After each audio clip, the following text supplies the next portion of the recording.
Sup, my fellas. Don't forget to leave feedback, and enjoy the story.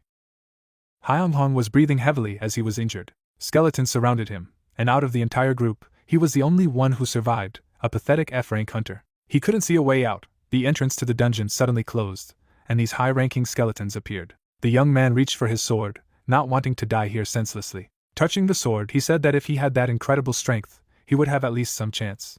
The young man turned his head abruptly as the system congratulated him and said that after seeing his lust for life, his past life had gone beyond the limits and intervened on its own. It was Sidon Miller, the last patron of the sword. The soul of the great knight appeared behind the young man.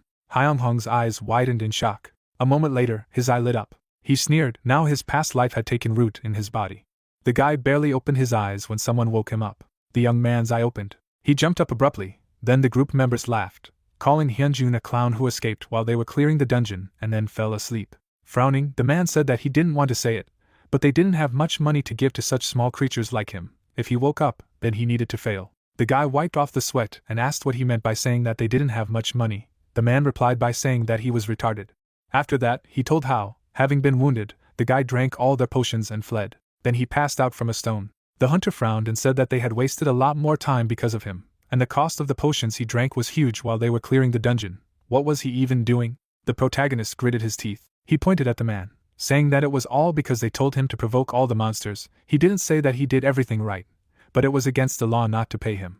The hunter stepped towards him, asking if he had lost the remnants of his brain after that blow. He himself told them that although he was an F rank, he could do anything. The young man frowned and became nervous. Clenching his jaws, the man asked, he himself begged and asked them to take him into the team. It was he who said that being a bait, he would provoke monsters, but he did not even cope with this task, and after they saved him from death, he expressed gratitude with such words. Hyun-jung grimaced when the hunter said that if he was still not satisfied with something, he could go and complain to the association. It would even be interesting who they would believe. Turning away, the hunter said that if he understood everything, then he had better leave. The protagonist clenched his fist until he trembled. He bowed and thanked the couple for their work. In this world, dungeons were opened, people appeared in whom abilities were awakened. They entered the dungeons and cleared them. Based on their level of ability and achievements, monsters like skeletons, humans, and dungeons were assigned ranks. The protagonist is an F-rank hunter. In a world in which weight is decisive, treating low-rank hunters like garbage was inevitable. High-ranking hunters were always at the top. The young man, taking the phone, wrote to his girlfriend. Soon he arrived at the restaurant. Standing in front of his beloved, he began to admire her. Right in front of him on the chair sat Hijin. The guy, smiling, said that he was very glad to see her. She was so busy that they didn't even have time to go on dates.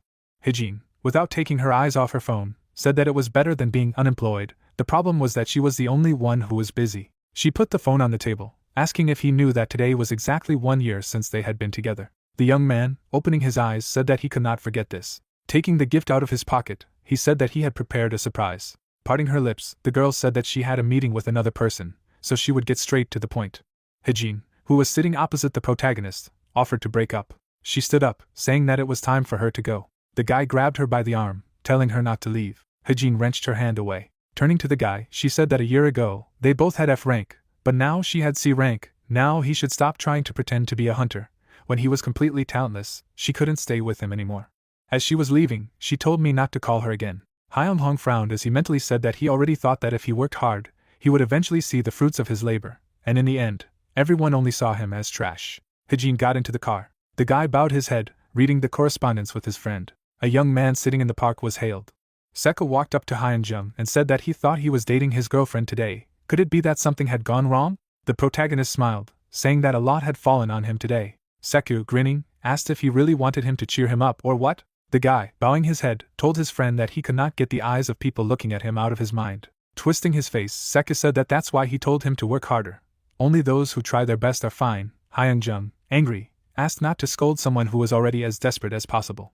Glancing at the bottle of soji, Seku said that he realized that he had just been abandoned, but he was sitting stupidly in front of the Han River, pouring alcohol into himself, and he knew what it was like to be so poor that he couldn't even buy a snack. Looking at the store, the guy said that since he wanted to see his brother, he would buy him something in the convenience store, and the river was very cold, you couldn't jump there. The protagonist smiled, saying that he didn't have the strength to do it anyway. Hyun-jung's face twisted again in anger when his friend said that he was sure that he felt worthless compared to a full-time employee in the Hunters Association, so he should relax and cry. The young man, looking down, realized that although his friend was joking, he was right.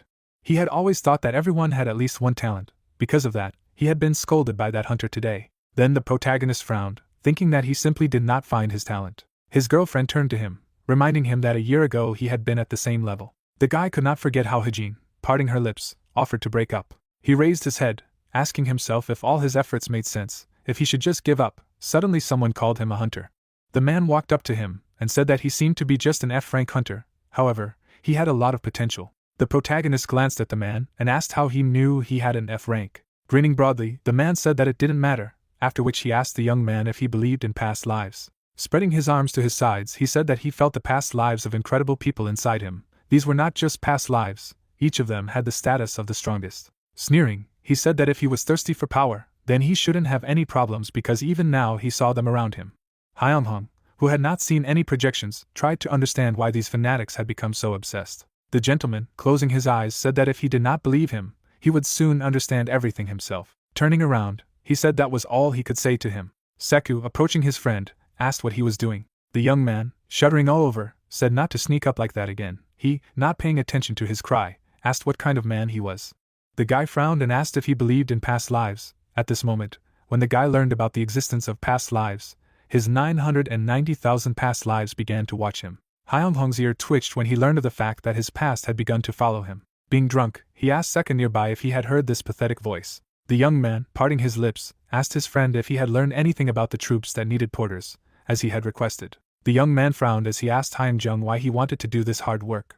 He replied saying that he needed to pay for the apartment, and the shelter was having a hard time now. Looking up at the sky, his friend said that there was one C-rank squad looking for shelter, but the people in it weren't very friendly, so he had to be careful. Soon the friends approached the protagonist's house. Seka scolded the guy, saying that they were at his house, he should already come in. He, smiling stupidly, said that it was a pity that they had to leave. The guy pointed his finger, saying that it all started so well, they should have another drink, he would definitely manage another one. Seka yelled at him, saying that he had to go to work as a porter tomorrow, he had already spent too much of his time on him. Waving his hand, Seka said that he would call him later and tell him what time it all began, so he should be in touch. The protagonist, pulling the door handle, said that even if he had only one friend, he was the most real. Most likely they would call him retarded, that he could not even take care of himself. The door to the room opened. Opening the door, the protagonist said that he would give his best. A bright light flooded the young man's mind. He held out his hand, trying to figure out where he was. The Spartan, appearing behind him, said that they had finally met. He frowned as he pronounced the name of Hyung-hong. The guy frowned at him, asking where he was anyway. Karsago, radiating an aura, introduced himself as a shield of justice, protecting the northern part of the kingdom. A spear appeared near his hand. He grabbed the shaft. He made a sharp lunge, saying that he was his past life. A bright light shone in front of the protagonist. The young man, parting his lips, asked what he was talking about. The guy frowned. He remembered how the man, spreading his arms, said that he felt the past lives of incredible people inside him. Karsago, striking the ground with his spear, said that it did not matter whether he believed him or not, because very soon he would feel it himself. Lightning sparkled around the Spartan as he said that everything would change now that he had taken notice of him. Pointing at the guy with a spear, he said that even if he tore his body apart with that spear, he would still put his will into him. The protagonist, twisting his face, asked if he really was his past life. Squinting, the man said that even standing in the face of death, he continued to play tricks. He abruptly rushed forward, saying that if he intended to mix their honor with mud, he would wash his ears in his blood. The spear rushed forward. A moment later, the spear pierced the young man's body.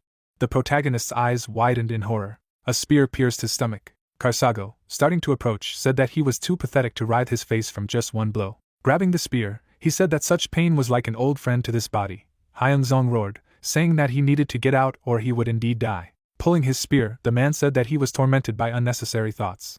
The protagonist twisted his entire body as the spear came out of him. Touching his stomach, he realized that he was intact. Karsago then said that he could not die here without his permission, even if he wished to do so. The protagonist's mouth dropped open in horror, mentally saying that he would be tortured here for ages. The guy looked away. He looked at the door. The young man ran to the door, then Karsago said that he was running away again. His eyes sparkled as he said that due to the lack of strength to protect himself, he didn't even have the courage to face death. He had lost his love and honor. Hyung-hong grabbed the door handle. He clenched his jaw and stopped, furious. Remembering his days at the orphanage, he told Karsago that he didn't know anything about him. Standing up in front of the warrior, the young man said that for those who do not have strength, suffering is just suffering. No matter how bad he is, he cannot retreat. Clenching his fist, the boy told Karsago not to speak so lightly if he didn't know what it was like to be powerless. Gritting his teeth, he said that he didn't know anything about him. Pointing his spear at him, he said that he would convey his will to him so that no one could take anything from him. Lightning sparkled around the Spartan. Hyung-hong's mouth dropped open in shock. The figure of Sidon Miller appeared to the side. Hope, summoning his projection, congratulated the protagonist. Many souls of heroes and villains appeared in the space, congratulating Hyungjin. A shield appeared at the boy's feet when Karsago said that they would help him. But without trials and tribulations, he would not achieve results. If he wanted to gain power, he should raise the shield and fight it. The protagonist, squinting, said that he did not fully trust him. Taking the shield in his hands, he said that he wasn't even sure if he was his past life, but if he could really become stronger. The man, clenching his fist, said that it didn't matter how much he trusted him. The main thing was that he was their reincarnation. Hyung-hong frowned at him. The man, pointing at him, said that he could only use any technique once to nullify his attack. Karsago struck a sharp blow. The shield jumped out of the protagonist's hands. The warrior narrowed his eyes. He spun his body around, throwing his spear. The young man's pupils had disappeared. He hadn't even had time to notice the spear, and now he was in terrible pain. Karsago, who was standing in front of him, told him to get up and fight, not to let his mind become clouded by just 2 attacks. Blood flowed from Hyungjin's nose. He was losing his mind. He thought he would succeed for the 50th time, but the spear had already pierced him 100 times. Mana began to emanate from his body as Karsago said that after 2,500 piercings, he still couldn't use the shield properly. For a weakling like him, one more time would be superfluous. The warrior swung for a throw. The spear rushed towards the young man. He was still not used to the disgusting feeling of being pierced. The young man gritted his teeth. His shield flashed. He held up a shield in front of him, saying that he was already used to the possibility of dying. The protagonist crouched, beating off the spear with his shield. He bit his lower lip, glad that he had blocked the attack. Karsago smiled and said that his work was finished. He had used his basic 24 spear techniques and the ability to understand the enemy's attacks. His body would understand everything by itself. When he woke up, everything would change. The protagonist reached for the phone. He picked up the phone, and Seku immediately said that there was a schedule. After that, he asked if everything was all right with him, if he really could. The guy, getting up, said that he needed money in any case. Scratching his head, the guy asked if he could go there now. The friend replied, saying that he had sent him the address, and also sent him the available information. The young man glanced at the bathroom and thanked his friend. He parted his lips, saying that he had had a strange dream in which he had been pierced by a spear without interruption by his past life. The young man, touching his stomach, said that there were no wounds on him, but he still felt them. Adjusting the equipment, the guy said that it was good that the dungeon was only a 10-minute walk away. Turning around, he saw a shield. Looking at the shield, he said that he had not seen it for a long time, although he had received it on the day he registered as a hunter. Hyungjung's eyes widened with memories, Karsago telling him that if he wanted power, then he needed to raise his shield and fight it. The young man attached the shield to his back. Soon, the protagonist found himself near the entrance to the C-rank dungeon. The girl stepped forward, asking why he was there. She frowned. The young man stared at Hijin in shock and opened his mouth. The girl, standing before him, asked if he was pursuing her. A warrior approached and asked the girl if she knew him, and she replied that he was just very annoying. Suddenly, the warrior stood in front of the boy, asking why he had brought a shield, how he was going to carry everything with such a heavy shield. The protagonist frowned. The name of the warrior who possessed the skill of shadows, seeing the evil in him, conveyed his congratulations. Moving his lips, Hyunjun apologized and said that this was his first time working as a porter. The group approached the entrance to the dungeon. The warrior opened the door. The protagonist, looking at the door, felt that something was wrong. His eyes widened in horror. Everything was just like in a dream. When he was about to be impaled, he felt the urge to kill. The spear swept forward. The warrior shouted and dodged the lunge. The sword swept past Hijin. The second guy in the group squeezed his eyes shut, dodging his sword. The spear rushed towards the protagonist. A huge amount of smoke rose after the collision. The protagonist, repeating Karsago's projection, was able to defend himself and put a shield in front of him. Hijin, running to the warrior, said that the porter was injured. There was a direct hit, most likely dead. The skeleton's eyes flashed. While the commander was giving the order, a skeleton jumped on him. The man looked at him in amazement. The swordsman, covering his mouth with his hand, tried to understand why they were attacked as soon as they entered. The skeleton cut the guy into 2 parts. The commander frowned at the sight of the skeleton knight. The monster opened its jaw. The magician created a small flame in the palm of his hand. His shell hit directly into the head of the skeleton. As the skeleton's head leaned back, the guy shouted, telling them to attack with everything they had. The warrior roared and rushed forward with a shout. Hijin stretched out her hand and gathered mana in it. The skeleton began to burn in the dungeon. 3 members of the group sat down in front of the entrance. The commander frowned and said that the skeleton knights should only be in B-rank dungeons, but now part of their crew was dead. The bleeding guy said that the dungeon administration had made a mistake. It sometimes happened. Most likely it was an elite dungeon. Its rank was higher than C. Glancing at the porter to the side, he said that the porter was able to somehow dodge the attack, but with their forces, they wouldn't go any further. The protagonist touched the door, realizing that his partner was right. His hand shuddered. The young man looked at the door with horror, saying that the door was locked. The mage turned sharply. The commander, slapping himself in the face, said that they had no choice. If it was a dungeon with a door that locked after the entrance, they could only clean it out. Hijin abruptly hugged his hand, saying that she was scared. He, hearing her, said not to worry, for he would protect her. The protagonist frowned as he realized that Hijin already had a new boyfriend. The man, frowning, said that they needed a little rest. The mage raised his hand abruptly, telling everyone to be quiet. A bright light penetrated into the dungeon through the hole. The young man shook his head. The skeleton rushed at them with a wild scream. The mage, gritting his teeth, asked where the enemy was. The monster knocked him down, pointing his weapon at him. The commander, turning, shouted, being terrified. Blood spurted. The bones of the skeleton were stained with blood. The protagonist frowned, realizing that there was a skeleton sergeant in front of them. The warrior turned his head and asked Hijin what she was doing. The girl, crying, said that they were doomed. They would all die a senseless death here. The skeleton rushed towards the protagonist. He deflected the first blow, mentally saying that it was dangerous. But he could defend himself. His movements were simple. The guy moved to the side, mentally saying that Karsago's training was making itself felt. The young man, bending his knees, said that the opponent was weak. Hyunghong raised his shield abruptly. Parts of the skeleton's bones flew away from him. The protagonist destroyed the monster with a shield blow. At this time, the skeletal warrior inflicted a wound on his opponent with a swing of his sword. Blood escaped from the man's mouth. The skeleton turned its head. Hijin's eyes widened in horror. Hyunghong turned around and narrowed his eyes. He pushed the skeleton against the wall, after which he threw it back with a blow. The young man, standing in the middle of the cave, could not believe that he could defeat so many monsters. Hyojin parted her lips and asked if he was really that F-rank Hyunghong. The guy turned around and asked how the others were. She replied that they died. They were the only ones who survived. The girl stepped forward. Without wiping away her tears, she asked how he was able to defeat a C-rank monster being an F himself. The guy raised an eyebrow and told her that she should be happy that she was alive. A faint light illuminated the dungeon. The girl, raising her hand, said that she was sorry that she had been so harsh then. She smiled nervously, asking if he would leave her. After all, they loved each other. The young man, squinting, said that he would not leave her. He bowed his head, mentally saying that even in such a situation, she could only think of herself. Stepping forward, he told Hijin to follow him. Pointing to the door, Hijin asked if it was definitely the end. The protagonist replied saying that he did not know. The protagonist opened the door. The girl sneered. She thought that she just needed a shield to protect herself. Looking at the guy in front of her, she mentally said that she would use him to get out of here. A bridge appeared in front of the young man. Hijin stood beside him and said that if something attacked them from behind, she would cover him, so he should go ahead. Hyunghong glanced at her and nodded in agreement. The guy's foot stepped on the bridge. Something fell into the water. The protagonist calmly walked forward. He turned around, telling Hijin that she should start walking already. The girl, parting her lips, agreed. She stepped onto the bridge, mentally saying that until they got out, she would just stick with this guy. The girl almost tiptoed forward. The monster under the water opened his eye. In the darkness of the murky waters there was a creature. Hijin walked leisurely along the bridge and thought that it was all easy, but there was fear on her face as soon as she crossed that bridge.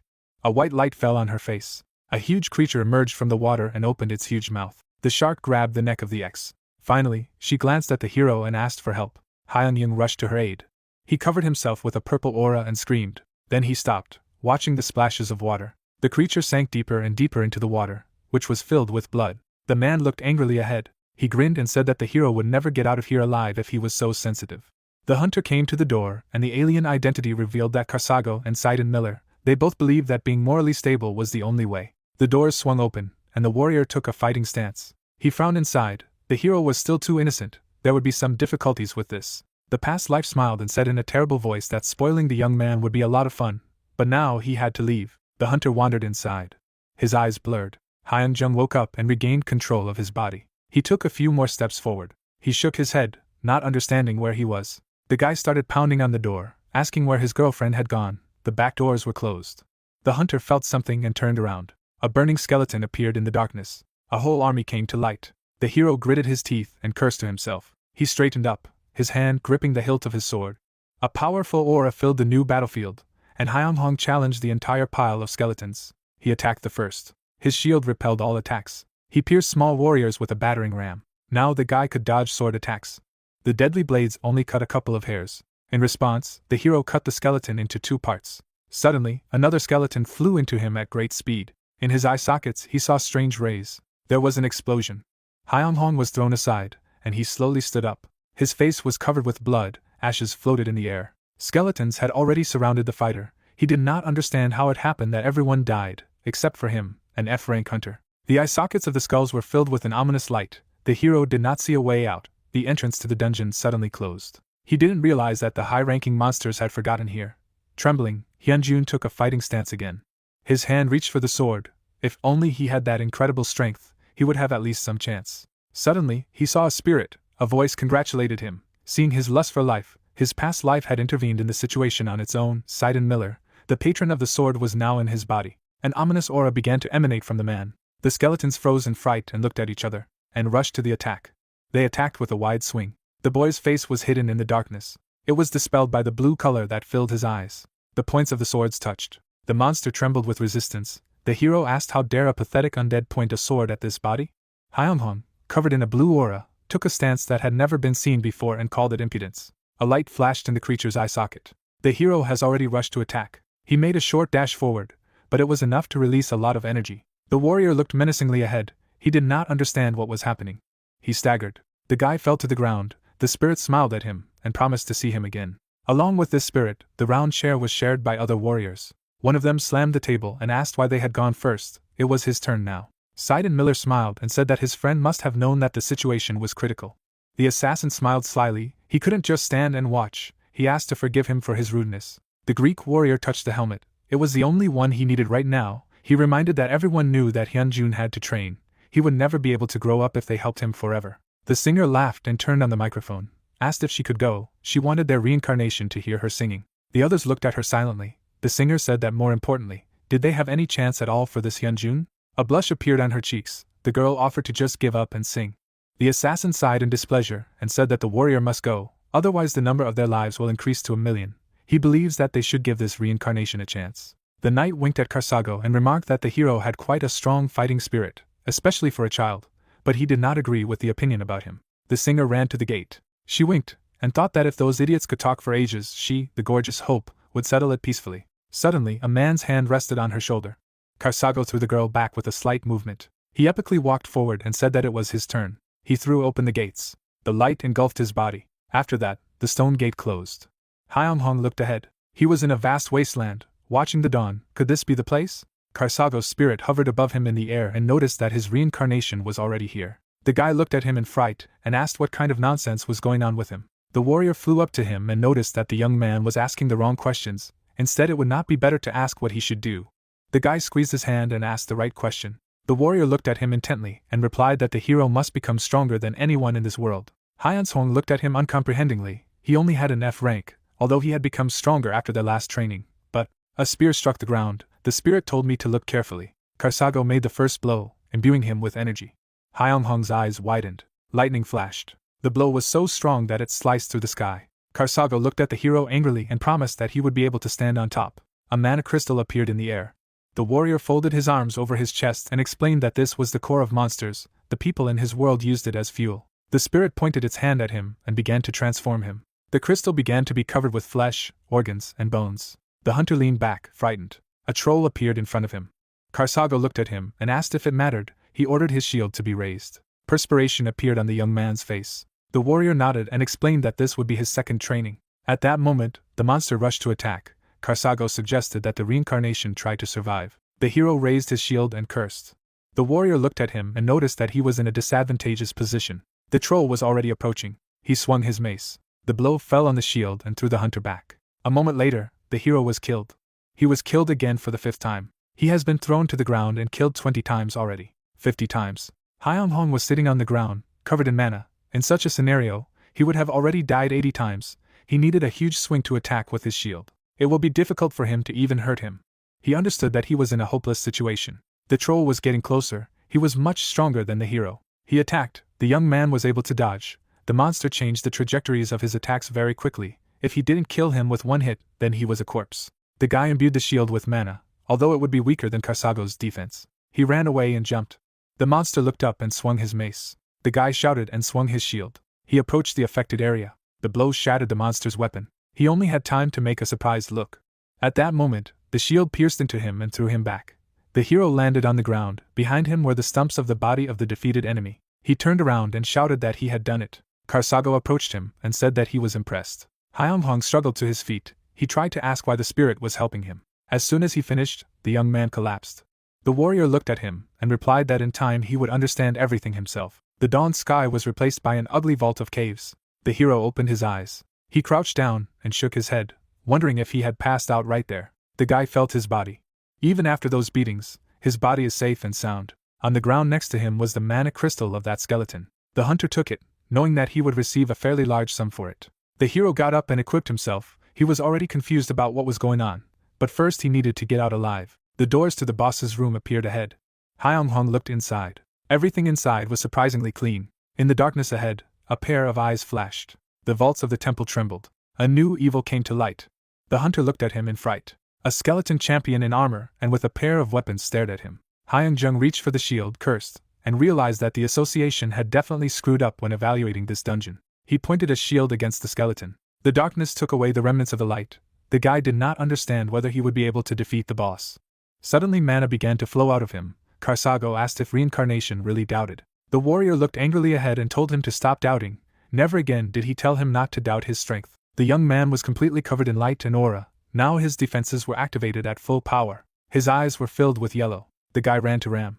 Hyung-jung rushed at the floor boss. His shadow absorbed the man in itself. The hunter thought about it and broke the distance. He realized that it was useless to fight this enemy closely, which means the fire in the skeleton's eyes flashed. The hero ran in an arc to the side. He chose to keep his distance until the boss opened. His eyes widened. The wide arc attack almost blew off his head. The enemy's attack radius was too huge. Hyung-hong set up a shield for direct protection. At the same moment, he was hit by a blow. His immense strength threw the fighter to the other end of the throne room. The hero crashed into one of the columns. The dust came down. The body was covered in blood. It was real madness. The boss was too strong. The guy tried to get on his feet. His hand clenched his fist. The hunter's mana was already running out. He would only withstand a couple of blows now. Hyung-hong made a dash to the side. The skeleton reacted to his maneuver and swung. He attacked. The guy tried to jump back. At the last moment, he was able to dodge the deadly attack. The boss opened his jaw and would probably have screamed. He struck again, but the guy bounced back. He gritted his teeth, realizing that the moment had come for a counterattack. After that, the hero imbued the shield with mana and blew off the monster's hand. Carrying out the attack, he did not forget to follow the movements of the enemy. The lights in the empty eye sockets flared up even more furiously. Did it really work? The skeleton champion jumped back and regrouped, taking a new stance. Since he did not take damage, it was not profitable for him to drag out the fight. The boss swung his sword. Hyun-jun was able to block this blow. He looked at the monster, and suddenly his eyes blurred. The enemy attacked again, closing the distance. The guy was thrown back. The shockwave bounced off the shield with a bang.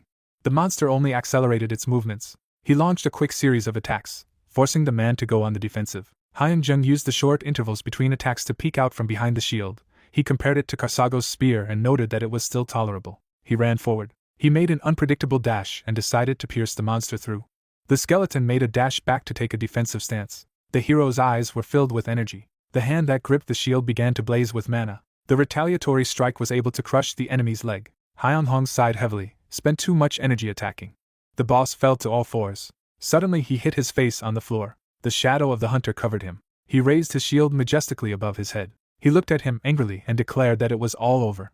Meanwhile, Jiango was standing at the entrance of the dungeon. It had been 3 days since this gate had opened. Since there was no news of clearing it, he dared to assume that all the members of the squad had died. He sadly closed his eyes. If this was really the case, then the monsters could come out, so he needed to prepare everything needed to besiege the dungeon. The interlocutor had sent a rapid response team to him. As soon as they arrived, they needed to be allowed inside. At that moment, a figure appeared in the portal. The officer looked at her in amazement, and reported that someone might have cleared the dungeon. The hunter left the portal. Covered in blood and wounds, Hyung-hong looked ahead gloomily. Jiango swallowed a lump in his throat and asked where the rest of the hunters were. The young guy said through his breath that the others had died. The officer stretched out his hand and asked him to provide him with a hunter's certificate. Taking the card in his hands, to his surprise he noticed that the hero belonged to the F rank.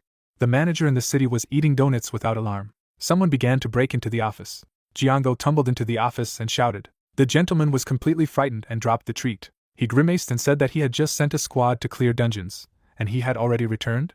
The subordinate looked down anxiously and said that, most likely, a hunter had appeared who was able to wake up again. The manager now jumped up from behind the chair. Jiango handed him the phone. In frame F, the rank hunter Hyun-hong, he is the only one who returned alive from the B-rank elite dungeon. He can barely stand on his feet after returning from the dungeon. The manager stated that they are obliged to conduct some investigations. He leaned back in his chair and said that even among the S-rank hunters, only a few had been able to wake up a second time, so he had to get back to work. He turned away and asked, "Does Jiango know how much it costs to reawaken a hunter? Can he take responsibility for his words?" The guy froze in embarrassment. "The head advised me to do what was said instead of making useless efforts." Jiango frowned and walked away. He believed that if it wasn't reawakening, then it just didn't make sense than trusting this manager. He would rather do it himself. And after the fight, he saw a lamp on the ceiling. His hand reached out to her. The question in his head was, did he really survive? Hyung-hung stared wearily at the ceiling. He closed his eyes, too tired, wanted to rest. A minute later, he found himself in the dark sands. An assassin stood in front of him and greeted him. The hero looked around in surprise and asked if he was also one of his past lives. The guy grinned and said that it didn't matter, because the hero could die. The young man looked at him with displeasure and said that he knew about it himself. But who was he? The killer laughed and said that his reincarnation was very funny, although he looked weak, but he did not lack courage. He stretched his fingers. Now he understood why Karsago was interested in him. The hunter looked at Kasashin uncomprehendingly, who explained that the rest of the lives also wanted to see him first. But when the hero faced the coming dangers, he would prove that he was much more useful than them. He smiled maliciously and ordered them to stop talking and offered to start their lesson. His body began to dissolve into purple smoke. Hyung-hung looked at him in surprise. A lot of swords appeared from the ground. Kasashin said that he would aim at his heart, and if he could avoid his attack at least once, the lesson would be over. He was very curious how many times the hero would die. At that moment, the sword jumped out of the ground. After an unknown amount of time, the assassin rubbed his palms and happily offered to finish their lesson. He smiled and said the stronger the guy becomes, the more vile actions he will catch him. So the hero went to the point of sale. The employee looked at him and asked what brought him here. The hunter showed the bag. Mana crystals spilled out of it onto the table. Hyung-jung pointed at himself and explained that he would like to sell them and assess the value of his shield. The girl looked at him and noted that it looked like there would be a little more than 20 million won here. She took one crystal in her hands. The appraisal fee was 1 million. But now there was no free appraiser. She had to wait for him. The employee smiled and asked for his hunter's license. She looked at her and was surprised. "I politely asked the hero to sit down and wait a little, and they would let you know when everything was ready." Hyung-jung sat down wearily on a chair. The girl told on the phone that the survivor she had been told about had come to her. The man nervously tapped his fingers. He looked at the correspondence with Hajin before she went on her last sortie. The gentleman looked angrily ahead. The girl did not answer him. He looked at his subordinate and ordered him to check what happened to the dungeon where Hajin went. Hyun-sok worked on his phone for a few minutes. He sent a message to the dungeon administration. Sungmin, the guild director, was lost in gloomy thoughts at this moment. The man approached the director's table, who was already looking at the night city. The subordinate lowered his gaze and reported that all the hunters who entered the dungeon were dead. The director turned around in fury and asked again. Hyun-seok was covered in perspiration. He clarified that there was one survivor. The gentleman looked at him intently and asked again. Hyung-hong was almost asleep at this moment. A man came up to him and called him. Jiango smiled at him. The men greeted each other, because they had seen each other before. Jiango needed to tell the hero something, so he suggested that he move to another place. They moved to the night park. The employee put a folder with documents, and with this they completed their investigation. The man came to his senses and reached into his inner pocket. He gave the hero a hunter's license. It had a rank C on it. Jiango laughed embarrassedly. He thought that the hero was much stronger, but that was all he could do. The guy carefully looked at the document and replied that this was enough for now. He smiled and thanked him for his concern. The guild director was looking out the window at this moment and saying that he hated losing what belonged to him the most. Was Hyun-seok sure that there was a survivor? He turned. The servant looked at us angrily and told us to bring this survivor to him. After a while, the hero went with a friend to a restaurant.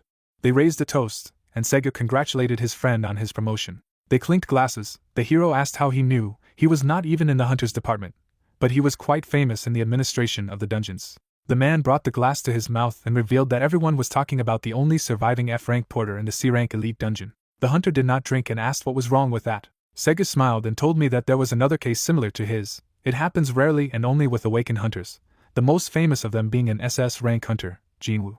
In their days, when they say Azura, people think of the Supreme Guild. However, it was founded by Jinwoo, the only survivor of the dungeon recognized as an awakened hunter. He is the first and only SS rank hunter in their country. That helped the guild become famous. The friends looked at each other and discussed that the Azura Guild is now called the Diamond Layer. Rumor has it that Jinwoo is an extremely unpleasant person, but it seems that he is well taken care of there, since he does not leave the guild. The friend smiled and asked if the administration had contacted the hero. He must have received a special job offer. Hyung-hong looked at his comrade in surprise and replied that he hadn't received anything like that. Sega finally had a drink and cursed that their manager didn't have any manners. Usually someone like him would get a message from them. The hero poured him another drink. Sega began to say that Hyunjun should not allow the administration to allow himself to be treated like this. He said that after Jingwu survived, he was promoted to a rank. The guy frowned and continued to say that the hero had already suffered a lot, starting with the fact that he was an orphan. Hyun-young was poured almost to the brim. He smiled calmly and suggested not to talk about it. Late in the evening, he ordered a taxi, and he saw off his friend. Sega slapped him on the shoulder. He smiled and promised that everything would be fine now. The taxi took away a drunken friend. Hyung-hong smiled warmly. He went home and said that he needed to rest too. As he walked home, a purple aura began to emerge from his body. Kasashin took possession of his body, and said that these two had been following him for a long time. He turned and told them not to hide. His eyes began to glow purple. The assassin smiled contentedly and told him to show himself. 2 robbers came out of the darkness. One of them immediately realized that the hero did not look like an ordinary guy. The bald man lit a cigarette and said that the hunter should go with them. He looked at him and asked why. The man began to take a katana out of the portal and warned that if he did not want to do good, then they would do bad. The blade stared into the young man's face. He gained control and, all frightened, asked where to go. The hunter continued to smoke. He liked the fact that the guy thinks sensibly. At that moment, the assassin took possession of the body of reincarnation and began to say that all idiots are the same. His veins on his face swelled. The guy said that today they made a huge mistake. The young man lowered his gaze and relaxed his hands. The hunter behind rushed to attack. He took out knives and said nothing personal. Then he made a dash forward. He looked back, sure that he had wounded him, but the knife did not get any recoil. Heng-jong's body melted like smoke. He appeared in front of the assassin, who noticed that although the hero was an F rank, he seemed to know a couple of moves. Then he rushed to the attack again. He looked angrily at his target. He knew that he had definitely injured him. But Heng-jong was back in a different place, behind him. His hand stretched out and filled with energy. The bald big man frowned at him. Their target was F rank. But how did he know how to use the aura then? The hand rushed forward. And at that very moment, an ordinary guy pierced the hunter through with his hand. The killer froze in place, his pupils narrowed. The assassin snatched a knife from his hand and said that he would borrow it for a short time. The bald man got into a fighting stance. He rushed forward, realizing that the hero was definitely not an ordinary guy. He swung his katana, deciding that in a real fight the advantage would be on his side. The big man began a long series of attacks, deciding that he would not give him a chance to strike back. Kasashin easily and with a smile dodged each attack. He teleported to the side. The director's messenger froze in fright. His body was suddenly covered in wounds. The target was fast and only hit the pain points. The man fell to his knees. Kasashin demanded to know who sent him so that he would spare his life. The assassin looked at him angrily and told him to kill him, because he would not say anything. Hyun-jung leaned over to him and said in his ear that this was what he had been waiting for. He had already plunged the knife into his stomach and explained that he had asked it out of politeness. The body fell to the ground. The hunter smiled and said that it would be somewhat uncomfortable if there was any evidence left. Black shadows began to consume bodies and all sorts of evidence. The hero wandered on, and a dark aura stretched into the alley behind him. Kasashin looked ahead and smiled ominously. After a while, the young man got home. He went to the door and complained that he did not remember how he walked home, because he drank a lot. At home, he fell on the bed. He reached it safely, which means everything is fine. Hyun-jung looked tiredly at the ceiling, closed his eyes, and began to rest. The next day, he began to cook noodles for himself. Sega called him. A friend asked how he got home yesterday? The hunter was smiling, but suddenly his friend said that he had found a group for him and told him to come immediately. The hero's face was distorted at the same moment. He looked at the phone, but the call had already been dropped. Dissatisfied, Hyun-hong put on his jacket and walked. He threw out the garbage, and he called a taxi. Then he folded his arms on his chest in displeasure and began to look out the window. The driver saw the flames of fire outside the window. The whole street was ablaze. It turned out that a fireball had been launched into the car. Hyun-hong immediately reached for the door. He jumped out and only had time to swear. The car crashed into a pole. Smoke rose around him. The hunter looked ahead. A creature appeared in the smoke near the car. Emerging from the smoke, it turned out to be an orc sorcerer. An entire army appeared behind him in an instant. The hero's eyes opened wide. The monsters occupied the entire road. Fire appeared in the sorcerer's hand. He began to speak in unintelligible speech. A new flame began to fill the entire street. The rest of the orcs rushed to attack. They began to seize and kill people. The hunter froze in place. Chaos began to happen around. At this rate he would definitely be late for the meeting. Several people were able to escape by luring monsters to the hero. He ran past the pawns directly to their leader. He needed to kill him as soon as possible. He dodged the first attack. He bounced off the second. After that, he quickly counterattacked. I gritted my teeth. There was no end to these small fry. The hero ran forward and jumped. The sorcerer noticed his movement in the large crowd. A warrior with a shield fell on him directly from the sky. At the last moment, the monster managed to put up a staff as protection. Hyun-hong let the stick slide off the shield. He then turned around and was able to deal the first damage. People ran away in panic, but some stopped after noticing the hunter's work. The monster fell to the ground. Hyung-jung lowered his head and complained that at this pace, he would definitely be late. A girl in a blue tailcoat appeared next to him. She noticed that he was not a member of any guild. She smiled and said that the hero's abilities were too good to waste. They were short on time, so she decided to get straight to the point. The hero looked at her uncomprehendingly. The huntress handed him a business card clutched in her fingers and invited him to join their guild. Hyung-jung accepted the gift and the stranger ran away, asking to contact her later. Her figure continued to move away. The guy looked at the Ace Guild's business card and remembered that they were quite famous. He put it in his pocket and prepared for further battle. A crowd of frightened people burst out of one of the buildings. They shouted in horror that they did not want to die. Hyung-jung looked at them tensely and assumed that the monsters had appeared in the mall. He folded his hands over his chest and pondered, although there was a mandatory clause that hunters were obliged to intervene if the gates opened, but he frowned and stated that no matter how strong he was, fighting all these orcs face to face was too risky. A memory appeared in his mind, where Sega talks about Jin Woo. His teeth gritted. There was a chance to improve everything if he could. A confident smile appeared on his face. The hero could be promoted to a rank, just like Jin Woo in his time. With these thoughts in mind, he entered the building. Everything around was covered in flames. The hunter walked forward and began to ask if there was anyone here. He looked ahead seriously. The fact that there were no orcs here made him wary. He noticed smeared traces of blood on the floor, as if someone had disposed of the corpses. Hyung-jung leaned down, trying to understand who could have done such a monstrous thing. At that moment, someone came out to him. The hunter turned abruptly and asked what it was. The wounded man approached him and asked him to get out of here, because it was too dangerous here. He knelt down against a pillar, and told him that this sudden opening of the gate was different from the ones that usually happened in the world. Most likely someone was involved. The men turned around and asked if they were allies. The hero only grinned. He looked at the unsheathed blades and said that it didn't look like it. His gaze became stern. He asked who sent this detachment. One of the thugs looked at him angrily, and replied that he didn't need to know, because he was going to die anyway. The wounded hunter recognized the fighters as a special squad of the Echo Guild. One of the fighters looked at them menacingly and gave an order to the others not to let them stay alive. With this, the hunters ran to the attack. One of the warriors swung his sword. Following him, the second soldier rushed to the offensive. An ominous aura appeared in the air. Hyung-jung began to teleport. The hunters shouted that this snot was not so simple and everyone should not relax. At that moment, another fighter rushed to attack from behind. The assassin began to easily dodge all attacks. He crouched and realized that these guys had killed before. One of the enemies made a run, and with screams he jumped into the attack. His blow fell on the shield. The guy confidently blocked this attack. The enemy's eyes opened wide. From under the shield, the young man looked at him menacingly and asked if he had finished. The assassins regrouped and decided to attack him together. They rushed to attack from two sides. His free hand grasped the hilt of his sword, from which the second striker fell. The assassin looked angrily at another fighter and asked if he wasn't going to attack. The guy just stared at him intensely. He jumped high and swung his katana. But the hero's sword pierced his stomach first. The guy remained hanging in the air, impaled on the edge of the sword. Kasashin ruthlessly brushed it away like garbage. He looked at the latter angrily. He watched him in surprise, realizing that he had encountered a monster. His hand gripped the hilt of his sword. The man knew that his identity had been revealed, and now the guild would not be able to protect him. Ra had already turned out this way. He decided to take the hostage with him. A smoke grenade fell to the floor. The hero looked at the last enemy in amazement. He rushed at him through the smoke. The wounded hunter stared intently at the approaching death. But suddenly, the hero pierced the last target with his sword and apologized. The striker began to convulse and asked how the guy did it. Kasashin smiled maliciously and explained that he was just used to this kind of thing. He took the sword from the body of the dead man and swung it in a wide arc, dropping blood from the blade. The man looked in shock at the hunter, who single-handedly dealt with the special squad. The young man calmly scratched his head. The man bowed and thanked him for saving him. Is he by any chance an A-rank hunter? The savior looked at him and asked if it was so important. The man smiled and asked for his name. The hero introduced himself and walked away. The wounded man asked him to stay, because the dungeon clearing team should have arrived by now.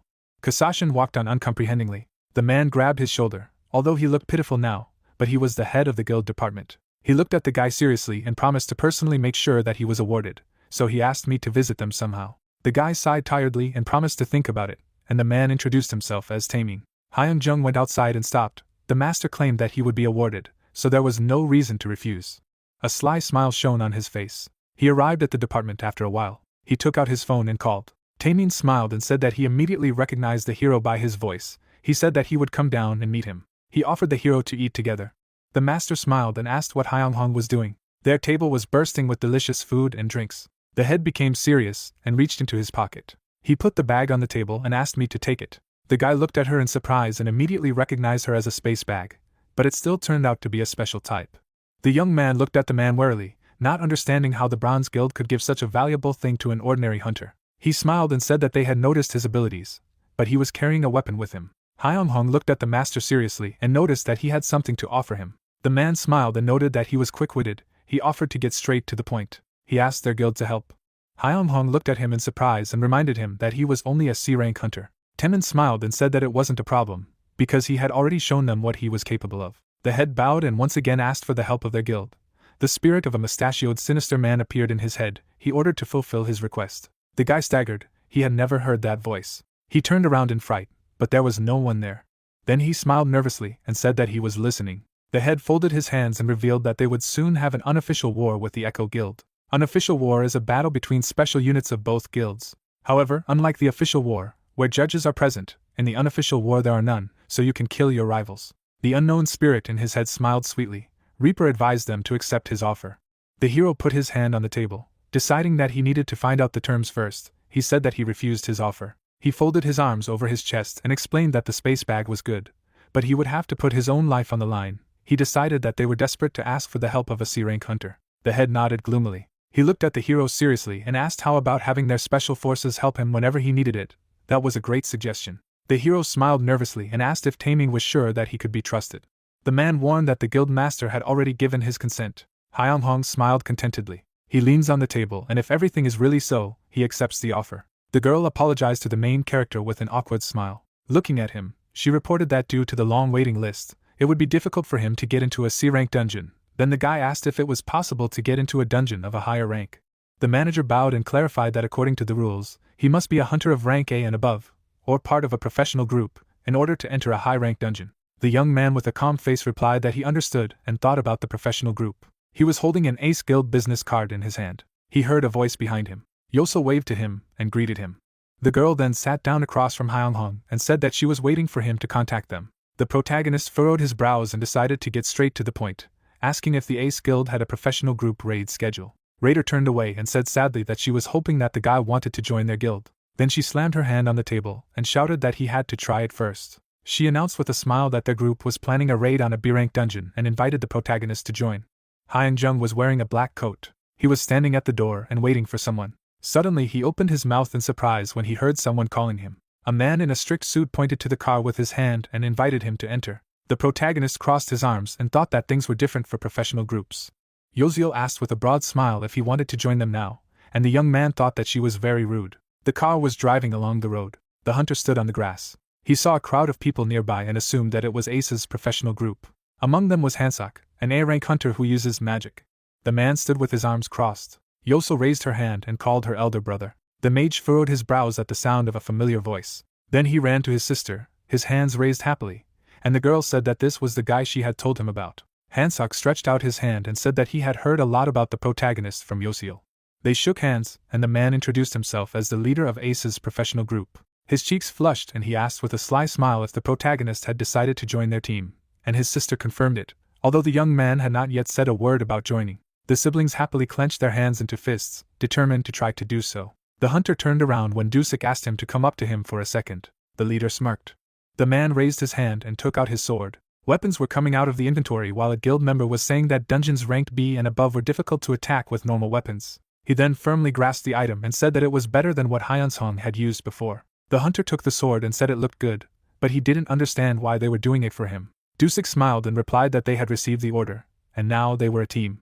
The young man thanked him with a smile and promised that he would try. Hansok looked to the side and said that since everyone was ready, they would go through the final briefing. He presented a scheme for the placement of warriors and explained that the main character would be in the rear. Putting his hands on his waist, the leader asked everyone to follow his orders, and the hunter thought that he would be Yozio's personal guard. The mage looked to the side and smirked. He raised his hand and created a bright light. Hyung-jung gritted his teeth and furrowed his brows. An entrance to a dungeon had formed right in front of them, and the young man recognized it as A-rank spatial magic. The leader said with a smirk that they should start with a clean-up. A crowd of monsters approached them, shouting loudly. The hunter opened his eyes wide and asked if these enemies were spirit realm monsters. Hansok raised his hand, and a blue glow appeared in the air. Streams of magic dispelled the fire. One of the guild members laughed, and asked why the leader always uses useless magic singing, to which the man replied that it looked cool. The enemies were emitting flames, they were angry.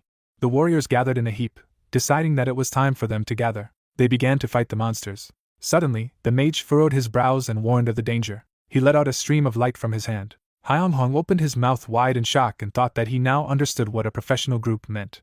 Looking at Han-sak, the guy thought that he didn't expect them to be so good. The man looked to the side and smiled. He turned around when Dusik reported that it was a small dungeon, so it would be okay if they just went forward. The mage stopped in the middle of the cave and said that they would cope. They went to the door and noticed that it was unexpectedly quiet. The doors were closed. Smoke was coming from the melted candle. Dusik turned around when someone shouted about the danger. Something flashed in the air. The shell crashed into Gwangi. There were white spots in the darkness. A new batch of shells was approaching the raiders, and the commander ordered everyone to line up. The guild member swung his sword, and the magus said that although there were B-rank enemies, there were too many of them. Suddenly, Dusik's sword trembled, and he gritted his teeth. Han-sak lowered his head as a shadow appeared behind him. He furrowed his brows and asked Gwangi to hold out a little longer. Then mana appeared around his arm. He slammed his fist sharply on the floor. Clouds hovered around him. Thanks to the leader, the number of monsters decreased. The man furrowed his brows and sighed heavily. Dusik and Mensu were already exhausted. Hyeonghong was covered in sweat and thought that this was not surprising. He took out his sword and shield and thought that they would have a hard time without it. Then he would let Danzig take possession of it to strengthen his resolve. Yoso opened her mouth wide and called for the guy, who rushed into battle. The mage furrowed his brows and ordered him not to disturb the formation. The main character did not turn around. He brandished his sword, thinking that there was no time to build. The young man turned around abruptly when he saw a shadow behind him. He immediately pressed the shield to himself. Suddenly, a flood of magic swept away the monster. Han-sak raised his hand and said that he would help. The hunter smiled and thought that his skills were worthy of an A-rank hunter. The protagonist attacked the enemy. His face was determined. They were standing in a circle, and the magician said that the boss was still waiting for them ahead. Hyeonghong suddenly opened his eyes wide and shouted that something was coming. A stream of black energy flew through the air. It crashed right into the shield of the main character. Han-sak turned around and furrowed his brows, stunned that the youth was able to block this blow. The hunter gritted his teeth and let out a pained groan. His hand was trembling, and he thought it would be difficult to continue using it. Suddenly, he was able to clench his hand into a fist. When the Danzig essence helped him, he felt some kind of power. Having descended, the protagonist decided that he could not miss this chance. The mage looked to the side and asked how long Yozio would be able to cover their newcomer. The girl furrowed her brows and replied that she could do it for a maximum of 5 minutes. Hyeonghong ran forward, and the leader shouted that this would be enough. The black energy was approaching the young man. He swung his weapon sharply while defending himself. Suddenly, a stream of dark substance crashed into his shield. The main character lowered his head and let out a sigh. Then he abruptly stretched his hand to the side. Looking at the enemy's face, he realized that it was too strong, and he would have to strike at the core. The hunter's hand twitched. Then he ran swiftly forward. He cut through the dark mana with his shield and sword. Suddenly he saw a crystal. The hunter looked back. Then he struck another blow to the enemy. He gritted his teeth in exertion. The leader looked at him dumbfounded. As the protagonist stood with his back to him, he recognized him as the strength of the awakened hunter. The man furrowed his brows and thought about the likelihood of Hyunyoung joining their guild. Han-sak then sat down next to Gwangi and informed him that it was over and that he would call a doctor. The protagonist turned around and thought that this was a great chance to leave right now so that he wouldn't be forced to join the guild. The young man approached the mage and said that since he was no longer needed here, he would go, and reminded the commander to pay him. The hunter lay on the bed, thinking about the fact that he had been paid 50 million won, which was much higher than he expected. He closed his eyes and said with a sigh that he was very tired. He imagined massive doors, and someone's voice said that the last holy sword was waiting for him. The weapon sparkled brightly. The guy furrowed his brows and looked away. The holy sword emitted a blue glow, and Hingjong said that it didn't look bad. The weapon floated in the air. The hunter's body was studying the mana, and a voice told him to take the sword. He wrapped his hand around the handle. The blade flickered. The young man examined the object and said that it was magnificent. The stranger took a step forward and said that the protagonist had a keen eye for a beginner. Sidon introduced himself with a smile as one of the boy's past lives and a holy sword. The guy widened his eyes in surprise and thought that this spirit looked very familiar. Sidon asked with a smile if a hunter could use a sword aura. He remembered how Hyeonsong swung his weapon and said that he remembered the times when he was in his body. The main character frowned and asked if it was then. He pointed with the blade of his sword at the spirit who told him to remember this feeling right now. The young man furrowed his thin brows. His sword emitted a blue light. Suddenly, he opened his mouth and realized that it was as if he was using a shield aura. The man winked at him and said that Karsago had trained the protagonist better than he expected. There was mana around the weapon. The guy sweated and said that this energy was more difficult for him to control than the aura of the shield. Sidon raised his hand and concluded that he would have to help. He put his hand on Hyeonsong's back, and a large amount of aura immediately came out of the sword. The protagonist opened his mouth in amazement, and the spirit told him to memorize the flow of his magic. The guy wrinkled his nose, his eyes wide open. Suddenly he lowered his hand, lightning pierced his body. He closed his eyes and gritted his teeth, and the man ordered him not to resist and accept it. The hunter turned to Shurden, who said that this was a magical resonance, and in reality, the young man would have already died. The protagonist gritted his teeth furiously, thinking about whether this aura was perfect. He said that he didn't care and asked him to do it again. The spirit smiled contentedly. Then he put his hand on the hunter's back again. He furrowed his brows and said that the other past lives were right about Hyeonsong really being good. The main character grabbed the sword, looking straight with confidence. Sidon looked to the side and said that the guy would even be able to become a master of using the sword aura. He took a brightly shining weapon. Then the man raised his hand and said that now he would show the young man what he was capable of. Spreading his legs wide, he advised the protagonist to look carefully.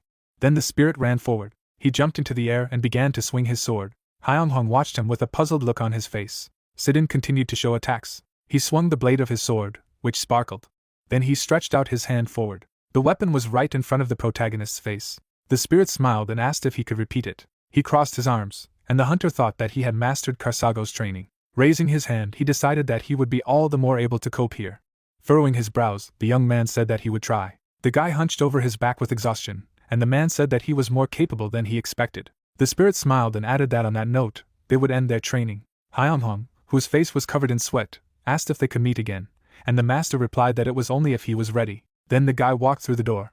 The doors were closed. A shadow fell on Sidon's face, who said that perhaps this time everything would work out. There was a blue sky over the forest. The young man furrowed his brows. He stood in the middle of the clearing, asking if this would be enough. He then took out the sword from his inventory. Holding the weapon in his hand, he thought that he needed to remember it again. He closed his eyes tightly. He remembered the image of the spirit and his mastery of the sword. Then the main character abruptly opened his eyes.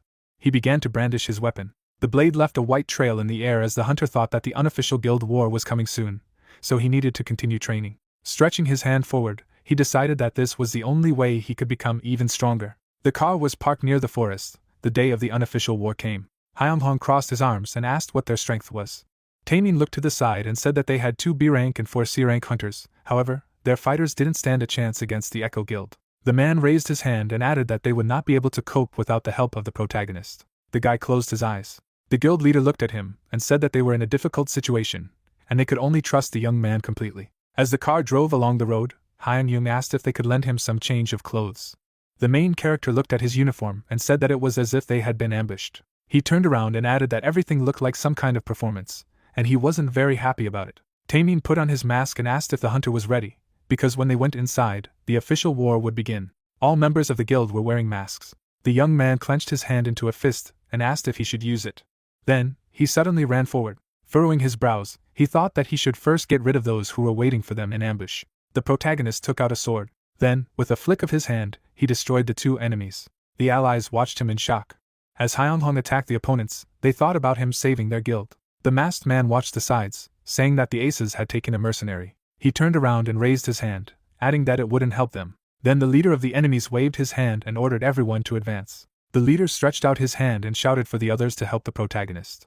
Flashes of light from the collision of weapons could be seen in the air. Screams were heard. The enemy's eyes flashed, and he shouted that the hunter would die today. 3 warriors fought. Shuhing gritted his teeth and made a disgruntled sound. He clenched his hands into fists and walked forward, intending to do it on his own. The young man had killed another scoundrel and thought that their commander would also join the battle. But as soon as they could get rid of him, the rest would not be difficult. There was a golden and blue light around the protagonist. He said that he would fight with full force. Then he rushed forward, raising his shield. He turned, the enemy leader standing behind him. The guy waved his hand and thought that this man was different from ordinary soldiers. Shuhing smirked when he saw that the protagonist was using an aura at this level. Their swords crossed. White sparks flickered in the air every now and then. The others watched their fight, not believing that they were human. The enemy gritted his teeth and realized that Hyun-jun was pushing him back. He turned around and shouted that without this young man, the Ace Guild is nothing, so his men must continue to fight. Someone created a flame in the palm of his hand. The fireball approached the hunter. He raised his shield. Looking out from behind the cover, he asked what it was. Suddenly he turned around and saw that the enemy was approaching him from above. The blade of the sword was aimed at Hyeonsong's head. The blades collided with each other. The villain smirked and told the protagonist to surrender. The young man looked to the side. He saw that the rest of the allies had already been dealt with. Shuheng smiled slyly and said that he would spare the protagonist's life if he surrendered. The hunter looked straight ahead. He then replied with a smirk that he was really tired of it all. The enemy grinned, but did not have time to say anything. The hunter suddenly attacked him and shouted that he was tired of running away all the time. The scoundrel gritted his teeth and ordered his warriors to kill Hyeonsong. The mages immediately created fire in their hands. An explosion thundered. The guy raised his shield. Then, he swung his sword sharply. The protagonist was breathing heavily through his open mouth. He gritted his teeth when he felt that his mana was running out. Standing behind, he began to shout the names of past lives, and the enemies thought that he had gone mad. The young man was sweating, not understanding why no one was answering him. The scoundrels looked at him and said that no one would help him, and this place was chosen for a reason. The hunter gripped his sword tightly and begged for help. With his mouth wide open, he shouted loudly, calling for someone. Suddenly, Reaper's spirit appeared, awakened by a thirst for blood. Red energy appeared around the protagonist, and the Reaper said that his crying can be heard in hell. He must raise his sword and kill everyone. Hyeonghong looked up and realized that this was a past life from that time. He looked at his hand and felt that his mana had been restored. The sword began to emit a red light, and the young man concluded that it would be enough to continue fighting. The eyes of the main character sparkled. He rushed into battle and attacked. Gritting his teeth, he waved his weapon. Reaper grinned and said that the sweet smell of blood was exciting him. The spirit watched the hunter, saying that he would tell him the weaknesses of the opponents. His eyes lit up and he shouted that the protagonist had to exterminate them. Red dots appeared on the bodies of enemies. Hyeonghong was covered in sweat and said that this battle would be easy anyway. He swung his sword. Then he struck several more blows. There were only 2 scoundrels left in front of him, and the young man thought that with the power of the Reaper he would quickly dispatch them. Shuheng opened his mouth wide and shouted that this could not be.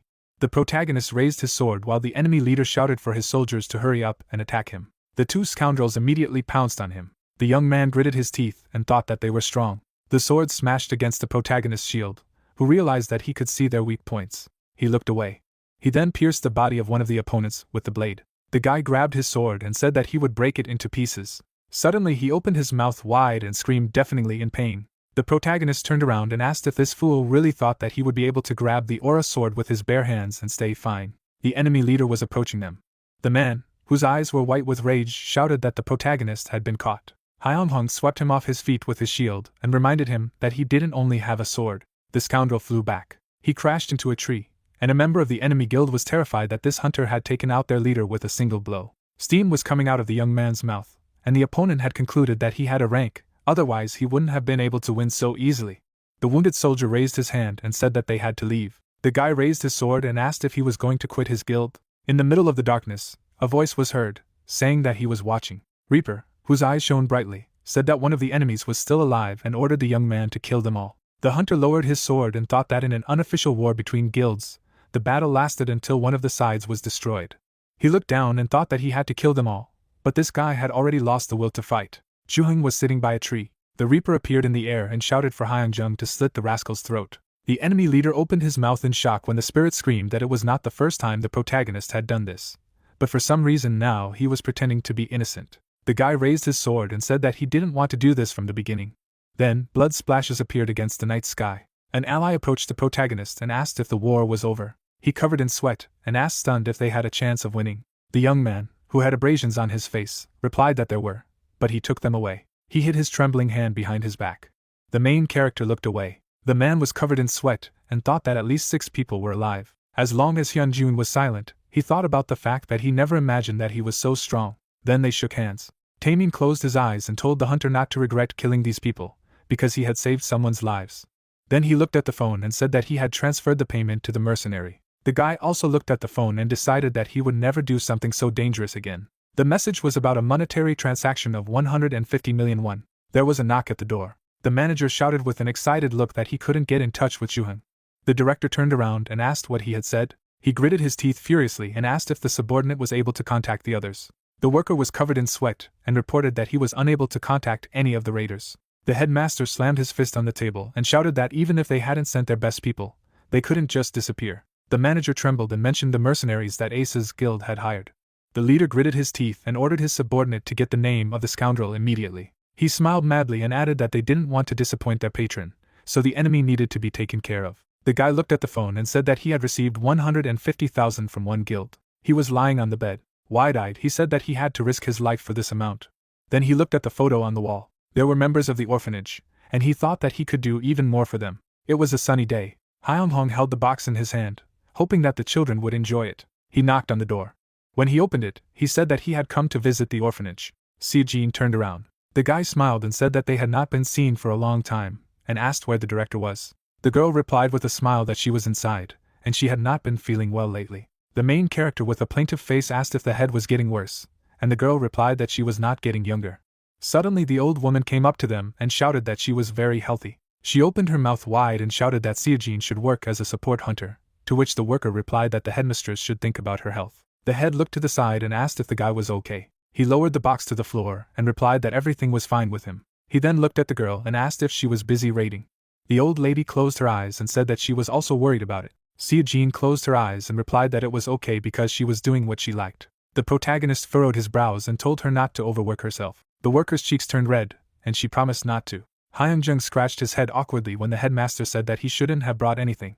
He opened the box and said that he had just brought gifts to the children. The old lady furrowed her brows and noticed that he had gone too far again. The hunter shook his head and replied that everything was fine. Seojin and the head looked at him in surprise as he said that he had been promoted to rank C and given a generous payout. Tying the ribbon on the gift, he added that he was just lucky.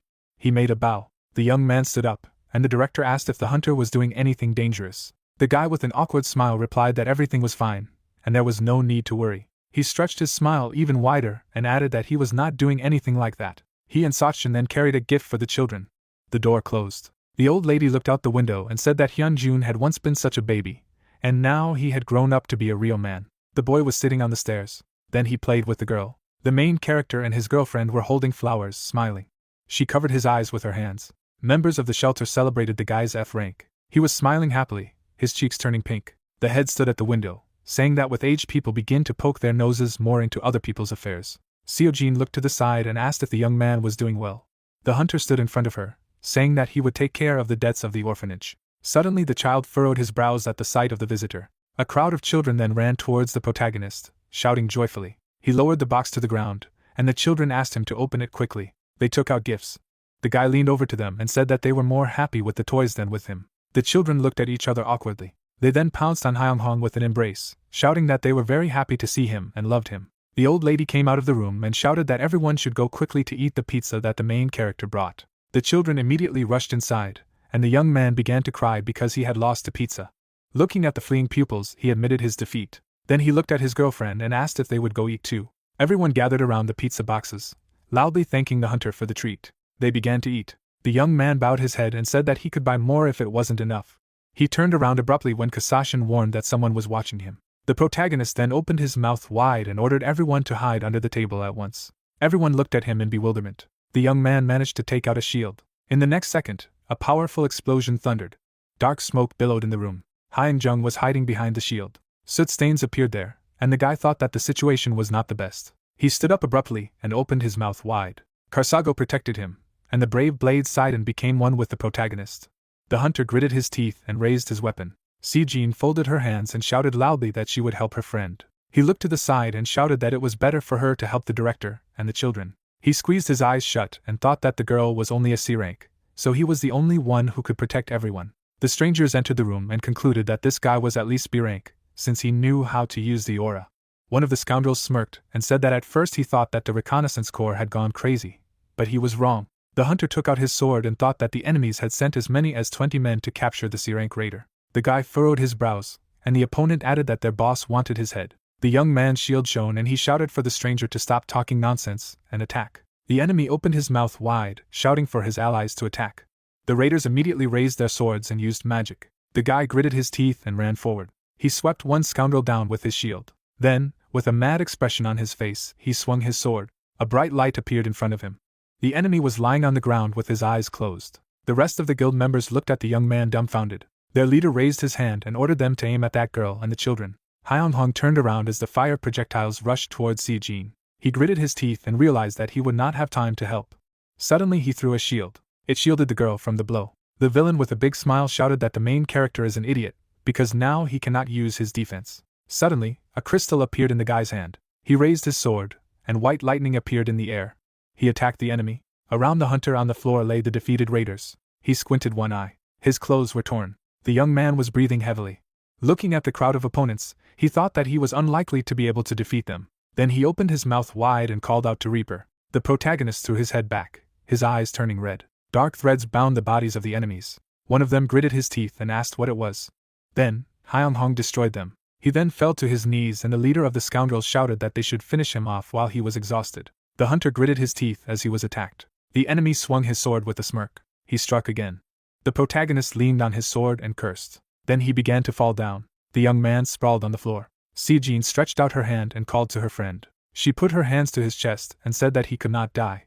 Her palms emitted a golden light, but the healing magic didn't work. The hunter's eyes were closed. The girl gritted her teeth. Hyung Hong opened one eye and felt faint. He saw the healer's agitated face. Suddenly he found himself in front of a large door, and someone told the young man to fight and protect those who were dear to him. The stranger promised to share his strength with him. The main character was standing near the building. He opened the doors and realized that this was another past life. Suddenly he covered his face with his hand. He saw a warrior sitting on a pile of bodies, and the knight lowered his head and said that the hunter had come just in time. The protagonist opened his mouth in horror. Danzig looked at him and reported that he was unable to protect everyone and ended up losing everything. His eyes were red, and he added that he didn't want Hyung Hong to repeat his fate. Clenching his hand into a fist, the warrior shouted that if the young man endured the pain he had experienced, he would give him the strength to protect those he cared about. The guy furrowed his brows and replied that he didn't care what it would be, and he would manage. He clenched his hand into a fist. With his mouth wide open, he added that he wanted to save everyone. Danzig smiled and said that he would show him his past. A yellow light appeared in front of the hunter. He touched on it. Then he found himself in the garden. The young man touched his throat and realized that he could not speak. He was following Danzig, who said that he could only observe in this place. Someone ran forward. The little girl jumped into her father's arms. The king picked her up, and she said she ran as hard as she could to see him. The man stroked his daughter's head, and she said that he would ruin her hair. Suddenly, someone came up to them and said that Irina didn't like it. The king's wife was smiling. Danzig looked at Irina and asked why Anna was always on her side. The main character stood aside, thinking that this family should be safe. He introduced this family and his loved ones from the shelter. Someone ran forward, shouting the alarm. The king turned. He knitted his brows and asked what had happened. Craig was sweating, saying that the enemies were preparing to invade and their target was this kingdom. Horror appeared on Danzig and Hyunjin's faces, and from that moment on, hell began. There were several people in the cellar. The king ran there and saw his subordinates lying on the floor. He lowered his head and cursed. The hunter was covered with sweat and realized that this was what the spirit was talking about. He looked around the room. Anna was lying on the floor. Her eyes were closed. Irina was in her arms. The king straightened up and prayed that it would be only a dream. He cast a long shadow behind him. Looking up, he gritted his teeth. Tears flowed from his eyes. The hunter opened his eyes wide and thought that he would not be able to protect the shelter. He covered his face with his hand, asking himself to pull himself together. A girl was lying on the floor. 2 more people were on the sidelines. The man was unconscious. A fog appeared in front of the young man, and he thought that all this was not really happening.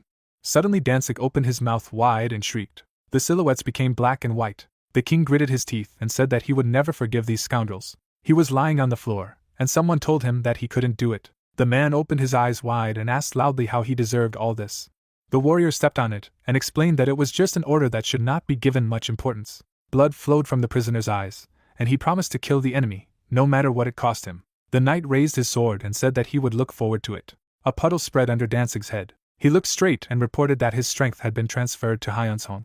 He lowered his head and added that the hatred he felt right now would make him stronger. The young man looked at his hand dumbfounded. He then nodded as the king asked him to show them all. The hunter left the building. A shadow fell on Danzig's face. He closed his eyes and thought that their strength was now shared. A bright beam fell on the room. The bandit covered his face with his hand and asked if it was high-level magic. The villain looked at the main character and wondered how he managed to survive. Hyung Hong clutched the sword in his hands. Everyone realized that there had been some kind of change in him. The guy raised his weapon in front of him and thought that the determination of someone who had lost everything would not allow him to surrender as long as he had someone to protect. The young man frowned sternly, sighed and saved his blade from breaking. The murderer raised his knife and asked if he should not have died. The hunter grinned maliciously. Reaper's bloodthirsty essence awakened and released some of his killing lust. Blood energy filled the space. The awakened one struck the opponent with his sword. The bandit deflected his blow with a dagger. The warrior looked up and asked them not to even think about the fact that they would be able to survive. The man opened his mouth wide and was indignant that his enemy was talking too much. The guild members rushed to attack. The main character raised one eyebrow in bewilderment. Flames fell on him. The scoundrel frowned furiously and was amazed that the opponent could withstand high-level magic with such a weak body. Hyun-jung shook off his shoulder. The villain shouted that he was much stronger than the intelligence had reported. The guy took off his cloak. Lightning enveloped his body. The young man made a dash forward and dealt with all opponents. The bandit waved his hand and ordered the magi to kill him immediately. The wizards directed their spells at the hunter. The awakened man swung his sword. The warrior struck a powerful blow, but a guild member blocked him. The main character gritted his teeth and asked if the enemy really wanted to deceive him. Suddenly, the man shook his shoulders and a red aura enveloped him. The scoundrel repelled the blow and continued the offensive. Hyung-hung jumped back and widened his eyes in amazement.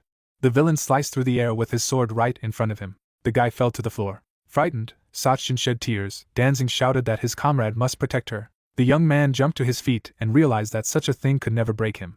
Hyung-hung struck a strong cutting blow.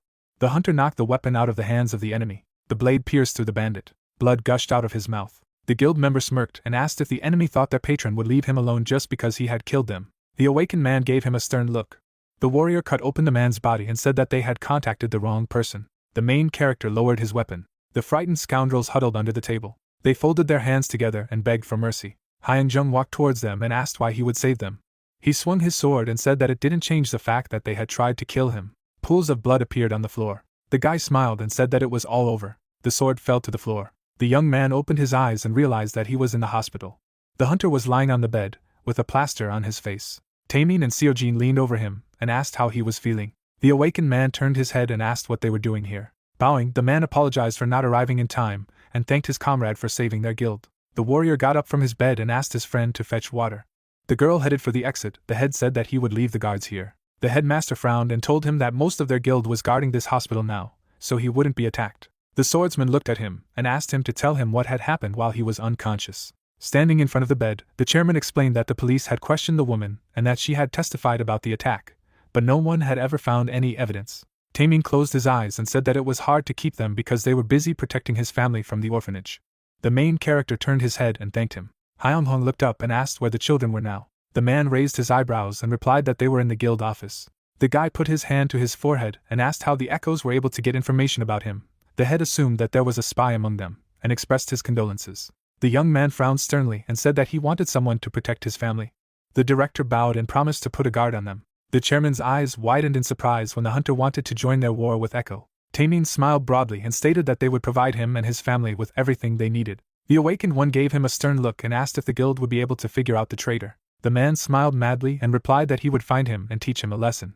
Rolling over on his side, the warrior asked him to leave and explained that he needed to rest. Subordinates ran up to the boss and reported that they had found a spy. The guild master looked sternly ahead and asked his companions to take him to him. A black car parked at the garage.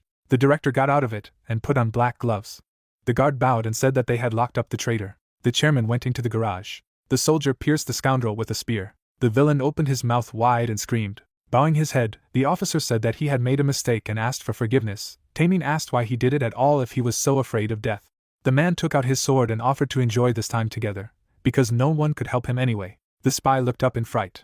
A dark aura filled the castle. The main character smiled and realized that this was a room of a past life. Someone came out of the darkness. Kasashin looked around and said that they had not seen each other for a long time and that his friend had not sat idly by. Hyung-jung frowned and stated that he needed his power. The assassin asked if he should teach him the technique of disguise in the same way as the technique of assassination. A smirk appeared on his face. The ghost covered her with his hand and decided to teach his comrade a technique that would allow him to hide both his body and his presence in the pitch darkness. The guy rounded his eyes in surprise and asked if this was possible. After all, even S-rank people were not capable of something like this. Raising one eyebrow, the spirit asked not to be compared with them and called himself special. Kasashin lowered his gaze and suggested that we go straight to the point. The man clenched his fist and explained that this technique was magic-based, so it was the same as hiding behind a curtain, but it consumed a lot of mana like any other high-rank magic. Holding out his hand to his ally, the assassin said that he would now be in complete darkness, and added that he would need to become one with her in order to hide himself. The ghost turned into black smoke. The spirit bowed its head and warned that a person could lose his mind in complete darkness. The hunter looked up and suggested that we start. Dark energy enveloped him. Kasashin wished him good luck. The awakened man looked up and realized that he could not see anything. The warrior smiled and remembered that if you stay in pitch darkness for too long, you can go crazy. The swordsman looked around. A drop of sweat rolled down his cheek. The main character wondered how much time had already passed. Hyung-hong's eyes widened in fear and asked when it would end. The guy opened his mouth in horror and felt as if the soul was leaving his body. The young man touched his eyes and asked his friend to let him out.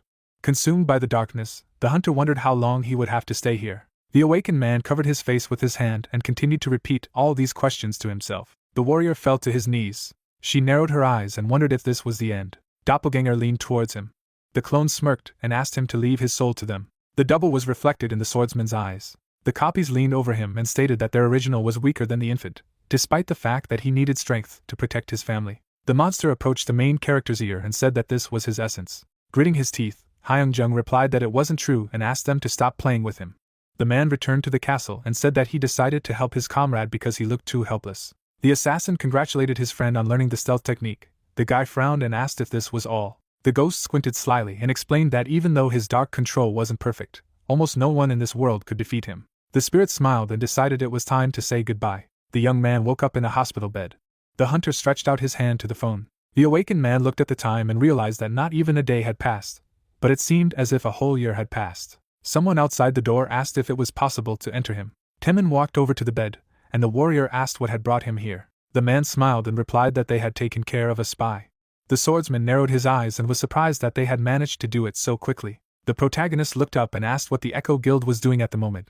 The head said that they were preparing for a second attack. The director lowered his head and concluded that they needed to call all the soldiers. The chairman asked if his friend wanted to attack their main office. Hyun-jung put on a jacket and said that he did not intend to sit idly by. Temin's mouth opened furiously and shouted that even for him, this was crazy. Putting on gloves, the guy explained that he wanted to take care of their fighters, and added that he would not have coped with it yesterday, but today is another day. The young man opened the door and asked a friend to take care of his family. Clouds floated over the city. The hunter approached the building and concluded that this was Echo's office. The awakened man clutched a dagger in his hands. The merciless darkness of Kasashin enveloped him.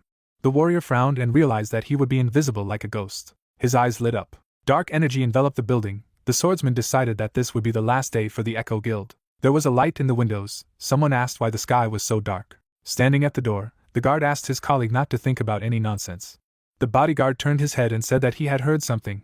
His comrade had stated that the magic barrier was there for a reason, and that if someone invaded, the warning system would be triggered. Suddenly, the scoundrel fell dead. The villain grabbed his weapon and asked loudly what was going on here. At the same moment, the blade of a knife flashed at his neck. Blood spurted from the wound.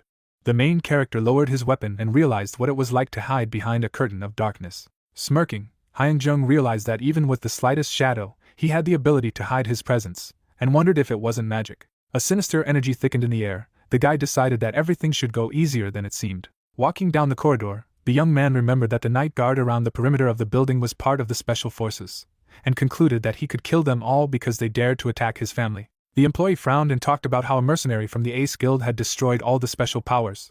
The girl asked if a strong person could really become part of such a small and weak guild. The hunter walked past them and thought that he had to put himself in an advantageous position to deal with all the enemies. The awakened man knitted his eyebrows sternly and realized that it would be much more profitable to fight in the dark. The warrior approached the electrical panel. At the same moment, the lights in the corridor went out. The swordsman realized that from this moment his show began. The building was de-energized. Someone asked what had just happened. The man looked around and assumed that an intruder had snuck into them, his colleague stating that no one would dare to invade the Great Echo Guild. The heroes dispersed. The guard wanted to look around. His comrade asked him not to linger. Suddenly, the main character struck down the villain. The villain opened his mouth wide and asked what it was. Hyung-jung swung his knife. The guy stabbed his opponent in the back. Blood spurted next to him. The young man remembered that the office was on the 4th floor. His eyes exuded a bright haze. The hunter asked the enemy to wait for him. People gathered in the office. Sungmin looked up and was indignant that it would take a long time to fix the electricity. The man crossed his arms over his chest and asked his subordinate to turn on the spare generator. Hyun-seok scratched his cheek and promised to contact the master. The head of the guild narrowed his eyes and said that it was strange because there was light in the neighboring houses, and the lower floors were suspiciously quiet. The officers drew their guns when the director ordered them to line up because they might be attacked. The awakened struck at the two enemies. The soldier shouted that the enemy was using a concealing technique and asked to turn on the lights. The mage lit a flash in his hand. The wizard looked at the corpses of his comrades and asked how this was possible. The chairman furiously opened his mouth and asked to report on the situation. The fighter stated that 2 people of the C rank were incapacitated and that they could not determine the location of the intruder due to the concealed equipment. Frowning menacingly, Sungmin realized that he hadn't even noticed anyone intruding on them, and wondered why someone with such a skill had come here in the first place. The warrior was standing at the door. The swordsman narrowed his eyes and wondered if the thug was the commander of the special forces. The main character made a dash forward and dealt with the magician. The soldier looked around and ordered the others to stand behind him. Light drones rose into the air. The man urged his subordinates not to leave the enemy a place to hide. Hyung-jung killed every single opponent while dodging the bright light. The guy opened his eyes wide and said that it was useless. The young man struck a strong blow at the enemy. The hunter looked to the side and thought that there were still 3 people left. The head of the guild jumped up from his seat and asked why he was doing this. The officer raised his sword in front of him and assumed that the intruder was a rank. The director asked him to concentrate, because otherwise they would all die. The chairman frowned maliciously and decided that this was a real monster. Sungmin gritted his teeth and concluded that the opponent had S rank. Blood gushed out of the guard's mouth. The awakened man punched the bodyguard in the stomach. The man raised his blade in front of him and realized that there was no one left but him. The guild leader turned around and asked the intruder to show himself. The director cut through the air several times with a fiery sword. The flames illuminated the warrior. After wiping the blood from his face, the protagonist asked if the villain thought he could harm his family and survive after that, and asked him to prepare to experience the same. The chairman gritted his teeth furiously. Hyung-jung asked what his last words would be before he went to his comrades. Sungmin flashed his glowing eyes and shouted out the name of his opponent. The guy smiled and asked how he knew him. Sternly knitting his eyebrows, the man blamed him for Hejin's death and stated that he could not forget the one who was in the same dungeon as her, and the only one left alive. The young man narrowed his eyes and asked what he was talking about. In a flashback, the girl got into the car. On the day they parted, it was the guild leader Echo who was driving. Smiling broadly, the hunter said that his feelings for her had long passed, and asked why the enemy had attacked the shelter. Raising his weapon, the headmaster explained that the C-rank woman couldn't have died in that dungeon due to her mistake, and stated that she would kill the opponent even though he had an S-rank skill. The awakened man closed his eyes and said that he had come here to avenge his family. The chairman asked if he had killed so many people just because of some orphanage. Sungmin shouted that this was nonsense, and began to brandish a fiery sword. The warrior took out a blade and assumed that it was because of him that the shelter was attacked. The blade sparkled. The main character decided that the unofficial guild war was the catalyst. Past lives endowed him with their power. Surrounded by lightning, Hyunjun realized that his inaction was endangering his entire family. The guy looked to the side and thought that he had no choice and that he would have to kill this scoundrel. The man who was surrounded by fireballs was amazed that a person who had recently been promoted to rank C could use an aura. The young man held out a shield in front of him and shouted that he was already tired of this talk about ranks that Hejin constantly started. The guild master deflected the blow with his sword, the hunter declaring that right now his enemy was fighting a man whom he looked down on like a small bug. Smirking, the director realized that his opponent was not so simple and asked him to underestimate him. The chairman struck a powerful blow. The flames fell on the shield. Breathing fire, the villain urged his opponent to look at it carefully. Flames enveloped him. Sungmin shouted that it was an A-rank skill. The man opened his mouth in shock when the awakened man called it a pitiful sight and asked what it meant. The warrior swung his sword and claimed that he could dispel his ability in one fell swoop. The guild leader furrowed his eyebrows in fright and shouted that this could not be. Pointing his finger at the enemy, the headmaster said that it was a fatal blow and assumed that someone had told him about it. The main character looked at his hand and remembered that he had already been on the verge of life and death about 100,000 times in his past lives, but it was still tolerable. Hyung-jung raised his shield and decided that it would take a lot longer than expected. The chairman cut through the air with a fiery sword. The guy crept up from behind him and realized that he had to hurry up and kill him. The young man pierced his opponent's hand and explained that he would like to play with him longer, but their time was running out. The hunter smiled slyly and added that he had too many grudges against him. The awakened struck a slashing blow. The scoundrel fell to his knees. The villain clutched his stomach and trembled.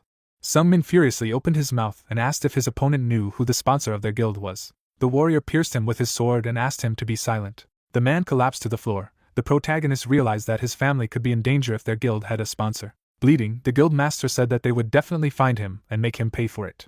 Hyung-jung lowered his weapon and decided that he needed to become stronger. The guy clutched his head as the voice explained that they had shared their power with him, but now it was his turn, and asked his comrade to bring something that rightfully belonged to him. Red smoke rose into the air. The young man asked where and what he should look for. Reaper was all impatient. The hunter walked over to the table and assumed that the glow was coming from what he needed. The awakened one found himself behind the headmaster's workplace, and wondered if the spirit had helped him deal with the Echo Guild just for the sake of it. In the box was a wooden box. Inside were a dagger and a necklace. The warrior went out into the corridor and thought that he needed to use Hasashin's power to get out of here. The shadow was preparing to erase all traces of him. The corpses of the guards were enveloped in flames. A powerful explosion rang out in the building. The swordsman looked around and decided that since the building was no longer there would be no evidence that he had done it, so his family would be safe for a while. A strong fire was raging in the office. Local residents passing by noticed him. The girl looked up in fright and covered her son with her hand. The boy smiled broadly and shouted that it was a special police squad. People in military uniforms got out of the cars. The man narrowed his eyes suspiciously. The officer approached the woman and asked her to talk about what happened here to help the investigation. She explained that she heard a loud explosion and went outside to see what was happening. The investigator looked down and asked if there was anything unusual here. The local resident replied that she did not pay attention to everything else. The assistant ran up to his colleague and said that he had news. The policeman's eyes widened in shock when the private reported that there was absolutely no one inside the building and that not even bodies were left. The man looked at the burning building and was surprised at that. Smiling, the senior officer decided that this was too suspicious and asked the passerby to be more careful. At this time, the main character was hiding around the corner. The investigator thanked the girl for her assistance. Looking at his hand, Hyung-hong realized that he could relax because there was no evidence, and thought that he couldn't walk down the street like that because his burnt clothes might arouse suspicion. Putting the phone to his ear, the guy heard the voice of an excited Taemin and promised to tell all the details later when they met. Suddenly, the young man's eyes widened. His body went limp and the hunter lost consciousness. The man asked what was happening. A member of the guild walked to the door and asked permission to enter. Holding the glass in his hand, the stranger concluded that something serious had happened, since he immediately came to him. The staff member bowed and reported that the Echo Guild had been destroyed. The old man tapped his finger on the arm of the chair and asked if they had been attacked. The subordinate confirmed this, and added that they had lost all their soldiers due to the fire. Frowning, the headmaster asked if they hadn't invested a lot of money in their guild, and remembered that the number of their soldiers had increased recently. The employee raised his eyebrows and said that they were not doing very well, but they deliberately hid it. Taking a sip, the chairman asked if his money wasn't enough, and resented that they were fighting against the Ace Guild. Introducing the hunter with a sword and shield, the guild member explained that Ace did not have enough strength to defeat Echo, and stated that the mercenary who was on their side had changed the entire outcome of the battle.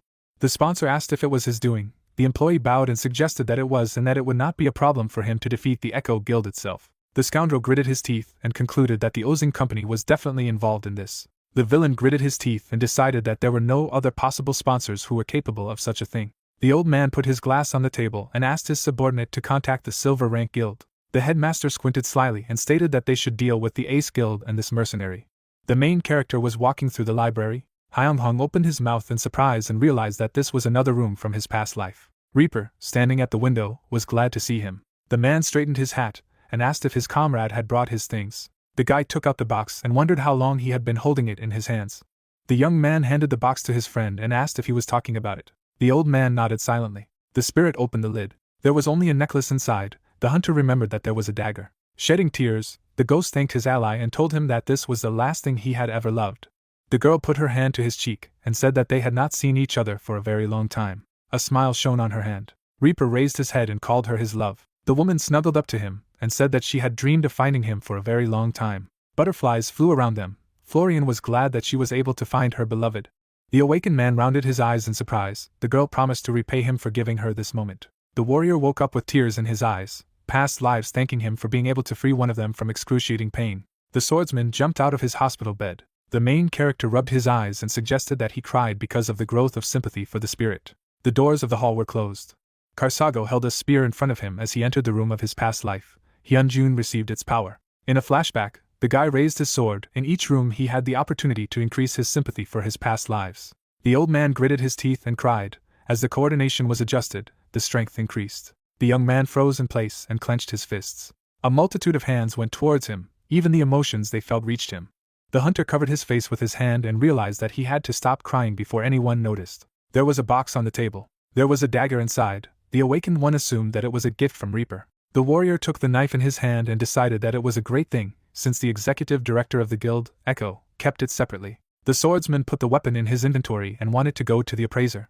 The main character looked at the door when a voice was heard from behind it. Taemin entered the room and asked how he was doing. Hyunjun replied that everything was fine. The man sat down next to him and told him that his family was resting in the guild office. Smiling, the young man thanked him for his help and asked what had happened to the Echo Guild. Sitting on the chair, the guild master replied that it was a heavy blow and that people had begun to leave even though only one day had passed. The director put his hands on his knees and added that the police had launched an investigation, but no evidence had been found. The young man frowned and asked him to let him know if anything became clear. The hunter scratched his cheek and asked if his friend could find a new home for him and his family. The chairman closed his eyes and promised to talk to the Ace Guild, the awakened one wondering if there was any unofficial information about the Echo Guild. Bowing his head, Taemin apologized and replied that this was all he knew. The warrior pressed his hand to his stomach and stated that someone was behind the attack on Echo's office. The man confirmed this and added that this was not the end. The swordsman decided that revenge would surely follow. The head smiled, asked him not to worry about it, and promised to do everything possible to track their movements. The main character came to the appraiser. In the box was a dagger. Hyung-hong smiled and asked to evaluate this thing. The man took the knife in his hands. Bright sparks appeared under his fingers. The old man adjusted his glasses. The guy asked if there were any problems. The young man raised his eyebrows in surprise when the master said that this was a very unusual thing. An employee of the association looked up and said that it was a sealed weapon. The hunter asked what it meant. Holding the weapon in his hands, the worker explained that some important abilities of this artifact were sealed, and admitted to seeing such a thing for the first time. The awakened man put his hand to his chin and asked him to tell more about it. The appraiser presented a dagger with a lock and said that sealed weapons come in different types and that their true power will be revealed when certain conditions are met.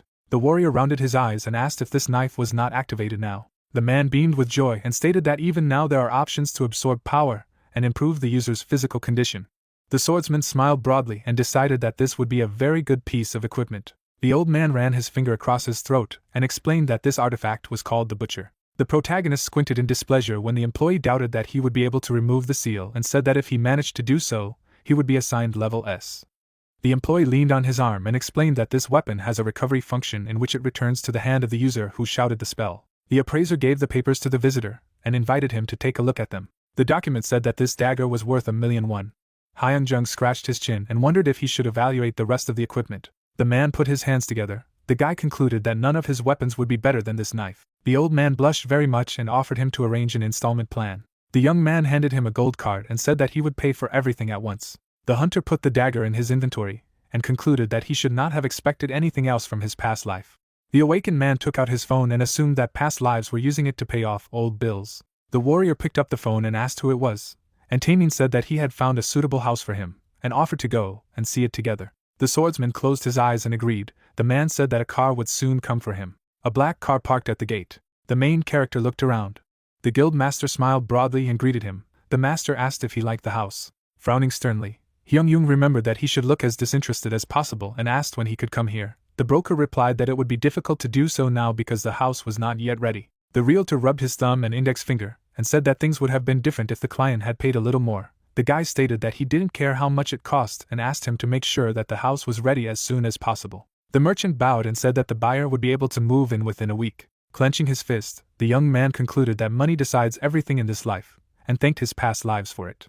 The spirits watched him from a special room. The fairy opened her mouth in shock. The girl began to beat Karsago and shouted that this reincarnation would definitely be able to win. The bodybuilder showed his biceps and said that with this money it would be possible to pump even more muscles. The woman's eyes widened in amazement. Waving his hand, the gladiator was disappointed in them and said that he would not allow them to train the hunter, and that they would only be able to take part in case of force majeure. The fighter gritted his teeth and explained that with such an approach, their plans would never be carried out. The light was on in the windows of the residential building. The child ran up to the awakened man. The warrior closed his eyes and asked if everything was fine. The girl told her that the guild members had bought her sweets. The swordsman looked up when someone asked where he had been all this time. Seojin put her arm around her shoulder. The main character asked if they could discuss something. The girl asked what happened. Sitting on the sofa, Hyunjun said that he had come from the house in which their family would live. The woman asked what it was about. Raider raised her eyebrows excitedly, and explained that they couldn't just buy a new house because he wanted to. Lowering his head, the guy replied that he had a good income in the Ace Guild and stated that he wanted to spend this money to protect his family. Taking him by the hand, the healer thanked her friend and decided that the children would love it there. Looking down, the shelter worker said that she was worried about a friend who got involved in something dangerous, and recalled how the villains attacked the orphanage. Squeezing her hand, the young man said that he wanted to hire a bodyguard and install a security system in his new house, and told her that the Ace Guild would help them with the guards, so everything would be fine. Seojin smiled. The hunter explained that he wanted to be happy with them, and promised to protect his family. The girl grabbed him by the sleeve when the awakened man said that he had to go. The woman put her hand to her chest and asked if he would not stay overnight. Her cheeks flushed. Scratching the back of her head, the raider said that she felt calm around him, and thought that she shouldn't say such things suddenly. The warrior looked away and agreed to stay here. The healer smiled and offered to eat ramen together. The swordsman walked with his back to the door and said that he was very tired. The shelter worker threw up her hand and asked what it meant. The main character shouted that it was time for him to sleep. Seojin looked down in frustration. Memories of Hyunjun flashed through her mind. The girl knew that her friend wanted to take care of the orphanage because it was the only place where he was accepted without his family. The guy's clothes were covered in blood. The woman thought that her friend was doing a lot for his family. Raider bowed her head and realized that she didn't want him to lose himself with all this blood on his hands. The young man lay down on the bed and realized that he had never seen her like this. In a flashback, the healer lowered the corners of her lips and offered to have dinner together. The hunter opened his mouth in shock and suggested that he really just needed to go and eat with her. The awakened man tossed the pillow up and became angry, the sergeant's sly laughter alerting him to the danger, as someone was aiming at his heart. The warrior looked sharply to the side. The swordsman jumped out of bed and wondered who it could be. Knives pierced the pillow. Taking out his shield, the protagonist was glad that his room was closest to the exit, and decided that his family would be in danger if the enemies were not eliminated quickly. Gusts of cutting wind appeared in the air. Hyung-hong covered himself with a shield and concluded that there was one mercenary and one mage among the opponents. The stranger frowned and called on his comrade to attack. The man took out his sword. Looking up, the guy realized that he would not have time to pull out his weapon, and decided that first he needed to push the enemy with his shield. The young man made a dash forward. A dagger approached his throat. The hunter jumped up. The awakened dodged the attack and pushed the opponent back. The villain crashed into the wall. Blood gushed out of his mouth. The assassin stepped forward and asked where he got such power. The awakened man jumped off the ground. The soldier approached the murderer and wished him death. The villain opened his mouth in fright. The swordsman struck him hard with his shield. The stranger was lying against the wall. His comrade was at the door, but the main character was sure that there were three of them. Suddenly a voice warned him about the spirit of death, which enveloped the most precious thing for him. Dust was flying in the air. Hyun-young burst into his girlfriend's room at the moment when the man raised a knife to stab. Seo-jin was sleeping peacefully at this time. The guy frowned furiously and shouted. His pupils narrowed. The young man ordered the enemy to remove his hands from her. The dagger deflected the enemy's blow. The hunter jumped forward. The mercenary asked if his comrades in arms had failed. The awakened man swung his sword, blessed by Sidon. The warrior struck a crushing blow. The scoundrel sat down on one knee. The main character cut his body with a blade. Hyun-jung brushed the blood off him, and was glad that his girlfriend wasn't hurt. Squinting, the guy was surprised that no one woke up even from such a noise, and assumed that something had been poured into their food. The young man looked at the door and wondered what the people of the Ace Guild were doing. With his eyes wide open, the hunter decided that this was their goal and realized that he needed to contact Taming. The awakened man put the phone to his ear, but heard the voice of the answering machine. The warrior looked away and realized that this was about to happen. The swordsman sent a message to the special police department, and wondered if the people from the guild would react to this. The shield shone.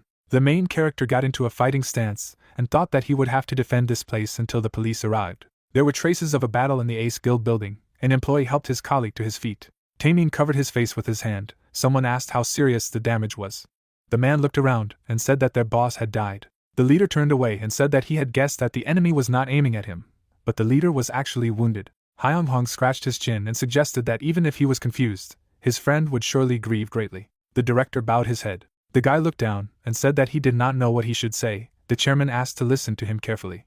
Guild member Ace pursed his lips. The young man asked what he wanted to tell him. Taming turned to him and explained that he had already thought of the person who should become the next guild leader. The man approached his ally and reminded him of the day of the unofficial guild battle. In a flashback, the hunter entered the battle. Then the head rounded his eyes in amazement, and realized that this was not just a strong person. The awakened man lowered his weapon. Frowning sternly, the headmaster explained that his friend had never abused his trust and that all the guild members had already agreed to this offer, and asked him to become the new leader of Ace. The warrior opened his mouth in shock. The leader of the criminal organization decided that they should accept this offer. The swordsman pointed his finger at himself, and called himself an ordinary mercenary. The main character lowered his gaze and thought that he would be able to receive help from his subordinates, and ensure the safety of his family if he became a leader. The chairman bowed, and Hyun-jun asked if he would definitely not have any problems. Standing in front of him, Taming said that they had no other candidates for the position. Looking up, the man announced that all the other managers had also died, and called himself the main decision-maker. The guy crossed his arms over his chest and agreed to become the leader of Ace. The head shed tears, and his eyes sparkled. The young man smiled and asked him to prepare all the documents that related to the guild. The hunter sat down at the table. The Black Mafia was pleased and was able to see through all the falsity. The awakened man flipped through the papers and concluded that their financial situation was quite good, but the number of permanent members of the guild was small. Holding the documents in his hands, the soldier noticed that the size of the executive body did not seem large. The headmaster raised his eyebrows and explained that this guild had originally been founded by the previous head to get all the benefits of the magic crystal, so the hunting corps had been established not long ago. The swordsman put his hand to his chin and realized that the calculation factor that the leaders adhere to increases depending on the level of the guild. The chairman held out his hand and said that every time guild members attacked the dungeon and sold the magic stone, they would receive an additional tax. The protagonist looked up and realized that the risk of being taken over by another guild must also be considered. Hyun-jung slammed his hand on the table and suggested changing the policy course to a more aggressive strategy. The guy put his elbows on the table and assumed that the people behind the Echo Guild were now furious. The young man closed his eyes and was indignant that they had sent assassins. The hunter turned his head and stated that there was no guarantee that what happened today would never happen again. Taming agreed. The full moon was shining in the sky. Smiling broadly, the awakened man explained that they should absorb the Echo Guild first, and said that he could no longer sit back and silently watch. The man raised his eyebrows in surprise and asked if it was possible. The warrior offered to do it through an official guild battle. Flags fluttered in the wind. According to the rules, 9 representatives from each guild competed against each other one-on-one. A mage has entered into battle with a knight. If one of the competitors wins or does not announce a replacement for another participant during the battle, then he can continue to fight with the next opponent on the battlefield. Chess pieces fell from the board. Victory was awarded when one guild defeated all representatives of the other guild. The swordsman grinned maliciously and stated that they would defeat the entire 9. The head rounded his eyes in amazement and asked if they were going to fight together. The main character raised 2 fingers and said that he would be able to deal with the rest of the opponents if his friend took on at least 2. Hyung looked at the document and offered to discuss the composition of the Echo Guild before the battle began. The guy closed his eyes and reminded him that he only had AC rank. Frowning, the headmaster realized that he wanted Echo to be careless about the upcoming battle, and said that they had no reason to declare a guild war. The chairman clenched his fists and explained that their leader had been killed and the Hunter Corps had suffered significant casualties. The young man revealed that he had called the special police before they destroyed the evidence. Slamming his fist into the palm of his hand, Taemin realized that his comrade was proposing to file a lawsuit based on this evidence first, and decided that among the corpses there must be at least one that belonged to the executive body of Echo. The awakened man squinted slyly and stated that it would be wise to file a claim for damages for a larger amount. Closing his eyes, the warrior said that in this case, they would be able to declare war on the condition of absorption and merger, and added that there was justification and obvious evidence, so the main bureau would issue its permission to fight. The man approached him and asked when they should start acting. The swordsman looked up and suggested that we start right away. Clouds floated over the house. Children played with each other. The girl smiled happily. Holding the box in his hands, the head said that he had bought them gifts on the way here. The children took various toys out of the box and were very happy. The principal turned to the boy and asked where Hyunjun was now. The child replied that his brother was in his room. The chairman patted him on the head and said thank you. Sitting on the couch, Taemin revealed that Echo refused to pay compensation for the damage caused. The guy smiled broadly and decided that this was predictable because they had asked for an incredibly huge amount. The young man turned to his colleague and suggested that he act in accordance with the plan.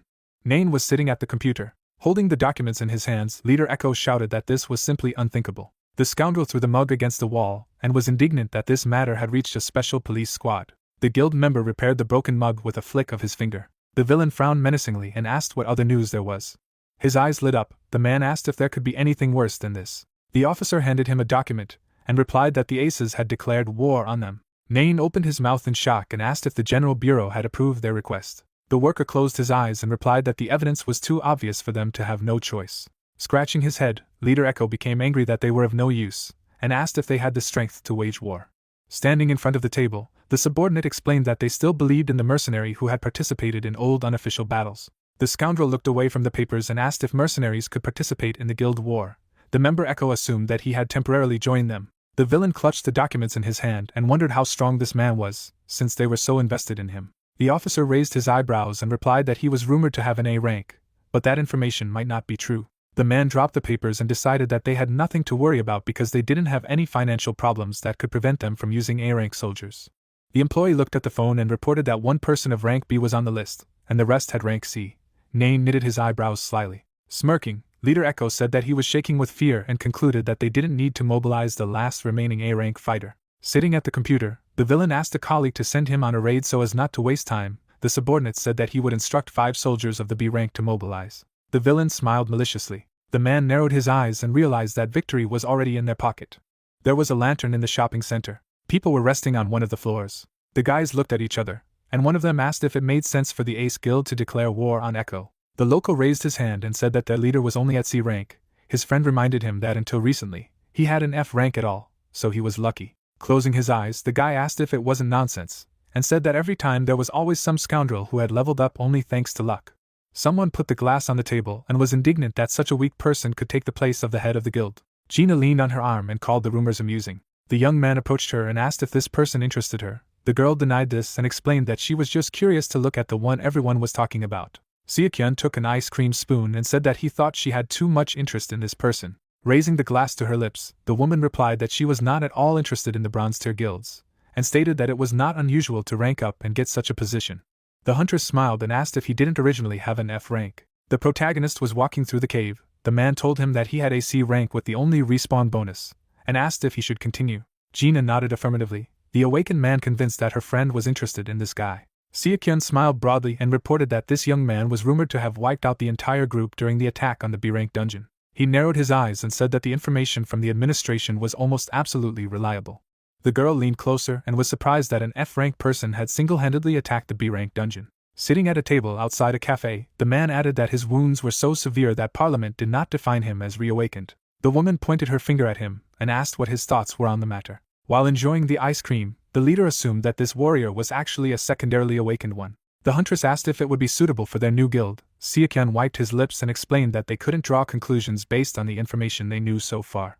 The man wiped his hands with a napkin and said that the department would not start acting soon anyway because of how much noise this situation had made. Looking down, Gina concluded that the other guilds had similar thoughts as well, and asked what would happen if their predictions turned out to be wrong. The awakened man raised his index finger and said that this was their chance to find out who that person really was. The girl confidently knitted her eyebrows and offered to start acting immediately after the check was over. The supervisor closed his eyes and explained that few people knew about his existence at the moment, but at the moment they were not the only ones watching him closely. The woman raised her hand and asked her comrade to find a way to contact him before the guild war ended. The doors of the hall were closed. It was the 10th day after the declaration of war, and since the last time past lives appeared. The main character trained in the fresh air. Holding a sparkling sword in front of him, Hyung-jung wondered why they never appeared. The guy cut through the air with his blade. The young man struck another blow, and realized that it would be too dangerous to win the war with such a force. The hunter took a leap forward and asked himself why his previous lives didn't appear in dreams, no matter how much he trained with the magical techniques Sidon had taught him. The awakened one struck a slashing blow, and was indignant that they only appeared when they pleased, and not when they were so needed. The warrior gritted his teeth and asked at least someone to come to him. The swordsman swung his blade furiously and asked if it was possible to mock him like that.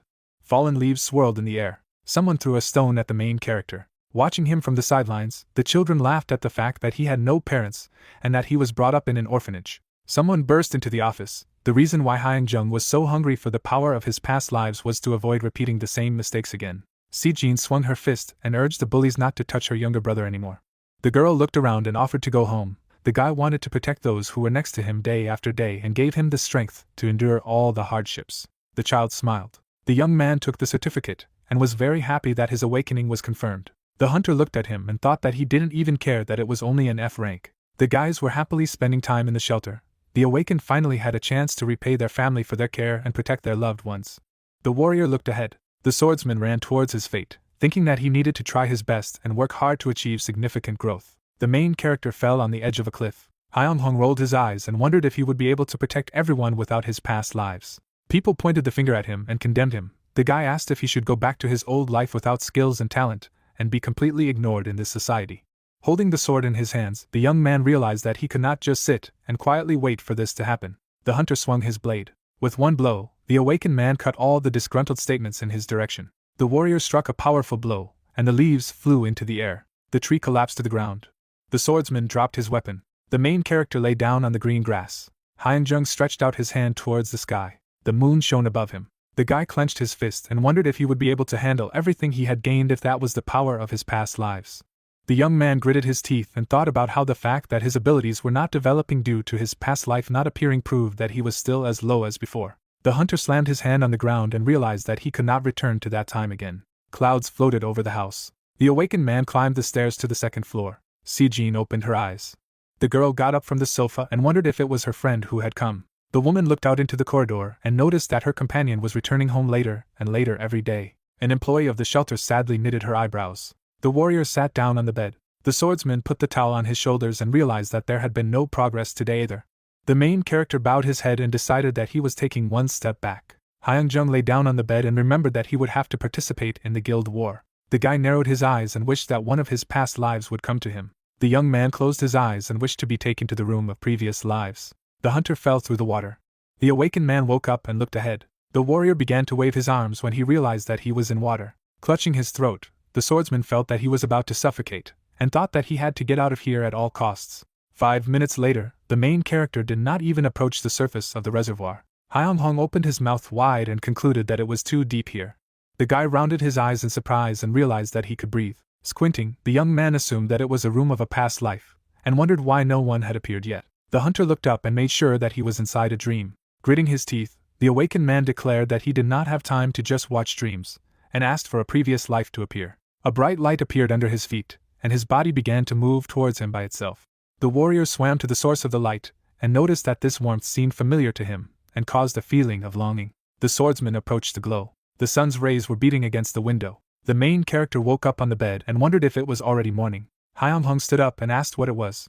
The guy stretched, trying to understand why his body was moving on its own this time. Suddenly, someone stabbed him in the back. The young man looked around and scratched his shoulder blades. Si-jin smiled broadly and was surprised that her friend had just graduated and was already sleeping until noon. Grabbing him by the throat, the girl asked him to stand up and asked if he didn't have the feeling that something amazing was going to happen today. The hunter asked what it was all about. The heroes ran out into the corridor. The woman asked her friend to follow her and said that then everything would become clear to him. An employee of the shelter ran forward. The awakened man lowered his gaze and realized that he had not experienced such feelings for a long time. Memories began to pop up in his head one after another. The warrior followed his friend and noticed that she was usually always very calm, but at that moment she looked very excited. The guys stopped at the door. The raider said that her brother should lock her in the room with his eyes closed. The swordsman asked if it was really necessary. The healer closed his eyes and said that it was time to come in. Si-jin removed her hands, and their family was sitting in the room. There was a cake on the table. The heroes congratulated their friend on waking up. The main character wondered why he forgot such a precious memory that he was supposed to protect. Smiling broadly, Hyung-jung asked what it was all and realized that it was a part of his past. The girl began to cut the cake. The guy concluded that good memories are erased in the first place. The guys sat down at the table. The woman noticed that his awakening occurred at an earlier age than usual. The young man displeased that he had not even been issued a certificate yet, so there was no need to focus on this. Closing his eyes, the hunter said that today was a wonderful day, and decided that it was one of his happiest memories. The awakened man fell through the water, and wondered why he was so anxious. The warrior looked up. A monster swam past him. A huge shark closed its jaws. The swordsman assumed that this was a nightmare in which he would be eaten. The monster looked away. Suddenly, the fish opened its fanged mouth wide. The world around the main character turned red. His body was slowly sinking to the bottom. Hyung-jung woke up on the floor. The guy knelt down, and wondered if this was just another dream. The young man narrowed his eyes and felt terrible pain and itching all over his body. Seo-jin defended her family while bandits smashed the orphanage. The old woman hugged the children. Dust rose above the floor. The sounds of blows were heard. The hunter opened his mouth in fright and realized that he remembered this day as if it had happened yesterday. The man smiled broadly and explained that those who borrow money should be ready to pay it back. The scoundrel threw the mug on the floor and was indignant that sometimes there are people who completely forget about their obligations. The director raised her trembling hand. The girl asked her not to do this. Bowing, the grandmother asked what would become of their children and asked for some more time. The villain's eyes were bloodshot. The bandit kicked the woman with his foot. The shelter employee frowned and promised to pay off the debt at any cost. The awakened man broke out in a cold sweat. The raider reported that she was making good money thanks to the C rank. The man lit a cigarette and got angry that their conversation did not make sense. The scoundrel narrowed his eyes in displeasure. The warrior bowed and shouted that he also had a rank. The swordsman opened his mouth wide and said that they would try to pay off the debt as soon as possible. The villain took a step forward and asked what kind of nonsense it was. The bandit put his hand on the protagonist's shoulder and asked what he could do with the F rank. Squeezing his hand, the man said that such a thing would not work even in the lowest paying job, and asked if he knew how many hungry mouths there were in the shelter. The scoundrel slapped Hyung-jung in the face and ordered him to investigate the problem properly first. The guy fell on all fours. The villain ordered his subordinates to search everything here and suggested that money must be hidden somewhere. Outside the window he could see the city. Seo-jin used magic on her arm and was glad that both the children and the headmaster were unharmed. The girl smiled broadly and said that the only problem was that the orphanage was now a real mess. Sitting against the wall, the woman said that all together they would clean up quite quickly. The employee turned her head and decided to help her friend heal his wounds. The young man tucked his knees and hid his face. Raider looked at him sadly. Tears fell on the sleeves of his shirt. The hunter admitted that he felt absolutely useless. The awakened man began to cry and told him that he believed that with the F rank, he would have a chance to protect his loved ones if he tried his best. The moment the bandit hit his girlfriend, the warrior could not do anything. The swordsman smiled madly and declared that he was not capable of anything. Having plunged underwater, the main character suggested that until now helplessness had forced him to move forward, and realized that, in his opinion, such an incompetent person has no right to keep happy memories in the depths of his soul. Hyung-hung opened his eyes. The bright rays of the sun illuminated him. The guy decided that now everything would be different. The young man's eyes widened. The hunter resolutely knitted his eyebrows and realized that now he was driven by strength and confidence that he would succeed. The awakened one swam to the surface and concluded that he could no longer mark time, and that he needed to become even stronger. The warrior narrowed his eyes. He found himself in the middle of an open space. Karsago smiled and was surprised that his friend didn't bother to talk about his strength. The swordsman turned around and saw him. A joyful smile appeared on his face. Suddenly, the protagonist looked to the side as the man said that he thought they made a mistake in giving him power. Gladiator introduced his embarrassed comrade. Hyun-Jung realized that he had also seen his dream, but the fighter lowered the corners of his lips in displeasure. The guy lowered his head and explained that he had become too presumptuous, since he finally had the power to change something, but now everything was different. The young man clenched his fist and said that great strength came at a high price. Standing in front of his past life, the hunter said that his family was in danger because of this power, and added that he could not sit back and watch his loved ones suffer. The awakened man opened his mouth wide and shouted that he wanted to become even stronger now that he had confidence. The ghost's eyes widened in surprise. Standing in the middle of an empty field, the warrior declared that he wanted to become stronger than those who threatened him. The spirit smirked and concluded that his friend was in despair. The swordsman took the weapon out of his inventory. Karsago raised his shield and decided to teach him the martial art of defensive counterattack. The main character looked ahead and asked what it was. The man replied that it would be different from hitting the shield. The fighter frowned and said that from his point of view, this was the most powerful counterattack skill. The gladiator took a fighting stance and decided that it would be much better to do without explanation and let his comrade experience it for himself. Hyung-Hong's eyes widened. The ghost looked at him resolutely and urged him to unleash his best technique. The guy made a sharp dash forward. The young man jumped up and swung his sword.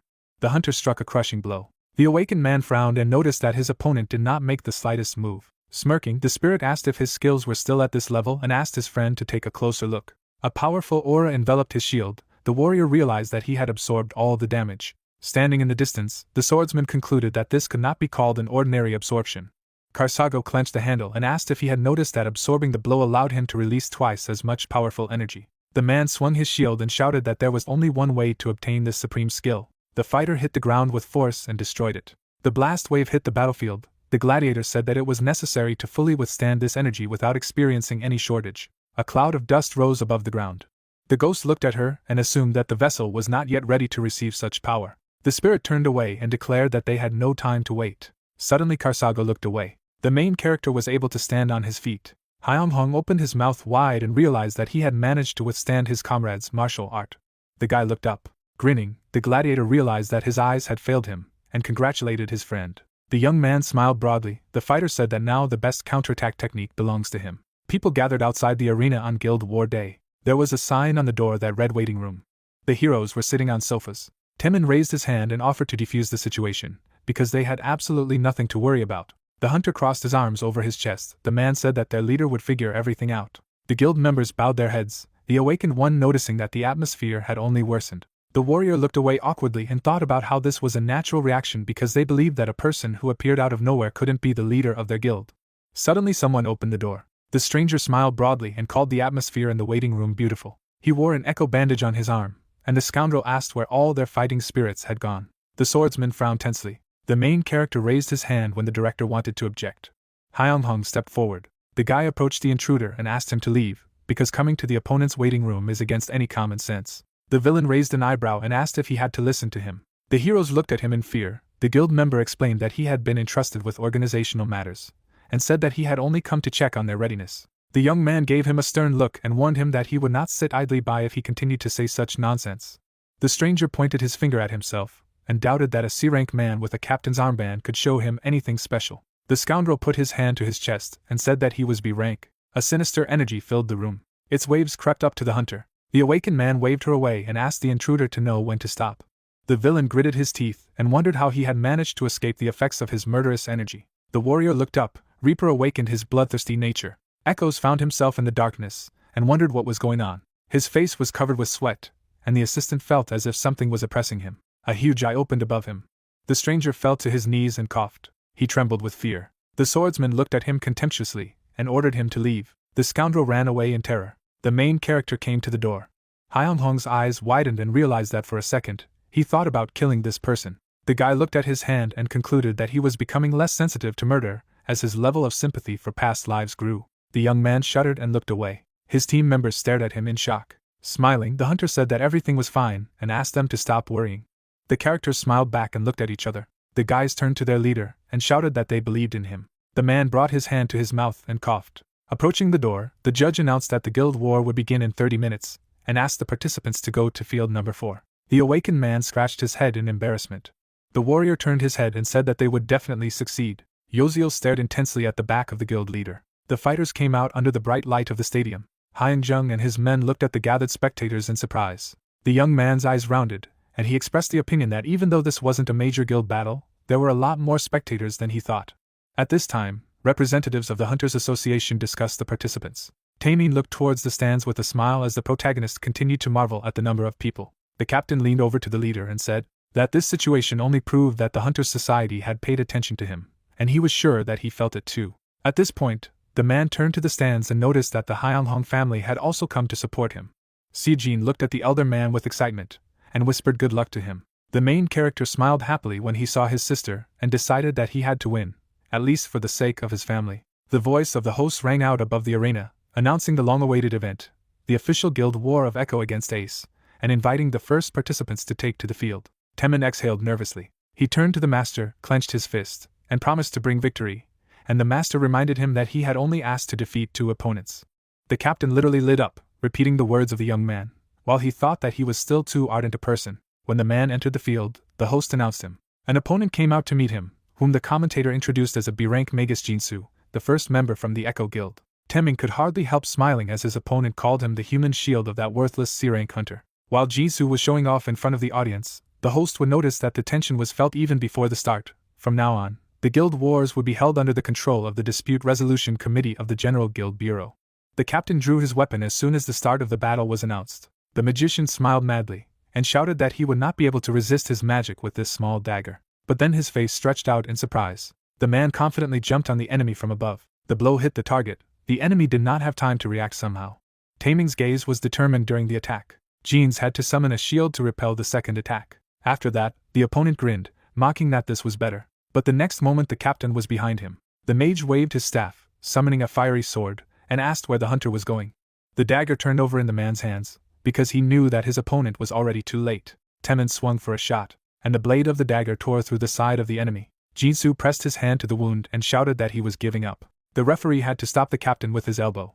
Frowning at the aggressive participant, the guy demanded that he stop. The hunter gritted his teeth furiously, muttering that the mage was lucky, but just let him try to get caught outside. After that, Taming turned to the leader and smiled happily. Hyeonghong looked at the captain in confusion, wondering if he had spent too much energy from the beginning. The host announced the start of the second battle and invited the participants from both sides to take their starting positions. Blood dripped onto the ground. The opponent was lying face down. The hunter was breathing rapidly, and the judge was forced to ask if he could continue fighting. Teming nodded. He turned to the leader as the judge expressed concern, for the man's wounds looked serious. The commander clenched his teeth, but Master shook his head, indicating that he was no longer worth it. Taming lowered his head when it was announced that due to his injuries, a second participant would come out to replace him in the third fight. The protagonist patted his friend on the back, and asked him not to lose heart, because he did everything in accordance with their plan. He handed the captain the phone and asked him to provide him with the rest, and let him make a good video for Tube. A commentator's voice sounded over the stadium, introducing the third member from the guild, Echo Hedge. Hyeonghong stepped onto the field, clutching his trusty sword.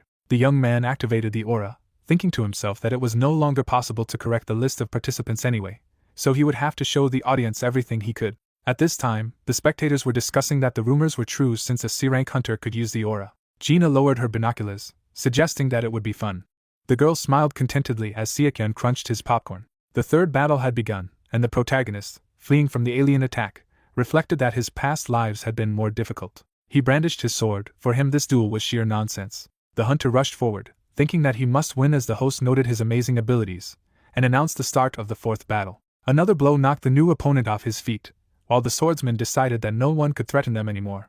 At sunset, the guy looked at the stands as a voice from the speakers announced the long-awaited fifth fight. If he won this time, then the Ace Guild would win the final victory. Under the voice of the commentator, the hunter Sangyeon stepped onto the field. The man frowned at his opponent, thinking that he could not even imagine that there would be anyone capable of using the aura. Hyung-jung was waiting for him. Sung-yoon rushed into battle as soon as the start of the battle was announced, confident that no one could defeat his sword. The knight struck a crushing blow. But the next second, he saw that his enemy had disappeared. The master's hand touched his shoulder. The enemy did not even understand where the young man had come from. The protagonist swung his shield, concentrating his aura on it. But Sung-yoon shielded himself from the blow of the blade of his blade. The man smirked confidently, and asked if his opponent really thought that he could defeat him with such and such strength, although he managed to surprise him a little. The hunter grinned. As spears began to appear above the boy's head, the Karsago Guardian announced that he was conducting a fair counterattack, causing the unwavering shield to become a sharp spear that aimed at his enemies. Hyung said with a sweet smile that he didn't know how to fight at all. But the aura grew larger, gathering even more projectiles around. The light blinded the enemy. After that, the attack fell on Sung Yun's head. He collapsed to his knees and admitted that he had lost. Standing on all fours in the arena, the swordsman begged for mercy. The stands roared. Gina leaned forward curiously. The judge looked at the frightened face of the defeated hunter in surprise. The master looked at the audience with a smile as the victory of the Ace Guild was announced. The roar of the audience seemed to rise to the roof.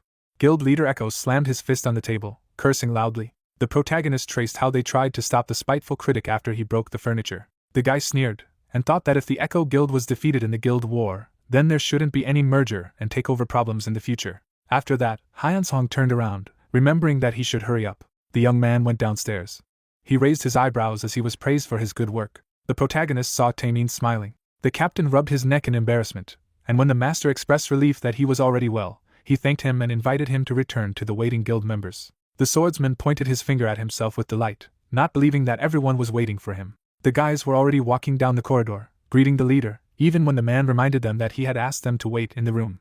The hunters gathered around Hyeonsong, talking about their impressions of the fight. Especially the last blow was cool, some still felt goosebumps. The young man looked down in embarrassment, and thanked the guys. But then the protagonist was confused when questions poured in about his amazing technique, and the ability to learn it. Taemin stopped the guild members with his palm. The master cleared his throat, and asked the captain to give him some time.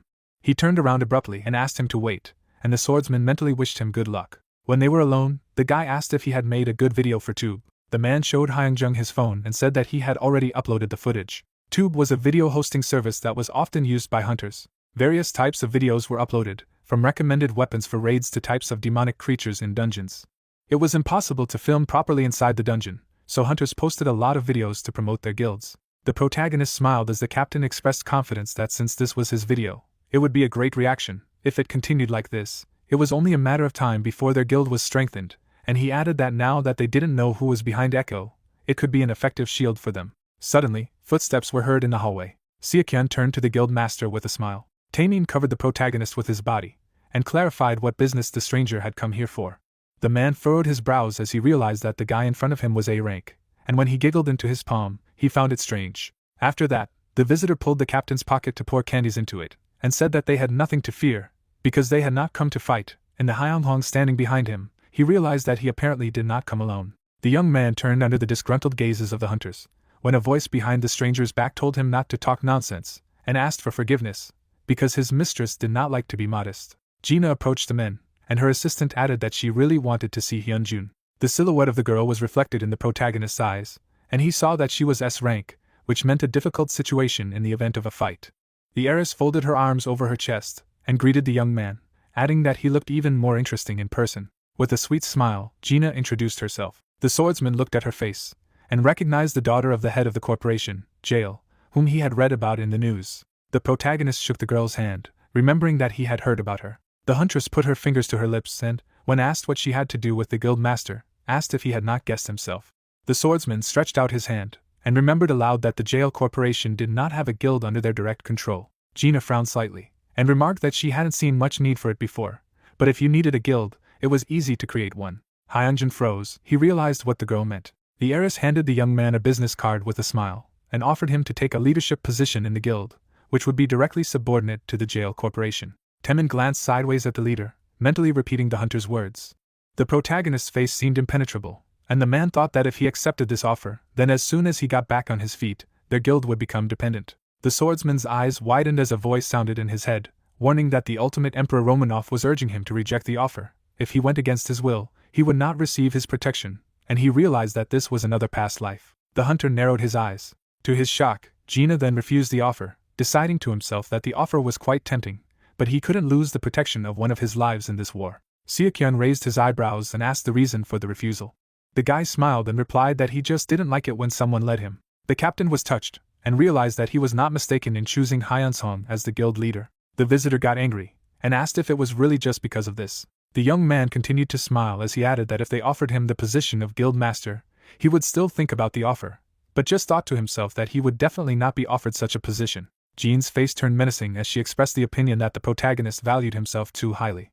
Taemin jumped forward, clenching his fists, and exclaimed that even though there was a high-ranking hunter in front of him, she went too far. The girl folded her arms over her chest and frowned. The master raised his eyebrows, and stopped the assistant, after which he added that perhaps it was not so expensive now, but were they sure that it would always be? The huntress rubbed her chin, and noticed that the swordsman was very presumptuous, and seemed to have absolute confidence in his abilities. The guy turned up his nose and said that she was right.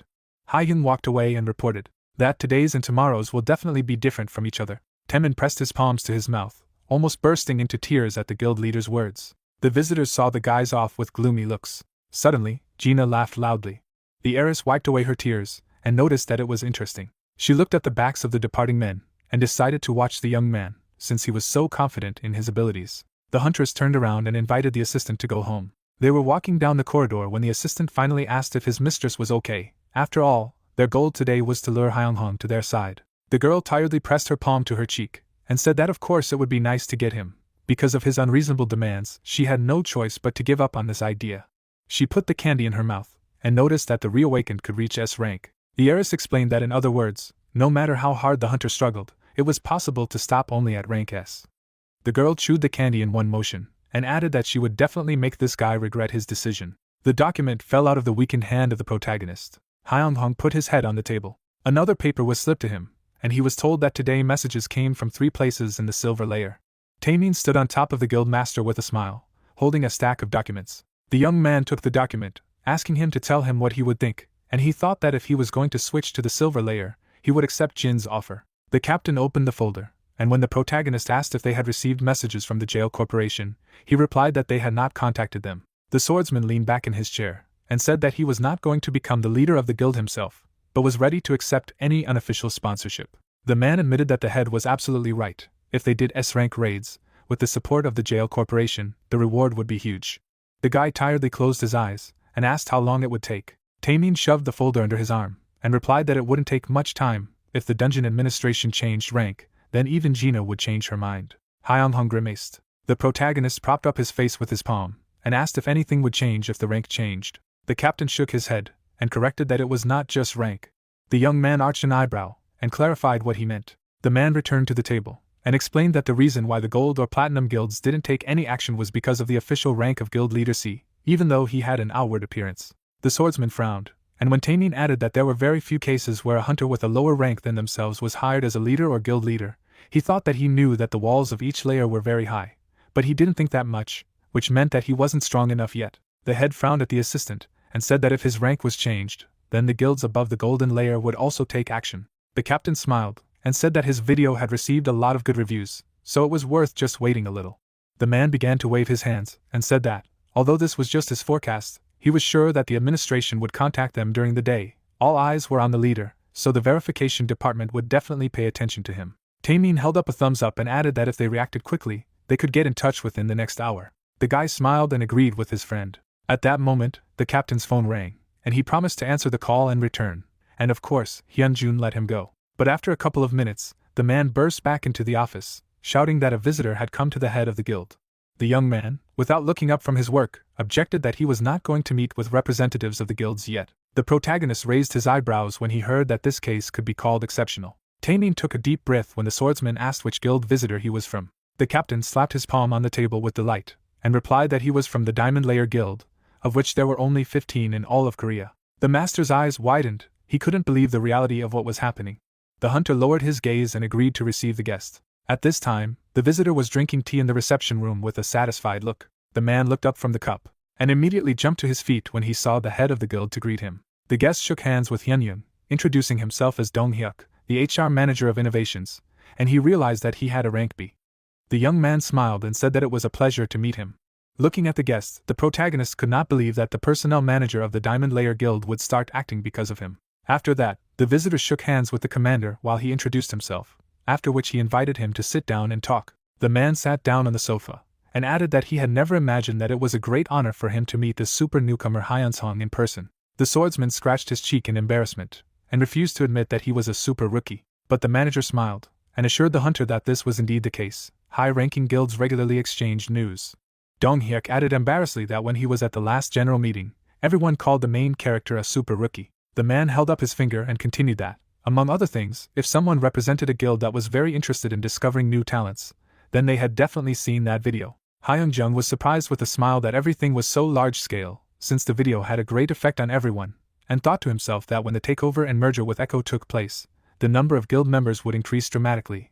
It would be nice if he became a little more famous. The manager began to laugh, and assured that he did not like to exaggerate, so he could be trusted. After that, he adjusted his glasses and suggested that we get down to business. The guest put the contract on the table, and said that all the conditions offered by the Innovations Company were spelled out here. The young man took the document, and thought that if he was a member of a guild, then there would be a reduction in taxes related to magic crystals, and even the position of leader. Dong Hyuk held out a pen to the swordsman, wondering how he felt about their terms, because if he signed, he could immediately take a leadership position in their guild. The head narrowed his eyes, noticing that this was definitely a tempting offer, and even the conditions were quite good. The guy raised his head, realizing that in the end he would simply become a servant of the guild. If he made a pact, he would not be able to get Romanov's patronage. The manager's face stretched as Hyun-jun put the paper on the table and expressed regret that he wouldn't be able to give him a definitive answer right now. Taemin almost burst into tears of happiness behind him. Dong Hyuk pushed the document back and reminded him that it was very difficult to get such a chance. The young man smiled a little guiltily. After that, he resolutely stated that he knew, but still his decision would not change. The protagonist straightened the stack of papers, and stretching, he was glad that he had finally finished everything. Then his eyes widened as his past life demanded to hear his voice. The bright light blinded the swordsman. When he opened his eyes, he saw huge golden doors. The hunter arched an eyebrow when he realized that Romanov had addressed him. The guy opened the door, looking inside, and his mouth opened in surprise. Dong Hyuk looked at the treasure in shock, immediately wondering how much it would cost. The previous incarnation beckoned the reincarnation with his finger, asking him to come closer. The young man flinched as the door slammed shut behind him. Romanov sat on a throne at the end of the hall, and asked not to be afraid and to come closer. The emperor looked at the protagonist with a smirk. The swordsman took a couple of steps forward. The next moment, he seemed to be pulled to the throne by force.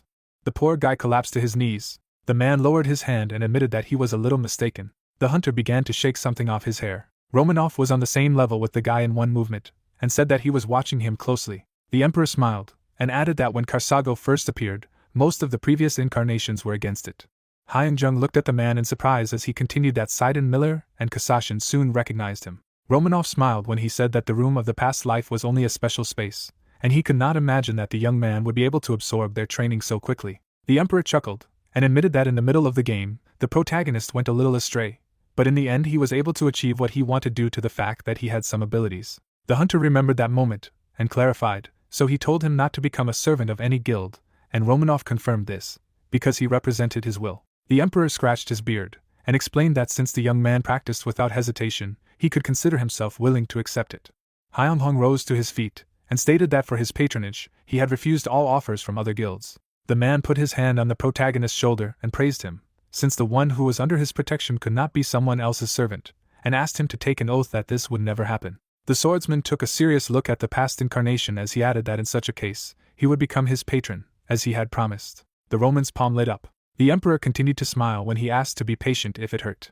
A bright golden light enveloped the main character. Hyun-jun clenched his teeth in pain. It was as if he was torn apart. His head was thrown back, and the young man felt such pain as if his whole body had been pierced through. When it was all over and the emperor withdrew his hand, the protagonist could barely stand on his feet. The man looked pleased. While the swordsman was trying to catch his breath, Romanov asked if he was not already used to pain.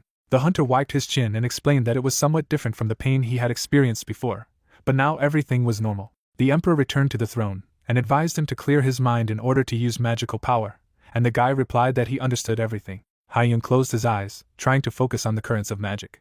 The young man opened his eyes. A golden shard appeared in front of him, and wanting to know what it was, the protagonist stretched out his hand. His fingers touched the surface, and the shard began to glow. In the next moment, the swordsman saw the city burning. The fortress walls were flooded with fire. Several knights held the gate to the imperial castle. The soldiers turned around when they were told to leave. Romanov frowned and shouted that he would defend the imperial palace. The guys looked at the ruler in fright, and one of them exclaimed that this was unacceptable. His Majesty needed to take cover first, and they would defend this place at the cost of their own lives.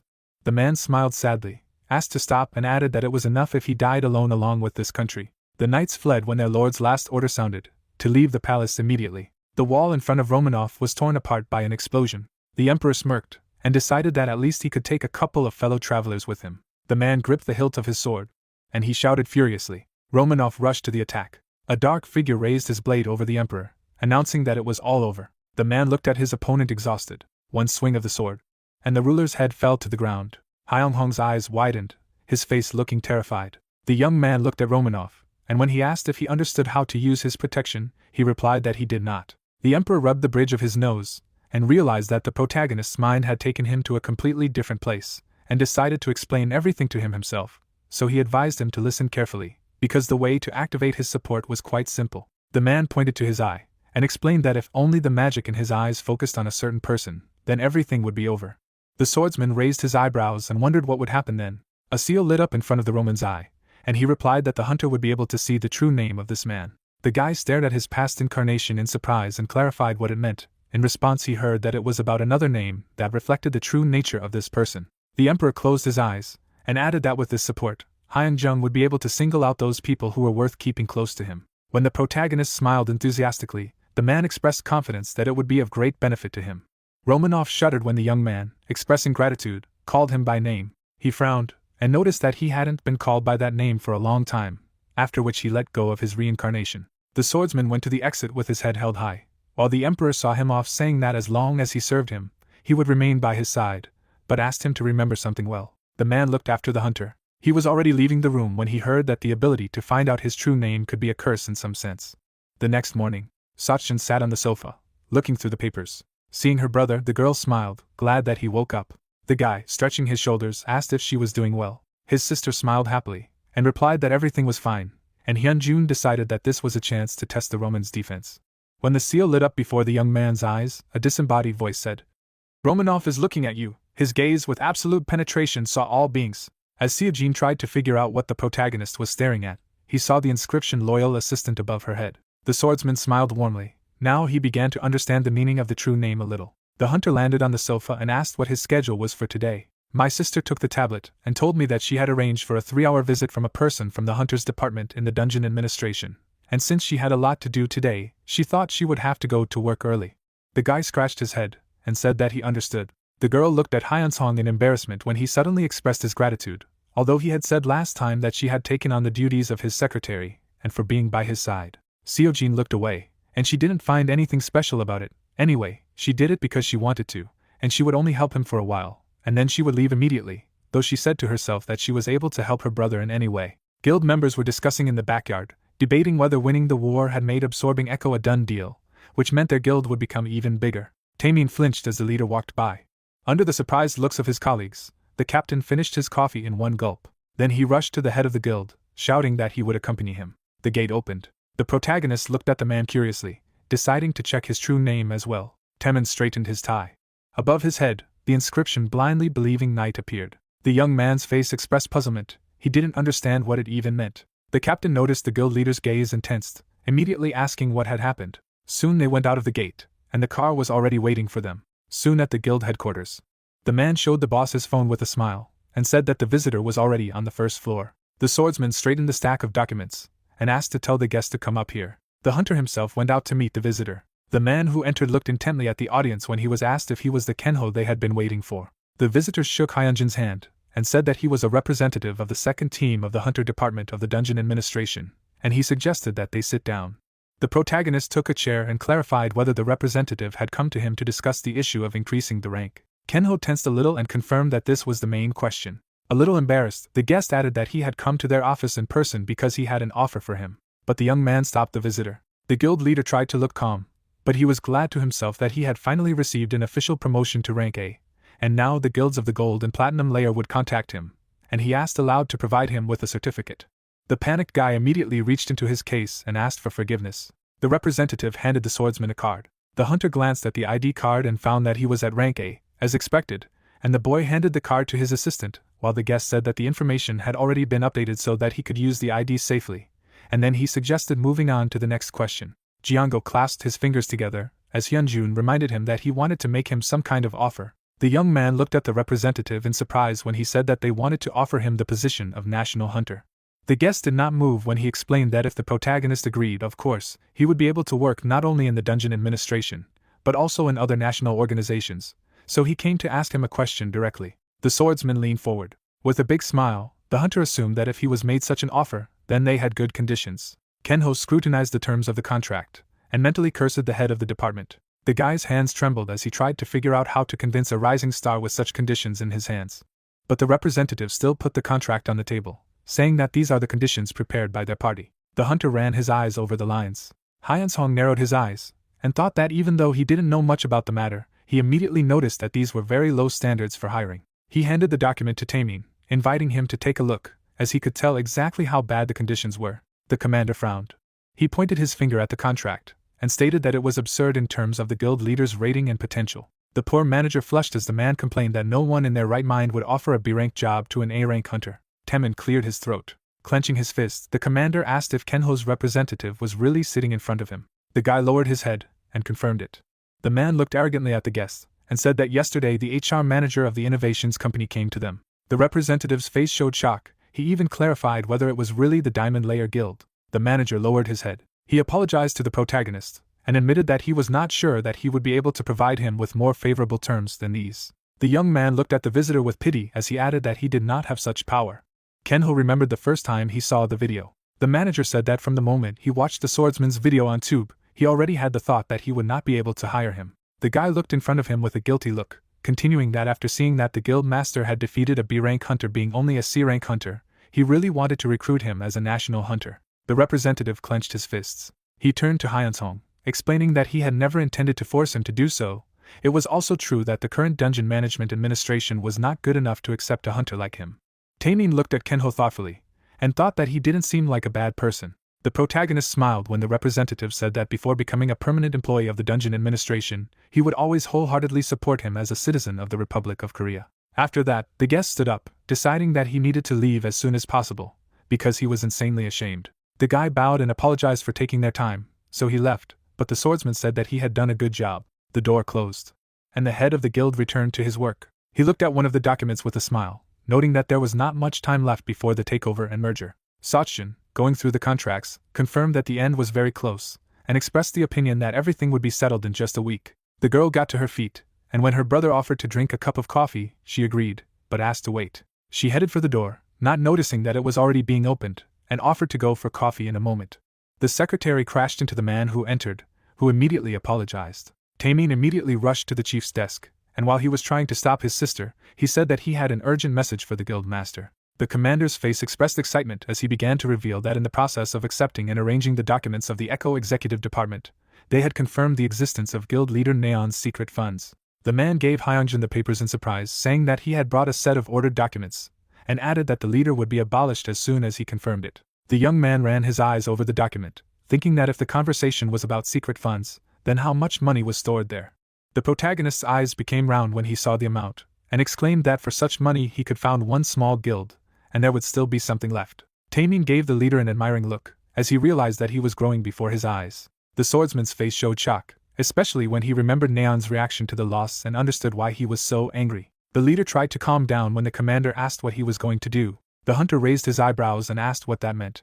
In front of his eyes, the man set fire to the documents, and said that he could report this to the general office of the guilds, but in the current situation, he would try to do everything possible. With a mad look, Tamin added that he would settle the matter without a fuss. The guy raised his eyebrows, realized that we were talking about a quiet absorption of secret funds, and clarified whether it was possible. The commander smiled, and explained that there were few internal documents left, but it would not be difficult for him to make sure that there was no leakage of information. Hyunghong smiled enthusiastically, and decided that there was no need to report it to the general office then. The man nodded and promised to clean everything up in a safe way, while Barris, a selfish negotiator, welcomed the protagonist's progress. After a while, Tamin was standing in an alley. He raised his head and called to Jones. A man came out of the shadows. The combat hunter calmly asked if the captain had called him. The man put his hands in his pockets and clarified what was about his order, to which the interlocutor replied that he had conducted an investigation. With a calm face, Jonso revealed that they still hadn't figured out who was behind it, but the target's current security status left much to be desired, and it seemed that the secret customer had given up on it entirely. The man frowned and remarked that if he were him, he would have done the same, wanted to make sure that they could clean everything up. But the hunter nodded, and replied that it was possible. Jonso revealed that the leadership of the Echo Guild had been completely disbanded, and now the target had only a handful of bodyguards, and thought that he would be able to settle the matter without any problems. Tamin put his hand on his shoulder, and with a sinister look he ordered to clean it up. The hunter arched an eyebrow and asked if there were any instructions from the guild master. The commander patted his interlocutor on the shoulder, and admitted that the leader did not give detailed instructions, but everything was done solely for his sake. It was enough if only they got their hands dirty. Jonso glanced at the crow flying overhead, and said he understood. A crow covered the alley with shadow, and disappeared in a heap of feathers. Temin lit a cigarette. The commander exhaled smoke, and thought that he didn't want the guild master to deal with such matters. It was raining heavily outside. There were 3 people in one of the alleys. One of them was on his knees and begged to be spared. Then the offender crouched down to him, and replied that it was useless to beg for mercy. Nain jerked back in fear and shouted, asking if he really wanted the money, adding that if he wanted the secret funds, he would give it all. With eyes full of horror and fear, he looked at his offender, and asked not to kill him. But despite these words, the man took out a knife. Seeing the weapon, Nain gritted his teeth in fear. He immediately fell at the man's feet and began to scream, begging for mercy, after which he asked if he knew at least who his patron was. Grabbing the offender's leg, the guy added that if he saved his life, then he would definitely be useful. With blank eyes, the hunter stared at the guild leader Echo and said to himself that if he let him live now, he could say with 100% certainty that he would stab him in the back, so this was the best option. After which he said that he thought he had misjudged the situation because they had already taken possession of their secret funds. As soon as he said that, Nain's expression changed completely, and he said quietly, "Just not that." After a few seconds, Tamin raised his blade and said that he would kill him quickly and quietly. The guy immediately raised his hand and asked him to wait for a while. But before he could finish, blood spurted in all directions. The man wiped the blood from his face, wondering if this was the end of the Echo Guild.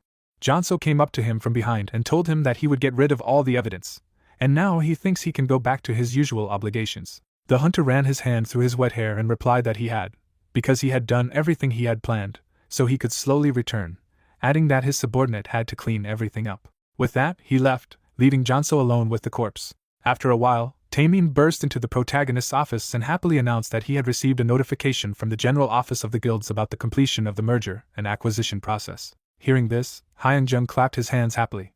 Smiling broadly, he asked if this meant that the Echo Guild had now officially ceased to exist, to which his subordinate replied that it was correct, adding that they had finally been given all the necessary materials. Then the guy put his hand on the table. His expression changed, and he said in a low voice that although this was good news, the guild members had begun to resign en masse, adding that they seemed to be disliked by all the members of the Echo Guild. Tamin looked down and replied that it was, because the guild's general office had reported that the number of guild members leaving was increasing. For the next few seconds, they stood in complete silence. After it, the main character sat down on a chair and said that there was nothing he could do about it, after which he asked what their predictions were, to which the commander of the special forces replied that at least more than half of them seemed to leave. Hearing this, Hengzhong smiled through the pain and said to himself that their guild really wasn't that huge. Lowering his gaze, he asked if it was true that the members of the main team of dungeon invaders would also leave, to which his interlocutor replied that most likely they would, adding that unlike ordinary guild members, most of the invaders would immediately leave them. The guy then raised his head and said that even in order to attack the dungeon, it was necessary to prevent such personnel from leaving, so if it was necessary to update the contracts a little, he would need to do so, and then asked if he remembered correctly that the commander of the special forces mentioned that the only remaining A-rank hunter from Echo was Hansu. After drawing Hansu's dossier in his head, Tamin replied that it was so, adding that he was a combat hunter and the leader of the invader team, adding that there were not many A-rank hunters in the Echo Guild. Was Echo raised to carry out the shady deeds of a behind-the-scenes customer, to which his interlocutor replied that most likely he was. Upon receiving this answer, Hyunjun looked at his subordinate and asked if he could meet Hansu, to which Tamin replied that he had been told that he had just walked into the guild office, so he would call him right away. After a while, a guy was sitting on the sofa in the office. The commander of the special forces held out his hand to him and asked if he was Hansu. Then the guy shook the man's hand and replied that it was him. At this time, the protagonist used the power he had recently received from Romanov. Hansu sensed this, and his expression changed. He immediately cast a disgruntled glance at Hyunghong, who saw the inscription above his head stating that he was the commander of the vanguard of desperate great deeds. After a short pause, they shook hands, and the main character said to himself that he seemed to be a nature that stood out from the crowd. Then he said that he was glad to meet him. Tamin looked at the guy, gritting his teeth, and shouted in his head that he didn't think of the master as the head of the guild at all. Calming down, he pointed to the sofa and asked the hunter to sit down. The main character sat down in a chair nearby and offered to get straight to the point. Then Hansu took off his cap and accepted the offer, saying that there was no point in wasting time. Then, Hengzhong smiled broadly and said that he wanted him to stay in the guild. The hunter tapped his finger on the chair. Keeping his eyes on the guild leader, he asked what benefit he would have from this, since he was making a contract with Echo, not Ace. Upon receiving such a question, the protagonist leaned forward and, since he was helped by his deep knowledge of the absolute Emperor Romanov, asked in response that if they increased the terms of the contract, at the same time saying to himself that nevertheless, if he deigned to come here, then he definitely wanted something. Hansu folded his arms over his chest and replied that it was a good offer, but it seemed that it was not enough either. Then the guild master threw up his hand to the side and asked what else he wanted, adding that if there was no unreasonable request, they would try to spell it out as fully as possible in the contract. At the same moment, the hunter leaned towards his interlocutor. His aura changed, and with the utmost firmness in his voice, he said that he wanted to go to an S-rank dungeon. Glaring at Hyunjun, he continued to say that although an ordinary attack team or a group consisting only of members of the same guild could challenge a dungeon one level higher, in Echo, he had never had any experience of attacking an S-rank dungeon, and then asked if the other party understood him. The protagonist's face changed dramatically from these words. Hansu suddenly jumped up from his seat and shouted at the top of his lungs that he had never been there at all. Clenching his hand into a fist, he imagined powerful heroes and monsters, saying that in the end, a hunter is someone chosen by power, and a hunting group that roams the unknown world of dungeons and destroys demonic creatures. There is nothing left in his life but dungeons, so he drags out this divinely ordained fate. However, due to the policies of the former guild leader, who prefers to take no risks when it comes to capture. Before he could finish speaking, his hand shook with rage. Suddenly, the hunter kicked the table in front of him with all his strength and shouted that he wanted all these vile cowards to be cursed, adding that the dungeon was calling him. The guild leader stared at the guy with his mouth open in shock, saying to himself that he seemed to be going crazy about dungeons. In less than a minute, Hansu put the table back in its place. He gritted his teeth in anger and hissed through them that he couldn't stop at who he was now. After all, he had to attack stronger dungeons and thereby provoke his further growth. Raising his eyebrows slightly, the protagonist said that with Ace's current capabilities, it was impossible to attack an S-rank dungeon right now, while also saying to himself that it turned out that the hunter of the invader team had never gone to an S-rank dungeon. After all, it was a guild that cared about its rear. Hansu then held out 2 fingers and replied that he knew that, because in order to challenge an S-rank dungeon, he had to be at least A rank, but at the moment, only the 2 of them met the conditions. Hearing this, Hyunghong raised his hands and said that everything was correct, and he was not going to deny this fact. As soon as he finished, Hansu opened his mouth and firmly said that he had seen everything that day in the Colosseum. He remembered the insane force that came from the protagonist's punch, which was so strong that even he couldn't follow it. After all, it was a flawless attack, and it was on that day that he was finally convinced that the protagonist was indeed an awakened hunter. His face was shocked by what he saw. Leaving his memories, the hunter stretched out his hand and said that although he didn't know much about the reawakening of hunters, he was nevertheless aware that he had a fairly fast growth rate. Dropping his hand on his leg, he added that he was confident that the guild leader would be promoted to S rank very soon, and when that day would come. Putting his hand to his chest, Hansu loudly offered to join him in the raid on the S rank dungeon, explaining that he had to develop further. From these words, surprise appeared in the eyes of the main character. He suddenly remembered the many battles he had fought in. After leaving his memories, the guy closed his eyes and said that if he stayed in the guild, he would keep his position as the current leader of the invader team, and be on the list for Ace's first attack on the S rank dungeon. From these words, a satisfied smile appeared on Hansu's face. A few seconds later, Taemin came up to him and, holding out a paper, said that all the conditions mentioned earlier were spelled out here. Hansu began to read everything carefully. When he finished, he smiled with kindness in his eyes and said that he liked everything madly, so he would put his signature. In less than a minute, a signed document lay on the table. The main character and his subordinate looked at the hunter. Hansu looked back at them with a big smile on his face and said that he relied on the guild master from now on. A few months later, clouds floated across the blue sky. Taemin entered the guild master's office and reported that approximately half of the Echo Guild members had signed contracts and remained in the Ace Guild. Hearing this, the main character smiled contentedly and asked if there were fewer quits than they expected, at the same time saying to himself that he thought that more than half would leave. Suddenly, his interlocutor raised his thumbs up and said that he thought it was all due to the fact that the guild master had become an A-rank hunter, because starting from A rank, people already see hunters as the main strength of the nation, and in a short time, he was promoted to A rank, so everyone was looking forward to the appearance of a new guild. After saying that, the guy laughed contentedly and said that it was a relief for him, and then asked how the recruitment of additional guild members was going. Then, his subordinate stretched out his hand and replied that the size of Nain's secret fund was larger than they expected, so they could connect advertising, adding that some time ago, he had requested data from the executive department to be used to promote the guild, and the previous indicators could not be used due to mergers and acquisitions, so it seemed that the guild invader team would soon have to be reorganized. Listening to the man, Hyunjun folded his arms over his chest and said to himself that everything was going like clockwork. Suddenly, the commander of the special forces struck the board with his hand and exclaimed that he would explain something to him once again. As a teacher at school, he pointed to the notes on the blackboard with a pointer and explained that the performance of the guild was mainly measured by the dungeon clearing by the guild's team of invaders or by the indicator of defense against the raid. The main character looked at the man with a disgruntled expression on his face, who continued to say that now an effective way to increase productivity right now is.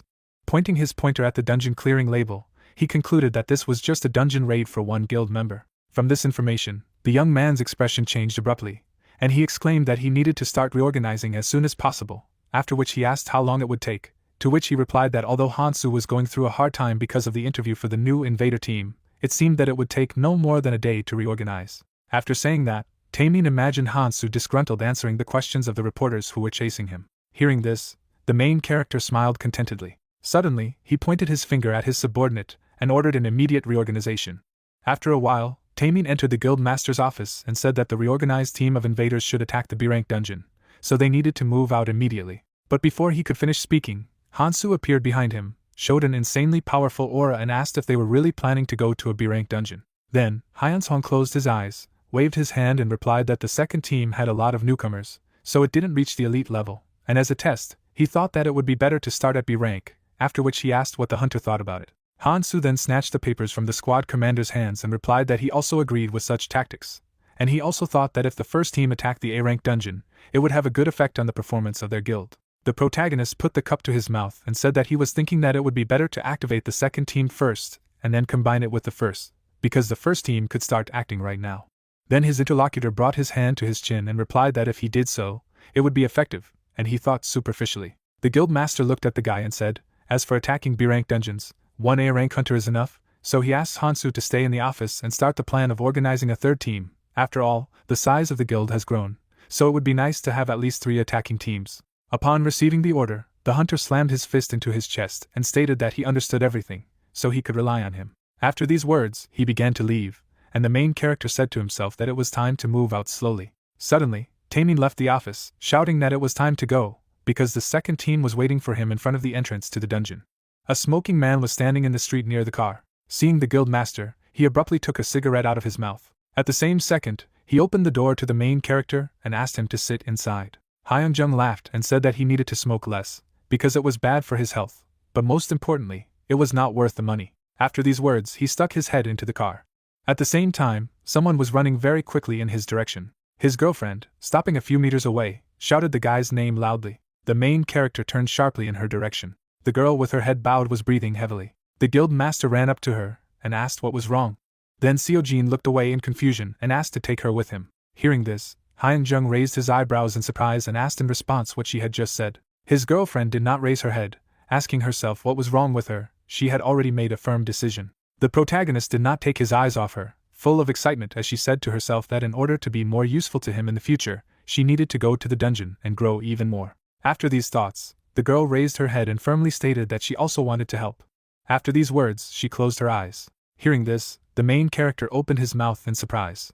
After a short pause, he turned around and asked if it would be okay if another hunter healer went with them. The squad commander then smiled and replied that all the power belonged to the guild leader, so he thought that if they added another person, it wouldn't cause any problems. Having received such an answer, the guy looked at his girlfriend and told her to get into the car, because they would go together. Seojin looked at her friend with love and kindness in her eyes. After a while, the car drove quickly along the road. In front of the entrance to the B-rank dungeon, many hunters had gathered. The main character, along with his girlfriend and Taemin, were walking in their direction. The guild master's subordinate saluted and said that he would be waiting for them nearby. The guy looked at the man and replied that they wouldn't have to wait long for them. With that, they moved towards the portal. Inho, the leader of the second team of invaders of the Ace Guild, bowed to the guild leader and said that it was a pleasure to meet him. Smiling broadly, the protagonist said that he was counting on him, after which he used his new ability. Above the guy's head, he saw a system screen that said that he was a diligent guard, so he immediately realized that he was a fairly ordinary hunter. After that, Hyeonsong looked at his girlfriend out of the corner of his eye and said that they would have another replenishment in the form of another person, adding that she was a C-rank hunter healer, but she didn't have much experience in conquering dungeons. Seojin smiled confused and embarrassed. Looking at her, the commander of the second team of invaders smiled and said that a hunter healer had joined them, and besides, they were accompanied by the guild master himself, so he didn't think there would be any problems. Hearing this, the protagonist closed his eyes and said contentedly that it was time to proceed with the capture. The hunters began to get up from the ground. They were all walking towards the portal. The head of the guild led the people behind him and said that it was time to go inside. A minute later, the main character's team was walking through the dungeon. They walked through a fairly large cave. Inho suddenly raised his hand and ordered the drones to be launched. A few seconds later, several drones flew up to the ceiling of the cave, which illuminated their path. One of the hunters raised his shield, and the girl next to him grabbed her sword. Suddenly, shock appeared in the eyes of the main character when he heard an incomprehensible sound. Out of the corner of his eye, he looked to the side and realized that someone was approaching from there. And just as the guy thought about it, a huge green leg kicked into the floor. The monster's eyes burned brightly. The guild leader frowned tensely at what he saw. He raised his shield abruptly and firmly said that they were here. Drones from the ceiling illuminated the enraged orcs. In the only eye of one of the hunters, there was shock from what he saw. The girl abruptly drew her sword from its sheath and shouted loudly that there were 5 berserkers here, and the same number of orcs against them. The monsters, opening their mouths, rushed in their direction in a rage. Several hunters immediately stepped forward. A few seconds later, the orc swung and jumped at his opponent. Inho immediately put out his staff and used fire. The torrent of fire quickly consumed the orc. The magic attack swept past the rest of the monsters. At this time, one of them narrowed his eyes. Shock appeared in the eyes of the protagonist when he realized that the enemy was moving in his direction. As soon as he thought of this, the orc launched a quick attack. The guild leader's eyes immediately lit up. He jumped high, dodging the blow. Immediately after that, the guy landed on the monster's head. At this time, a club whistled in the air. Despite his opponent, the main character ducked, saying to himself that he needed to deal with them as quickly as possible, because protracted battles are dangerous.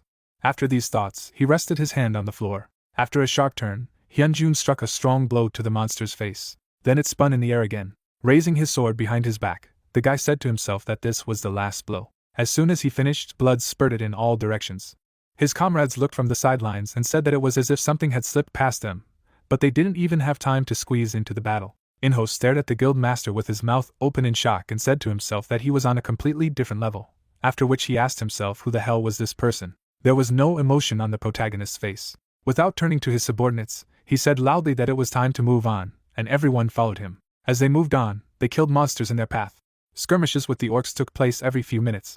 Blades were constantly whistling in the air and magical traces were visible. At the end of the cave there was a huge gate. The protagonist team came to them, and the guy said that they had done a good job so far, and if they continued like this, then they would definitely be able to take over the dungeon without difficulty. And while Hyunjung was looking at the guys and saying that they needed to take a little break, the door behind him abruptly closed through which they entered. He immediately turned around. The door was completely closed. Seeing this, the protagonist gritted his teeth and asked himself if she had closed, adding that he had already been through a similar situation. At the same moment, he turned to the leader of the second team of invaders and asked if it was so. But before he could finish speaking, Inho opened his mouth slightly and said that it seemed so. A drop of cold sweat ran down his face, and he added, "A hidden dungeon." They stood aside from the main team. The guild leader looked out of the corner of his eye at the leader of the second team of invaders and asked what the difficulty level was, while saying to himself that he didn't even know if they had a lot of experience capturing dungeons. Inho lowered the corners of his lips in fright, not answering. He nodded suddenly, closing his eyes as his interlocutor added that it was okay as they had to understand the current situation in order to be able to attack, and replied that the bloodhounds from the administration had reported that the dungeon was B rank, but it was at least A rank. Hearing this, Hyunghong cupped his arms over his chest and said that he could breathe a sigh of relief, because the A-rank dungeon might sound a little frightening, but they should try to capture it. As soon as the other hunters heard this, shock and surprise appeared on their faces. The leader of the second team of invaders turned to his men and said to himself, "But they are." Without saying a word, he lowered his head slightly and said that from a rank, the difficulty of the attack increases dramatically, so if they are unlucky, they may run into an S-rank dungeon. From what he heard, shock appeared in the eyes of the main character. Lowering his head, he said in confusion that first of all, it was necessary to reorganize. Then Inho, closing his eyes, smiled and said that he agreed with him, because in order to clear this dungeon, they needed to fight the boss in the best condition. After a while, the guys still continued to rest. Hyunghong walked over to his girlfriend. The girl looked at him and asked with a smile on her face what it was. The guy sat down next to her and explained that in about 30 minutes they would invade the boss's room and it looked like they were in a hidden dungeon, so if possible, she should try not to leave Inho's side, while saying to herself that it was safer with him than with him, who should be standing in front. At these words, shock appeared in Sachjin's eyes. She immediately leaned over to her friend and wanted to say something. But suddenly, the main character put his hand on her. He looked at her and said she was a healer. He smiled and asked if she knew that a healer must stay alive to the very end. At these words, the girl pitifully knitted her eyebrows, lowering the corners of her lips. After a moment, she lowered her head. Sejin looked at the floor and said to herself that she was sure she would be useful to him this time. And when they talked, the leader of the second team of invaders rested his hands on his sides and said that it was time to continue the capture, so everyone should get together. The head of the guild walked over to the gate and said that everyone had to be extremely careful as they went inside. After these words, he pushed the door open with his hand. The massive door creaked open. In the complete darkness, the hunting team saw glowing eyes, and Kasashin's cunning laughter alerted Hyunjun to the presence of an ambush and a hidden blade that aimed at his heart. At the same moment, an orc's hand appeared from the darkness. At the very last moment, the main character dodged, jumping over the enemy. Inho knitted his eyebrows and shouted loudly that they were advancing, so a magic circle was needed. Some of the magicians used the opening wind. The leader of the second team of invaders used a wall of flames. Thanks to this, the orcs could not approach them. Everything around was covered with smoke. Inho breathed a sigh of relief. Suddenly, he looked sharply to the side when he heard a strange sound. An orc with glowing red eyes came out of the darkness in their direction. Looking into the darkness, the guy said that it was a military leader. Then the protagonist raised his shield and said that everything was so, and he believed that this was the boss of the secret dungeon, because he did not think that he would appear in a B-class dungeon. Without moving from his seat, he stared at the black silhouette in the darkness, saying to himself that it was a high-level A-rank orc, a warlord. Suddenly, his equipment was filled with madness of powerful magical energy after the patron of the sword, Sidon Miller, and Karsago came to him and gave him a sword that could not be broken until his righteous wrath was crushed, and a shield of justice that would protect him so much that nothing could threaten him. Knitting his eyebrows, the guy screamed in his head that it was time to try. At the same second, he rushed to attack. The commander watched his opponent with glowing eyes. But unexpectedly for everyone, he took off, and it seemed to everyone that he had disappeared. At the same second, the monster appeared behind the main character. He carried out a quick attack, which the guy managed to block at the very last moment. A wide smile appeared on the guild leader's face, and he said to himself that his opponent was moving quite fast for such a stupid monster. However, he was still much slower than him. Immediately after these thoughts, he jumped high. Raising his shield above his head, Hyun-jung transformed the unshakable shield into a sharp spear that would crush his enemies. Giant magical spears rained down on the orc. The commander was nailed to the ground. Before he had time to get up, the main character rushed at him. The boss did not raise his head. Suddenly, he let out a wave of furious screams. All this magical power fell on the guy. The orc sonic attack swept the enemy out of their way. The main character flew into the far wall of the room. Blood spurted from his mouth, and he said to himself that this was the first time he had encountered such an attack. The commander walked slowly in his direction. His eyes lit up even brighter, and he said in a harsh voice that it was time for him to die. From these words, horror and shock appeared in the eyes of the guild leader. At the same moment, the orc took off. While still in the air, he swung his huge broadsword. The guy looked at the enemy flying in his direction and realized that now it was all over. Suddenly, a bright flash appeared next to him, and a voice in his head loudly ordered him to defend himself. At the very last moment, Hyun-jung jumped out from under his opponent's attack. Getting to his feet, he said to himself that he had to come to his senses. Immediately after these thoughts, the main character took off. With glowing eyes, he watched the warlord, saying to himself that he needed to deal with him quickly, because if everything continued in the same vein, his comrades could suffer. At this time, the second team fought the orcs, who attacked them from all sides. The commander stood with his back to his opponent all this time. Seeing that the monster had opened, the guild master attacked it. His attacks hit the boss perfectly. The commander began to shake from unbearable pain. The main character heard the monster fall and breathed a sigh of relief. His comrades at this time dealt with the rest of the orcs. Inho's mouth dropped open in surprise. Looking at the guild master, he informed him that they would take care of the rest. Then the guy turned to the hunters and said with a smile on his face that they had all done a good job, while also saying to himself that he had met a monster that could talk, adding that he suspected that there were a lot of varieties of these creatures, but in any case, it was amazing. One of the hunters sat down on the floor and asked if they were finally finished, adding that he was very hungry, and as soon as she asked this, the doors to the exit from the room opened. Seeing this, the hunter jumped up abruptly and shouted joyfully that the door had opened, which meant that the exit should be behind them. But at the same moment, a blade whistled in the air. It plunged into the hunter's body at great speed. Blood spurted out of his mouth. He fell to the floor, and Sijin immediately rushed to help. The hunter writhed in unbearable pain.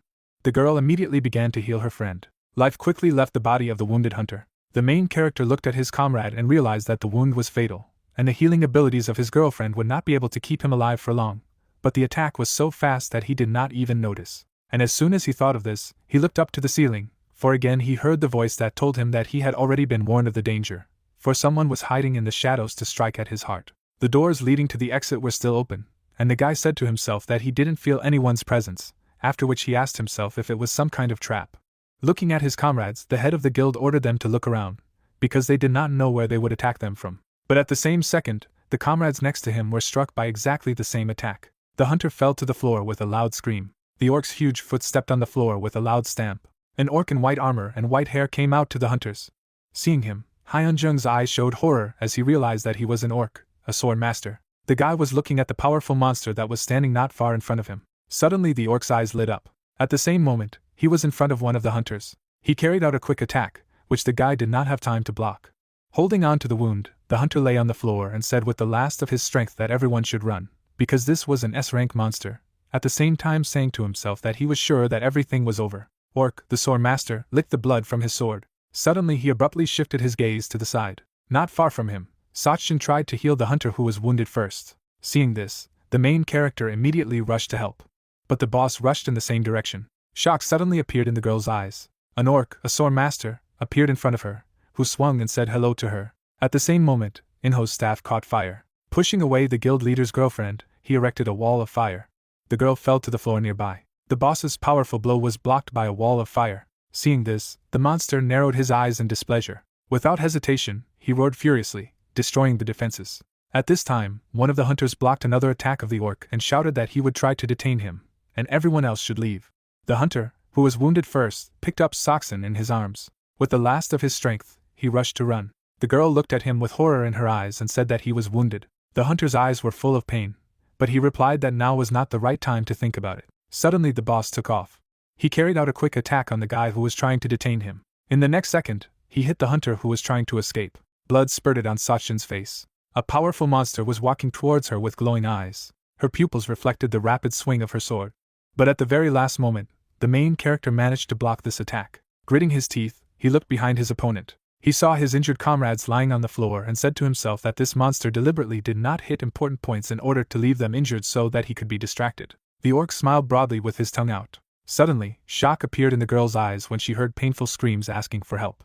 The guild master protected her from the fierce blows of the enemy. Wounded comrades lay everywhere and prayed for healing. Seojin, breathing heavily, in a shaking voice, asked everyone to hold out a little longer. The guy saw the state of his girlfriend and realized that if everything continued in the same vein, then it would not end well, so he had to get rid of the orc as soon as possible and take care of her. Immediately after these thoughts, he struck a quick blow to the monster's head, because he realized that he needed to drive him away from the healer.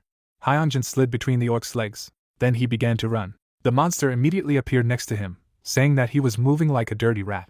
After these words, he grabbed the guy by the head. The protagonist gritted his teeth in pain and realized that the enemy was absorbing his powers, and if he didn't finish with him, then Sachin would die, so he had to get out of his clutches first. Immediately after these thoughts, he wrapped his legs around the orc's arm. In the next second, the guild master struck the boss on the head with force. Pushing off from it, he soared into the air. But unexpectedly for him, the sword master carried out a quick attack. With difficulty blocking the blows, the guy said that it was bad. After these words, both opponents began to exchange quick blows. The boss easily blocked his opponent's attacks and said that he saw that he had mastered special sword techniques that even high-level masters were not aware of, and then asked if he was a sword master's apprentice. The main character looked at the monster with some surprise and tension in his eyes and asked in response whether he should answer. As soon as he asked this, the orc carried out one of his strongest attacks and replied that he did not have to do so. Hyunghong blocked the attack and flew back. But suddenly, cracks crept across his shield. In the next second, it shattered into small pieces, and the guy realized that if nothing was done, he would die here. He didn't have time to dodge completely, and a sword blade passed through his leg. Seojin immediately stretched out her hand and used healing. The wound on the boy's leg began to heal, and he said to himself that the healing was not happening as quickly as usual, possibly because her mana was depleted and she was already at the limit. The girl used all her strength to help her friend. Blood suddenly flowed from her mouth and nose. Her eyes were full of pain, but she said that she would definitely help him. From this picture, horror appeared in the eyes of the main character. At the same second, he rushed to attack, begging his opponent to die. The orc easily blocked his every attack. Sword blades whistled in the air. They were followed by bright magical traces. Gritting his teeth, the guild master continued to attack non-stop. But suddenly he missed a powerful blow. After another quick attack, the boss said that he was just a little man. Blood spurted from the guy's mouth. From what she saw, primal fear and horror appeared in Sachin's eyes. Seojin looked up in bewilderment. The shelter worker abruptly rushed towards Hyunghong. Blood was visible on the protagonist's face, and at the same time, the girl used the healing skill, and also realized that he had lost too much blood. The raider's palm emitted a bright light. The lady was sitting next to the protagonist. Holding her hand over the boy's body, the lady continued to use her ability. The young man looked exhausted. Suddenly, blood flowed from Seojin's mouth. Wiping her lips, the shelter worker wondered how the mana could run out at such an important moment, and why it would. Through her tears, the girl thought that while Hyunjun was suffering like this, there was absolutely nothing she could do. Unexpectedly, the orc lifted the main character. The lady looked up in bewilderment. A second later, the monster threw the protagonist. The monster grinned contentedly. Raider bared his teeth angrily. Standing opposite the opponent, the lady asked if the guy remembered. In the past, Seojin sat on the floor, and she reported that she was never able to say anything to him that day. Sweat ran down the cheek of the shelter worker. Holding a sharp knife in her hand, the girl added that although she understood that he needed support more than anyone else, she could not give him words of comfort. Turning her gaze to the side, the raider explained that after desperately searching for herself, she finally saw him. The lady was in empty space, after which she revealed that he hadn't thought about that day and continued to move forward. The lady jerked abruptly. Parting her lips, Seojin said that this did not mean that she would stand idly aside. Frowning seriously, the girl noticed that family members did not do this. After introducing the main character, the shelter worker said that from the moment she decided that she would be strong, she thought about it. Opening her mouth wide, the lady shouted that she could protect him for now. If he saw tomorrow, she would die for it. A bright energy surrounded her, and at the same moment she heard that she had sacrificed herself for the person she loved, and the absolute Emperor Romanov was forcibly skipping the test of a paladin with the highest imperial power. Clenching her jaw, the lady wondered if she was now having auditory hallucinations, after which the souls told her that she had obtained the essence of a noble paladin, and could use the sword to protect her loved ones. Seojin looked down in surprise. An unusual power appeared around her palm, and she realized that the mana was being replenished. The shelter worker raised her head sharply. Stretching her hand up, the girl muttered that if she had obtained this power, she must protect him at all costs. A bright light illuminated the dark room. Inho, lying on the floor, asked if this was a second awakening. The leader of the guild's second invader team, Ace, noticed a powerful flash. At the same time, Hyeonghong opened his eyes. The main character quickly lifted his body. Magic projectiles appeared above the raider. The spears were aimed at the orc. A moment later, magic bullets shot towards the enemy. Then there was a strong explosion. Looking down, the protagonist thought he had to get up. Opening his jaw, the guy turned to Reaper, after which he heard that the bloodthirsty essence of the Reaper had awakened, and part of his killing intent had been released. Suddenly, a dark aura surrounded the monster. Rushing from his seat, the young man realized that he had to act now. Squinting, the monster called him human scum. Suddenly, the hunter attacked his opponent.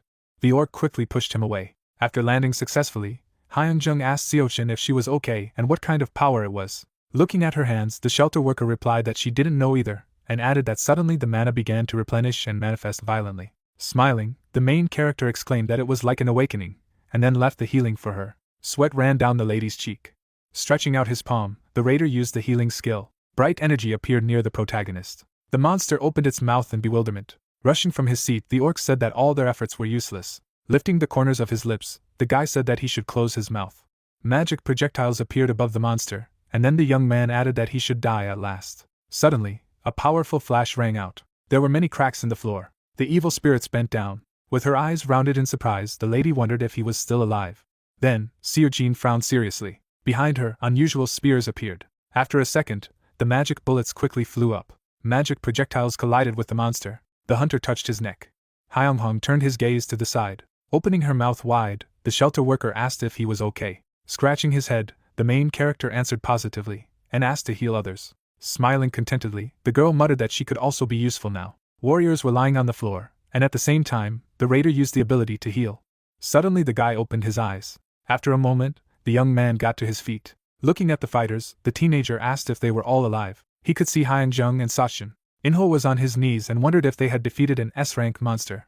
Touching his forehead, the leader of the second team of guild invaders, Ace, thought that it was not the time to sit back and do nothing.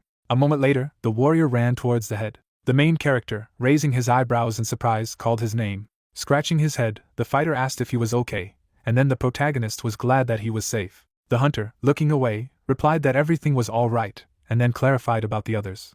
The guy, holding his friend, noticed that thanks to him they were able to return from the other world. Suddenly Inho blushed. Lowering his head, the leader of the second team of invaders exclaimed that this was what was called a miracle, and at the same time, Hyunjun muttered that he must be mentally exhausted. Suddenly, a magical portal appeared, and at the same moment, the young man announced that the gate had opened. Turning his gaze to the side, the main character heard that he would finally return home, and someone said that when he returned, he would eat 3 bowls of rice.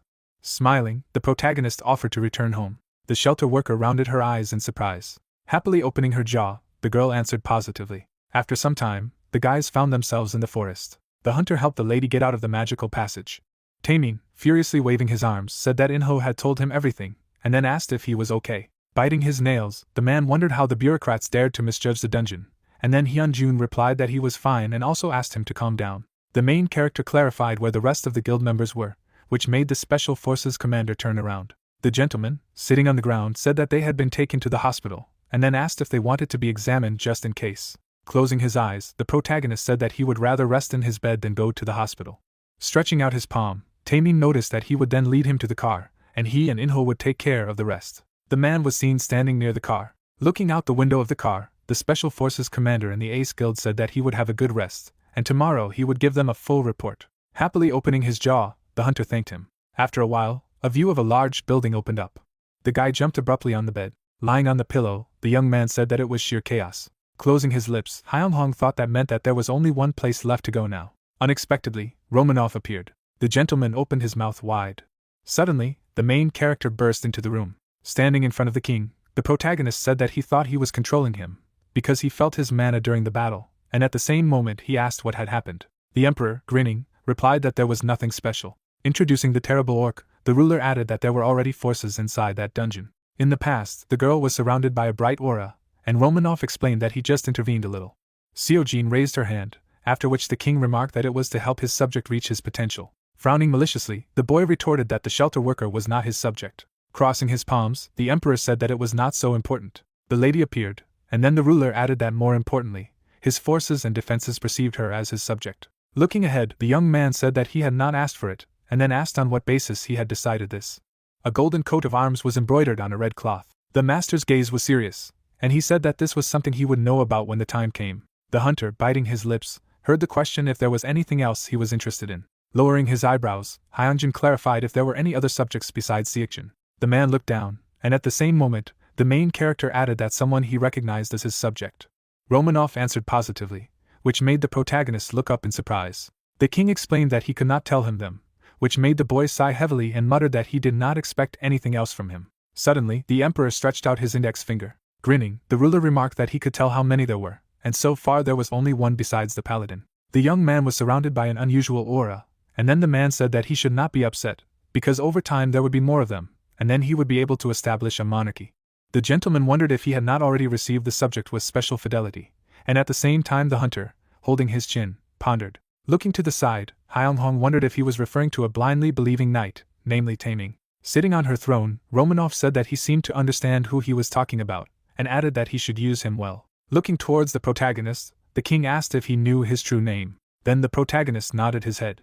Suddenly, a view of the city opened up. You could see the entrance to the office of the dungeon administration. Jinhyun, adjusting his tie, asked if he had processed the dungeon data, as well as who had cleared it. Holding the tablet in his hand, the head of the 4th Dungeon Management Brigade of the Bureau of Investigation heard the answer that it was the Ace Guild, and then said that he had already heard of it. Suddenly, his pupils narrowed and he muttered that there was only one A-rank hunter for the entire team, but they were still able to clear the S-rank dungeon. Looking sideways, the man asked if his assistant was sure that the data was accurate, to which he said that it was, although it was hard to believe. Looking towards the entrance, the gentleman offered to go to the office and explained that he had to double-check everything. Taking hold of the doorknob, Jinhyun remarked that if this was true, there might be big questions, and his ward added that the Ace Guild still needed to be re-evaluated. A second later, the man entered the room. Through the sweat on his face, the man was very surprised. Holding his ID in his hand, the head of the 3rd Brigade of the Bureau of Investigation for Underground Management introduced himself. The gentleman frowned seriously and said that he had heard that he had just finished investigating the dungeon and needed him to provide all the materials related to it. The influential man, raising his palm, asked why, and if there were any problems, and then added that this was done by their team, and therefore let everything be as usual. With his mouth wide open, the big man replied that the information was confidential and therefore would not be able to tell him, and the only thing they needed to know was that the Bureau needed these materials. After a moment, Jinhyun clenched his fist. Smiling slightly, the head of the 3rd team of the Bureau of Investigation said that he hoped that he would not interfere with the Bureau's requirements. Stretching out his hand, the man asked if he was ready to cooperate, to which he received a positive answer. After some time, a view of a tall building opened. Suddenly, the protagonist's assistant, looking in his direction, asked how Seokjin was doing. Hyung-hong looked away and replied that she would still need time to recover, but after a short rest, she would be fine. The front door appeared, and the protagonist said that it must be exhausted after a sudden surge of strength. The girl's room was visible, and then the guy explained that at first everything was confusing, and therefore it would not be easy for her to realize where the power came from, and to put her thoughts in order. The shelter worker clenched her fist. Sweat was dripping down Temin's cheek, and at the same moment, the young man asked if he had any news. The hunter parted his lips. Opening his mouth wide, Hyunjun noticed that something seemed to have happened. Closing his eyes, the leader said that this was true. Putting the book on the table, the man asked to read it. The master said that here were the results of the investigation that came in the morning, after which the main character, flipping through the pages, said that it was considered a subclass of the S-rank dungeon. Suddenly, the protagonist's expression became confused. On paper, it was written that the preliminary result of the investigation was the presence of a hidden dungeon, and caution was required when attacking. The guy, examining the documents, asked if it was true. Abruptly opening his jaw, the young man shouted if the bureau really knew about the existence of the hidden dungeon. Holding his hands behind his back, Tamin replied positively and added that he was convinced of this in practice. Clenching his fist, the leader said that everything was exactly as he thought. Baring his teeth, the man exclaimed that there could be nothing other than that someone had deliberately falsified the results of the preliminary investigation. Then the hunter closed the book. Looking ahead, the guild master clarified who dared to do such an act. Introducing the important person, the master said that he still did not have a final conclusion, but it was obvious that this was the work of the sponsors of the former Echo Guild. Through the sweat on his face, Tamin noticed that he would never have thought if he hadn't personally contacted the bureau, and he still doesn't know what to do. After a moment, Hyunjun pushed his chair back. Sitting down on a chair, the main character laughed. The protagonist could be seen scratching his neck. Moving closer to the table, the guy explained that first, with the help of the money received from secret funds, they would strengthen the power of the executive and intelligence agencies. Looking at the leader, the young man asked to do it as soon as possible. Frowning seriously, the hunter said that they should be ready when their enemies decide to attack. Opening his mouth wide, the man replied positively and added that he would start right away. The guild master asked the master to stop, after which he turned sharply. Hyunjun clarified how much he knew about hidden dungeons, and then Tamin grabbed his chin. Jewels appeared, and then the question was heard that this was not a dungeon where hidden rewards could be obtained. Closing his eyes, the main character muttered that this could be considered a reward. Suddenly, the supervisor blushed, and at the same moment noticed that since he was asking him this question, he might have received a hidden reward. The man asked if these were rare materials, causing the protagonist to lower his eyebrows in bewilderment. The gentleman wondered if it was rare equipment, after which the guy frowned menacingly. Slapping the assistant's forehead, the young man exclaimed that Sachjin had received a second awakening. Turning away from Tamin, the hunter remembered being pushed by the orc and thought he looked like he had déjà vu. The head, holding a tablet in his hand, said that he thought that it was also necessary to strengthen the security of his house. The man explained that he could become a target as soon as rumors spread that he had received a special reward from the hidden dungeon, and at the same time, the guild leader said that it was for sure, because he could awaken other guilds interested in the reward and attack them. Smiling, the master said that he would hire proven armed guards, as well as place the main hunters of the executive branch of the guild around his house. At the same time, a fighter was walking down the corridor, and Hyunjun asked if he would even accommodate the main hunters, to which he was told that he was still thinking of appointing a bodyguard for him. Suddenly, the door opened, and then Tamin said that he was one of the people he trusted. With his hands behind his back, Janso asked to be allowed to introduce himself. An unusual particle appeared near the face of the main character, and then it was heard that he had acquired the eyes of the Romans, namely a look of absolute insight, revealing the essence of all living things. The protagonist used the sliding shadow ability, and at the same time, a B-rank combat hunter parted his lips, revealed his name and added that he was the head of the Ace Guild's intelligence agency. With his eyes rounded in surprise, the guy wondered if this was the person who moved without making any sounds or leaving any traces. The young man remembered how a guard rushed past him. The guild master thought that it was no wonder that his true name included the word shadow, and the man raised his hand and said that the head of the intelligence agency would now be in charge of the security of his house, and he was a B-rank hunter with a lot of experience, and could rely on him. Jonzo, with his mouth half open, remarked that he would not disappoint him. Hyunghong smiled contentedly. The master opened his jaw and turned to the head of the guild and explained that since there was news that he had cleared the hidden dungeon, they would not be able to avoid battles. A chair could be seen through the glass, and at the same time, Tamin added that they were still considered the weak link. Looking out the window, the main character said that he did not have to worry, because as long as he was determined, it would not be easy to defeat him. The leader squinted sharply. The man looked in the direction of the protagonist, and he said that as soon as they began to attack, they would show them what they were worth, and at the same time punish them, showing the whole country how strong they were. Smiling, the guild leader remarked that he would soon see that no one would be able to resist them in the future. There was ice in the mug. The master, sitting on the sofa, asked if he was saying that the Ace Guild had cleared the S-class dungeon. The guy, through the sweat on his face, answered positively and added that they had an informant in the administration of the dungeons. The old man lowered his gaze and wondered if it was difficult for high-rank hunters to clear S-rank dungeons. The young man, introducing the terrible orc, said that judging by the rank of their group, they should have been destroyed, but not a single one died. Taking the glass in his hand, the man asked if they could all survive. The young man, closing his eyes, said that there were only a few assumptions. The main character appeared, and at the same moment, the assistant said that either Hyunjin was stronger than expected. The girl released a powerful energy, and the guy added that either inside the dungeon, one of the members of the group had a second awakening. The young man remarked that or some other possibilities that they did not know about, after which the chairman, sitting in a chair, said that in any case it was a threat. Opening his mouth wide, the young man explained that they had to destroy them before they became stronger. Then the man put the glass on the table. The gentleman, holding his chin, asked if they began to act on their own initiative, then the Osung group would not stand aside. The chairman, raising the corners of his lips, clarified that they did not need to do it on their own. Squinting, the head said that they would just inform the others, and they just needed to spread the rumor that the Ace Guild had found something in the dungeon. After a while, a view of a huge building opened up. Hyun-song got out of the car. The main character, turning his gaze to the leader, asked him if he did not feel his presence when they trained. The night sky appeared. In the middle of the field stood a fighter. The man brandished his knives. A dark force circled around the protagonist. The gentleman looked sideways in bewilderment. Suddenly, the guy, who was behind the assistant, frightened him. Closing his eyes happily, Taemin said that he had noticed the very moment he heard his voice. Lifting the corners of his lips, the young man said that it was good, and also thought that this was how it should be, because he had been training his stealth for a long time. Turning his head, the leader asked the head of the guild if he had lost his shield in the previous battle, to which he replied that he had turned to dust. Stretching out his palm, the man noticed that this equipment was not so high-end. Suddenly, Hyung-hong opened his jaw in surprise. A blue box with a bright ribbon appeared, and then the gentleman exclaimed that he had chosen it with all his heart. Taemin was holding the package in his hands. The main character was standing in front of him. The protagonist's pupils narrowed sharply, and he thanked his assistant, and at the same moment wondered how he could carry such a package. Pushing the manager with the box, the guy shouted what he would think. Noticing the soldier with a machine gun, the young man said that they must be recruits.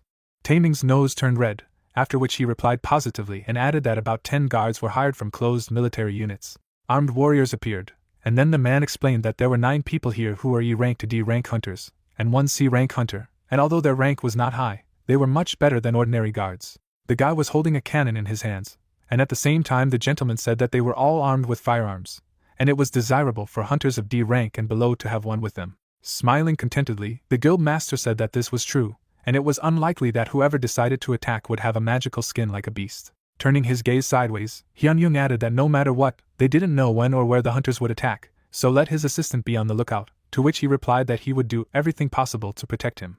Looking ahead, Taemin said that he and Johnson would join the guards today, so let the head be calm. The main character nodded his head contentedly. After a while, the protagonist squinted thoughtfully. Suddenly, a magic door appeared in front of him. Touching it, the guy read that the shadow was behind. Lifting the corners of his lips, the young man understood what it meant, that it was Kasashin. Entering the magic portal, the hunter muttered that he would be glad, especially now, if he was unexpectedly attacked. Suddenly Kasashin appeared, and he said that the head of the guild could pass, and added that he had been waiting for him. The warrior smiled contentedly and noticed that it looked like a lurking enemy was aiming at him. Scratching his neck, Hyung-hong replied that measures were being taken, but it was causing a lot of trouble. Stretching out his palm, the fighter asked if his blessing, which he had discovered now, would not be enough to determine the potential danger. Lifting the corners of his lips, the main character explained that this is why he needed him. The guy abruptly grabbed his chin. The protagonist, clenching his fist happily, exclaimed that he needed a new blessing from him. Lifting his leg off the ground, Kasashin said that he liked his attitude, and it seemed that he trained a lot while he was under his command. Squinting, the warrior added that as a result, their compatibility had increased greatly. Suddenly, the hunter found himself in empty space. The guild leader lowered his eyebrows sharply. Grabbing the fighter's hand, Hyun-jun clarified what blessing he would receive this time. Then the main character opened his jaw in surprise, and the guy wondered if he had really become stronger. A dark force was visible, and then the protagonist was at a loss. The guy, looking down, explained that this was his new blessing. Smiling, the young man said that if he accepted him, he would be able to send shadows to spy on enemies from afar. Stretching out his palm, Kasashin said that now he really needs this power. Through the sweat on his face, the hunter said that it was difficult to disagree with this, and also thought that with this blessing he would be able to observe the ill-wishers, remaining in the shadows. Suddenly, the warrior put his hand on his shoulder and asked if he was ready to accept his blessing. You could see how the guys hovered in the air. Opening his mouth wide, the guildmaster replied that he was ready. The veins of the main character sharply turned black, and at the same moment the fighter noticed that it would hurt a little. Hyung-hong quickly clenched his jaw. Suddenly a knight appeared. The protagonist, noticing the swordsman, realized that this was a memory. Then the hunter opened his jaw furiously. The warrior grabbed the hilt of his weapon. The fighter began to draw his blade. With a sharp wave of it, the soldier asked how dare he. The unusual shadow split in two. The knight stood in a fighting stance. The eyes of the unusual entity burned with a dark color, and the warrior exclaimed that this could not be. Kneeling, the fighter was sure that he had hit him. Suddenly, red spots appeared. Grinning, Kasashin said that this scene captures him every time. Hyung-hong frowned in pain. A dark force surrounded his body, and then he screamed loudly. Drops of sweat dripped down the face of the main character. Snapping his fingers, the guy announced that they were done. The protagonist shook his head sharply. The hunter fell off his feet, and the young man asked how it was. Closing his eyes contentedly, the warrior noticed that now the defensive skills were in his head. Sitting on the floor, the guild master thought that every time he met his past lives, he was going through such a thing.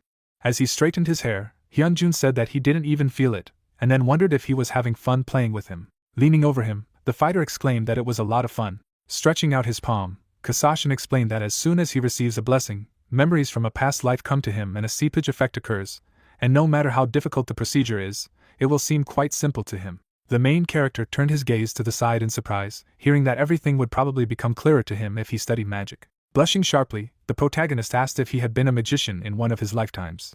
You could see how the guy bit his lips. The young man clutched his chin thoughtfully. After imagining many white silhouettes, the warrior revealed that he had 990,000 past lives, and it was logical that the greatest archmages of the dimension were also there, and they were all studying different realms of magic. The hunter opened his mouth in a daze. Looking to the side, the guild leader wondered if it was possible that he could reach their level.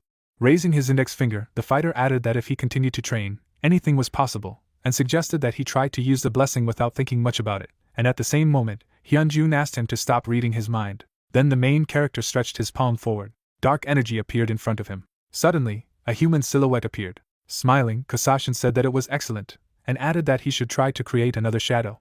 After a moment, the protagonist frowned seriously. The hunter lowered the corners of his lips. In the distance, an unusual accumulation of power could be seen. The magical aura began to evaporate in the air, and at the same time, the guild master realized that this was his maximum now. Holding his chin, the guy noticed that, as expected, 2 shadows were too many for a beginner, and at the same time added that this spell was the most difficult of all high-level magic, because it spent a lot of mana, and therefore there was nothing to be done.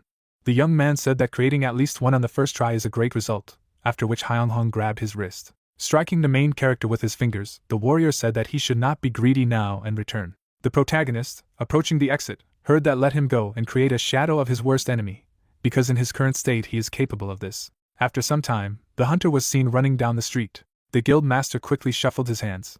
Opening his jaw, the guy muttered that the guilds of gold rank and above had excellent informants, and therefore they probably knew the rumors about him, and this would make the silver rank guilds do something. The young man imagined human silhouettes. Parting his lips, Hyunhong wondered that if these false rumors had leaked through the background organizations, then which guild would decide to make the first move? Taemin, who was behind him, replied that he thought it would be the Anderson Guild. The main character turned sharply. Through the sweat on his face, the protagonist asked where he came from, to which the leader explained that he had sworn allegiance to him. With a wink, the man exclaimed that he was ready to appear at any time if for his sake, and the guy thought that this was not the answer to his question. Closing his eyes, the young man clarified why it was them, and then the master said that it was because this guild was now leading any action. A drawing of a lion's head appeared. After presenting the red footprints, Taemin said that even among the Silvers, the Andersons' reputation is not the best because they have used forbidden methods to reach the current level, and therefore it is rumored that there is always some kind of dispute within the top of the guild. Looking up, the hunter noticed that if they were known as villains, they were most suitable for this role. Holding his chin, the leader added that not only that, because their guild master is greedy to the point of horror, and it is rumored that they tried to steal an A-rank weapon, but failed. Shuffling his legs, the head of the guild said that he would then send a personal informant to them, and then the man asked about the informant. Turning around, Hyunhong replied that he couldn't tell everything, but he was someone who could be trusted. Smiling, the gentleman said that if he trusted him, so did he. After some time, the main character found himself in a dark room. The protagonist stretched out his hand. A shadow appeared in front of him. The guy showed the servant the phone screen and ordered him to find it. A man appeared, and at the same moment the young man added that he should keep an eye on him. The unusual entity evaporated into thin air. The hunter smiled contentedly. The night sky was visible. The headlights of the car shone brightly. 2 vehicles were rushing along the road.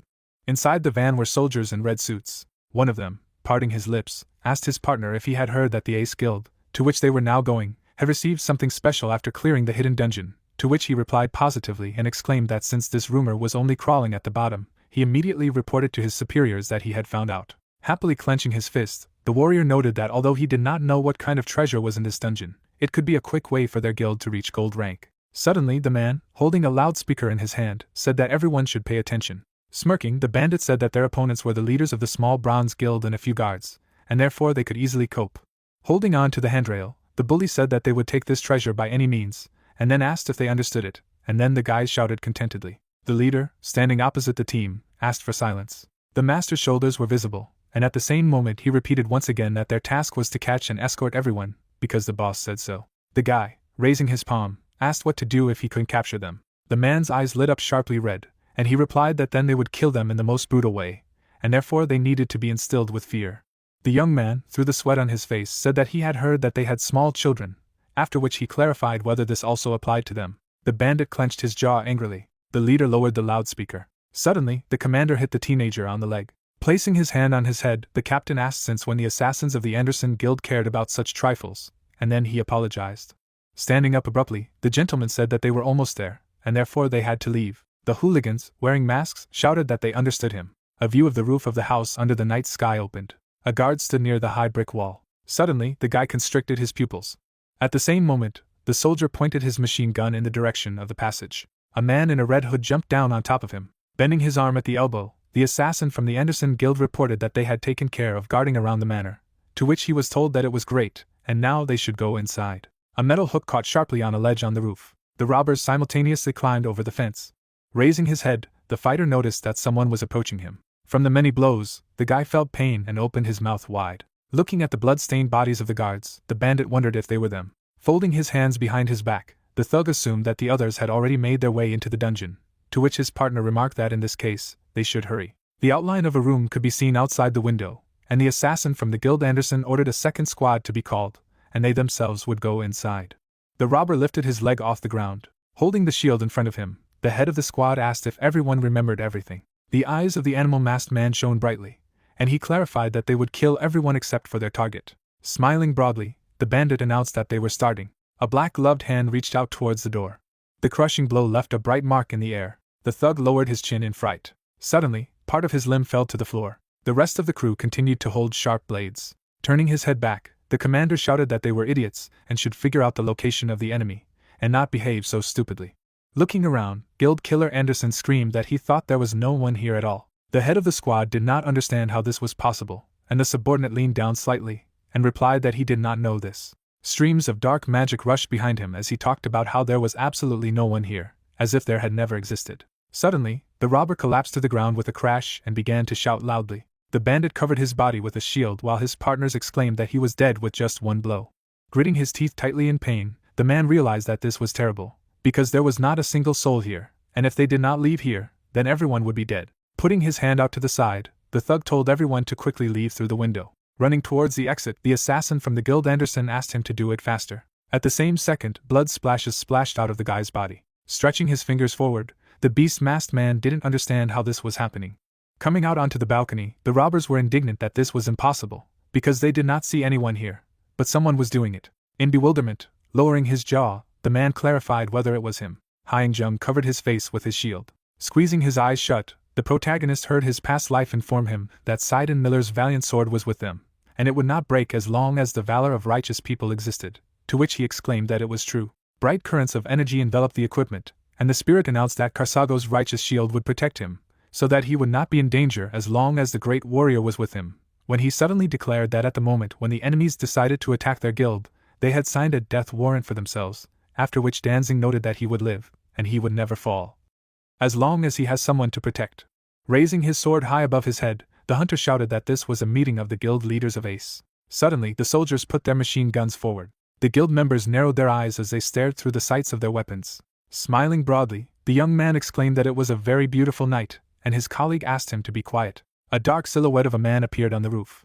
Seojin held glowing particles of magic in her palm. The alarmed assassins from the Anderson Guild were surrounded by soldiers. Holding his shield in front of him, the robber asked whether they had been trapped in the first place, to which his companions suggested that they were. A smirk appeared on Hyung-jung's face, and the bandit said that this bastard must have sent all the supreme members here. Taemin furrowed his brows angrily and asked what they should do.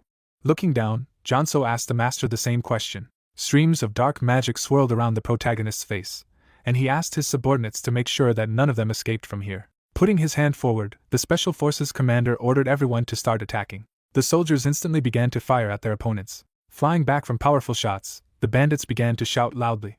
A golden bullet approached the head of the man in the beast mask. Behind the scattered fragments, the frightened face of a man appeared. His mouth wide open in alarm, the thug was indignant at what they were doing. One of the hooligans rushed to run back, and his partner shouted that it was necessary to get rid of the armed men first. Guild Assassin Anderson exclaimed that they didn't die no matter how they attacked them, and his ally waved his hand and suggested that there was an A-rank healer or higher on the opponent's side.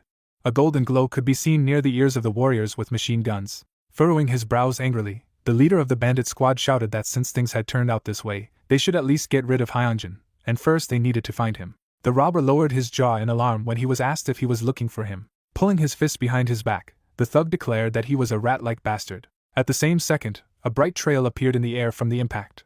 Smiling, the hunter remarked that it was a disgrace. The silhouette of the villain was enveloped in bright magical waves. Closing his eyes, the protagonist asked his opponent not to worry, because he would not kill him immediately. Tilting his head down, the guy turned to the manager. Taemin folded his hands behind his back as his boss asked him to send a message to the Anderson Guild that they had taken hostages.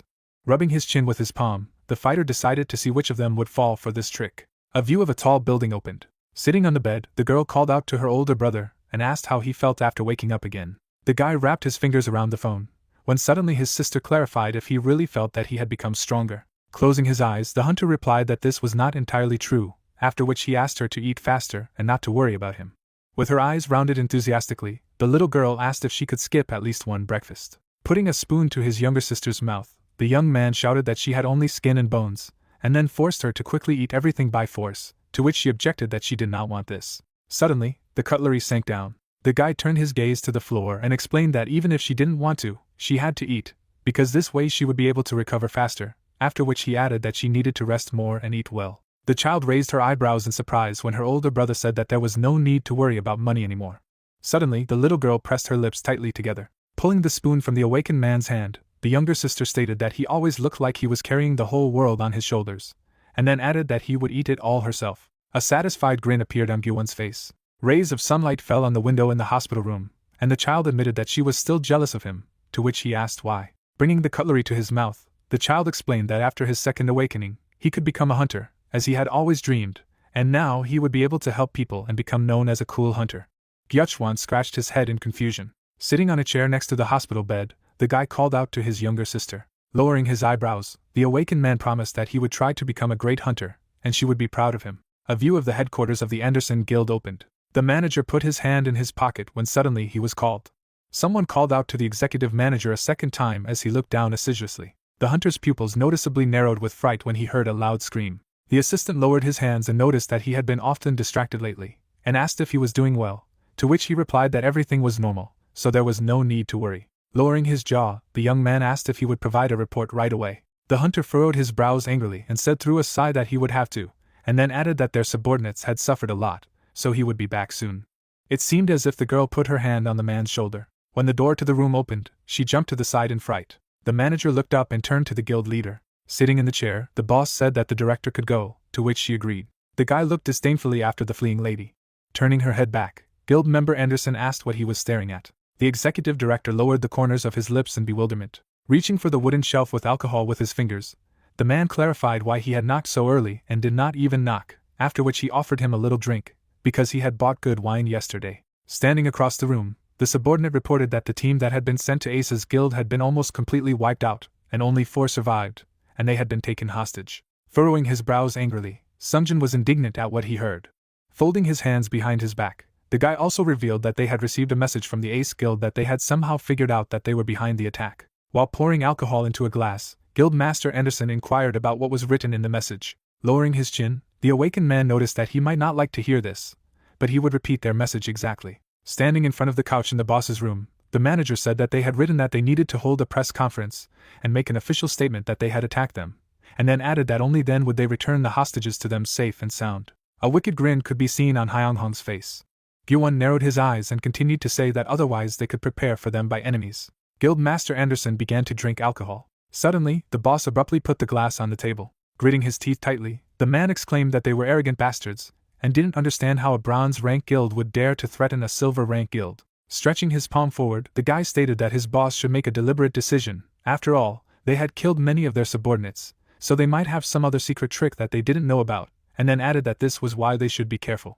Furrowing his brows angrily, Sungjin ordered all the leaders to be summoned to prepare for a second attack. The hunter's pupils noticeably narrowed from fright. Lowering his jaw, the young man tried to object and did not understand what to do with the hostages, because if they attacked, they would definitely kill them. Pointing a finger at the chest of the awakened, Guild Master Anderson explained that sometimes sacrifices had to be made, and then added that their guild's reputation was at stake, so they should be willing to sacrifice a few subordinates for it. Gyuwon clenched his palms tightly behind his back when the boss clarified whether this was true, to which he replied that he would call those who were free. Suddenly, Sungjin threw the contents of the glass into the executive manager's face. Alcohol dripped down the skin of the awakened man, and the chief asked if he understood what situation they were in. The hunter pursed his lips as Guildmaster Anderson told him to mobilize all of their forces and cancel all previous quests. Turning away from his interlocutor, the young man remarked that if they did this, then many important tasks would be suspended, to which he shouted that it didn't matter, because their number one task was to get rid of those bastards from the Ace Guild. Holding out a finger forward, Sungjin stated that he could not believe that he did not understand orders so much, and then clarified whether he looked down on him, and whether he had forgotten who the head was.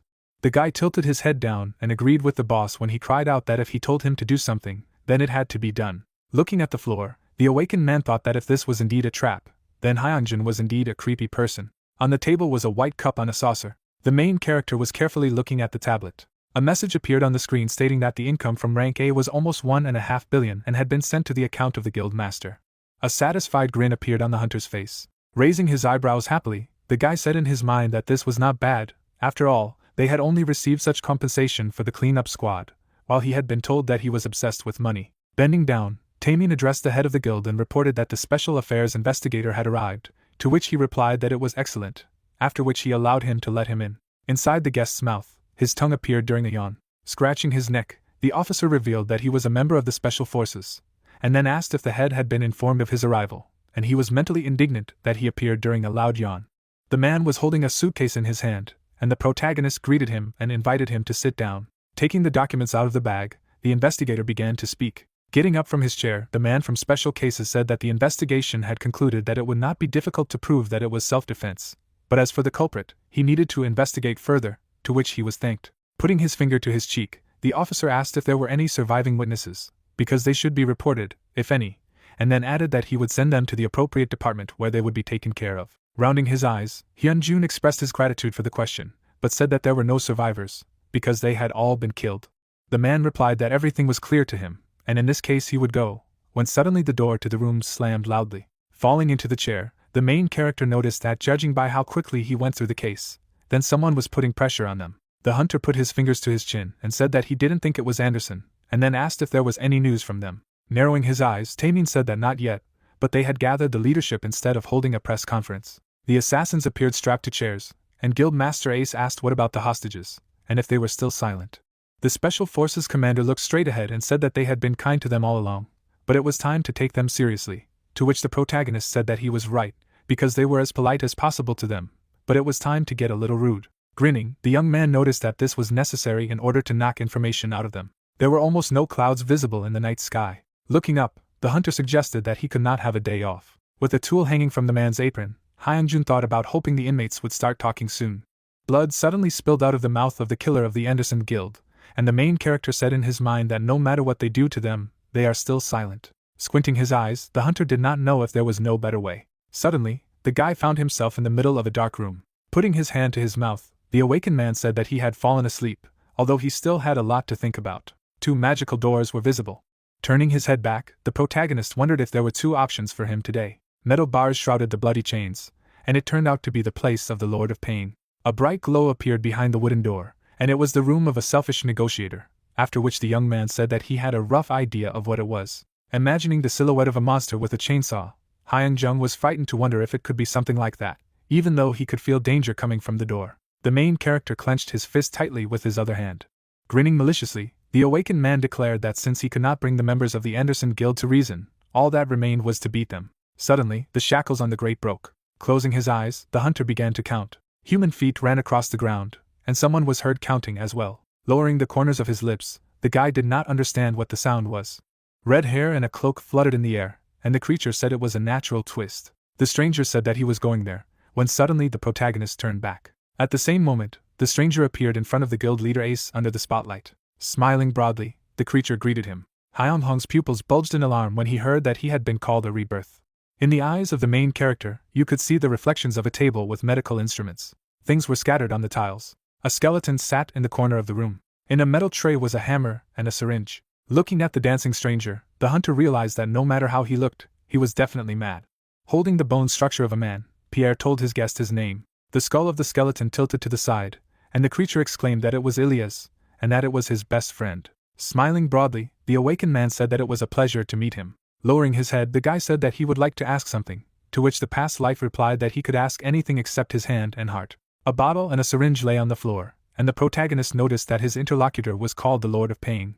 Pierre narrowed his eyes, and the young man clarified whether this pain could be from torture. Smiling broadly, the creature began to laugh loudly. Gripping the hammer with his fingers, the Lord of Pain revealed that when he was alive, he had worked as a master of torture in the Empire. Hitting the skeleton on the head with a sledgehammer, the past life said that as he could see, they only worked with such tools. Placing his fingers on his chin, Guildmaster Ace asked if he could teach him how to torture people, to which he replied that he couldn't teach him anything he didn't know himself. Lowering his jaw in alarm, Hyunjun was indignant that his interlocutor had previously said that he had worked as a master of torture. Pierre's eyes began to radiate a bright glow, and he informed Mr. Reborn that there were many more absurd things in life than he thought, and then added that it was just like at this moment. Stretching his hand high to the ceiling, the Lord of Pain told him that God had once given him this exceptional ability. Suddenly, the creature snapped its fingers. At the same moment, the master of torture rushed behind the young man. After a moment, the hunter began to fall forward. The awakened man collapsed on a wooden chair with a crash, and his past life asked to be allowed to introduce himself again. Stretching his palm forward, Pierre explained that he could control the suffering of others, and if he was done, he could inflict hellish pain using any objects, but the only limitation was that he had to put magical power into his opponent. Suddenly, the Lord of Pain poked his finger into Hyunsun's body.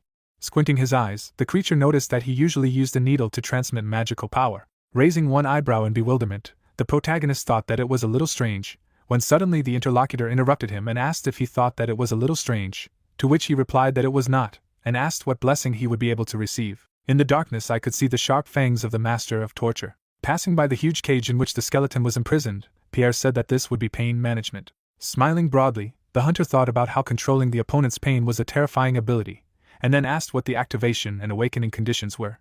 With a wink of one eye, the Lord of Pain replied that he only needed to pierce his body 3 times with his needle, and if he could endure it, he would receive a blessing. Lowering his jaw, the awakened man wondered what would happen if he did not succeed. The creature raised its eyebrows and said that it would have to wait for the next opportunity. Approaching the protagonist's face, the torture master clarified if he urgently needed his blessing and then told him not to dare to miss the chances he was given, simply because he was a reincarnate, as not all of them were good at will. Gritting his teeth tightly, the young man agreed to try, but he did not like that the interlocutor was too close.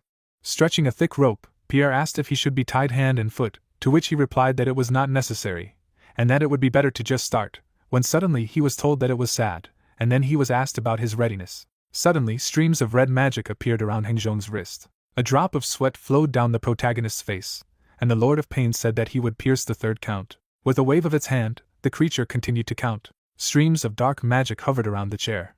The main character's legs flew up sharply. His mouth wide open in pain, the hunter began to scream loudly. Through the creature's smile, his sharp fangs could be seen, and he laughed at what was happening. Bulging his pupils, the awakened man cried out that it was now 3. The master of torture furiously waved his hand, and the ward cried out in fright. Looking up, the past life began to remember Nietzsche. Holding his palm high to the ceiling, Pierre exclaimed that the German philosopher had said that what did not kill them made them stronger. The exhausted protagonist threw his head back. Putting his fingers to his mouth, the Lord of Pain exclaimed that it was very beautiful. Smiling broadly, the creature asked if the guy thought this quote was perfect for him.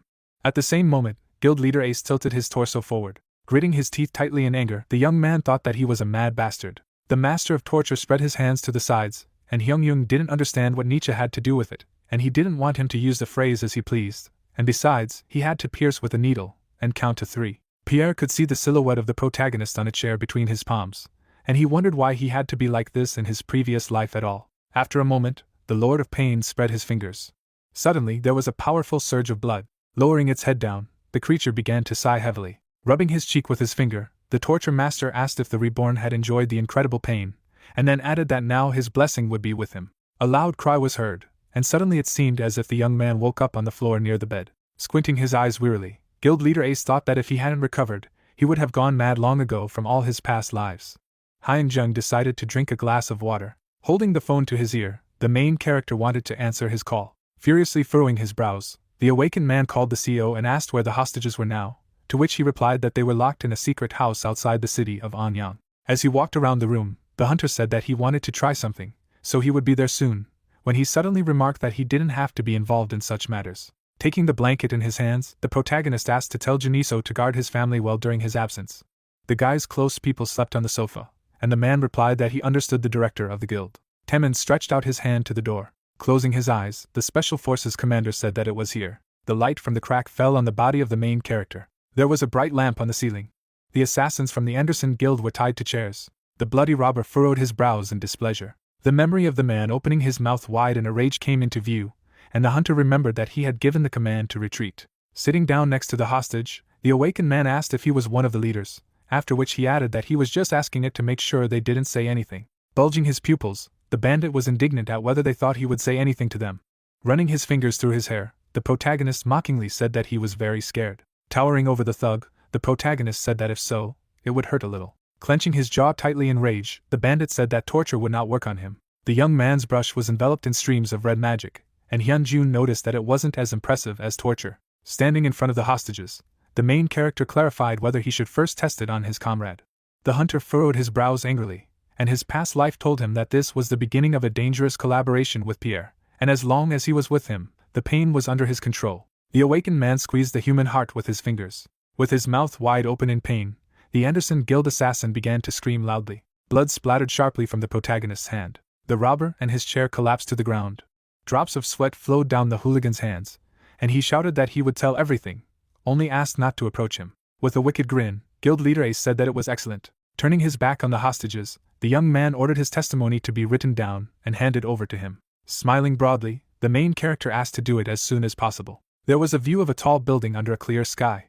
Putting the paper on the table, the man said that he had collected all the information that had been received from the prisoners. Touching his chin with his fingers, the hunter clarified if this was enough, to which he was told that it would be easier to gather more information using what they already had. Taemin closed his eyes and explained that there was very little information about the Anderson Guild, so it was problematic for them to get data about her. Resting his head on the palm of his hand, the protagonist asked if there were still any ties to the Anderson Guild, to which he was told that they continued to deny guilt. Slapping his palm on the table, the young man said that it looked like that.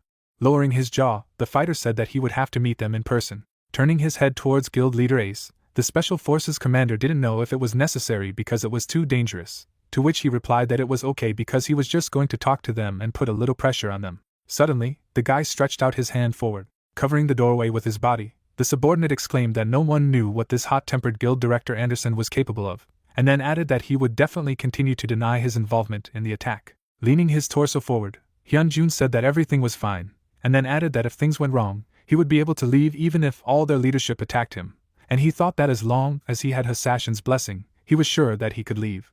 Giving a thumbs up, the protagonist explained that if Anderson's guild was defeated, then the other guilds would not be able to take action easily, and they would set an example for others by using Anderson's guild. Furrowing his brows in displeasure, Taemin tried to object, and faction director Ace shouted that this was perfect. Taking one step at a time, the hunter said that in that case they would set off tomorrow night. Suddenly, the Special Forces commander put his hand to his face and shouted that he would increase the security of his estate in case of unforeseen dangers. A view of a tall skyscraper opened up.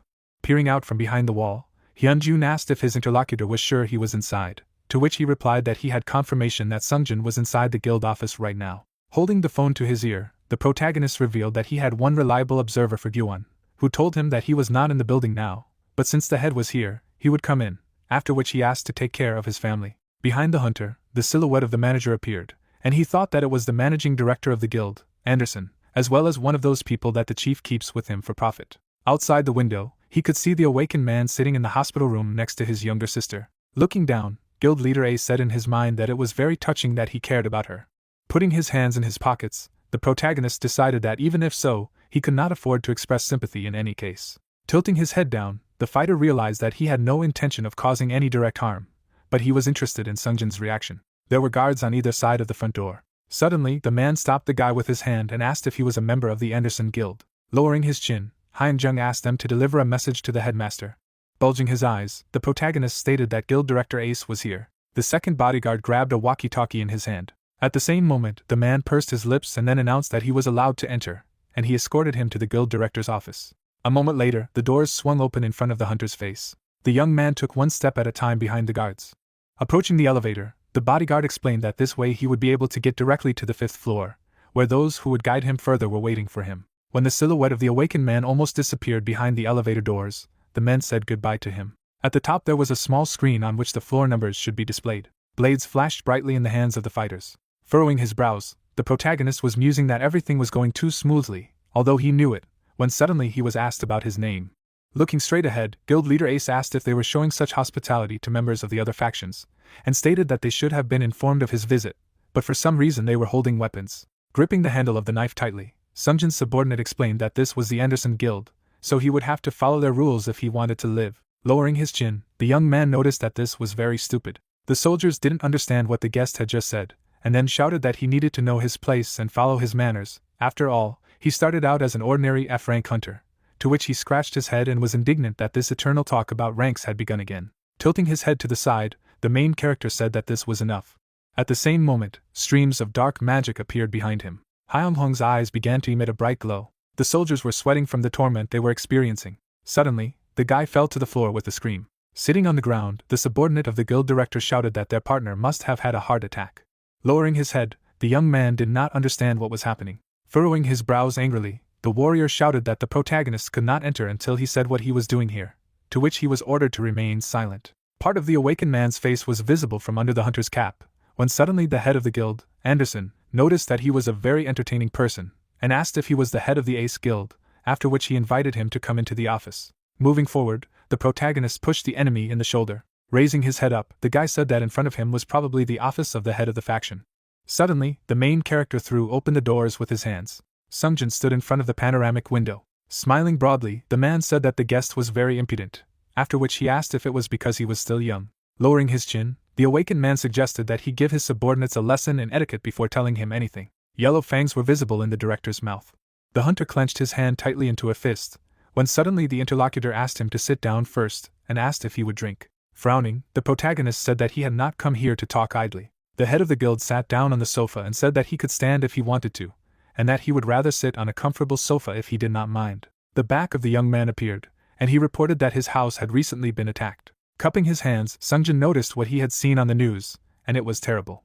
Hyunghong bit his lips in displeasure as the man said that attacking the Bronze Guild was not uncommon, and then began to laugh loudly. A huge window appeared behind the protagonist, and he said that he had sent him a message and then clarified if he had received it, to which he replied that he did not understand what it was about and that he wanted to tell him. Coming closer to the sofa, the hunter asked if the man claimed that he had nothing to do with the attack. Slightly squinting his eyes, the director asked what would happen if he had. Smiling broadly, the awakened man thought that he needed to retreat, because if he dealt with him now and found out that he was here, he would fall under suspicion, and then asked if this meant that he could do with the prisoners as he saw fit.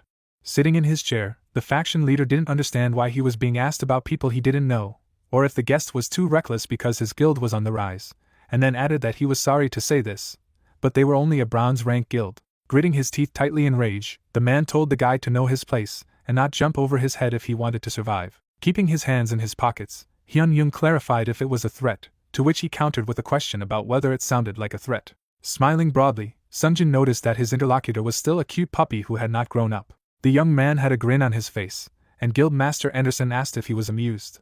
Walking towards the exit, the main character replied that he just wanted to capture this expression on his face. Grabbing the door handle with his fingers, the hunter said that he wanted to check it in a week. Leaving the room, the awakened man finally explained that they would see if he would also have fun. Outside the windows of the room, a view of the road opened, and people congratulated their comrade on his return. Putting his palm out to the side, Taemin admitted that he was pleased to see that his boss was not injured, and then asked how it went. Throwing one leg over the other, the chief replied that everything was as expected. The subordinates closed their lips in alarm as Hyun-Jun revealed that he had given them a warning, so all that remained was to start a war with the Anderson Guild as they had planned. The dark silhouettes shifted their gazes downwards, and the protagonist explained that several guilds were watching them because there was a rumor that they had obtained a special treasure from the hidden dungeon. Against the background of purple clouds, a magical weapon appeared. Folding his hands behind his back, the Special Forces commander said that if they wanted to go against the Anderson Guild, they had to deal with them first. Lowering his chin, Johnson added that they had also failed to identify the corpses that had been found in his home. There were bloody footprints on the grass, and the head of the intelligence agency said that this was just speculation, but there was a possibility that whoever was behind the attack deliberately made it difficult to identify the corpses by pressing on the authorities. The combat hunter admitted that he did not like the attitude of the Special Forces investigator they sent here, and there was definitely something wrong, to which Taemin turned his head in the direction of the interlocutor and exclaimed that it was impossible, and asked if they were really in control of the Special Forces department as well. Two men in business suits appeared. Frowning angrily, the guy thought that in this case, the organizer must be at least a high-ranking politician or the president of a large corporation.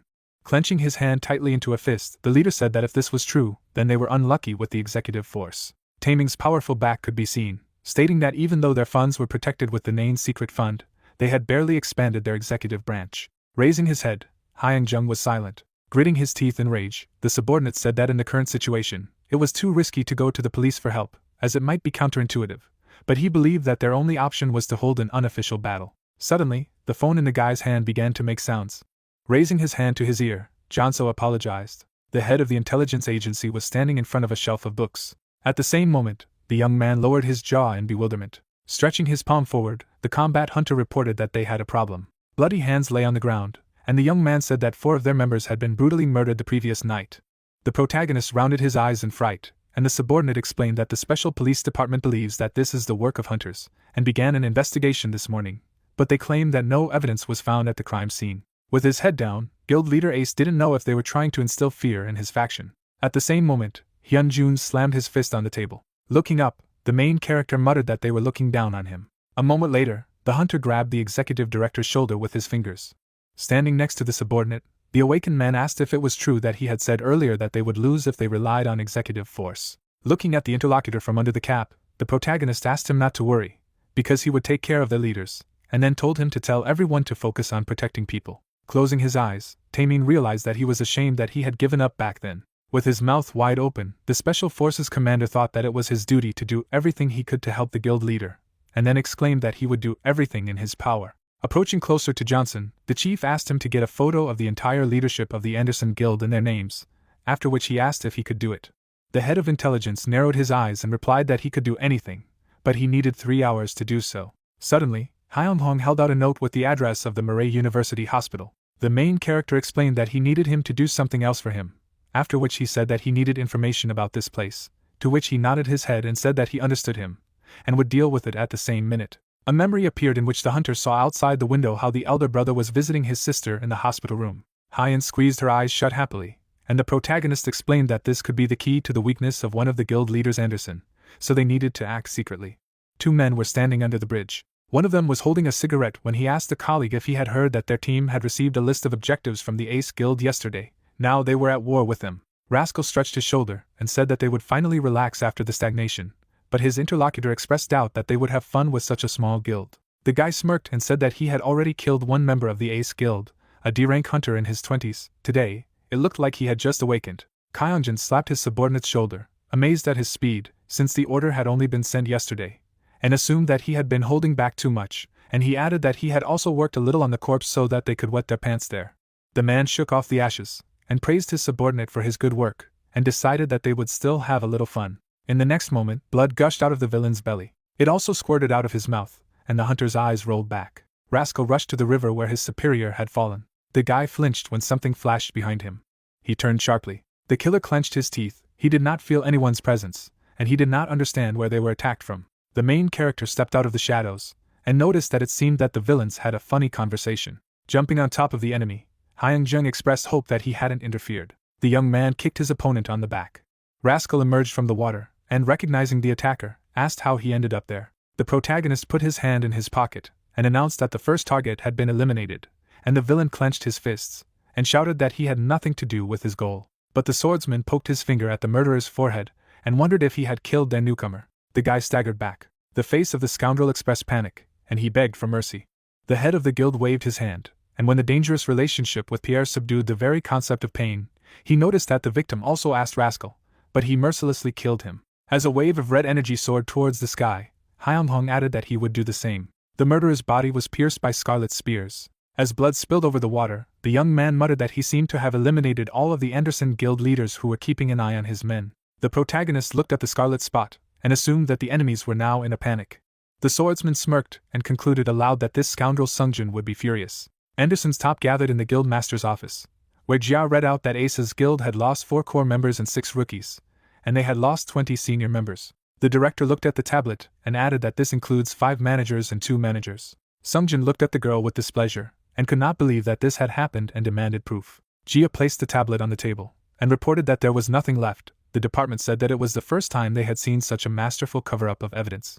The man clutched his head, not understanding how the enemies were able to kill 20 people in 2 days, and 7 of them were managers. Gyuwon shook his head as the guildmaster asked if it made sense, and the director added that she had no assumptions. The scoundrel gritted his teeth and pointed his finger at the manager before saying that he had heard that his men had attacked the opponent yesterday, and wanted to know what had happened, why they couldn't win, and if he had excuses, then let him lay it out. The guy lowered his head and apologized. All their means were mobilized for the attack, but the enemy's stealth skills were incredible. They couldn't even detect them, let alone attack. Jia folded her arms over her chest as the young man continued that leader Yanjia had even set a trap to attack at dawn, but nothing worked.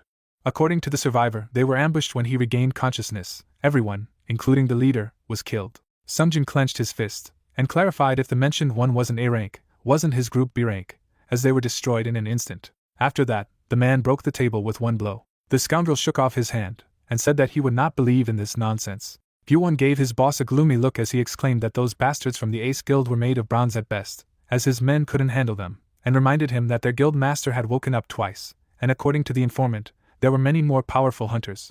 Sungjin's face contorted with anger. He barked about the hated double awakening.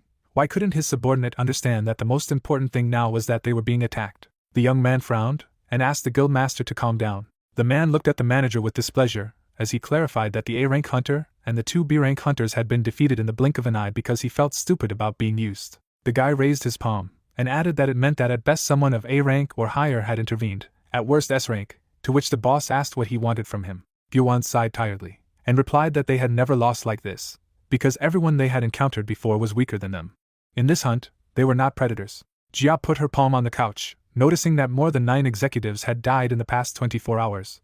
The situation was getting too escalated, they had to do something. The manager swallowed. The chief leaned over the girl, and noticed that she thought the same way as he did. To the young man's horror, the director said with a smile that they could not allow themselves to be trampled on. They had to do everything possible. Gyuwon jumped to his feet, and shouted that their strength had weakened. If they fought the leaders of the enemies in such a state, they would definitely lose. Jia gave the manager a sinister look, and clarified when she was saying that they needed to fight their bosses. The guy went back down, not understanding what she meant. His eyes widened as he realized what he was talking about. The headmaster leaned forward and said that he guessed right. They were directing forces at ordinary guild members. Looking through the records, she realized that it seemed that they hadn't mobilized all of their top to fight terror. The young man clenched his teeth in horror. The girl clapped her hands. Jia rubbed her palms, and added that they would be able to handle them. Gyuwon's eyes expressed panic as he recalled that if they continued to carry out terrorist acts, the department would definitely intervene. And then he froze when the manager reminded him that it was his job to make them sit quietly, or he was not competent to do so.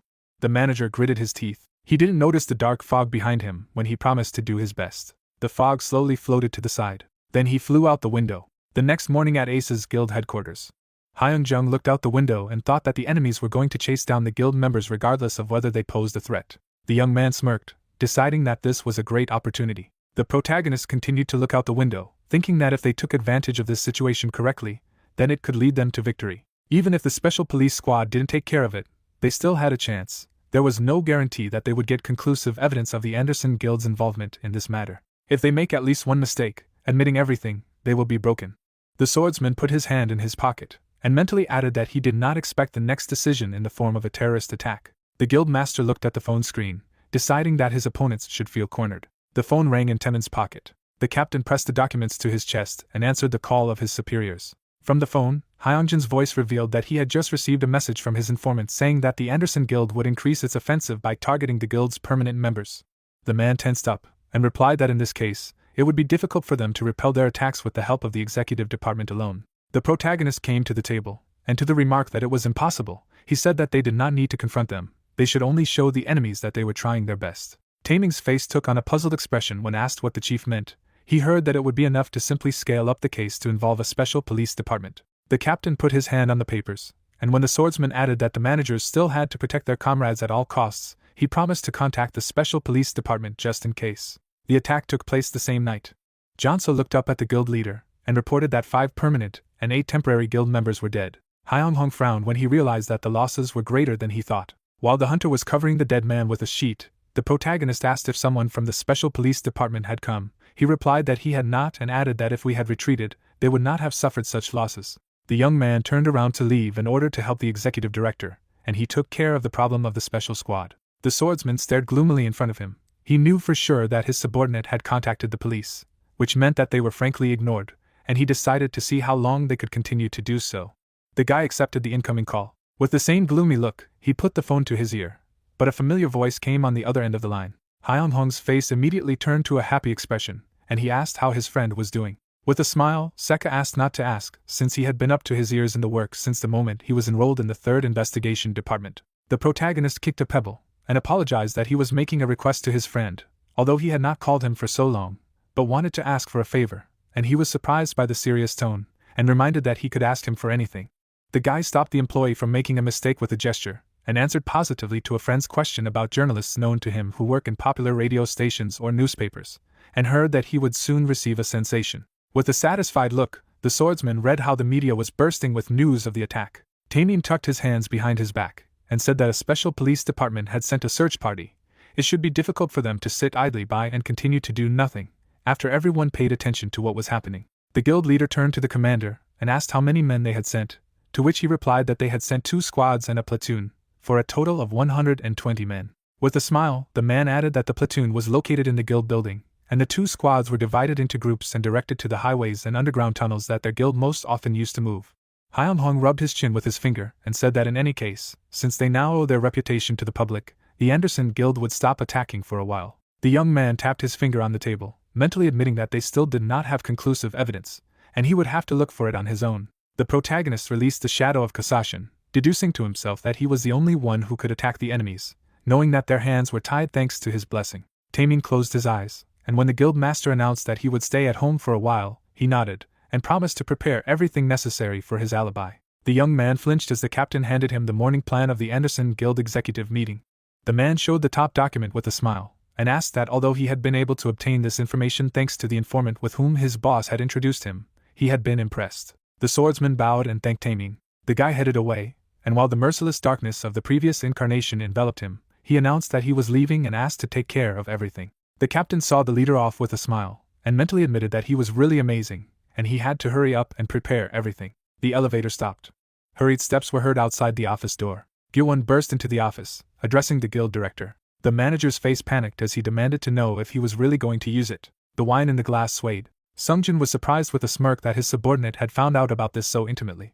The guy slapped his palms on the table with all his might, and shouted that it was controlled by his people. It would be strange if he didn't know about it. The master put the glass on the table, and admitted that he had not thought about it. Gyu-won looked angrily at the villain, and recalled that he had promised not to use this thing. Moreover, even the special police department intervened in the situation. Sungjin took a sip from his glass, and stated that a lot had changed since then. The manager was shaking with anger.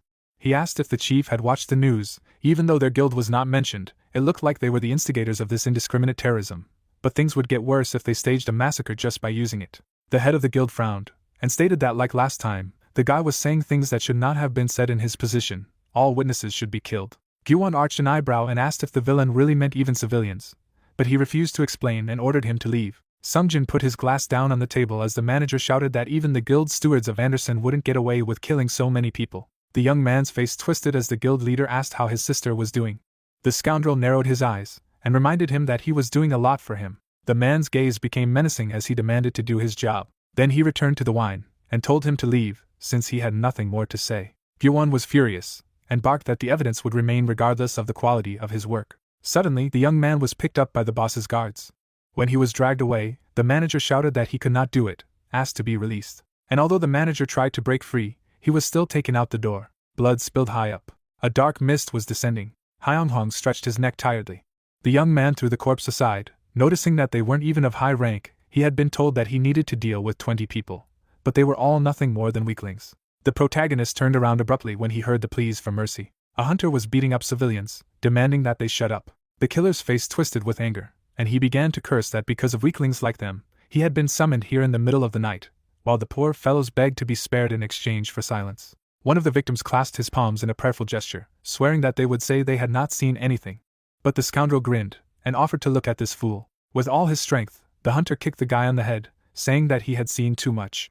Hyungjin frowned at this, realizing that this psycho was trying to get rid of even the witnesses while he offered to kill the impudent ones. The young man's eyes widened in shock. A huge foot stepped on the asphalt with force. A pair of syringes remained in the hands of the mutated killer, and throwing needles down, the creepy-looking monster decided to break the civilians' skulls. When the mutant grabbed the poor fellow's head, when the protagonist realized that it was a berserker action, the villain lifted his victim above his head, and stated that he couldn't kill them quickly after finally getting out of the basement for the first time in a long time, as it would be too boring. Spikes came out of the monster's back, and the swordsman figured that these strange physical mutations were side effects of the drug.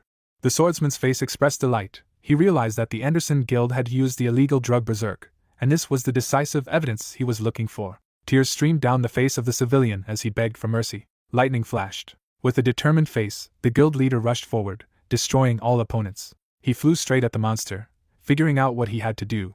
With a blow of the sword, the guy forced the mutant to lower his victim. But he grinned ugly, and noticed that the rat had come uninvited. The assassin threw Hyunjun aside, shouting that he had not been informed of this sudden visit. The young man managed to stay on his feet, and he demanded to know if the Anderson Guild had really drugged him. The mutant moved towards the protagonist, laughing that it seemed that the visitor did not share something with the Anderson Guild, but he had already beheaded all these scoundrels.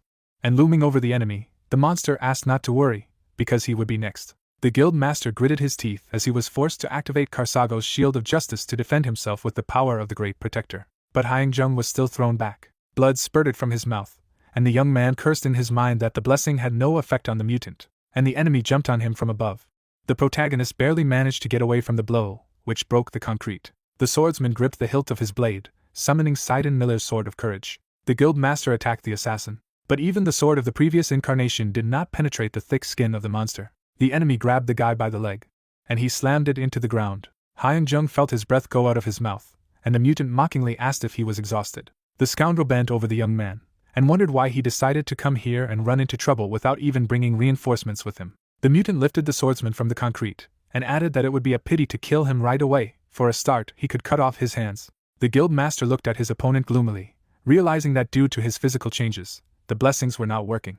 He looked at the wounded lying on the ground, reminding himself that he still needed to protect witnesses and members of the Ace Guild. Members of his family flashed before the guy's inner eye. The bright light blinded the scoundrel. Hyunjung turned around in surprise to see a new past incarnation. Durendal, the defender of justice, paid tribute to his just sentence. The light touched the young man's forehead. He stared at the light in surprise and was promised that as long as the protagonist remained on the side of justice, the protector would not abandon him. The monster looked at it angrily, not understanding how it happened. The swordsman rose to his feet, and his opponent did not believe that such a wound could heal in an instant. The head of the guild clenched his sword, and reminded him that the scoundrel had asked him why he was running into trouble without reinforcements, and expressed regret that he had to inform him, but he had reinforcements. And pointing his sword at the enemy, the young man added that it was an army of 999,000 warriors. A golden light flashed in the darkness. A bright stream of this light fell on the enemy's head. A whole crowd gathered around the police car. While the victim cried and thanked the police, they reassured him that he was safe, but asked him to try to explain what had happened. Hyunjung watched the guy's attempt to testify with a smile, and was glad that the witnesses had survived, which meant that the Anderson Guild would soon be closed. The young man lowered his head wearily, and at that moment he was called. Taemin offered the boss coffee, and said that he had been through a lot, and he had already contacted the department. The protagonist passed by, and when the captain asked where he was going, he reminded him that if he stayed here, the alibi they had worked so would become useless. The man turned around with a smile and expressed the hope that the guild master would return in one piece, and asked to check the internet tomorrow. The swordsman turned to the director in surprise, and he added that there would be some cheerful news there. The glass smashed on the stone floor to loud swearing. Sungjin clenched his fists, shouting that these fools could not deal with a single witness. Gyuwon shuddered when he heard his name. The scoundrel hit the young man in the face, wondering if he didn't feel sorry for his weak younger sister, and offered to see how bad everything was. The man looked at the manager with anger, saying that this was his last chance. He wanted him to bring him Hyunsong's head. The main character enthusiastically flipped through the news and thanked his subordinate for his work. He did not even think that the news would take off so much. Taemin pressed his palm to his chest in a graphic manner, and stated that although he was a B-rank hunter, his writings were fit for SSS rank. The young man watched his friend with a smile, while he laughed that he was capable of anything for him, and noticed that for some reason he was much more enthusiastic than usual. The commander cleared his throat into his fist, and said that in general, they had contacted a special police squad, and they said that they would act if they gave them their evidence unofficially. The swordsman broke into a smile again, and when Taemin added that even without them, the police would start an investigation in 3 days, he suggested that he not hand over anything to them, especially if there was a chance of negotiations with Anderson. The captain clenched his fist, and added that they had asked for everything to be given to them unofficially, in order to take credit for all their merits. The guild master watched in confusion as the man, getting more and more inflamed, added that this was despite the fact that they ignored all their requests to copy them, but then he remembered something else. Gyuwon stamped his foot impatiently as Taemin informed his superior that he had requested an official meeting. At this time, the executive director flinched and looked up. The young man saw 3 children running around the hall. Gyuwon's face expressed regret. At this time, the protagonist smiled and asked to invite a visitor. The door opened ajar. The executive director bowed, thanked him for accepting his sudden request for a meeting, introduced himself, and added that he was honored to meet them. Hyung-hung activated the Roman's eye, and responded in a similar way. Above the head of the tense guests, the inscription Honorary Assassin appeared. The protagonist raised his eyebrows, and mentally noted that this guy was different from Sungjin the greedy slaver. They were clearly on bad terms. The swordsman looked at the manager and asked him to go straight to the purpose of his visit, and he explained that he had heard about the department's future performance at the intervention, and believed that they had information related to their guild. The guild master's gaze expressed boredom as the visitor continued to say that their master had said that if they agreed to the deal, they were willing to give them 3 A-rank weapons and establish a relationship. The young man demanded that they stop. Gyuwon looked at Hyunjun in shock as he stated that there was nothing to beat around the bush, as he guessed what Sungjin really wanted. The dagger in the young man's hands trembled, and he lied that he had come to negotiate, but the protagonist demanded that he stop lying. The swordsman calmly offered to guess why the guest had actually come. The manager gritted his teeth when the guild master suggested that his boss was holding his sister hostage as he had previously helped with the bills for medical treatment. The guy panicked, and when Hyunjun added that he had come for his head, he asked how he knew. Gyuwon flinched when the protagonist said that he saw his blade, and it was better to put it away and not do any more stupid things.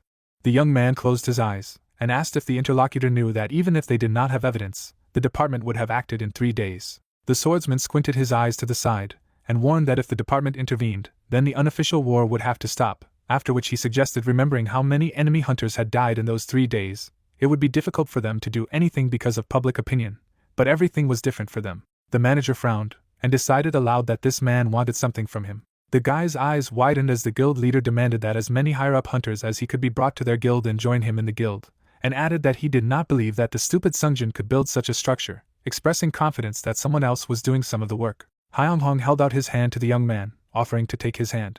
Gyuwon clutched his head and shouted that in this case, the guild master would definitely kill his sister. He was crazy. The protagonist slammed his fist on the armrest, and barked that nothing would change if he just stood there. While the Anderson guild was in turmoil, the swordsman added that he wouldn't just sit there despite having an informant keeping an eye on their master, which surprised the CEO. The head of the guild noticed that without him, he did not know the plans of the enemies with accuracy. Gina sat in the corner in horror as Hyunjun suggested that the guests think about it. He would work in the current campaign for a maximum of 3 more days.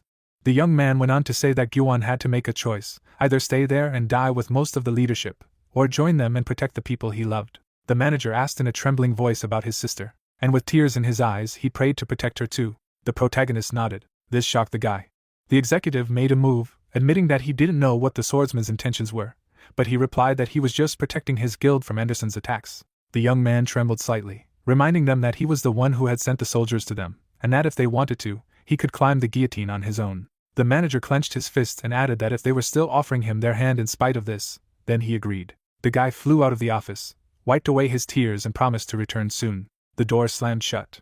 Temin frowned at her. The guild master looked at the captain questioningly, and he asked if this was really normal. Hyunjung stretched, and when the man noticed that Gyuwon had said that his relationship with his boss had deteriorated, but doubted that he could be trusted, he said that of course. The visitor walked down the hallway while the protagonist asked him to remember what he said. At that moment, the CEO's gaze fell on the children sleeping on the couch.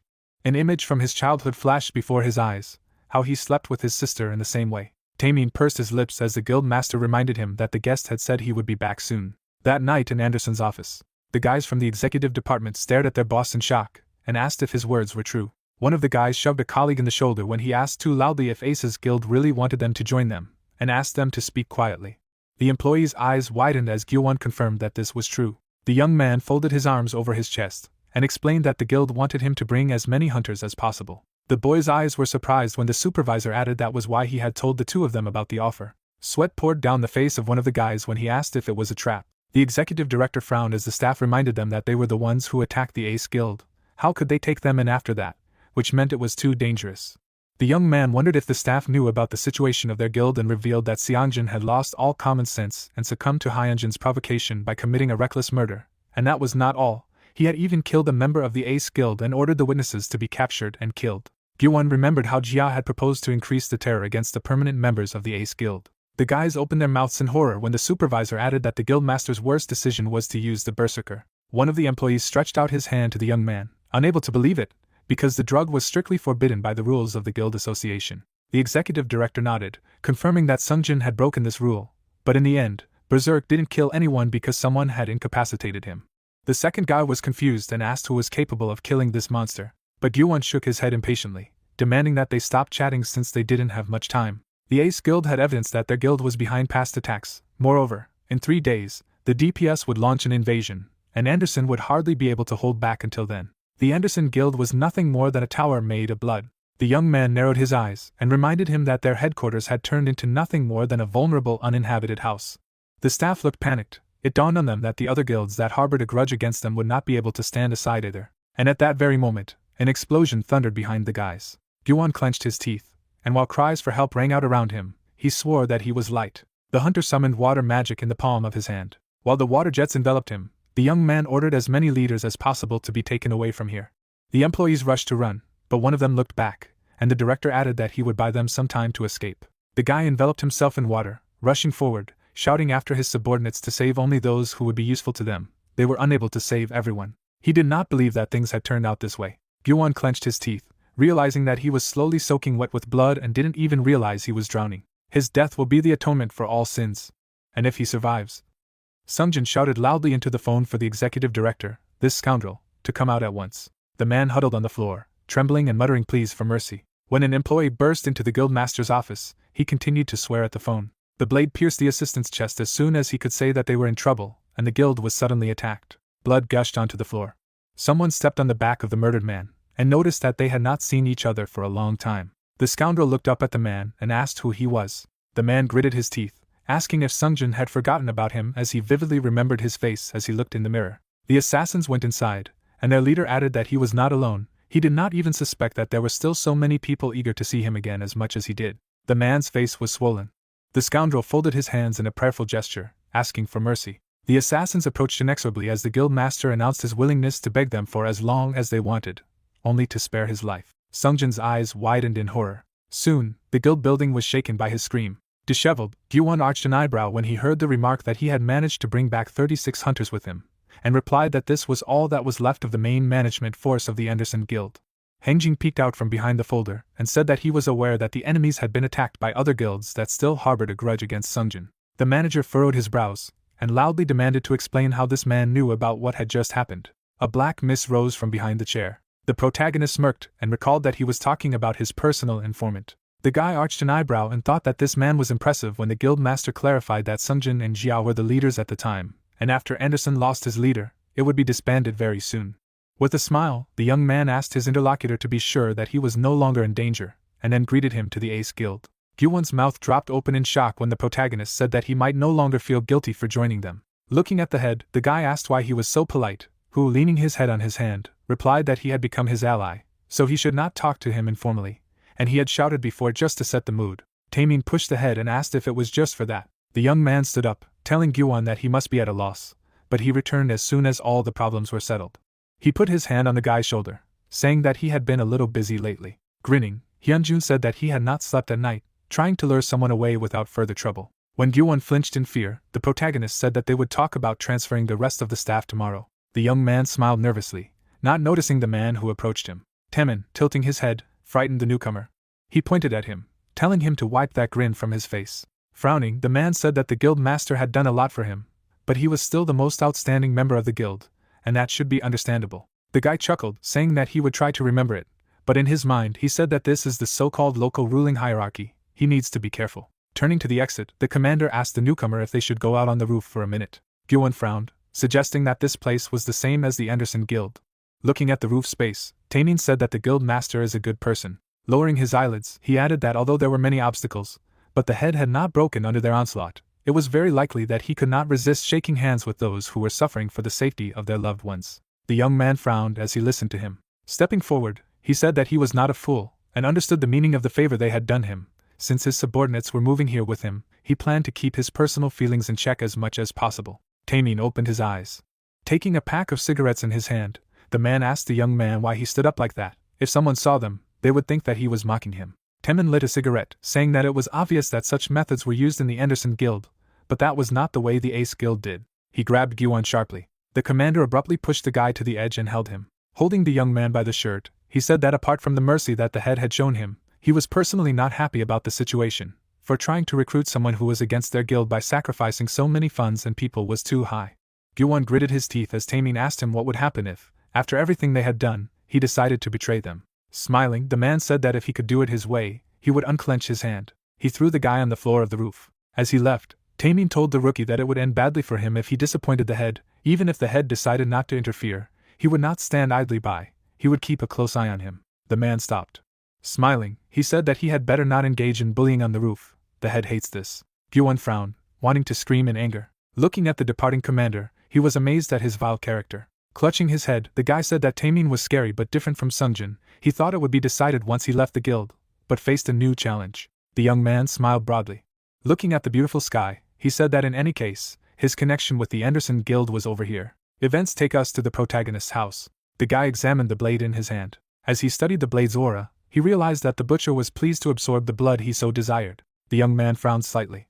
When he encountered the berserker, this dagger constantly vibrated during the fight. Standing up, Hyung-hong said that this sword seemed to grow stronger as it grew. Chuckling, he said that since the appraiser had said that he was satisfied, it was time to discover his new power. The employee, smiling broadly, greeted the guest. The protagonist, putting the dagger in the case, said that he wanted to order an evaluation for this item.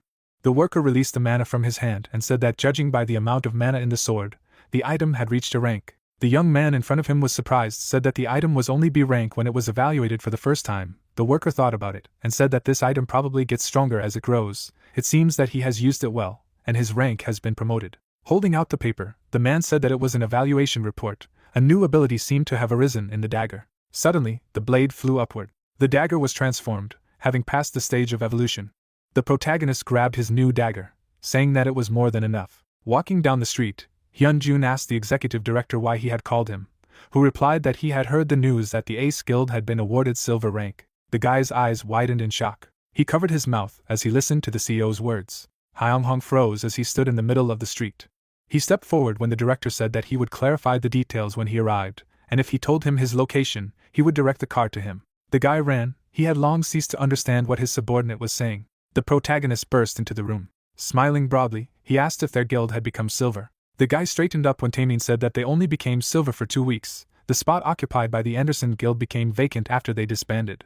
Stretching out 2 fingers, he said that in order to secure a place for them, it was necessary to clear 3 A-rank dungeons. A period of 2 weeks was given. The protagonist, hearing him, said that he needed to talk to the captain of the cleanup team. The man frowned sharply. The guy, summoning his weapon, said that it so happened that he had a new ability that he would like to try. Hansu, holding a marker in his hands, said that if they captured the dungeon with him and Sajin in the first raid group, then there wouldn't be much trouble. After circling the dungeon, he said that 2 weeks would be more than enough. It wouldn't take long to get to the dungeon, and since it was close, they would be able to ask for support if needed without any problems.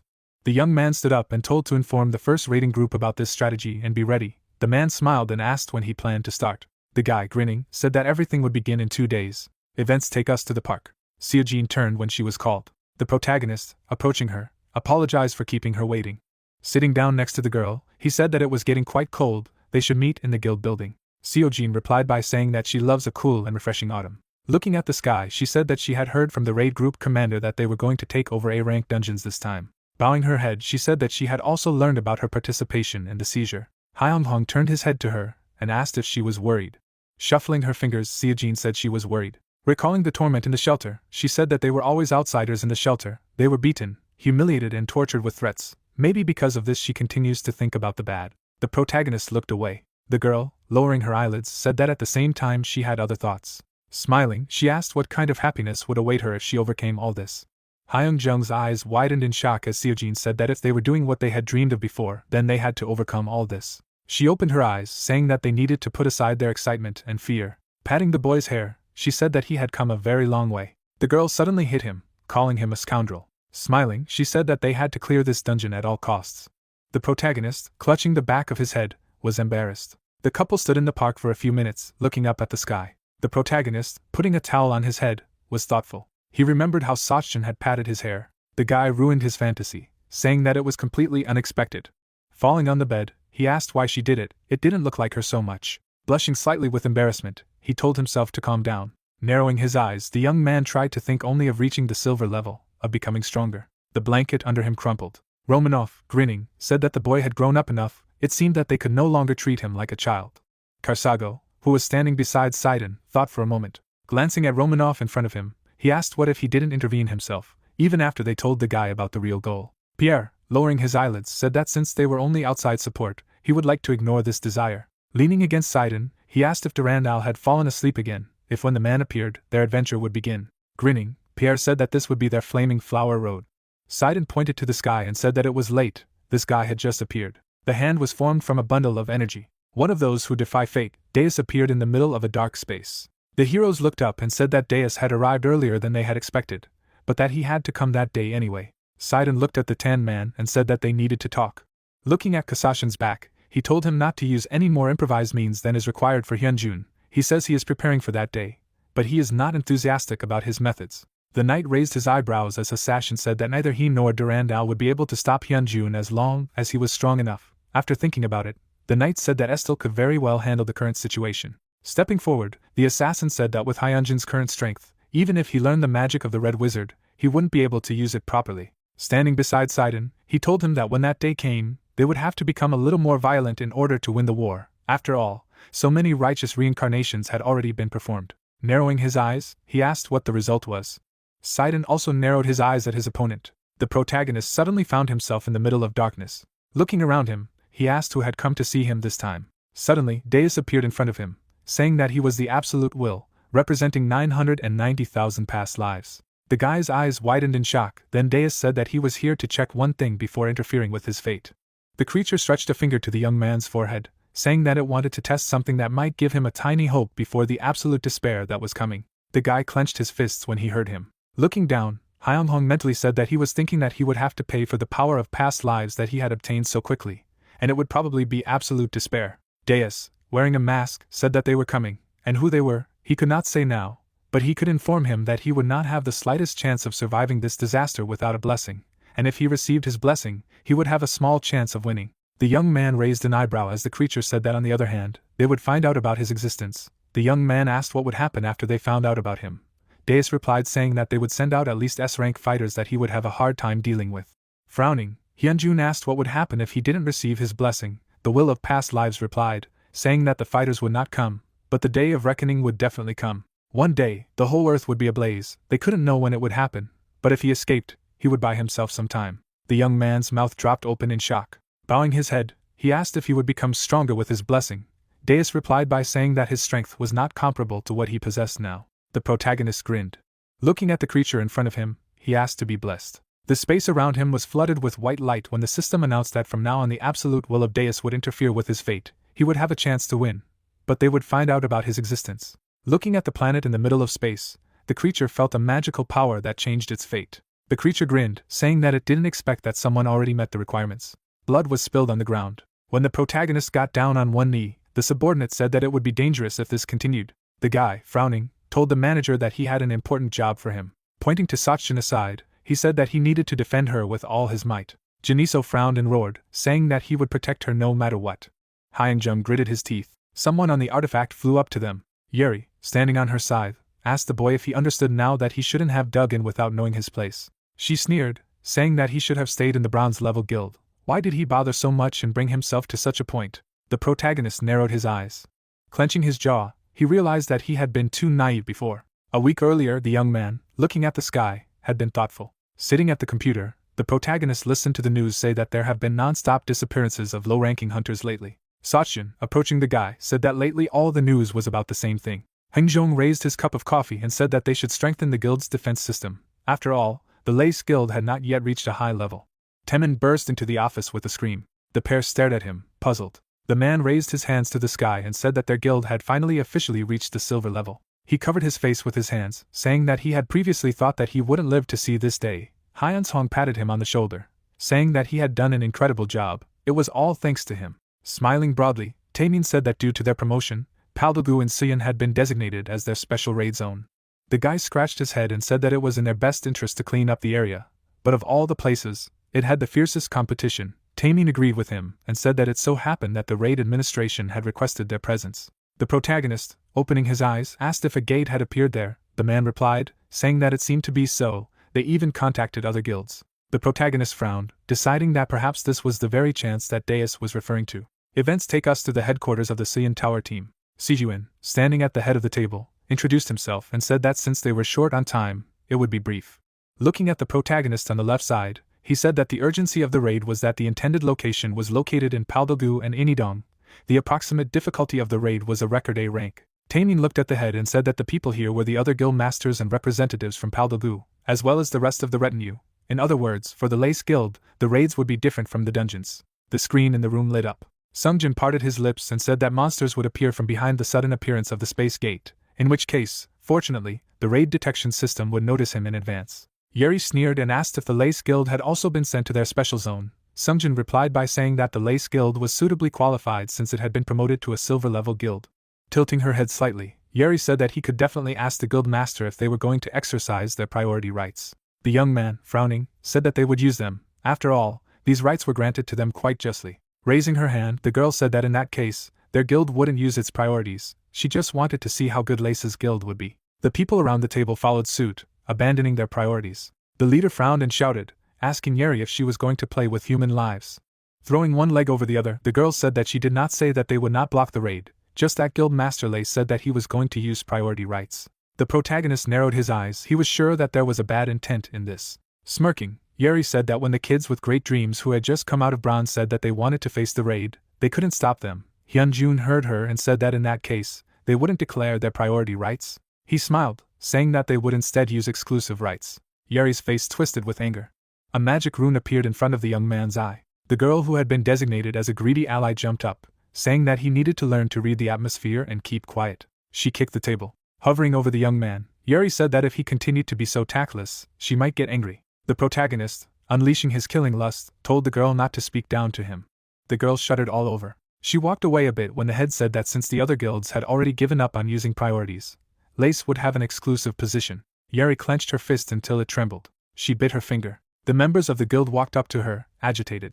Yeri sneered and said that she would use this opportunity to teach him a lesson. She would show him what it was like if he was disrespectful to a gold-level guild. Looking up at the sky, Sungjin asked Hyunjun if he would really use his rights. The guy turned around and said that even if so, wouldn't it just give them control over the frontal position? The fact that the other guilds would be a little behind wouldn't turn the raid into a disaster. He shouldn't worry, they would succeed. Sungjin smiled and sighed, saying that awakened hunters had always achieved what others thought impossible, and he would trust him this time as well. The protagonist took a sip of water, telling the leader that he was quite friendly. The guy shuddered, stopping smiling. He began to nervously shuffle his fingers when Hyunjun said that he was allowing the Lace Guild, who was seen for the first time, to enjoy exclusive rights without objection. After thinking about it, Sungjin said that out of all the guilds that were already in the special raid zone, the Great Demon Guild was the only one that had a gold level. Imagining the guild head and vice heads, he said that they didn't know who was behind them, but they were constantly holding their ground. Slapping his forehead, he said that he had a bad feeling about these people. Their actions were quite suspicious. The protagonist smiled and said that they had therefore decided that it was time to overthrow the Greater Demon Guild. Squeezing his eyes shut, the manager said that he had no choice if he had such an opportunity. With a shudder all over, he asked the guy if he knew that this dialogue should remain a secret. Clutching his head, Sungjin said that in case the guild fell during the raid, he would have to make up for all the damages. Due to the attention of the Great Demon Guild, they had no way to support them in this area. Smiling, the protagonist said that they would do without failure. Soon, Hyunjung and Taemin walked out of the office. Gyuwon frowned and asked if this was his plan that he had been hatching. He approached the protagonist, saying that this is the highest A-ranked raid. There are not many specialists who are capable of participating in such a raid. The guy took the phone in his hand, saying that he was aware. He stretched out his finger, saying that he had an ace up his sleeve. That raid would definitely be successful. A projection of Deus appeared behind him. A revelation of Deus descended on him. Accepting the consequences, he takes upon himself the fate of disobeying the predestinies of fate. The man's phone rang. Hansok held the phone to his ear and said that it was unexpected that Hyunjun himself had contacted him first. Events take us to the guild headquarters. Hansok smiled and said that this was their first meeting since the last raid. After shaking hands with the young man, he asked if he had finally decided to join their guild. The protagonist smiled and thanked the Magus for coming so quickly. Gyuwon approached Taemin and asked if this was the head of the popular raiding team, Ace. Hansok clapped his hands and said that he was sorry to say this as soon as they met, but they needed to get down to business, after which he asked if the conversation about what he had offered him on the phone would go. Looking at the window, he said that most likely it was not so. He would try to guess. Stretching out his finger, he said that they probably got a chance for priority, then he probably wanted support from the raid teams. The protagonist, smiling broadly, said that they had put forward an exclusive chance, not a priority one. Hansok froze, sitting across from the guy. He clutched his stomach and laughed, asking how difficult the raid was. The guy replied by saying that it was the highest A rank. The man looked at the young man who had lowered his eyelids and asked if the rest of the guilds had gathered to sit and watch, and he replied by saying that all he could say was that the gate should be closed. Raising his eyelids, he said that he and his guild would be rewarded with a lot of interesting things, including friendship with their guild, as well as magic stones. Frowning, the magus asked how much they were willing to give them. At this moment, the system reported that Hyunjun had created a bond with the person that would overcome their absolute despair. Smiling, the protagonist said that he was ready to give 20%. The man, bowing his head, said that they had agreed. The next day, Hansok approached the protagonist and said that the mentioned B-class hunter troops would arrive as soon as the gate opened. The protagonist, closing his eyes, thanked for the timely preparation, despite the fact that the request was made in a hurry. But why did he travel all the way to their camp to inform him of this? The man tilted his head and smiled. He abruptly grabbed the guy's shoulder, saying that friendship with the Lace Guild was indeed pleasant, but it didn't matter how much he thought about it. He was too valuable to let him go so easily. Hyung-hong's face twisted in pain. Raising his hand abruptly, he said that it was never too late to join them. The man, hugging the young man, said that he needed to leave the heavy lot of the guild master and raid the dungeons with them. The protagonist immediately refused. As the man shook him, he thought that all the raid leaders were too reckless. Hansu once almost jumped and suggested that he clear the S-class dungeon. Hansok said that he didn't have the concept of surrender in his vocabulary anyway. He would come later, so he needed to be ready. Taemin abruptly approached the head and said that the mage had a heavy hand. He could feel it in his bones. Hyung-hong told him not to say that. He knew it was rude to say that to someone who came to them with help. A rune appeared in front of the guy's eyes. The name given to the smiling Hansok was not bad. He was a believer in justice. Touching the earbud, he ordered to try to keep the earpiece even during the fight. The first team, the leader, and Sijin would go forward. If they stopped receiving an answer about them, they should retreat. The girl and the others nodded, accepting the order. The gates opened. The system announced the imminent restructuring of the area. Yeri was standing behind a tree. She grinned as she watched the gate. Fog filled the space. In the young man's earpiece, the voice of the leader was heard, saying that the fog was too dense. Looking around, the protagonist ordered to protect his eyes. At this moment, Kasashin warned him of the danger. Someone aimed at his heart. Hyung-hong's eyes widened in shock. A knight suddenly appeared behind the group. The young man's mouth dropped open in shock. Right in front of him was a living armor, a monster that was difficult to fight against without magic. Looking at the approaching group of monsters, Hyung-hong said that he would go to the first front. He would create a path to the center of the gate, so they needed to defend Sijin. The guy rushed forward, saying that they would attack at the same time. Sidon supported the protagonist, saying that the sword would not break unless righteous valor fell. The protagonist began to move in a zigzag pattern. Hyung-hong slashed the monsters in an instant. Frowning, he shouted, ordering him to act now. The warriors rushed forward. Temin, gritting his teeth, attacked the monster. The protagonist cut the knight with a swing of his sword. Mana swirled around Siakchin. Using the holy shield, she threw her enemies away from her. Hyung-hong jumped up. He lowered his hand with his sword. Looking up, the guy said that it seemed to be here. A sphere of electricity gathered around the center of the gate. Temin, smiling, announced that they were fine. It became easier to defend themselves, as the monsters gathered around them. The pentagram on the helmet lit up. A sinister mana manifested around the knight. Seojin flinched, not understanding why she suddenly felt a surge of mana. The monster raised his sword. The protagonist, abruptly moving to the girl, cut it. The monsters around the hunters have been resurrected. Yuri flew up to the protagonist and asked if he remembered her.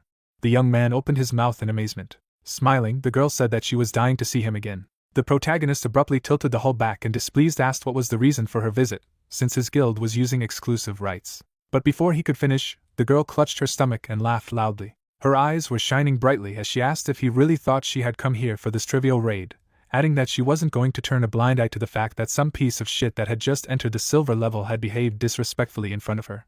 Hearing this, the guy smiled and asked if she was there because of what happened in the administration. Then his interlocutor bit her finger and replied that at that moment she was unpleasant, and she was the kind of person who would be satisfied only if she returned what she received, so she came for revenge. After saying that, she waved her hand to the side. Strong magical energy began to be released from her eyes. The guild leader's friend knitted her eyebrows tensely and said that her mana was rapidly recovering, so you should be careful. Taemin looked at his opponent with a displeased expression on his face and reported that according to the information they had, Vice Guild Master Yeri was an awakened one who specialized in support, which meant that her combat capabilities should not be too high. At this time, the main character was tightly gripping a sword in his hand, because he heard a voice inside him, which warned him of danger, and said to himself that she was trying to kill them only because they used the exclusive right. An earpiece was inserted into his ear when he suddenly said that the rest of the guild members should retreat, because the situation in the heart of the gate was not too good. Grabbing the earpiece, the guy added that they shouldn't go inside no matter what, and they would follow their example and hit the road soon, and for now, they should stay outside. With that, Hyung-hong took the earpiece out of his ear. After a while, one of them was easily blocked. The main character and his comrades fought with living armor. Yeri raised her hand and used the ability to respawn and then empower. Her monsters immediately recovered. After the order to attack, they rushed to attack. The guild master barely blocked the quick strike. He suddenly launched a circular attack, destroying several living armor around him at once. After that, he turned sharply at his girlfriend and shouted her name. The girl immediately stretched out her hand. Under the influence of strong magic, the guy took off. In the blink of an eye, he had risen to the level of his main rival. He attacked her with force, but she blocked the attack with ease. For the next few seconds, Yeri dodged the next punches. Suddenly, the main character saw a flash of light above him. Immediately afterward, he collapsed to the ground. Blood spurted from his mouth from the collision with the hard surface. Seojin looked at him out of the corner of her eye and shouted that their opponent was using amplifying magic, so they wouldn't be able to fight off the monsters while dealing with her, adding that the mana of the living armor had increased significantly in this case as well. Before she could finish, the main character destroyed the monster in front of him with a quick blow. His eyes were filled with anger and hatred, with which he shouted the name of his opponent. Blood suddenly poured onto the ground. He was on his knees, surrounded by living armor. Out of the corner of his eye, the guild leader looked to the side and said that he had an important job to do. No matter what happened, he had to protect his girlfriend with all his might. Seojin was standing nearby with her hands raised to the sky. Upon receiving the order, Taemin frowned and shouted loudly that he would protect her no matter what. The main character suddenly lowered his head due to severe pain and thought that he seemed to be losing consciousness.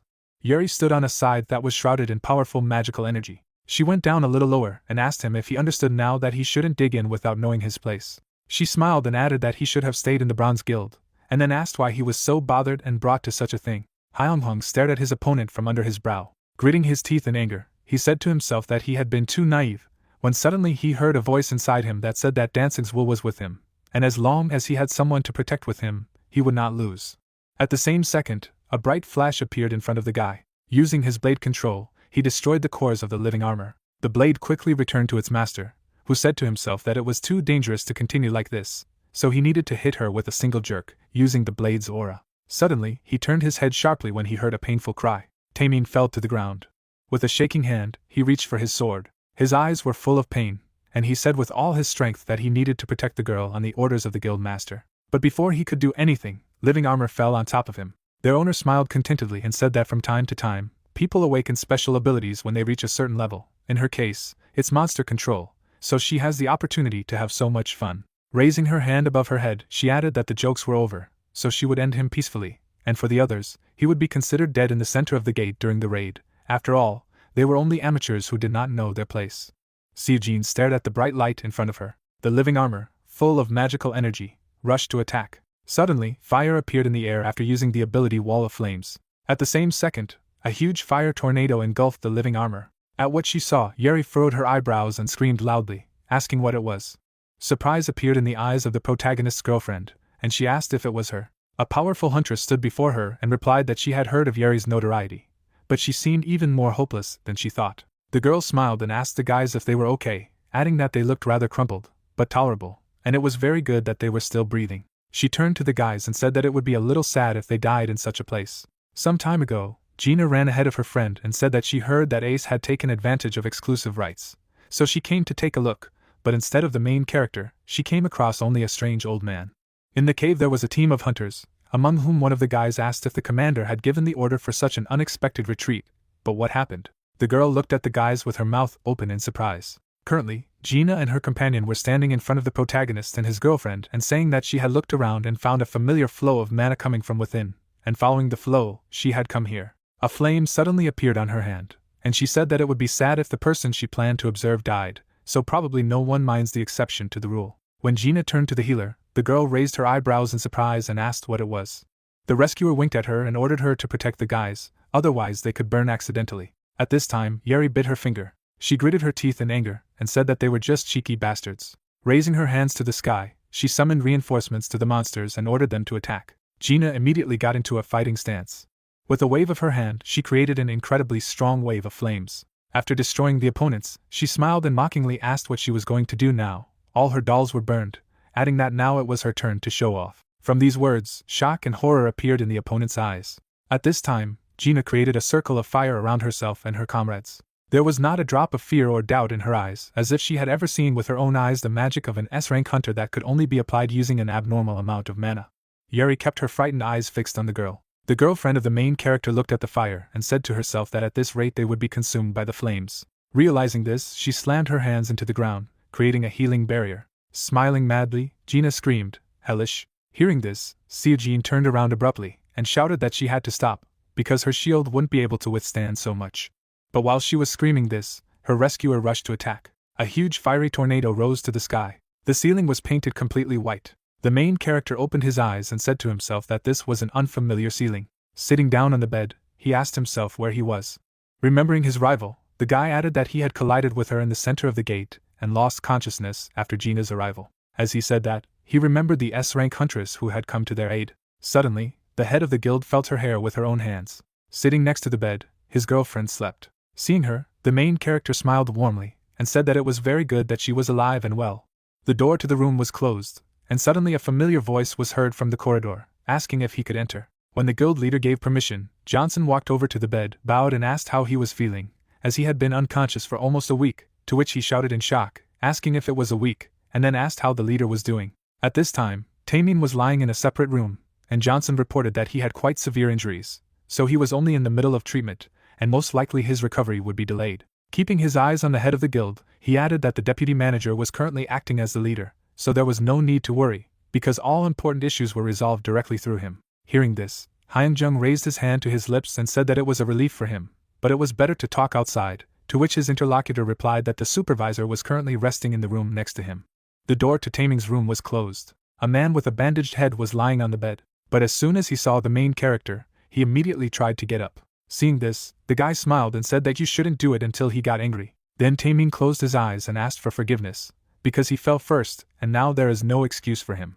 The head of the guild leaned on his bed and said with a smile on his face that he was still touched, because he told him to protect his girlfriend, but he did not even expect that he would literally bet his life on it. From these words, tears appeared in the man's eyes. There was no one else in the ward, and the main character asked which hospital they were in, because the hospital equipment here is quite good, to which the subordinate replied that they were in Zhao's hospital. As soon as the guy heard this, shock appeared in his eyes, and he asked in confusion if a moment ago he had been tracked in the VIP ward of Zhao Hospital, to which his interlocutor replied that it was so. Hyun-jun then folded his arms over his chest and said that he ended up being indebted to Zhao's group for failing, and he wondered what Gina's next move would be. Suddenly, he abruptly raised his head when he heard a familiar voice that said that it was very indecent to discuss people behind their backs. Gina and her companion entered the room. The guy immediately bowed and thanked for the help, to which the girl repeated his words, how interesting her next move would be. The guild master put his hand to his face and said that if she didn't help them, they might indeed die, and he says it seriously. Hearing this, Gina began to twist her hair around her finger.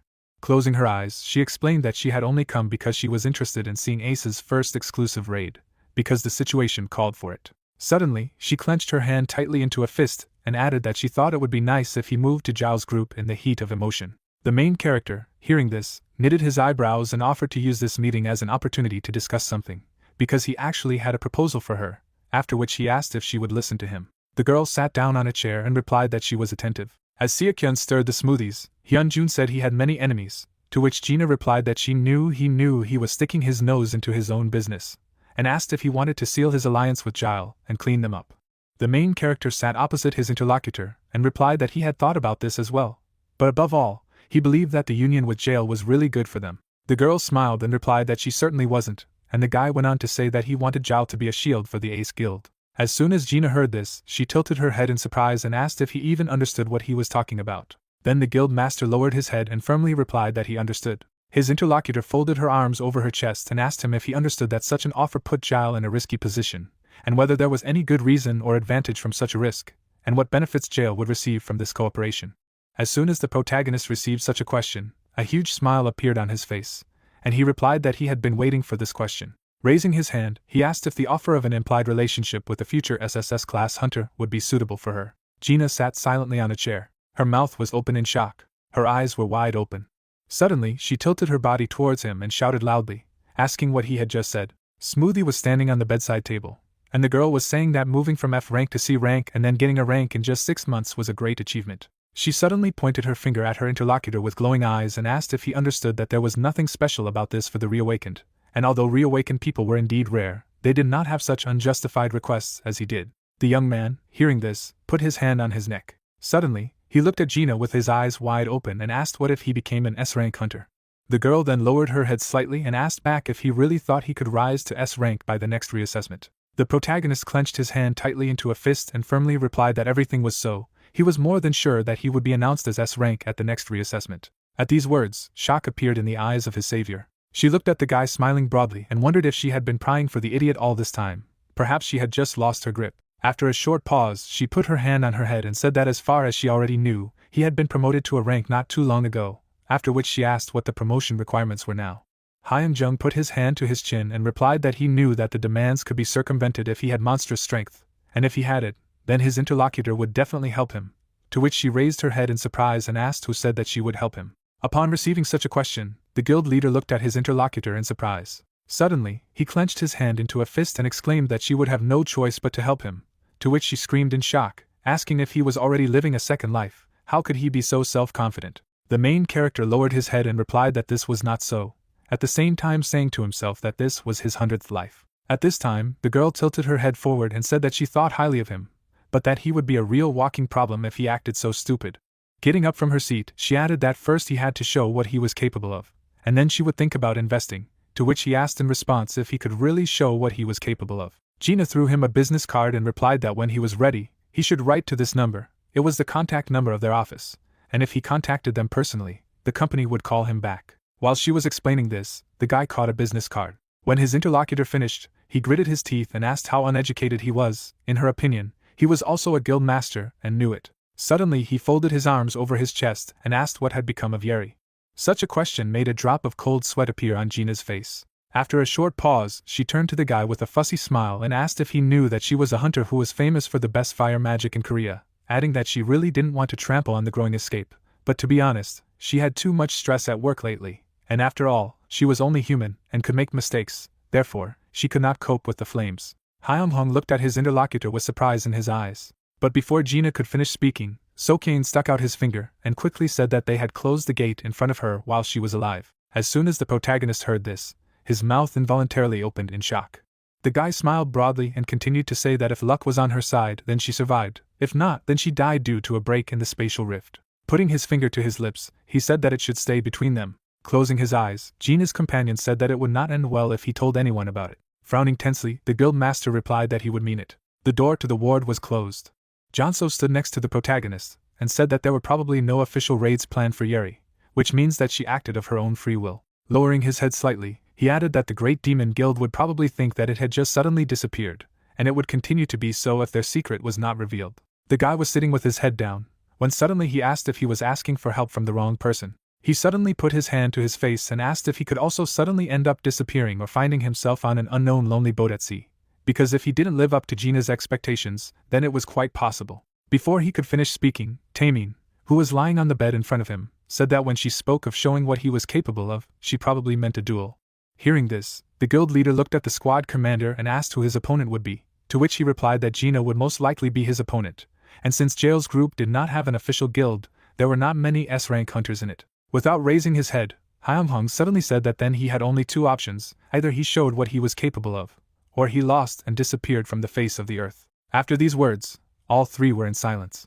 After a few seconds, the guild master took out his phone and said that he was unlikely to lose anyway, so there was no need to worry, adding that Gina seemed to be very ambitious. If she found out about his merits, she would definitely make her contribution. The girl was walking down the corridor. Having received a message on the phone, she suddenly stopped. Gina took her phone out of her pocket. She received a message from the main character, which said that he would show her what he was made of. After reading the message, the girl smiled broadly and said that he was witty. Continuing to move, she said that she needed to invite the guy to the training grounds, and she needed to choose her day off this week as the date, and at this time, the main character heard a voice that informed him that Deus had interfered with his fate, and every time he defied fate, he would get the opportunity to meet another. A small room was lit by a lonely lamp. In the center, 3 people were sitting at a table. One of the guys looked at his comrades and asked if she recognized her. Sung-yoon tried to light a cigarette, answering that of course she found out everything, because she knew the manager from the settlement center, and he told her everything. Exhaling tobacco smoke, she said that apparently the amount of compensation for the guild that used the exclusive right was tens of billions of won, to which her friend suddenly shouted that he could not believe that all this would go to them, adding that if this bastard hadn't claimed the exclusive right, they could have gotten their share. As they spoke, the door opened. The guy's neck was covered with tattoos. With glowing eyes, he stood behind one of the guys, who said that it was Yeri's own fault, because it was because of her that Ace was claimed the exclusive right, and now she is missing, and it seems to him that she is just ashamed that she was put in her place, so she is hiding somewhere like a dead rat. As he finished, he turned around. Shock appeared in his eyes from what he saw. Henjin hovered over him, angrily saying that they seemed to be having fun here. The young man immediately bowed his head and asked for forgiveness in a shaking voice, and Hingyun walked by and ordered everyone to be ready, because his younger sister should soon be found, and then she would hang the heads of the members of the Blade Guild in the main square of Suwon City. One of the people present looked at him and asked what had brought him here. Immediately after this question, Henjin slammed his fist on the table and firmly replied, "It's this." Henjin put a small shard on the table and said that he needed to use it. The main character was sitting in his office. Suddenly he heard a familiar voice, which raised his head. Hansok slammed his hands on the table and exclaimed that he was the most reliable assistant before asking if he knew why he had come here. Then the guild master, closing his eyes, nodded and replied that it had not been even 5 minutes before he had contacted him. Handing him the paper, he explained that it was a bill for him and his guys to help them in the raid. Closing his eyes, his interlocutor replied that this was very good, which meant that it was time for confirmation. Before he had time to finish, he saw the amount that the main character provided him. Speechless, Hansok looked at the paper, then looked up at Hyunjun in surprise and asked if it was really 500,000. The main character sat with his eyes closed. Suddenly, the hunter covered his eyes with his hand and shouted that it was brilliance, this majesty, and he could not look, his eyes were blinded by this light. Suddenly, he rushed to hug the guild leader, continuing to say that he would always treat him as one of his own. He began to pull him along, saying that it was necessary to celebrate it together.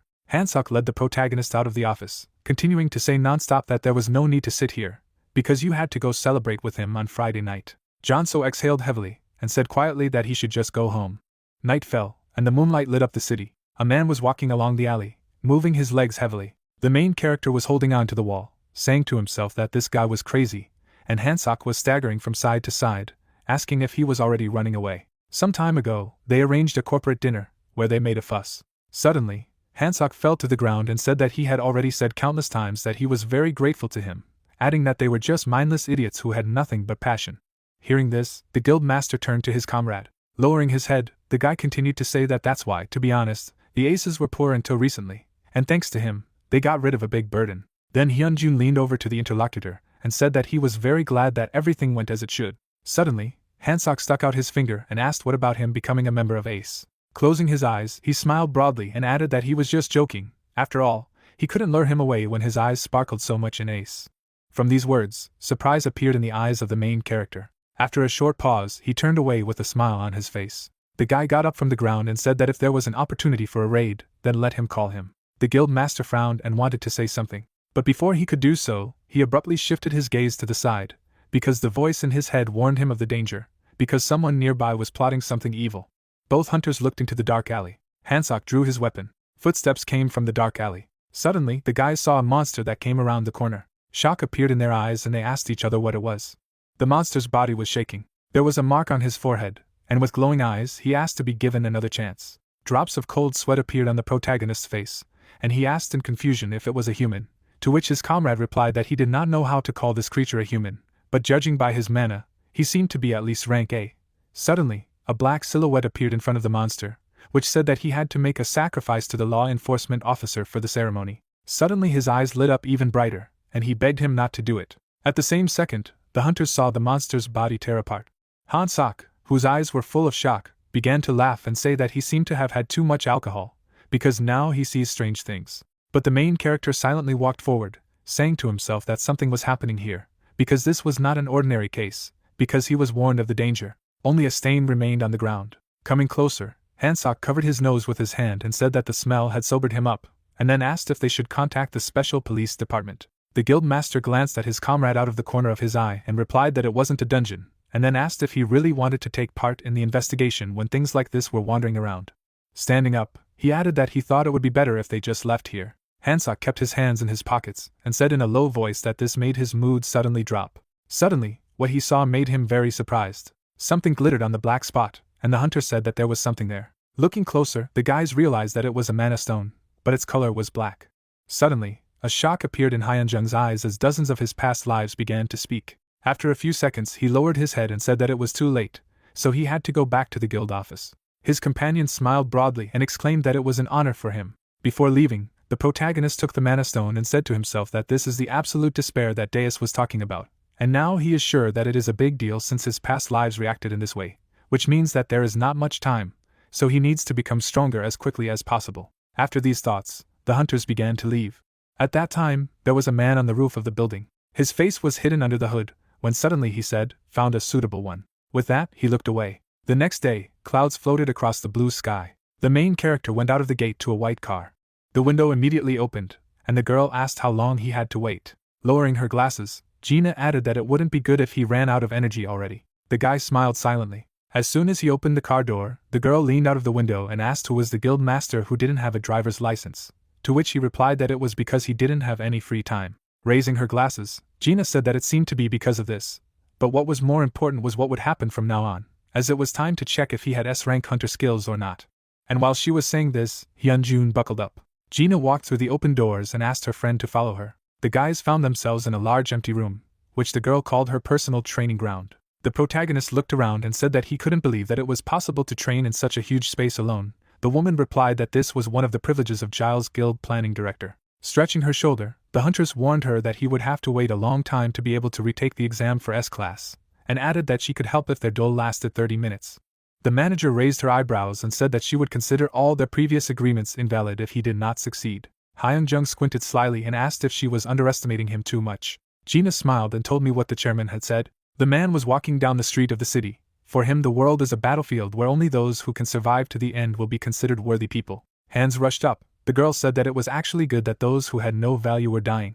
Ashes rose into the air. The woman admitted that she had honed her strength to prove her worth. The director opened her eyes wide and asked her ally not to underestimate this position. She was enveloped in flames. The manager urged her friend to prove that he really needed Jail's power. Seokyun was standing behind the glass. In his hands was a phone with a timer on. The guy jumped to the side to dodge the blow. The young man covered himself with a shield and used the manifestation of the sword. Throwing up her hand, Gina noticed that this was a new skill and asked where her friend got them from. An explosion rang out in front of the hunter. The awakened man bounced off the wreckage and realized that this was not the time to relax and ask questions. The warrior approached his opponent. The girl grabbed him by the collar of his t-shirt. She waved her hand. The swordsman realized that it was his mistake. A fiery fist slammed into his face. A powerful blow threw him to the ground. The main character got to his feet and thought that he almost died. A magic circle appeared under it. Hyunjung lowered his gaze and wondered how the opponent could be so fast. The woman used the skill, and a fiery vortex appeared in the room. Once under Karsago's protection, the young man bowed his head and realized that he was wrong when he thought that mages were weak in close combat. The headmaster stepped forward. Not only did she have a natural talent, but she also knew how to successfully use power to her advantage. The young man smiled confidently, and realized what his ally meant. There are 10 minutes left on the timer. A dark aura enveloped the hunter's feet. Kasashin and Reaper rewarded him with their blessing. The director rounded her eyes in surprise and felt that the presence of her opponent was gone. Looking around, Gina asked if he had decided to use stealth this time, and stated that she admired his skills in this business. Her hand lit up. The girl said that the power was not in flaunting it. The woman waved her hand and shouted that force must be used. A jacket soared into the air. The manager raised one eyebrow and said that it was a pretty nice move. Lightning approached her from behind. The awakened man took a leap forward. The director asked if he was too cowardly, because there was no elegance in such an approach. The warrior ran forward, dodging the attacks. Gina frowned and assumed that her rival was using a trick to distract her. A cloud of dust rose above the ground. The girl gritted her teeth and looked around. Pounced on her, the swordsman admitted that he had underestimated this battle and called it truly incredible. The woman stared at him in surprise. The main character explained that he was deeply thinking about how to defeat her. The manager fell to the ground, and Hyunjung asked if a person who had fallen on the battlefield was worth anything. The guy narrowed his eyes and stated that it was about a person doing everything in his power to survive, even if he had to use cowardly methods. Gina widened her eyes in amazement. The young man asked her not to say that only her methods were correct. In a flashback, a man put his hand on a child's shoulder and asked her to become a valuable person. The man leaned over to her and said that there was no place for useless people in jail. The girl frowned angrily. The hunter raised his shield and thought that he had taken on all these ruthless attacks in order to use Karsago's powers.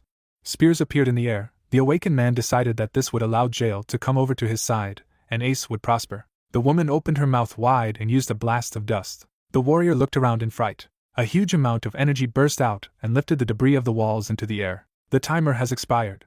The manager stared at the ceiling as it began to rain. Smiling, the director thanked her friend for the lecture and promised to keep his advice in her heart, even though they would have no more reasons to meet. Suddenly, the swordsman rose to his feet and stepped out from behind the wreckage. The protagonist bowed his head. Gina asked how he managed to stand after all these attacks. The girl knitted her eyebrows tensely. Hyun-jung imagined himself surrounded by people and said that he was one of those who could be called a useless person. The guy looked up and said that now the same man was standing on the battlefield on his own feet. The young man smiled confidently and explained that the ability to persevere by any means, no matter what adversity might come his way, was the value he had proved today. After that, the hunter fell to the ground. The woman smiled nervously and laughed, calling him quite interesting. Leaves were falling in the forest. The awakened man wondered if they had just been to the training ground. On his hands were heavy golden bracers. Kasashin looked ahead in fright, and was amazed that the invader had finally come. A black silhouette stood in front of him. Gritting his teeth, the guy decided that now was the perfect time to end it all, and reported that the invasion command had classified him as a risk factor. Summoning lightning bolts in his hand, the villain concluded that the universe was actually huge, and was surprised that his opponent managed to survive all the time. The villain clenched his fist and was indignant at this. The man smiled slyly and said that this was why he should die. The young man opened his mouth in horror and screamed. The hunter woke up in a hospital bed. The awakened man tensed his fingers and assumed that these were Kasashin's memories. There was a black crystal on the pedestal. The warrior wondered what this dream meant. A car was driving along the road. Someone told me that in order to increase to S rank, in addition to magic power, a person must have a recommended level of dungeon completion. The guild employee looked up and said that his magic abilities were suitable for the conditions. The swordsman frowned and concluded that he lacked a dungeon level. Sitting on the phone, Gina said that she would go with him for this very reason, and added that she asked the association to reconsider the conditions. The girl clenched her fist and explained that judges are very strict, especially when people come to them for S rank. The main character clutched his head in front of the red button. The woman with sparkling eyes said that her reputation would suffer if her friend got confused. Hyun-jun reminded that he was also the head of the guild. The car stopped in front of the building. The manager asked a friend to mentally prepare himself, because they do not know what the judges can do. Seo-kyun saluted when the principal asked her colleagues to wait here. The heroes headed for the door. Walking down the hallway, the headmaster warned me to be on the alert from now on, and told me how she had been reprimanded for having curly hair. The guy asked how it felt about rank. The young man looked to the side when he was hailed. The man put his hand in his pocket and said that he would help him with determining the rank. The hunter smiled and replied that he understood everything. Adjusting his glasses, the examiner asked him to keep quiet in the corridor and decided to show him where to go. The awakened man pursed his lips, and Gina frowned in displeasure. Monitors hung from the ceiling. The warrior approached the button. The member of the association suggested that they start by measuring their magic power, and asked the member to put their hand on the sphere and use the mana. The swordsman smiled confidently, and decided that his strength must be in its prime. The main character put his hand to the magic circle, and wanted to know how far he could go. Heng-jong looked down tensely as Gilder suggested that he destroy the measuring spheres so that the mage would notice him. Magic circles shone. The girl crossed her arms over her chest. The guy wondered if this sphere could be destroyed at all. The woman gritted her teeth and asked him to stop hesitating. The young man summoned lightning bolts and assumed that the device would break if he used it. The circles began to rotate. A crack appeared on the device. The worker ran up to him and asked what had happened. The hunter smiled and suggested that this sphere had been used for too long. The man shouted that it was designed to withstand the magical power of an SSS rank human. The woman frowned menacingly and reminded them that they did not have such strong soldiers in Korea. The examiner fell to his knees and was upset that such an expensive thing had broken. The awakened man concluded that they did not take care of the device properly. The manager turned a blind eye and promised to compensate for this. The director snapped her fingers. Seo-kyun opened a suitcase containing 150 million won in cash. The warrior opened his mouth in shock and wondered if a healthy person would carry such money with him. The heroes headed to the elevator. Gina asked her colleague to take care of the level requirements of the completed dungeons on her own. The girl looked around menacingly and warned that otherwise the fact of their irresponsible attitude to the equipment would come to light. Glasses flew out of the employee's glasses.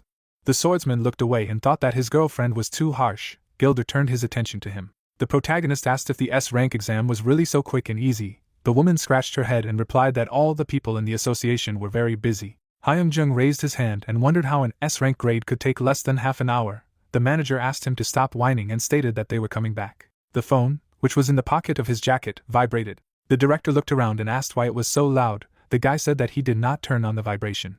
The young man put his hand in his pocket and wondered what was wrong with him. The hunter took out the crystal and said that this had never happened before. Gina rounded her eyes in shock. She grabbed her friend's wrist. The girl opened her mouth furiously and asked where he got this thing. The woman gritted her teeth. The awakened man frowned and asked if she knew what it was. A dark aura enveloped the stone. Clouds floated over the building of the Special Police Department. Teshik brought his hand to his chin thoughtfully. The crystal lay on the table in front of him. The warrior asked what it was. The manager sternly knitted her eyebrows and said that they called it a black mana stone. The swordsman looked at the man as he explained that the highest authorities had ordered them to report his discovery immediately. The main character's eyes lit up. The boss told him that he had been involved in the investigation of this problem since he was a rank. The director crossed her arms over her chest. The system called her addicted to attachment. The righteous agent said that this was not disclosed to the public and was top secret information. Gina closed her eyes. Hyung-jung looked at her puzzled. Casting a stern look at him, the girl said that she did not know where he got this thing, and added that now he would not be able to get out of this situation so easily. The guy asked if this case was related to Zhao's guild. The woman turned away and asked him not to ask personal questions. The crystal glowed. The manager concluded that it was not a fake, and remembered that the investigation team had also recently discovered the same stone. The officer confirmed this. The young man frowned and asked what it was about. The policeman asked if anything had bothered him while he had this thing. A dark haze enveloped the crystal. The investigator explained that everyone who kept this artifact either died or became incapacitated. Standing at the table, the director added that there were no exceptions. Hansok bowed his head and trembled. The man opened his mouth furiously and shouted that his friend should have called him right away if something like this had happened. Tashik looked at him and asked who he was. The soldier punched his chest and identified himself as the right hand of Leader Ace. Gina raised one eyebrow in puzzlement. The fighter stated that it was just a crazy Friday night. The chief smiled and assumed that they had entered the alley after enjoying that crazy evening. At that moment, they saw some strange humanoid creature turn to dust and crumble. In its place, a black mana stone remains. The girl narrowed her eyes and said that it sounded similar to their previous reports, and that it was a fairly accurate description. The guild member scratched his head when the woman asked if anyone had attacked them. The speakers hanging on the wall hissed. The heroes looked around as the emergency alert went off, a voice asking all the personnel who were inside the building to be ready for an ambush. The manager clenched her fist and reminded her that something would happen to those who had the black mana stone with them. The guys looked at the door. The agent took out his sword and asked his comrades to get ready, because they would arrive here at any moment. The director said that this always happens. The main character opened his mouth wide and asked why this had never been talked about in the news. Cracks crept along the wall. The officer asked if his friend knew about such a term as information blockade. Gina frowned sternly and stated that the current state of the Republic of Korea is not as good as it may seem. The girl covered herself with a shield so as not to fall under the rubble. A black silhouette appeared in the cloud of smoke. Hyung-hong looked ahead and warned that something was coming. The stranger stepped forward and said that he was not alone. Hansok clutched his staff in his hands and noticed that the intruder looked like an ordinary person. The woman asked him not to let his guard down, because these are those who have given up on humanity. On the assassin's tongue lay a piece of black mana stone. The killer saw through him. The darkness-shrouded scoundrel explained that they would not be able to face those who had been chosen by the creature because they were special. A giant lightning bolt shot forward. The scoundrel easily dodged her. The villain got on all fours. The monster bounced off the ground. The manager summoned a shield above her head to escape his attack. The monster tore through the barrier with its claws. The director rounded her eyes in fright. The stranger's hand turned into a kind of cannon. The guy knitted his eyebrows tensely. The assassin doused him with a strange black liquid. The young man's jacket immediately melted. The investigator looked around and warned that the damage received from this liquid was very dangerous, so it would be best if they could avoid close combat. The hunter gritted his teeth and wondered how he could do this if even his blade control had no effect on the enemy. Gina held out her hands in front of her, her mana at its limit. The killer smiled slyly, waking up and asked how he had managed to find them. The girl frowned furiously and asked her comrades to do something, because soon the shield would collapse. The awakened man asked if they had ever managed to capture this creature. Teshik looked to the side and replied that so far they had not been able to obtain a single sample. The warrior smiled and decided to show his worth right here and now. The woman asked him to hurry up. The protective barrier cracked. The monster attacked the manager. The director deflected the blow with a wave of fire. The swordsman's eyes widened. Reaper's ruthless killing intent awakened. A giant eye opened behind the monster. The stranger bared his teeth and called the qualifier too persistent. The main character raised his sword in front of him and called him to attack. The assassin released black tentacles from his back. Hansok summoned strong gusts of wind around him.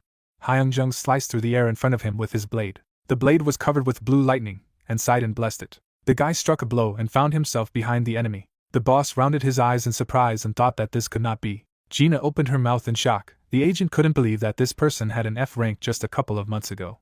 The young man looked up. The girl asked him not to injure the opponent too much, because they needed a sample. The hunter put a sword to his throat. The monster noticed that the qualifier had grown noticeably, and asked him not to be conceited. The awakened man looked at him from under his brow. The monster was covered with thorns. The heroes watched him dumbfounded. The stranger asked the bishop for another chance. The officer frowned menacingly and shouted that it was an S-rank magic reaction. A bright flash appeared in the room. The policeman asked everyone to be careful. The woman covered her face with her hand and asked what it was. The warrior opened his mouth in fright and felt something strange. Hansak fell to the floor. The others staggered and lowered their heads. The swordsman realized that this was some kind of attack that manipulated the mind. The heroes collapsed to the ground. The main character wondered what was going on here at all. The absolute will of Deus intervened in his fate. Hyun-jung woke up and opened his eyes. The guy knelt down and realized that this was the hall of his past life. The young man bowed his head and remembered how he had fought someone who had eaten a black mana stone. Black smoke appeared in the air. The hunter was attacked by the owner of the magic stone, who turned into a demon. He began to be overcome by doubts. The manager's hair was blowing in the wind. The awakened man assumed that she was hiding some important information about the black mana stone from him. The stranger smirked. The warrior wondered why the enemy called him a qualifier, and what that could mean. Lying on the floor, the swordsman asked who this bishop was. The main character turned his head and looked away. Tall wooden doors appeared in front of him. As he approached them, Hyun-jun thought of the madman who was standing on the threshold of the door of truth, and wondered what it was all about. Rolling his eyes, the young man remembered the battle and hoped that this time would be different. The young man swallowed nervously. The hunter opened the gate, and a bright light illuminated him. There was a table in the library. There were many books on the shelves. Magic circles were drawn on the floor, and the awakened man assumed that it was the room of an alchemist or sorcerer. A man in a robe appeared in front of him and greeted him. Smiling, Gilder introduced himself and said that he had been watching him. The warrior raised his hand and decided that his past life knew what situation he was in. The man picked up a black mana stone and claimed that his friend had become addicted to magic with it. The swordsman asked what he knew about this crystal. The mage scratched his chin and told him that he had suffered from it many times. With his mouth wide open, the protagonist asked what was going on, and explained that all of his past lives had immediately reacted when they first encountered the black mana stone. In the flashback, the stranger turned into a demon, and Hyun-jun asked why this was happening. Folding his hands behind his back, the ghost replied that this was a task that everyone, including himself, should take care of, even at the cost of their own lives, and added that he could not go into detail just yet. Putting his hand to his head, the young man said that past lives had never told him about them or this day, and was indignant that an ally could not tell him anything about the magic crystal. Chains enveloped the castle. The spirit explained that he wanted to do it, but could not, because they were all bound by the prohibition, and declared that from that moment his probationary period began. Standing in the center of the room, Gilda reported that Deus had politely asked him to lend his power to reincarnation. The young man asked what that meant. Smiling, the man asked if he didn't want to become stronger, and told him that he, under the influence of the black mana stone, would soon die and that everyone who related to him in one way or another would also die. The hunter knitted his eyebrows tensely. The mage reached for the top shelf and promised to reward him with an annulment magic blessing if he managed to pass his test. There were various books in the closet. The sorcerer began to look for the right one, as his friend needed to deepen his knowledge. Taking a pile of books, the awakened man asked him to stop and asked what it was. The ghost looked around. The warrior wondered why he needed all these books if his past life wanted to put him to the test. The spirit smiled broadly and stated that it would be useful for him to pass the school assessment test. Gilder put a few more books in his hands and said that he had been a fairly famous professor at the luxury academy in the past. The man closed his eyes and explained that he was not even going to sit down at the same table with someone who was stupider than him. The swordsman asked what kind of test it was. The magician, scratching his chin, replied that it was something like an intermediate or final exam, and added that there was something similar in his world. The books were enveloped in a dark aura. The sorcerer asked his friend to memorize all these books and get an A grade with a plus or higher. The ghost raised his index finger and promised to share with him how to get rid of the black mana stone's influence if he succeeded. The protagonist's face was covered in a cold sweat. The spirit said that it would teach him how to dispel magic. Hyun-jun thought that even torture would be better than this. Hyun-hwang stared frightened at the piece of paper flying in front of his face when suddenly his past life declared that it was garbage. The protagonist was frantically holding a pen for writing, and Gilder said that it was terrible. Awakened from exhaustion, his eyes narrowed when he was informed that this was a failure. Suddenly, the hunter hid his face from the sheets approaching him, and the interlocutor asked if this was all he was capable of. With trembling hands, the protagonist held out the document. The guy muttered that he had decided everything, and the magician began to thoughtfully examine his work. Smiling, the sorcerer noticed that this was not so bad. Suddenly, the entity lifted its fingers up. His pupils bulging in fear, guild leader Ace exclaimed that he needed to repeat the material. The young man's jaw dropped in disbelief when his past life asked him if he knew that it wasn't just test scores that counted in his report card. A gleam of light appeared in the awakened man's eyes, and Gilder explained that 70% for testing, 20% for attendance, and 10% for approaching counted. Magical streams flew near the shelves with books, and the wizard said that he had the highest marks for attendance, and the approach was perfect 100 out of 100. Closing his eyes, the mage noticed that this was an excellent job. The hunter opened his mouth wide in surprise when the entity reported that he had managed to earn rank A with a plus. Hovering in the air, the sorcerer explained that all the knowledge that was related to the magic circles would be passed on to him as soon as he woke up, and then added that he would wait for the day when they would meet again. A drop of sweat dripped down the protagonist's cheek, and his past life had told him that Gilda's dark knowledge would help him, and the analysis of the magic circle began. Suddenly, it seemed as if Hyun-jun was sitting on the floor near the window. Placing his hand on his knee, the main character realized that he had managed to wake up, but assumed that he was still poisoned. Narrowing his eyes, the awakened man thought that he would definitely die at this rate, so he urgently needed to use the mage's dispel circle. Streams of dark energy spread near the hunter's ear, and he heard the soul say that the sorcerer's mana had begun to destroy the magic circle, and using the name of the Dark Truth, she gave the order to forcibly extract the mana, after which they added that the harmful mana was deeply rooted in his heart, so he needed to circulate mana to heal it with extraction. In the darkness I could see a bright magic seal. Gritting his teeth, the protagonist was surprised that this was right on his heart. Guild Master Ace raised his hand to the glowing symbol. At the same second, the guy ran his fingers over the type. A moment later, blood spurted out of his mouth. Drops of red liquid began to fall to the floor. Closing his lips, the guild master didn't know if it was so useless to dispel. Resting his palm on the tiles on the ground, the young man said that all that was left were 3 people. Teshik's eyes were tightly closed. Gina lay humbly on the floor. Hyun-hong began to shake off his shoulder with his hand and stated that they would do it. The girl's legs appeared in the darkness, her pupils bulging in fright. The daughter of the head of the corporation, Jael, did not understand what was happening. Standing in the middle of an unfamiliar space, the lady wondered where she was. Putting her palm forward, she cried out that she saw the light. Suddenly, Gina lowered her jaw. Her pupils bulged in alarm, and she muttered that no one was there. Touching one palm with the other, the daughter of the head of the corporation, Jael, asked if there was anyone here. At the same moment, the lady collapsed to the ground and said quietly that this could not be. A teenager appeared to be standing on a balcony and was told that her sister had already become a member of the group, after which she thought that this was no different from when she was younger. A moment later, tears streamed down Jin's cheeks. The girl's hair fell on her shoulder, and someone could be heard asking when she planned to prove her worth. Lifting her chin, the daughter of the head of the corporation, Jael, began to answer the question about what the ideology of the Jael group was. In the past, the lady had folded her hands in front of her and muttered that useless people had better die. Clenching his fists tightly, the man remarked that she was well aware of this, and in that case it would be better for her to just die. Suddenly, the huntress clutched her neck, and her mind sounded like she was talentless, pathetic, incapable, and inferior. At the same moment, her pupils noticeably narrowed with fear. Clutching her hair with her fingers, Gina didn't want to hear any of this. Tears flowed from her eyes, and she talked about how she wanted to be a better person. A moment later, a bright lightning bolt struck her from above, and the girl begged for someone to help her. A magical glow appeared over the head of the head of the head of the corporation. The lady raised her head sharply. A peal of white energy rays erupted in front of her. Hyun-hong shifted his gaze to the side when suddenly someone said that he was good.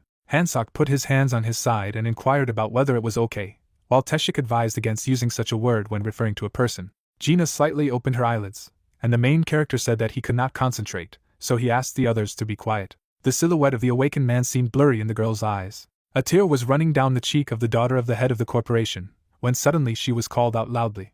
Lowering his jaw, the hunter asked if she had regained her senses. Suddenly, the lady jumped up from the floor. Gina began to examine the fingers on her hand. The protagonist looked at the interlocutor in surprise while she talked about the fact that she had returned. Guild Master Ace asked why she was sweating from her eyes, to which she punched him in the chest and asked if he really thought it was the right time for jokes.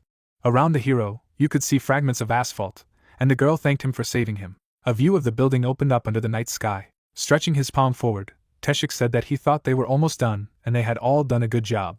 Hyun-jung was sitting in a chair, and the head of the investigation department said that he would report this to the top, so he asked to wait for him, and at the same time rest. The guy with the white tie closed his eyes and called out to the miss. Holding the food in his hands, the assistant exclaimed that she just had skin and bones, so he should have come earlier, to which the main character thought that he looked like he had a good time outside. The girl brought the fish pie to her mouth, and the young man exclaimed that she needed to eat as soon as possible, because it was baking season. The door to the room abruptly opened, and someone called out to the main character. Grinning in alarm, the awakened man responded. The guy in the blue cloak took one step at a time and asked if he wanted to make a deal with a special department. Lowering his jaw, the head of the investigation department noted that, to be more precise, it was with the Republic of Korea. The hunter bulged his pupils in bewilderment, and asked what he meant. Looking down, the young man said that now, due to his connection with the dark magic stone, he himself had become a target, and in fact, a special department was constantly tracking the dark magic stone. Stretching out his palm forward, the officer of the police department explained that the purpose of the special department was to track down all dark magic stones and punish their owners. The protagonist lowered the corners of his lips as his comrade said that they would let him in on the details as soon as he promised to work with them, and then added that since this was a top-secret mission, they would provide him with an S-rank weapon and a tax exemption for his guild. Resting her head on her arm, Gina said that unfortunately she didn't have a guild and already had an S-rank inventory. As Hyunjun quickly moved his torso back and forth, his subordinate shouted that they had just been told about S-rank weaponry, and on top of that, it was a top-secret mission. The girl brought the pie in the form of a fish to her mouth, and the magician said that he definitely had to agree and do it. Touching the shoulder of the main character, the hunter begged him to agree, and he thought that he was very annoyed by this. Streams of red magic swirled around the katana. Taking the sword out of its scabbard, the awakened man asked if it was the same equipment that would be given to him, to which he was told that it was, but that he needed to tie the sword first. Lowering his chin, the protagonist inquired about the name of this sword, to which Teshik replied that it was a hellish Chinese two-handed long-bladed saber that was used in the ancient days of the dynasty. At the same moment, guild leader Ace furrowed his brows angrily. Holding the weapon tightly with his fingers, the young man asked if he would have to cry every time he used it, to which the interlocutor replied that he would not have to. The blade of the saber glowed brightly, and the head of the investigation department said that it was just a sword whose owner had not yet been found, and then added that as he could see, it was a magic sword, so not many people could withstand its power. Looking straight ahead, Hyunjun thought that in other words, they wouldn't give it to him just like that, when suddenly the guy admitted that he thought it would be different for him. Squeezing his eyes shut, the officer of the police department exclaimed that since he had become an S-rank hunter in just 6 months, the magic blade was enveloped in red streams, and the protagonist's past life said that Deus's will had broken the resistance, and moved on to forced binding. The hunter clenched his teeth tightly in fright when he heard about the forced binding. His mouth wide open in surprise, the awakened man cried out that he felt a huge amount of mana. The blade of the weapon gleamed brightly, and the creature questioned if this person was the one who woke it up, to which the protagonist wondered if this sword had just spoken. The soul repeated his question, when suddenly Gina turned her head back and asked if he thought the mana was strange. A lot of beads of sweat ran down guild leader Ace's face, and it was said that he was a 25-year-old who had met a talking sword for the first time in his life, and also had almost 1,000,000 past lives, after which the creature thoughtfully exclaimed that he couldn't believe that his master was just a child, so it must be a joke. As he sheathed his blade, he decided that he would not pay attention to it for the time being, and then noticed that his voice was gone. Putting her palm aside, the girl offered to start now, because she was tired, to which she was asked in this case to allow her to be escorted. The guild master followed the daughter of the head of the corporation, Jail, down the street. Folding his hands, Hyung-hong muttered that the days were getting colder. The lady's cloak fluttered in the wind, and she called out sharply to her comrade. Reaching forward, Gina asked to be allowed to formally introduce herself, as they were now in the same boat. Standing in front of the interlocutor, the girl said that she would work with him to uncover the secret of the dark magic stone and punish those behind it. The main character closed his lips when his partner advised him to stay alive until their next meeting. Smiling, the lady confessed that she was sincerely grateful to him for saving her. At the same moment, a slight grin appeared on the hunter's face. Shaking hands in return, the awakened man explained that he had only repaid her, to which she clarified what he meant. Squeezing his eyes shut, Hyunjin noticed that she had saved him at the gate. Suddenly, Gina lifted the corners of her lips. Getting into the car, the girl said that in this case she thought they were even, after which she said goodbye to him. There was a view of a dark road, which was illuminated by lanterns. The main character was happily looking after the departing car, when suddenly he was called. Taemin ran up to the chief and reported that he had heard that there had been an attack, and then clarified if he was okay, to which he replied that everything was fine. Nodding his head, Teshik said that he would go as well and continued that they would contact him as soon as they gathered information about it, to which he was told that they had done a good job.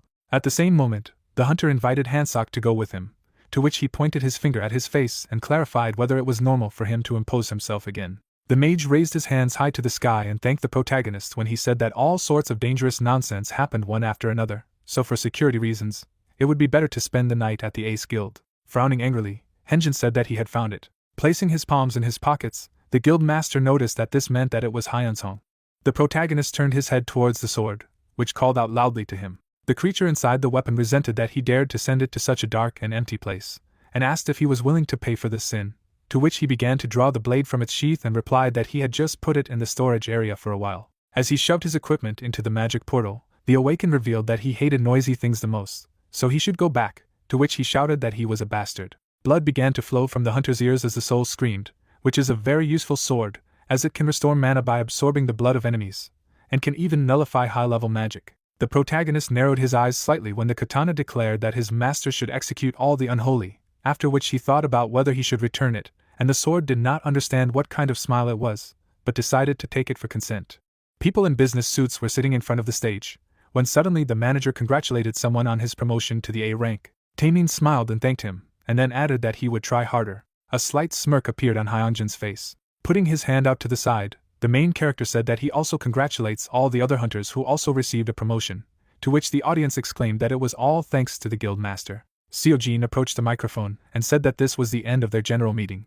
Looking sadly in the direction of the girl, the main character was silent. The healer sat alone in the corridor, holding out the tin with the drink forward. The awakened man noticed that she should take care of herself. The chief secretary rounded her eyes in bewilderment when she saw the interlocutor. Smiling, the hunter said that he had heard that she had worked hard while he and the executive director were away.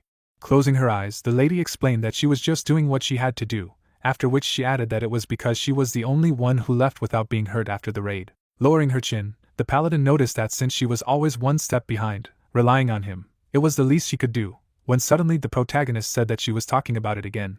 The girl seemed to spread her arms wide apart in front of her enemies, and guild leader Ace stated that she was not the one who relied on them. Slyly lowering his eyebrows, the guy noticed that everything was quite the opposite. Scratching his head, the guild master said that he would now be responsible for the burden that he had allowed himself to bear all this time. Squinting her eyes, the lady called out to her friend. The healer abruptly tilted her torso forward when she said that it was not worth doing, because she was perfectly fine. Hyunjin bulged his pupils in fright. The liquid from the jar began to pour onto the floor. The main character instantly wrapped his arms around Seokjin's body. With his mouth wide open in anger, the hunter shouted that they were going to the hospital, so they had to get the car ready immediately. Squinting his eyes, the doctor explained that this was chronic dungeon fatigue. The members of the Ace Guild lowered their jaws in disbelief. Smiling, the doctor asked if the girl was overtired, to which she replied that after the raid everyone was in the hospital. On the back of the paladin's arm was a rubber tube from N4. The hunter's pupils noticeably narrowed with anxiety when his friend told him that at that time some people still had work, and since she had nothing to do but work, she took over the affairs of other people. There were many clouds in the night sky, and the protagonist shouted that from that day on, their guild was going on a week's vacation. There was a view of the high waves in front of the sandy shore. Seagulls flew high in the sky. Putting her hand to her chin, the girl wondered if it could really be called a vacation if they were gathered in one place on the orders of the boss. A beach umbrella loomed over the heroes' heads, and Gina noticed that everyone would be cursing Hyunjun. The guys wanted to throw the man into the water, and the interlocutor said that even jail does not do such things. The silhouette of Seojin was illuminated by the sun's rays, and the lady suggested calling it the Ace culture. Smiling broadly, the protagonist asked how it happened that she ended up here after acting as if they were not supposed to see each other for a while, and whether it was said so then. The huntress clenched her teeth tightly in anger as the awakened man remembered that she had assumed they would see each other next. With her mouth wide open in fury, the lady asked if he had invited her here, to which he shouted that he did not think she would actually come. Squeezing her eyes shut, the paladin wondered if they were on good terms. Gyuwon wondered if it was the S-rank hunter who was last time, and how did the guild master know, when suddenly Taemin elbowed him in the nose. Members of the Ace Guild walked along the sandy beach. The subordinate went to the door and asked if he could enter, to which he received a positive answer. A bright red glow appeared from the crack in the door. There was a large candle on the floor, and the man asked if the guy had done what he was asked. Nodding his head, the fighter announced that he had summoned 5 A-rank elite hunters, to which he told him to bring them here immediately. Narrowing his eyes, the young man asked if he could ask what it was for. Hyunjin's pupils narrowed visibly with anger, and he announced that he was going to hold the ceremony.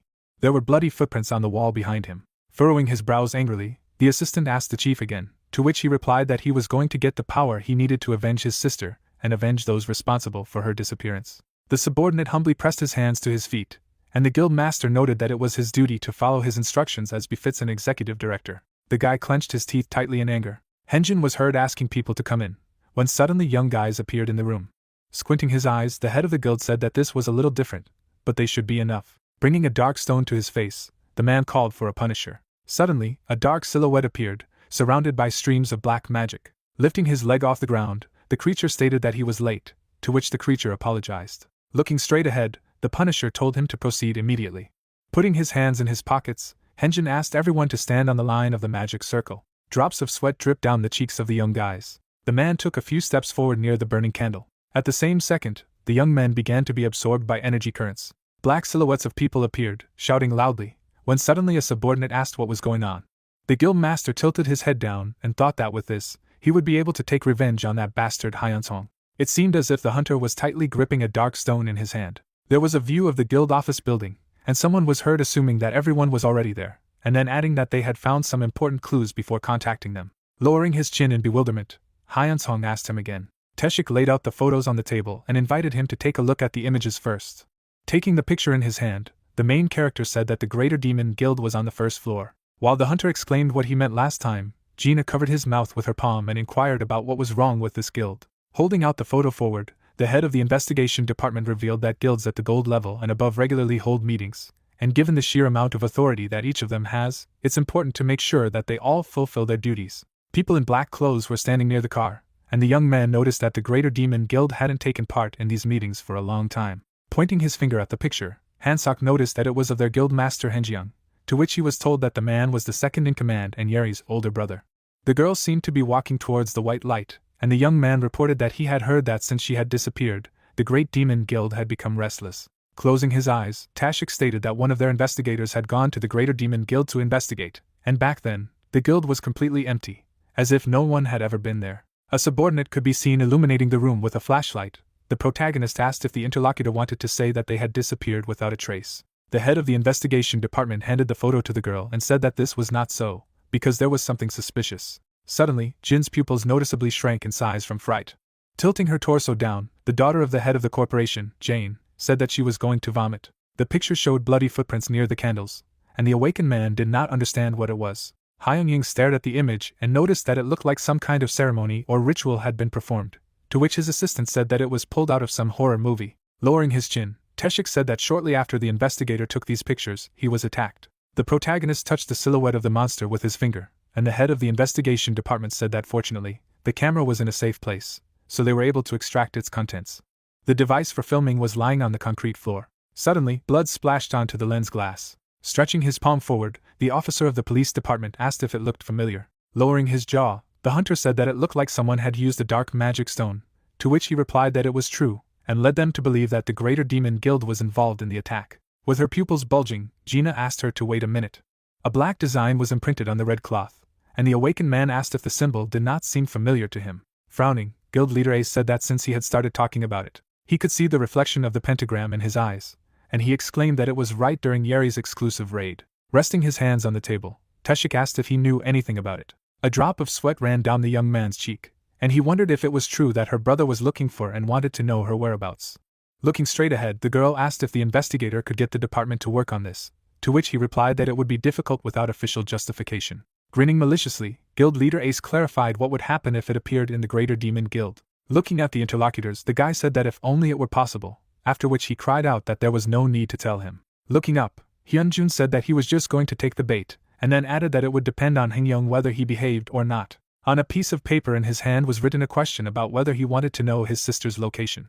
Suddenly, the man closed his eyes. There was a broken frame with a photo on it, and he was indignant that the enemy would dare to do something like this, and then added that he would tear it to pieces. Bloody streams emanated from the monster's body. Flashes of explosions were visible between buildings in the city. Fleeing from monsters, people did not understand what this nonsense was, and asked for help. Standing on the roof of the house, Gina wondered if they had planted the bait just that morning. Tilting his head down, Hyunjun replied that they were somewhat prepared, so there wouldn't be a big scandal, and then added that his reaction was stronger than they expected. The asphalt under the feet of the undead broke into pieces. Opening his mouth wide in rage, Hyunjun was outraged that the protagonist dared to provoke him like this, and then added that he was going to kill him. Gyuwon came up from behind and asked if the guild master was sure of this. The awakened man's pupils narrowed visibly with fright as he wanted to counter the guild master's words that he had to think about the fact that this was just an unofficial battle. A long tail could be seen behind the undead, and the subordinate asked if it could even be called a human, to which the chief countered with a question about whether they had evacuated the rest of the personnel. It seemed that the mages were fighting hard against the enemies, and the executive manager replied that only the combat staff remained inside, and they were already occupied by the first floor. Raising his chin, the guy said that if the first floor was broken, then he and the executive director would suppress it, when suddenly he heard that the interlocutor was shouting that something was wrong. The protagonist had an earpiece in his ear, through which he was informed that the target had left the position and was now on the roof. Suddenly, the monster appeared behind the fence on the roof of the house. Hyung-hong lowered his jaw in disbelief when the enemy told him that he was a complete bastard. Pulling his paw back, Henjin in the beast's body said that he had finally found it. Waving his hand in front of him, Gyuwon shouted that he asked to move away, because he would take him upon himself. At the same moment, the awakened man clenched his teeth tightly in anger. Streams of magic burst out from under the concrete floor, and the guy summoned a snow whirlwind. Sharp ice flows pierced through the monster's body. Crouching closer to the ground, the hunter was surprised that the enemy intercepted his attack. Steam was emitting from the jaw of the undead, and he muttered that the young man was very annoying to him. The veins in the monster's body began to glow brightly, and he stated that he was only going to have fun killing the guild leader Ace, but changed his mind. A moment later, the monster broke free from its icy shackles. The hunter's hand was surrounded by torrents of fire, and he admitted that he didn't think it would be easy, considering the magician Henjin. A powerful flame explosion appeared behind Jean, and she wondered what he was thinking when he decided to provoke it. A slight grin appeared on the protagonist's face. Grabbing the hilt of the sword with his fingers, the awakened man offered to end it quickly, because he felt that everything was fine now, when suddenly the entity inside the weapon was surprised that he was finally going to use it, after which he promised to reveal his mana. Grinning maliciously, the protagonist stated that he appreciated it, and his past life informed him that the valiant shield of Kargat would protect him, and as long as the Great Guardian was with him, nothing dared to threaten him. Currents of energy flew around the blade's blade, and the young man thought that the dark magic stone and whoever was behind it were only now that he was able to see the absolute despair that Deus was talking about. Hagen released circular streams of fire over the hunters. Hengzhong swung his sword sharply. The assistants lowered their jaws in fright and began to call loudly to the guildmaster. With his mouth wide open in anger, the protagonist exclaimed that they should both go downstairs and help everyone else. Gritting his teeth furiously, the awakened man declared that he would take it upon himself. Raising her hand high to the sky, Gina cried out that he would not even be able to hint at help later. Guild leader Ace looked ahead. Squinting, the monster noticed that his enemy was quite self-confident, and then added that it would make him even feel better. Standing on the broken concrete floor, the undead shouted that it would be easier for him to kill him without any obstacles. Furrowing his brows angrily, the protagonist told him not to bluff, because he would not be able to find out what he wanted if he killed him. The monster looked down when the guy asked if he had come after the message that had been sent to him. Jumping on top of his opponent, the hunter asked if he wanted to know the whereabouts of his younger sister, to which he told him to shut up. Suddenly, there were bright traces of sword strikes in the air. Shards of rock flew past Henjin, and he exclaimed that he knew Yeri was on his exclusive roadstead, and then added that she never returned, no matter how long he waited for her. It seemed as if a subordinate was standing in front of the director's desk. Lowering his chin, the man wondered if the raid had been closed. The guild master in the form of a monster clenched his jaws tightly and said that Hyunjin had killed her. Magic waves flew around the protagonist, and he was outraged by the words of the opponent, after which he exclaimed that that girl was a member of a gold-level guild that had been chasing them for personal gain and had interfered in the raid.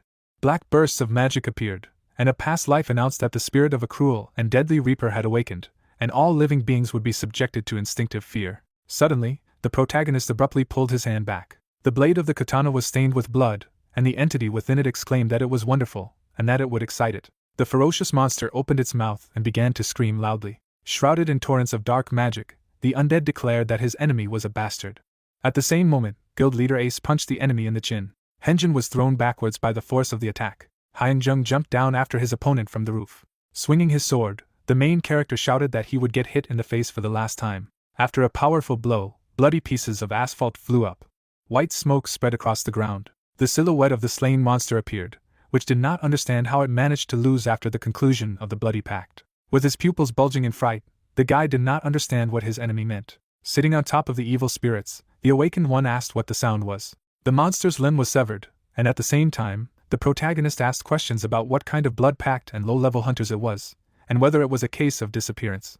The guild master looked up, and Henjin said that he had no excuse before the Punisher. On the broken asphalt lay a magic crystal. The heroes were standing in the middle of the street, and Teshik stated that they should take a look at this blood pact, and Hyunjun remarked that he had also mentioned low-level hunters. The protagonist added that to be precise, it was about them, to which Gina put her hand on her side and said that it could be related to the recent disappearances of the low-level ones. The awakened man said that he had heard that the authorities were having difficulty with the investigation because there were no traces left, to which the head of the investigation department lowered his chin and suggested that this could indeed be related to the pact that Henjin was talking about. There was a view of the sunset sky above the buildings, and the girl said that things were taking a much bigger turn than she had expected. The protagonist grinned happily, when suddenly his partner admitted that he did not expect it to be so difficult. Hansok put his fingers to his mouth and said that since this was the situation, he refused. A magic crystal hovered in the air above the pentagram, and the guy revealed that about a year ago, the Blood Oath had initiated the contract, borrowing the power of the Black Mana Stone, and it soon became gold level. A memory of the monster approaching the ground with its body appeared, and the awakened one noticed that the Black Mana Stone turned the hunter into a monster. The young man's pupils had noticeably shrunk in size, and the magician explained that as an alternative, a second awakening could be induced on purpose. A man in a black hood turned his head to the side, and the fighter asked whether the person who is called the executioner was leading the rite of blood oath. Folding her hands in displeasure, Gina noticed that there was more work to do than they thought, to which Hyunjun replied that he didn't even know that everything would be so confusing. With a smirk, Taeshik said that they had clarified enough for now, and now he would be back, and then added that the special police department should start by chasing down the man who was referred to as the executioner of the blood oath, when he suddenly said that they would see each other next time, and also advised everyone to take care of themselves. Passing by a tall house with lights in the windows, the main character was glad that everything went without serious damage, and the guild would not have to be repaired much. Suddenly, the hunter's pupils bulged out in fright when his soul told him that Kasashin's warning had come that the unknown was behind because someone was watching him. Reaching for the blade, the awakened man wondered if the clan was targeting him, and the entity reported that someone was there. The sword exclaimed that it was excellent, and asked to take it out and cut through the enemy, after which red magic particles began to scatter in space. The protagonist swung sharply through the air. It seemed as if the stranger stretched his hands up, his mouth wide open in fright. Guildmaster Ace exclaimed who it was, and the entity in his weapon said that he needed to dissolve in blood in the darkness of darkness. In front of the young man's face was an S-rank hunter. Hyunghong's pupils noticeably shrank as a loud scream flew into his ears. Tavi held the cloth in her hands and talked about how it was a super rare invisible robe that had to risk her life and collect items in an S-class dungeon. Stretching her fingers forward, the stranger asked not to misunderstand her, because she was not some kind of thief. A lot of drops of sweat dripped down the protagonist's face, while the interlocutor exclaimed that she was just taking a photo, and the guild master did not understand why this person was in their faction at all. Tavi stretched her hand forward, and the young man was surprised at her appearance. The girl clarified whether he knew who she was, to which he squinted one eye and thought that it could not be that he did not have such information. The fighter appeared to sit on the throne and was said to be a famous blogger with 1 million followers, and also she is geek enough to carry a big camera with her for the sake of gaining views, and at the same time a star blogger who is constantly in the spotlight. Adjusting the hat with her hands, Tavi clarified whether he was her subscriber, and then asked to keep it a secret, to which he said that the misunderstanding had not yet been resolved.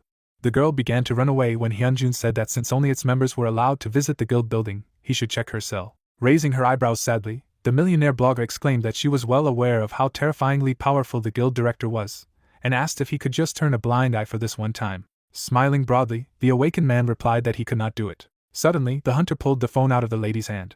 Holograms of screens appeared in the air. Bulging his pupils, the protagonist was very surprised by what he saw. The guy was looking at the numerous images of Seojang, when suddenly he said that he had to tell the general secretary that she had a stalker, and the celebrity tried to object. Gritting her teeth tightly in anger, Tavi cried out that it was all because their guild was now a rising newcomer, so she wanted to interview them, to which the young man asked if a millionaire blogger wanted to interview their guild, and received a positive answer. The girl exclaimed that she was now caught and had lost all her secret virtues, when suddenly Hyunjin's eyes widened and thought that he could take advantage of this situation properly. There was a memory of Gina narrowing her eyes and asking if he had heard anything about media control. The daughter of the head of the corporation, Jail, lowered her chin and said that the current Republic of Korea is not as clean as it seems to him. Magical symbols appeared in the eyes of the main character, and he realized that he could make his advantage out of it. The celebrity was sitting on the ground, and it was said that this is a person who craves attention. Sitting down on the asphalt next to the lady, the awakened man said that if she promised to do him a favor later, she would help her get the necessary footage, to which she clarified whether he was going to involve her in some shady affairs. Grinning, the hunter asked if she would refuse, even if she gained so many subscribers that 1 million seemed a trifle compared to them. The millionaire blogger lowered her jaw in bewilderment. A pink hat appeared on Tavi's trembling head. Stretching her cheeks with her fingers, the girl didn't know if it was true, but she agreed to try, and the guild master thought she was too interested to refuse. A burning torch hung on the wall, and someone was heard saying that the Punisher was disappointed. The hooded servants trembled in fright, and someone reported that not only the top, but also they were disappointed. A huge magic crystal hovered in front of the front door. The chief noted that they should all be aware that the qualifier had appeared, to which they began to nod their heads affirmatively. The man lowered his chin and revealed that it had been a long time since they had been ordered to find and eliminate him, after which he added that he was still roaming around freely. A vortex of air appeared on his palm, and he asked how they would react to this, in their opinion. When the assistant said that they were sorry, the mark of the blow flashed sharply in front of his face. The head of the squad made a powerful attack on the guy. His head collapsed to the floor, and the man replied that it was right, and then added that they shouldn't do things for which they should ask for forgiveness. The young men lowered their jaws in bewilderment as the leader spoke about how after a recent series of failures, the bishop had decided to keep a close eye on them, so they should correct past mistakes. There was a bright red mark in the air from the impact, and the servants shouted that they were asking for forgiveness, and that they would try. A moment later, the heads of their subordinates collapsed to the floor.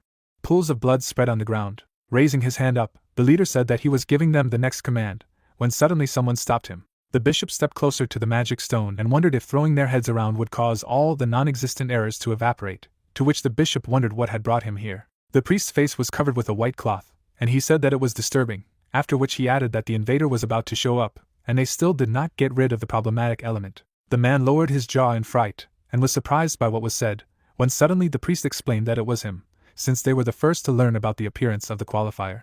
At the same moment, bursts of magic swept across the stone floor. The cultists gathered around the magic crystal, and the bishop said that this was why Heron was taking the initiative. Grinning, the priest said that this was solely for the sake of them and the blood covenant, so there was no need to be sad. The man's pupils noticeably narrowed with anxiety. There were traces of red energy under the man's feet, and the priest asked if their sacrifice, or rather their common union, was not a magnificent thing, since they could not disappoint them.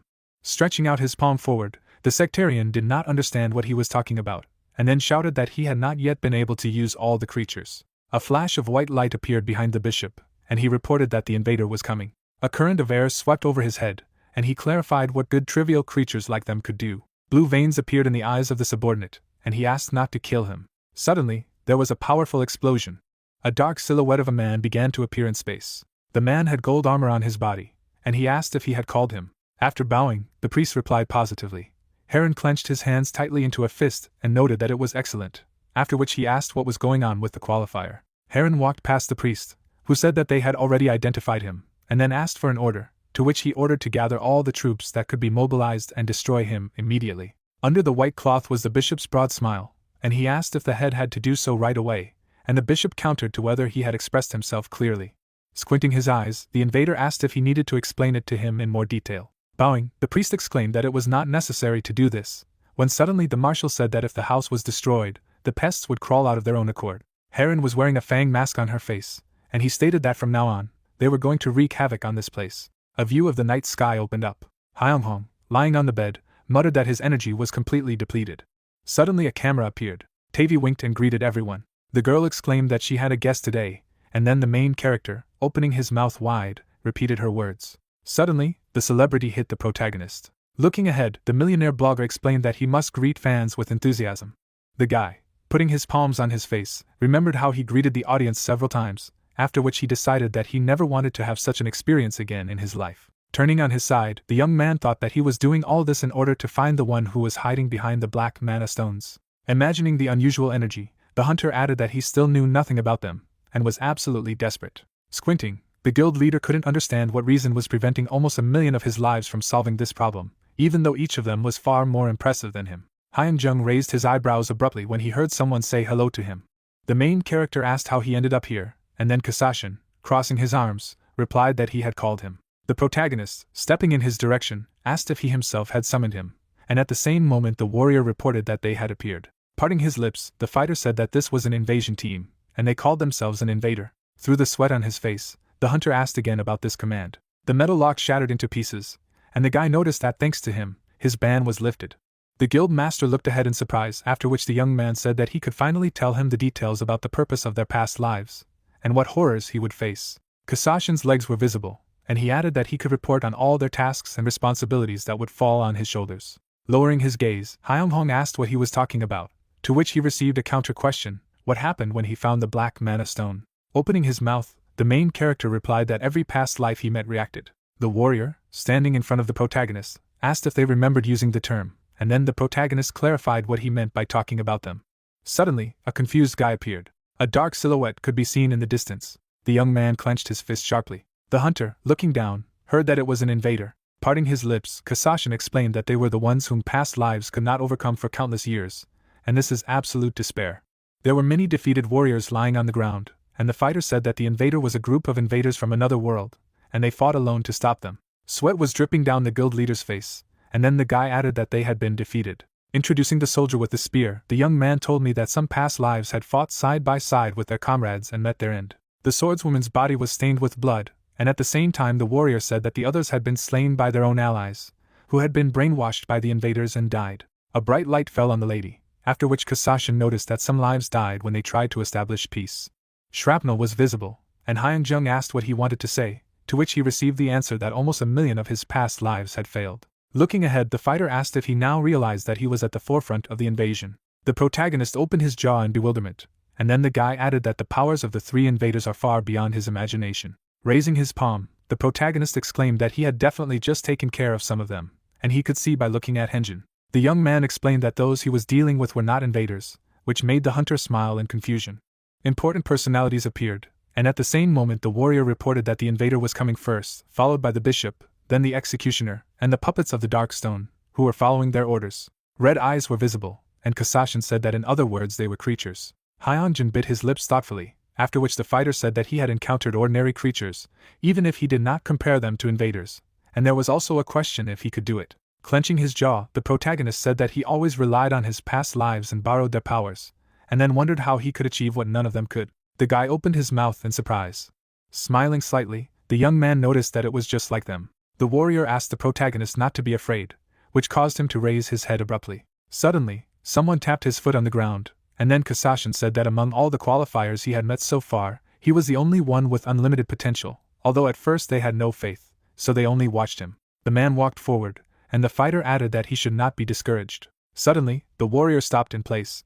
The soldier could be seen holding out his spear. The hunter stood in front of the warriors, and then the young man said that his immense potential and past lives paid special attention to him, and the only one who was able to fulfill their greatest wish was him. The guild leader narrowed his eyes in bewilderment. Clenching his fist, Hyunjun muttered that he could feel the tense pressure overwhelm him. The main character was surrounded by unusual entities, after which he thought that they must have felt the same way. Reaper kept his hands in his pockets. A girl appeared behind the knight, and then the protagonist realized that they never gave up and continued to fight for their faith. The soldier's expression was serious, and the hunter added that they were fighting for the sake of comrades and dear people whom they wished to protect. The head of the guild pursed his fingers and said that he was too. Lifting the corners of his lips, Hyunjung noticed that since they had already lost 990,000 times, it was time to win. Opening his mouth, the warrior said that if it was him, he was sure he could beat those bastards. Abruptly opening his jaw, the main character said that from that moment on, he accepted his destiny. After a moment, the unusual entity stretched out its palm, explaining that he was finally ready to face fate. Deus, looking at the protagonist, said that from now on, they would bless him with their unlimited powers, as the ban had been lifted, but only those who could stop him would be able to help. Imagining how Kasashin smiled, the magical creature added that he was the only one who could give him all the power at the moment. The hunter was surrounded by a bright aura, and Deus wished him good luck, and then it was heard that he had completely inherited Kasashin's will, and the shadows behind him would lead him into eternal darkness. The guild master quickly raised his head. Hyunjung looked up attentively, and the soul said that even in the brightest light, it would not become a shadow. The sun's rays filtered through the windows. The main character was sitting on the bed, and at the same moment, a voice clarified whether he had received the powers of darkness again. Turning his gaze to the side, the protagonist wondered if he looked different. The hilt of the katana appeared, and the entity inside it replied that it felt that the energy emanating from it was completely different than before. The hunter bit his lips thoughtfully. Suddenly, a magic portal appeared, and then the guild master revealed that the enemy he had barely managed to defeat after combining his S-rank powers and Jin's forces was just a low-level creature. Heron looked away. Hyunjung frowned seriously and explained that he had to put an end to the fate of almost 1,000,000 lives. Suddenly, the main character opened the door. Hyun could be seen touching her brother, and the protagonist remarked that he thought they were there. Gyuwon opened his mouth in surprise. The guild master smiled happily. The girl, rushing to the side of Hyunjung, greeted him, and her older brother asked him not to run in the hospital. The awakened man asked why he had come, to which the main character, handing the young man a box of sweets, replied that the visit was quite natural, because Lacey had been promised Hyun a recovery, and it was glorious to see her getting healthier and healthier. The young man looked down, and said that it was all thanks to the guild leader. Raising the corners of his lips, the protagonist said that they were also able to get an excellent participant, after which he suggested calling it mutual benefit. The guys, looking at the screen, heard on the news that an unidentified crack appeared in the sky over Seoul, and monsters that had not been seen before appeared directly from the crack. The presenter added that they were very aggressive, and 100 victims had already been confirmed, and then the hunter, lowering his eyebrows, clarified whether this was a rift in the dungeon. The young man, through the sweat on his face, said that something was wrong. Terrible monsters appeared, and the hunter asked if they did not resemble Henjin in the form of a creature, and then the reporter reported that it also turned out that they used human language. Holding his chin, Hyunjung wondered if the lifting of the restriction meant the start of the command center's raid. Gyuwon put his palms on his sister's shoulders. Suddenly, Gina, with her mouth wide open, asked the protagonist where he was. A huge number of cars were visible, and at the same moment the girl asked if he was watching the news, to which the protagonist asked if she was talking about breaking news. Frowning seriously, the lady remarked that it wouldn't take long to explain, and then added that she needed him to be here right now. A magical portal appeared in the sky, and the second daughter of the head of the corporation, Jael, said that she was sure that those behind the black mana stone appeared from a crack that had formed over Seoul. There were policemen standing on the road, and then the question was heard about the state of the line of defense. Teshik turned his gaze thoughtfully to the side, and it was said that the front line of defense had just completely collapsed, and therefore, they were already in the process of forming a second line of defense. Clenching his fist, the detective realized that the situation was not very good. The head of the investigation department inquired about Hunter First Rank Jin Woo and whether they had contacted him, to which the assistant opened his jaw and replied that he had not yet been found. Baring his teeth, the guy muttered that he was doing whatever he wanted even in such a situation. Suddenly, there was a powerful explosion. Terrifying monsters hovered in the sky, and it could be heard that the second line had been destroyed, and they would soon attack the main camp. The young man, looking at the opponents, thought that this was happening when they had the opportunity to expose those behind it. Teshik waved his arms abruptly, and shouted that they should block them with all their might because they needed to get to the middle of the crack no matter what. The monster opened its mouth and exclaimed what kind of bloody alliance it was. The policeman was surrounded by a powerful force. A thick haze appeared. The evil spirits, charging a magic projectile, noticed that an attack of this level had no chance. Fire circled around his elbow. Suddenly there was a bright burst of energy. Bulging his eyes, the detective said that it was a flame. Hyunjun and Gina appeared. The girl, smiling slightly, asked if it was too late, and the main character said that this was a battlefield. A magical portal was visible, and then a question was heard if their mission was to search this place and return. A moment later, the policeman, quickly shuffling his legs, shouted that they had received information about the situation of the crack inside from the observatory. The assistant head of the investigation department added that the leader of the Blood Alliance, who is suspected to be behind the Black Mana Stone, is deep in the crack, and at the same time, the protagonist, biting his lips, thought that if this is the leader of the Blood Alliance, then these are invaders who came from another world.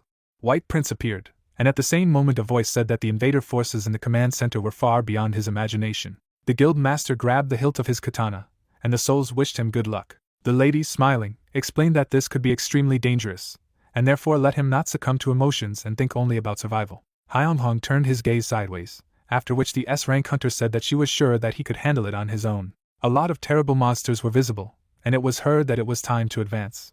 The man, holding a knife in his hand, said that he would take care of everything here, and Gyuwon added that he would cover for him. Then the main character nodded his head. Taking out his weapon, the protagonist exclaimed that he would go straight to the breakthrough. The guy said that he would pave the way for them, and let Gina follow him, not losing sight of him, to which she, rushing from her place, replied that he should not come later than her. The young man lifted the corners of his lips contentedly.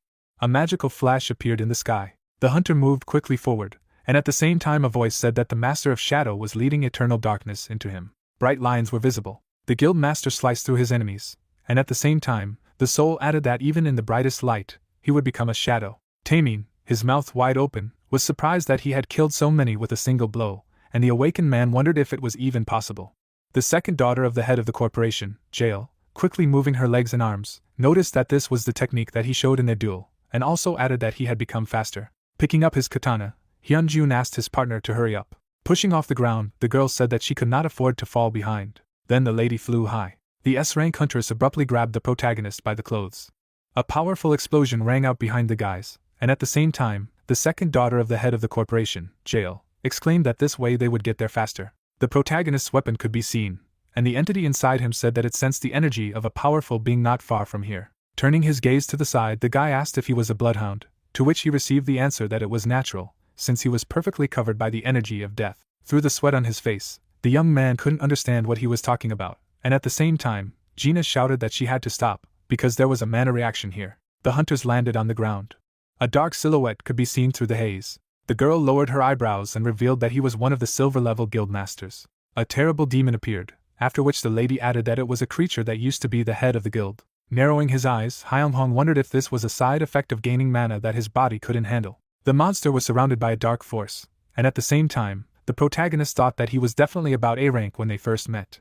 Looking ahead, the lady said that she felt S rank mana from him, so she needed to be careful. The terrible face of the monster was visible. The protagonist's gaze was serious. Furiously opening his mouth, he called the guy the Chosen One and shouted that if it wasn't for him, they wouldn't have become like this because of that bastard. The guys clenched their fists sharply, and the monster said that he would kill him. Then, the undead clenched their jaws. One of his subordinates looked up. A lot of monsters began to climb the building. The monsters were rapidly approaching the hunters. The second daughter of the head of the corporation, Jael, noticed that the situation had become much more problematic because it was calling its buddies, after which the head of the guild said that there were too many of them. Gina lowered her gaze sharply. Parting her lips, the girl asked to leave it to her. Hyung-hong raised his eyebrows in disbelief. Stretching out her thumb, the lady said that let his partner go into that hole. Opening his mouth wide, the main character clarified what she was talking about, because she herself said that she felt S-rank mana from them. Then the lady opened her jaw. A creepy monster appeared behind her, and then she wondered if they should be wasting time like this when those behind it all would finally be exposed. A bright energy appeared, and the huntress said that she tried as best she could to become a worthy person. A second later, the second daughter of the head of the corporation, Jael, attacked the monster. Clenching her fist, Gina added that it was because she had learned that useless people had better die. Looking down, the girl noticed that her ally was the one who had told her something. Smiling, the protagonist said that the ability to endure any adversity that comes his way without stopping at anything. Frowning seriously, the lady explained that this was what he was worth. Then the lady snapped her fingers. Spreading her arms apart, the S-rank hunter exclaimed that she didn't know who was behind the black mana stones or what, and promised to give him this opportunity if he survived by any means. A magical seal appeared under the guy's feet, and the second daughter of the head of the corporation, Jael, asked him to go. A powerful flame lifted the young man upward, and then Gina said that she would take care of everything here. A girl could be seen through the fire, and she said that let her partner make sure that he would return alive. Suddenly, a bright flash appeared, and at the same moment, the lady used the Inferno skill. A second later, a powerful explosion rang out. The guild master entered the magic portal. Then, Hyung-hong was inside the room. Looking down, the protagonist wondered if everything would be okay with his ally. A dark corridor was visible, and the protagonist hoped that everything would be fine not only with Jean. The guy introduced Teshik and the leader. Suddenly, Gyuan, Jiniso, the leader of the group Hansu, and Hansak appeared. The young man remembered his younger brothers, the director of the orphanage and Sachin. Leaving a dark trail behind him, the hunter explained that his past lives are not the only thing he is responsible for, and the destruction of the invaders is what he must do to protect his people. The guild leader's katana was surrounded by an unusual aura, and the entity inside him noticed that it was cool to get stuck in his thoughts, but there was still something to do. Parting his lips, the master said that he was right, because their goal was to identify those who were behind all this. Hyun-jung was walking on the red carpet, and at the same time, a voice said that he did not feel any presence, and it seemed to him that there was no one nearby. Thoughtfully lowering his gaze, the main character asked how so many creatures poured out then. The protagonist walked to the door, and at the same time, the soul noticed that it looked like his destination was there. The guy lifted his leg off the floor, after which the entity inside the sword asked him to be careful. Holding out his palm in front of him, the young man said that a powerful magical seal had been placed on the door. A dark force appeared near his hand, and at the same time the soul reported that Gilder's mana had begun to destroy the magic circle, and using the name of the Dark Truth, he gave the order to forcibly extract mana. Suddenly the door opened. The hunter entered a wide room. His pupils narrowed sharply. A long cloak appeared, and it was heard that they had finally met. Kasashin's cunning laughter alerted the guild master to the danger because someone was targeting his heart, and at the same time, Heron, shuffling his legs, wondered if he was the chosen one. Taking out his katana, Hyun-jun countered to whether he was the invader. Squinting, the gentleman replied that it was true, and also gave his name. The villain added that he is an invader who will crush the chosen one, who crawls like a worm, after which the main character, through the sweat on his face, thought that this is dangerous, because he is not the opponent with whom he can lose his vigilance. Gripping the handle of the weapon tightly, the protagonist muttered that this did not mean that he could retreat. Suddenly, Heron took out a mace and explained that it was his fate's fault that he had been born the chosen one. The guy clenched his jaw in disbelief, and the master said that his death would benefit the Blood Alliance and the command center of the invaders. Then the villain took off. Once near the hunter, the invader said that he should rejoice at his death. The guild leader's gaze was confused. Suddenly, a shield appeared. Hyung-hong deflected the enemy's blow. The protagonist frowned seriously, and his soul said that Kargato's valiant shield would protect him, and as long as the Great Guardian was with him, nothing dared to threaten him. Heron's pupils burned red. The invader jumped back abruptly and noticed that it was interesting. A moment later, the gentleman kicked off the floor with his foot. Rushing forward, the villain exclaimed that he would see how long he could endure. The entity inside the katana explained that it was dangerous and suggested retreating for the time being, to which the protagonist, standing in a fighting stance, replied that he was going to meet him face to face. Heron swung his weapon furiously, and then the boy decided to accept his fate, and the voice said that the shadows behind him would lead him into eternal darkness, and even in the brightest light, he would become a shadow. The young man could be seen jumping high. The warriors clashed with each other. The hunter left magical traces behind him. It seemed as if the soldiers were hovering in the air. The guild master repelled the enemy's attack. Through the sweat on his face, Hyung-jung realized that he could keep up with everything thanks to his speed. The invader, waving his hand, said that he was better than he thought. After striking with the mace, the master added that it was quite impressive for an insect like him. Opening his mouth wide, the main character said that he is also impressive, because he goes through all this just to catch him. The villain's gaze was stern, and at the same moment the protagonist wondered if he had nothing else to do. Someone could hear someone summoning a sword, after which a red strike mark appeared.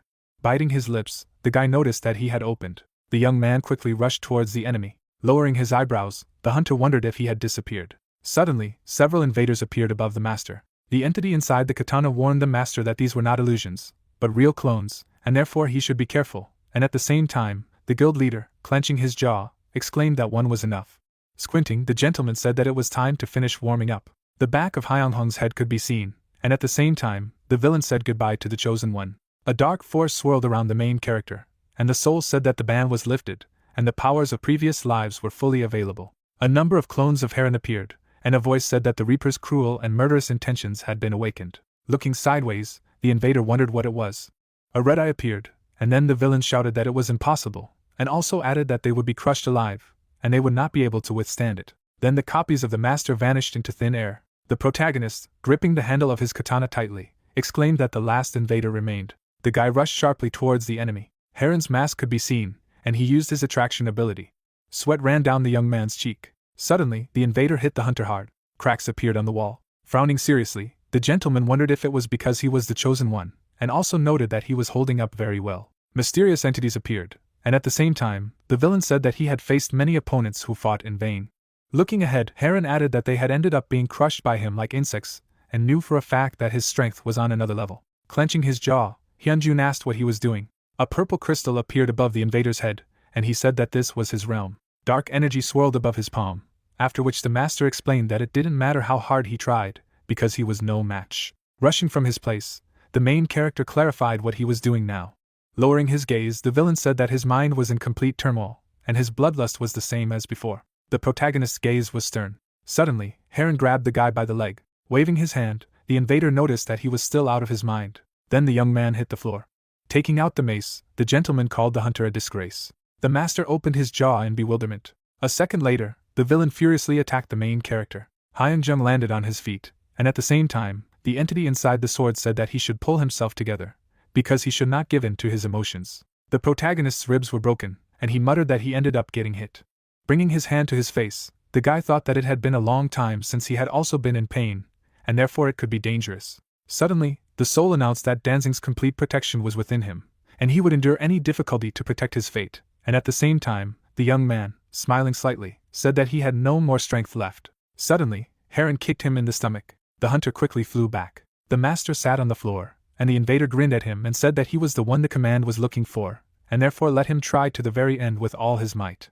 Lowering his head, the head of the guild pondered that it didn't look like he was using any special abilities, but why he was so strong, and whether he should escape. Clenching his fist, Hyunshong whispered that he should have received the information and come back, but had done something unnecessary, and then added that he had chosen to face his fate. Looking ahead, the main character realized that he would not regret his decision, even if his life ended here and now. Then the protagonist gripped the handle of the katana tightly. Covering his forehead with his hand, the gentleman asked if this was a magical reaction.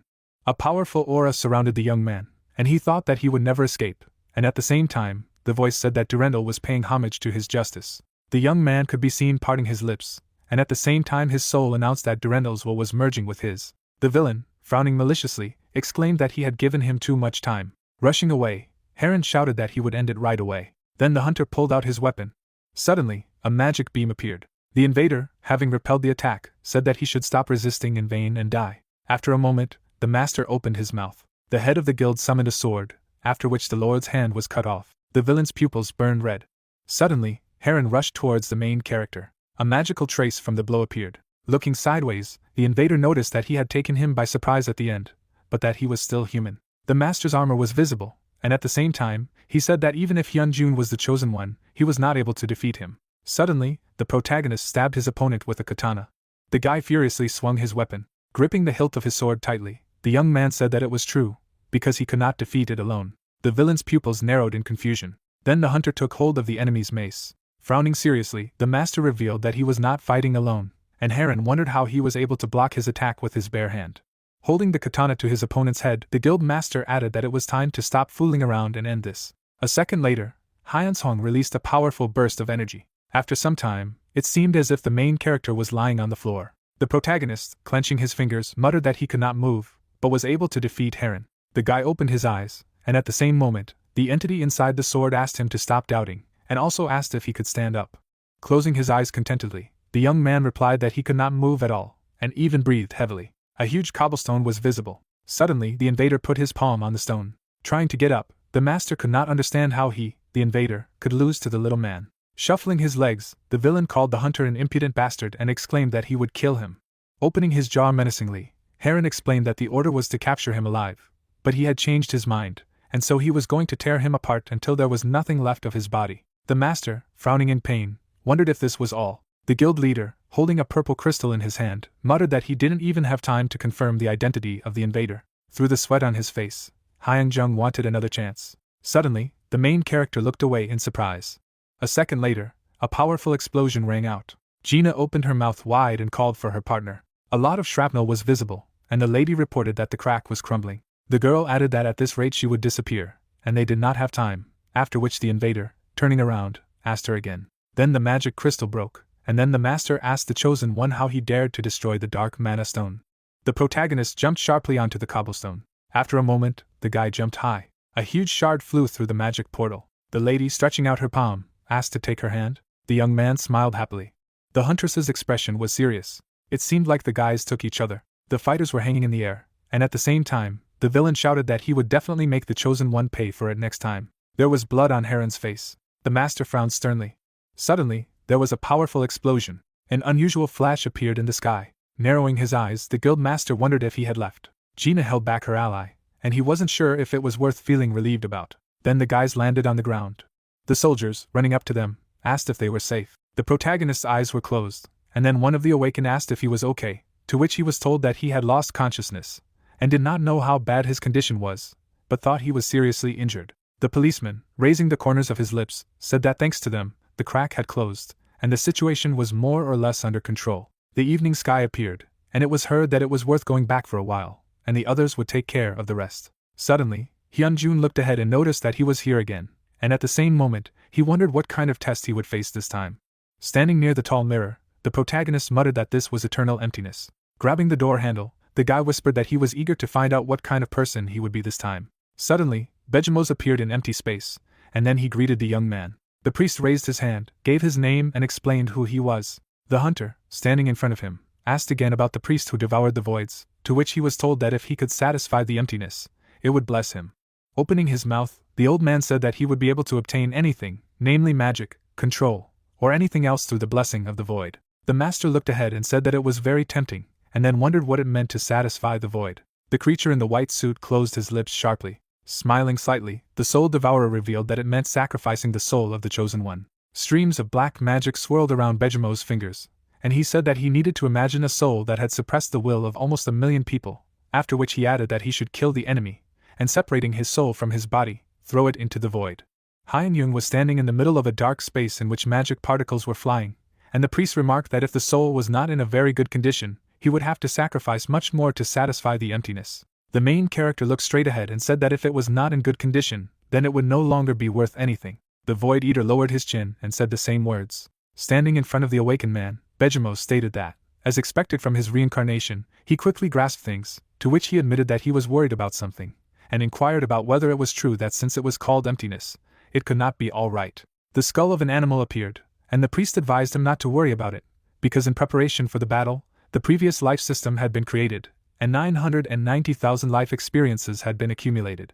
The skeleton of the beast was visible, and the soul devourer told me that the void was even considered a curse at first due to its side effects, but now you can be sure of it. The hunter lowered his jaw in bewilderment when the interlocutor explained that this was because the current emptiness had been subordinated to the will of almost 1 million lives. On the shoulders of the Bejimos lay golden armor, and he said that they would meet again as soon as the protagonist was ready to accept the blessing. The silhouette of the guild leader Ace was enveloped in a flood of blue magic, and the priest noted that this was for the sake of the bright future of the chosen one, and for their present. Suddenly it seemed as if the guy was lying on a pillow.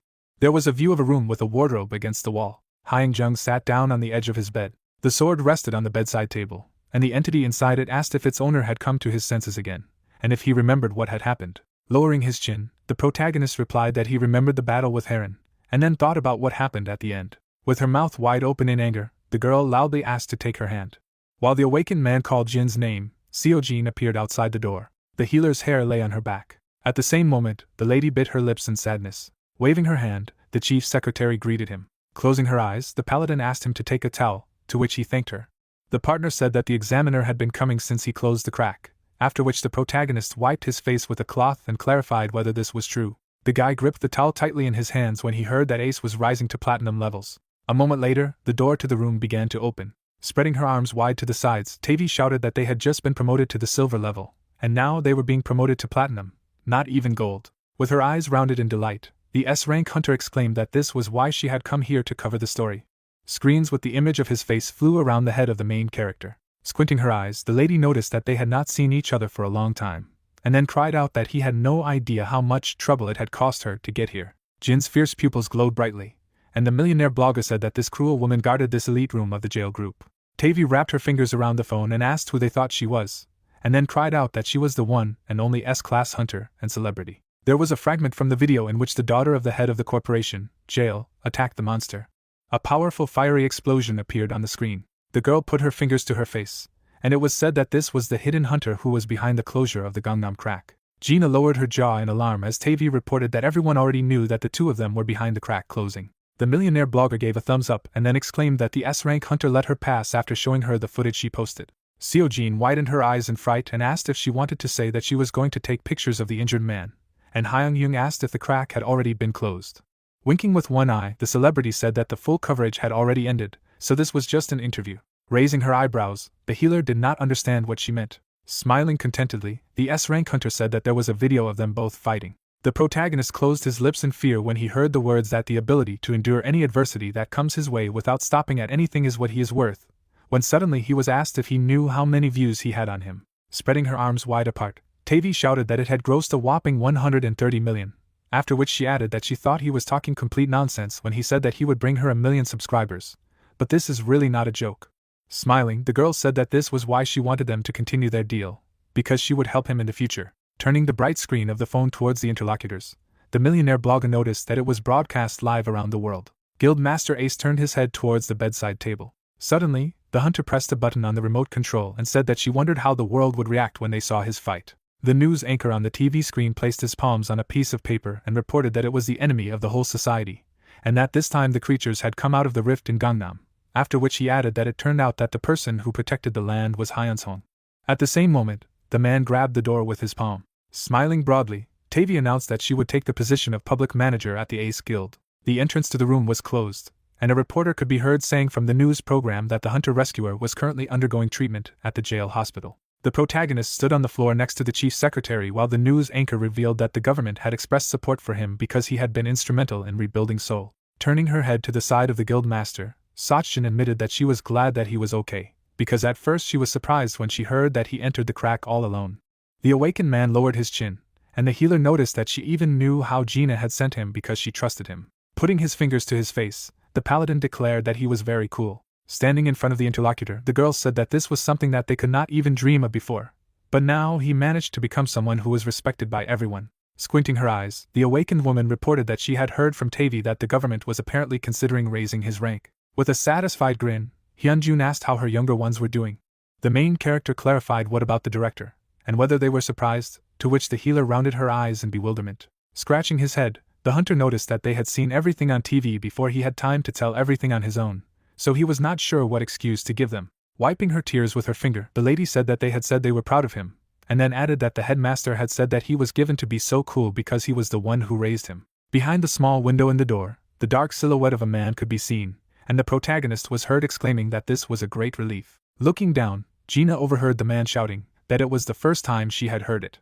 The girl moved away from the entrance to the room, and her assistant asked if she was going to come in. Showing 4 fingers, the daughter of the head of the corporation, jail, suggested that now was not the right time to visit her, after which she added that she would come later. Hyung-jung put his hand to his neck, and the huntress noticed that he was really well connected. People stood around a long table, discussing how they were eternally grateful to the protagonist, and how much had been clarified by what they had discovered during the investigation. The crystal shone brightly. They mentioned the source of the dark mana stone. They remembered the image of Heron. Tashik held a stack of papers in his hand, asking if Jean knew what they had at the gate. The girl closed her eyes and assumed that they were magic stones. The man threw the documents on the table, and said that they had found out that the gate was opening suddenly due to the fact that it was happening all over the world. He then pointed his hand at the purple crystal. With a serious look, the head of the department assumed that this was done on an international scale. Hansak raised his hand and asked if anyone had planned for all the gates to start opening. Gina furrowed her brows and asked if he had any evidence. The stones sparkled as Teshik said that they had analyzed the components of the dark magic stone that Hyunjun had mined this time. This magic crystal that they usually use is now acting as an energy source. The item then darkened, and the man said that the dark magic stone was quite unstable. It had an amount of magical power that could warp space. The boss put his hand on the table and assumed that it randomly generated cracks with this energy. Hansak arched his eyebrows and shouted that the dark magic stones were used by humans, even though they ended up turning into creatures. The young man looked to the side and said that this was not wrong. He remembered the image of the enemy he had met in the crack, a creature called an invader who was part of the capture team. Gina crossed her arms, and Teshik said that they were creating the cracks with the dark magic stone. The protagonist imagined a crowd of people in black cloaks and said that there is a blood treaty that delivers information to the invaders, and he saw an invader named Heron who used the life of a clan member only to heal. The player brought his hands to his face, asking if the rascal had eaten his comrade, to which Hyunjun replied that he had absorbed his life force. However, Hansak's face was still pale. He didn't understand why the enemies were capturing them. He clutched his head, and the protagonist thought that he could not face the invaders alone. Looking straight ahead, he thought that the guy he had seen in Kasashin's memoirs was not Heron, but someone else. As everyone stood around the table, the hunter thought about how they would need everyone's help to be able to resist this alliance. Someone raised his hand to add something. Tavi picked up the phone and reported that she had noticed something while filming Hyunjung's broadcast. Screens appeared in the air, and the girl added that Heron was not dead. She remembered hiding behind the wall and said that after the young man broke the dark mana stone inside the crack, it began to collapse. The hunter's face was covered in sweat, and she said she was unable to capture it properly on camera due to it being too fast. On the screen, a man could be seen breaking a crystal in his hand. Then a bright light appeared. The team opened their mouths in shock. Tavi picked up the gadget and said that the only thing she was sure of was that the invader had survived. She then stretched out her hand and added that if it was true, then it would definitely not end there. A black ceiling with patterns could be seen as someone said that it hadn't been long since the Chosen One had come into contact with his powers, but still he had been lost. Heron lowered his head down, apologizing in a trembling voice. Suddenly he opened his mouth wide and screamed in pain. The man arched his back as someone in front of him asked why he hadn't requested reinforcements. A blood stain was visible on the invader's face. A shadow hid his forehead, and he reported that the crack was unstable, and he was unable to open the spatial gate, and the Chosen One had broken the dark mana stone, making it impossible to support the crack. The creature in the creepy mask stared at Heron. The invader furrowed his brows and added that there was no way he could have requested reinforcements under such circumstances, as all the troops would have been swept away by the spatial noise. Roskell approached him and said that he still didn't understand what situation they were in. Heron's eyes widened tensely as his superior said that the Chosen One had appeared, and the commander had entrusted him with authority over all the troops involved. The man's eyes shone brightly with anger, and he summed up that his fate was at stake. He imagined the hunter trailing with blood trails and said that if they failed to defeat the protagonist, and he ended up becoming stronger, then all of their fates would be in jeopardy. Roskell then turned around and added that the Chosen One must be eliminated at all costs, and the Dimension Alliance is obsessed with finding him, so if the protagonist teams up with them, it will be bad. The monster stopped and said that this was their last chance, and ordered the subordinate to get rid of the guy as soon as his body recovered. Heron raised his hand and shouted that if they took any action given the current state of the Dark Mana Stone, then their troops would definitely suffer heavy losses, to which the chief replied that they only needed to take care of Hyunshong and the rest of the little things didn't matter. Roskell was wearing a mask in the form of a skull. He said that if the invader refused to follow his orders, then let him say so. He turned around and shouted furiously that he didn't want a dog that couldn't bark. Heron lowered his head and promised that he would definitely get rid of that guy. Then he walked away. Suddenly he stopped when he heard someone's voice. Elena looked at him and asked why they were arguing so presumptuously. Because the invader had got a second chance. The man furrowed his brows as he looked at her. The girl looked to the side and said that they only needed to end the protagonist's life, and it was only natural to use others to achieve this goal. The warrior looked to the side and explained that the crack was not in the best condition, and they could not recklessly make a spatial leap. Suddenly, his ally's eye turned red, and she asked who told him to fight directly. Heron stared at her stunned. A star could be seen inside her iris, and she said that they could just use their pets from the ground to order them to open a new crack. A crowd of people in black cloaks could be seen. Elena then closed her eyes and said that just because they didn't kill the Chosen One didn't mean they failed. They stood opposite each other. The girl raised her hand and said that identifying the identity of that guy was already an achievement. The invader's clothes were bandaged. He lost his arm in the process. But sometimes you have to make sacrifices. The man furrowed his brows indignantly. Elena turned away and added that he could still operate with one hand, and then said goodbye to him. Heron grabbed his shoulder and assumed that their expedition was only to use them as cannon fodder. The wind blew through his hair and clothes, and he thought they had to remain faithful anyway. The invader, with a serious face, thought that in order to survive on the battlefield, he had to pay a high price, even if it meant losing an arm or breaking all his limbs. A pool of blood trailed behind him as he thought about how they should just be stronger. Someone was sitting on a bench in a dark park. Agent Smith opened his mouth in surprise when someone called him. Teshik furrowed his brows and asked if he had received the report. He sat down next to a comrade who reported that the investigation into the Bloody Pact was progressing smoothly. He was wearing white shoes and added that the World Association of Talented People wanted to appoint a representative, and he was recommended as a candidate. The agent smiled and added that it seemed that the head of the department wanted someone else to take the position. Teshik looked to the side and replied that the man who prevented the raid on Gangnam caused by the Blood Pact had figured out information about the invaders who were targeting them. The boss introduced the image of the main character and said that he was the only one he would recommend for this position. Smith raised his hand and said that he had expected just such an answer. The detective opened his mouth in shock when his comrade said that the brave Hyunjin was better suited for the position than a naive goody like him. Teshik turned away and closed his eyes as the agent laughed and told him to take it the way he wanted. The investigator put his hands on his knees and said that there was something that he was curious about. He submitted documents and said that others had also been recommended for the position. They stood up, and the chief asked why Jinwon, an SS rank hunter, was not recommended. Smith walked away, saying that the guy was involved in a blood pact. White walls were visible. Someone shouted that there were more than 4 predicted raiders. Hansok looked at the young man and asked if that meant there could be more, to which Myungsu replied that he could, and that was the reason why the Bureau of Raiding had sent an emergency request for support. The head turned to the protagonist and asked if this was another bloody pact, to which the guy replied that it was likely, and the circumstances did not allow it to be considered a mere coincidence. They were sitting at a long table. There were only 3 of them. The rest of the chairs were empty. Hyung-hong looked to the side as his ally said that the Great Devil Guild and the Blade Guild had some really strong rivals. They looked at Mensa, who asked if they should move to the predicted scene. He said that 2 guilds had been assigned to the same raid. The hunter opened his mouth in shock upon hearing this. Monsters were flying in the air. A flash of bright light appeared, and the guy said that this raid was ranked by SS rank. Hansok brought his hand to his face and said that they had been informed of the forecast just an hour ago. Monsters were raging through the city, which had already made a mess. The young man furrowed his brows and asked what the situation was. Someone ran forward. Gyuwon approached them, saying that their A-rank hunter guild had secured the line of defense, and there was no major damage except for the center of the gate. The main character looked to the side and asked what the enemy lines were made of. The young man put his hand to his ear and replied that there was an orc sword master and priests. There was a flash of light in the sky, and he added that since this was an SS rank mission, they should not let their guard down. The guy looked down. There was an orc there, and he said it had been a long time since he had last seen such a thing. He imagined a crowd of monsters and assumed that they were the vanguard. Suddenly Saksun came up to him. She looked into the distance, asking about the monster. Her hair was tied in a ponytail, and she said she didn't expect to see it here. The protagonist sweated and asked if she wanted to stay in the guild and wait it out. The girl turned away and asked if she should do it. She smiled and said that he was an ordinary orc sword master. The young man raised his hand and opened his mouth in shock. Hiller closed her eyes and said that he wasn't the only one who had raised his level. She clenched her hand into a fist. With a big smile, she said that she would recoup last time. Hyung-hong looked at her dumbfounded. Then he smiled. There was a bright light above them, and they decided to start. The hunter rushed forward, sword in hand. Monsters appeared in the air above him. He looked away. Si-jin folded her hands. The enemy twirled his sword in the air. Then he jumped up. Bright streaks flickered as he and the protagonist began to fight. Then dust kicked up. A faint silhouette appeared through the fog. The girl raised her hand and summoned the sacred spear. Golden rays attacked the monsters. The guy opened his mouth in amazement.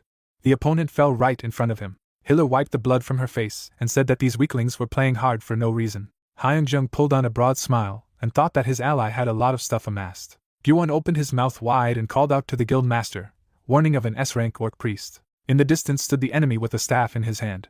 His weapon emitted green lightning. These ropes immediately tied the bodies of the hunters. The young man gritted his teeth and said that the orc swordsmen were just bait. The boss smirked, purple smoke coming out of his mouth. He raised his hands.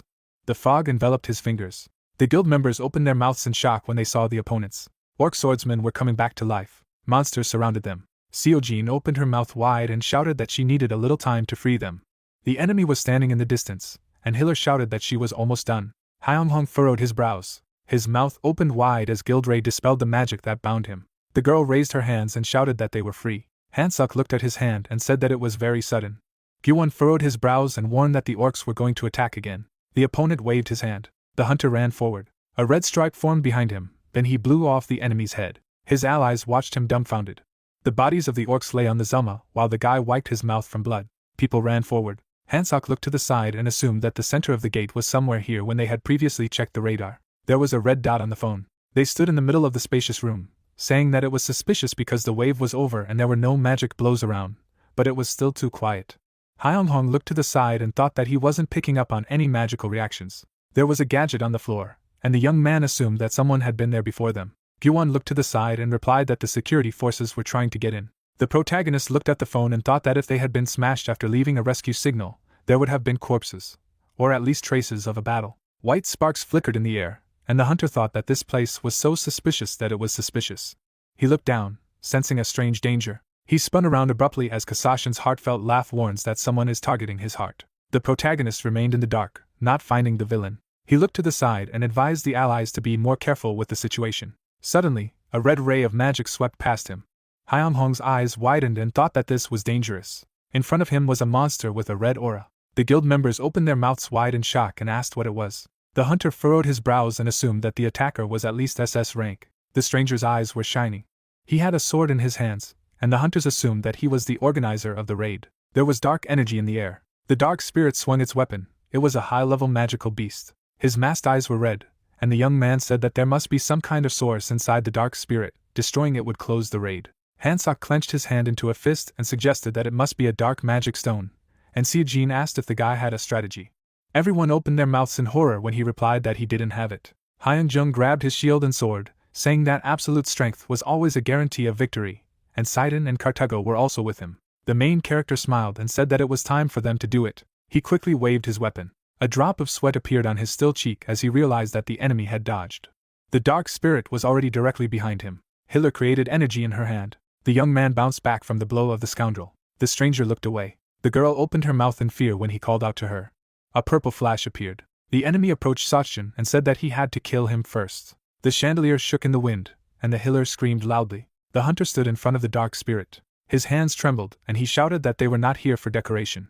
The main character was behind, and the enemy laughingly said that the young man's arm immediately broke, but he was holding up quite well. Then, blue streaks appeared in the air as the raider used the manifested sword technique. The enemy jumped back, saying that he was obliged to obey, since they planned to provoke him to the end. The purple mist hit him. Hyung-hong stood to the side, shouting for Seojin to create as many barriers as she could and wait for him.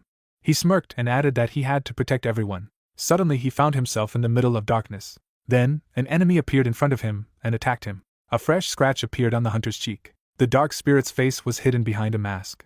He jumped back and said that the protagonist wasn't that bad, to which the guy replied that it wasn't even funny that a magical monster spoke human language. The enemy looked directly and said that in this form he was indeed a magical monster, but he had to take it off himself. The form began to fade, and the young man said with a smile that he did not understand why they were making the invaders look like this. Hyung-jung's eyes widened in shock as he recognized this young man as an SS rank hunter, Jinwoo. A yellow light appeared in front of him. Romanov's eyes were fixed on him. The inscription, Fallen Savior, appeared above the strongest hunter. He noticed that the protagonist had a very murderous look. He said with a mad smile that since the atmosphere had changed, he was now more inclined to battle. The main character furrowed his brows and thought that this scoundrel does not care about human lives and seeks only strength. He rounded his eyes and assumed that it was related to the invaders all this time. The guy gritted his teeth in rage and remembered that Jinwoo was the strongest in Korea. Behind the scoundrel was a sword. He said that since he couldn't allow his identity to be revealed, he would grant Hyung-hong an easy death. There were white streaks in the air, and the scoundrel added that this was true of his friends as well. The main character held his sword and shield, thinking that, in addition to absolute stealth, the enemy is very fast, it will be difficult to keep up with him. Suddenly he threw away his shield. He held the weapon in his hands, thinking that there was a way out, because he had the blessings of his previous lives. The young man furrowed his brows and concluded that he had to kill this scoundrel. He then swung his sword, creating a powerful stream of aura. The hunter opened his mouth wide and summoned a manifested sword. The enemy opened his mouth wide as a beam of light caught up with him, and asked what was the toy he had been using recently. He deflected the blow and asked why an adult was wielding children's toys. The object flew towards Hyung-hong. Jinwoo furrowed his brows and asked if he really wanted to die. Their swords crossed. Red stripes filled the space. The protagonist furrowed his brows and thought that his opponent was definitely strong. However, he would be able to win if he played the cards correctly. When he drew his sword, the hunter had a gap and a chance to aim. The enemy was holding a weapon in his hand. The young man swung the blade and decided that he had to act now. Jinwoo dodged his attacks. Hyun-jung breathed heavily as the scoundrel said that his single blow was useless. Suddenly, the blade was at the neck of the opponent. Blood spurted. The scoundrel fell down. Without raising his head, he asked if this was the end. Suddenly Kasashin warned the hunter about the danger. The enemy was approaching him from behind. The guy jumped to the side, smoke rose.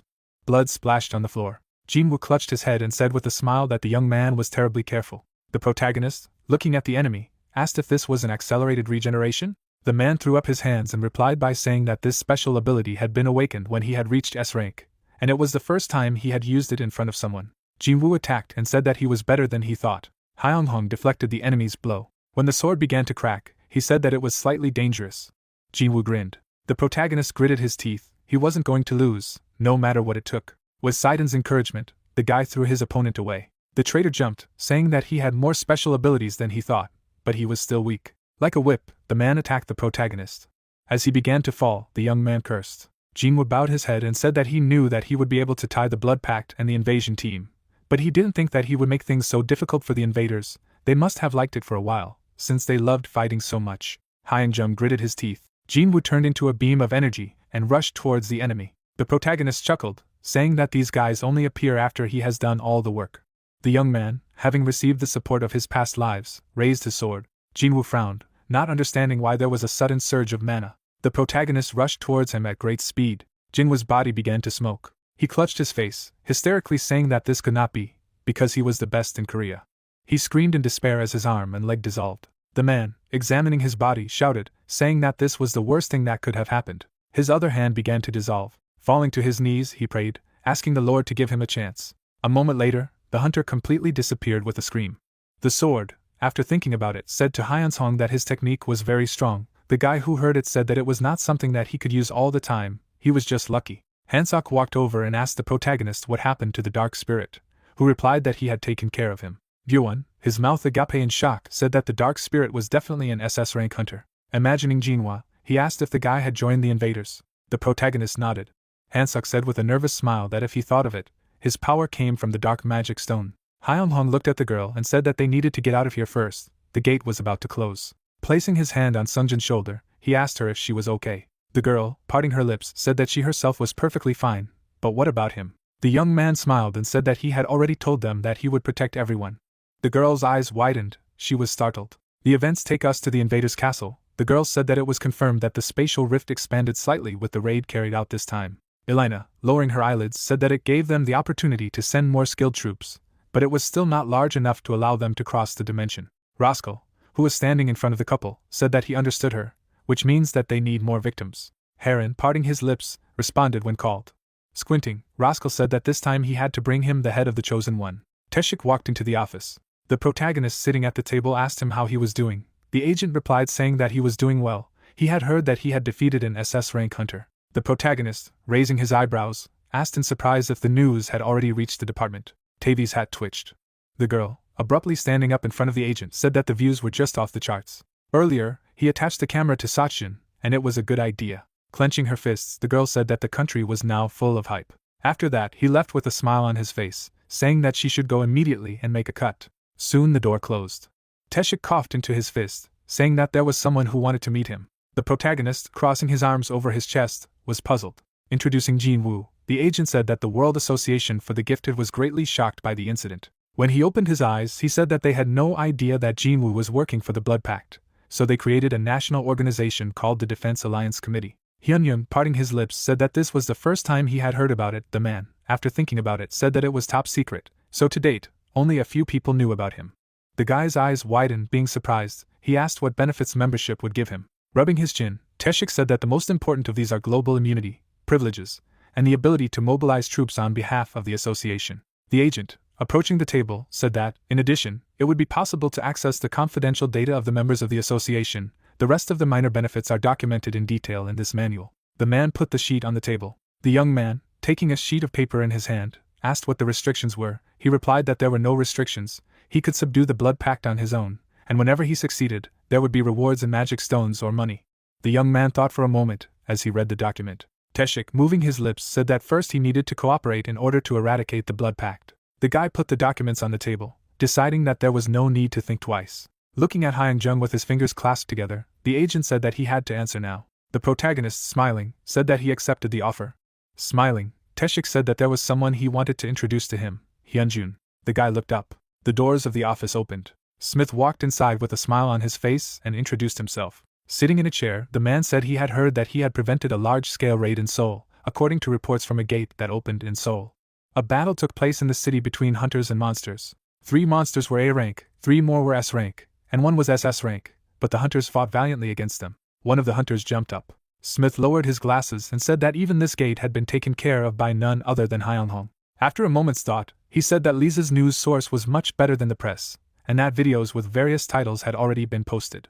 Tavi gave a thumbs up, saying that she was doing a great job today. The protagonist smiled, saying that he just did what he had to do. He didn't deserve praise, but where did he come from? Smith, putting his hand in his jacket, said that he had forgotten to introduce himself officially. After taking out his ID, he introduced himself as a special agent of the World Association of Talented People, came to appoint Hyunjun as a member of their association, as well as exchange information. Placing the badge on the table, he said that it served as proof that he was part of their association, and as long as it was with him, he could enjoy the benefits that Agent Teshik had previously mentioned.